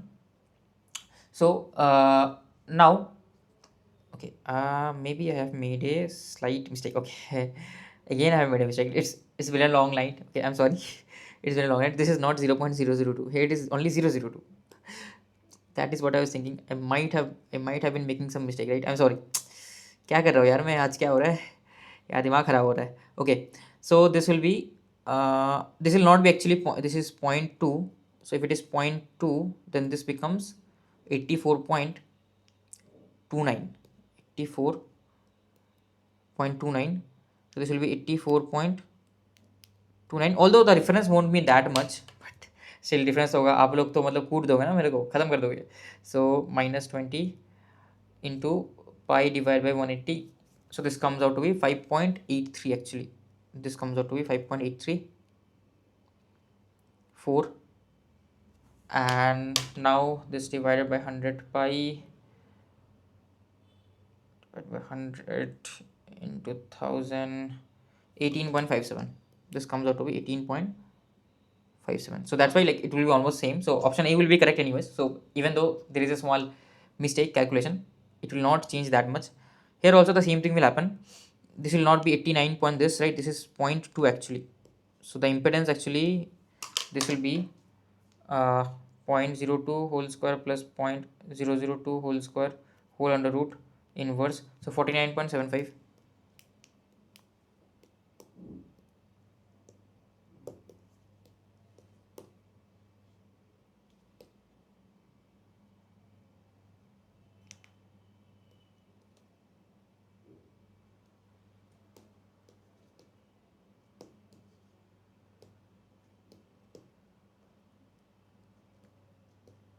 So 84. So angle will be 84.10 inverse 10. 84.29.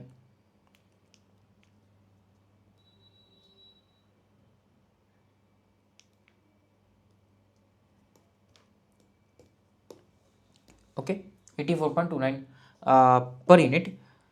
So I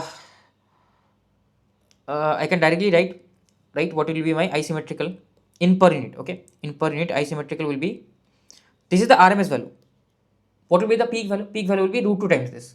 So basically it will be almost approximately 50 root 2 into sine of omega t minus theta z, that is 84.29 degree plus 20, because additional 20 degree was there already with the sinusoidal, right? So I'm multiplying a phasor with the sinusoidal. The phasor will be shifted by the angle and the amplitude will be multiplied. That's it. That's simply it, right?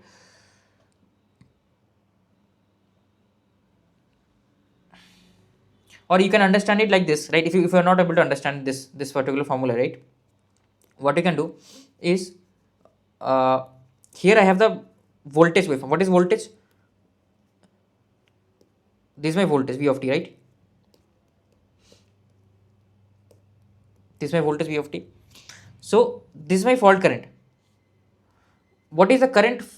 What will be the current value? Current value theta z will not be there. This is my voltage plus 20.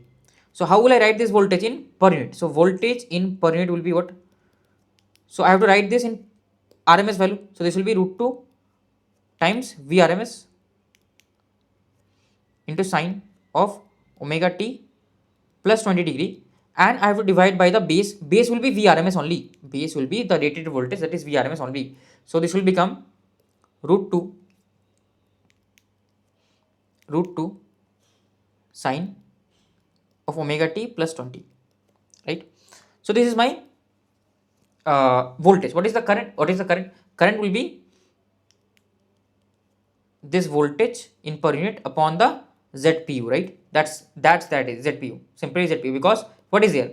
Voltage upon ZPU. This is my voltage in per unit, upon Z will give me the current.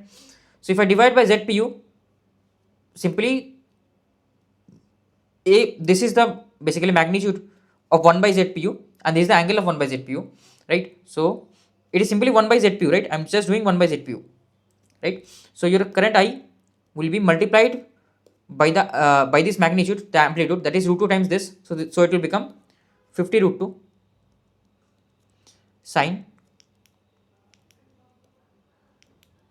of omega t minus and will be subtracted by this angle. Initially there was plus 20 degree angle, so overall subtraction will be minus 64.29 degrees in per unit.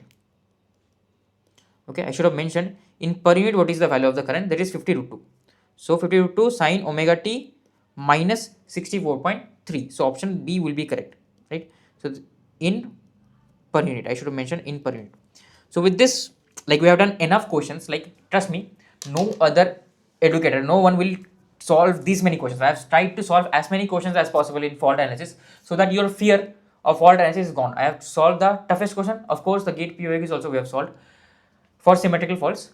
So we have covered symmetrical faults comprehensively. If you did enjoy this whole session, right, I did few mistakes, I do understand, but I try to show the mistakes so that you don't repeat those mistakes, you learn something from those mistakes. So we have covered fault analysis comprehensively. If this video helped you guys, please make sure to hit the like button, make sure to comment down below if you are enjoying this concept, okay? And I will see you in the next lecture with the unsymmetrical faults. Thank you and happy learning.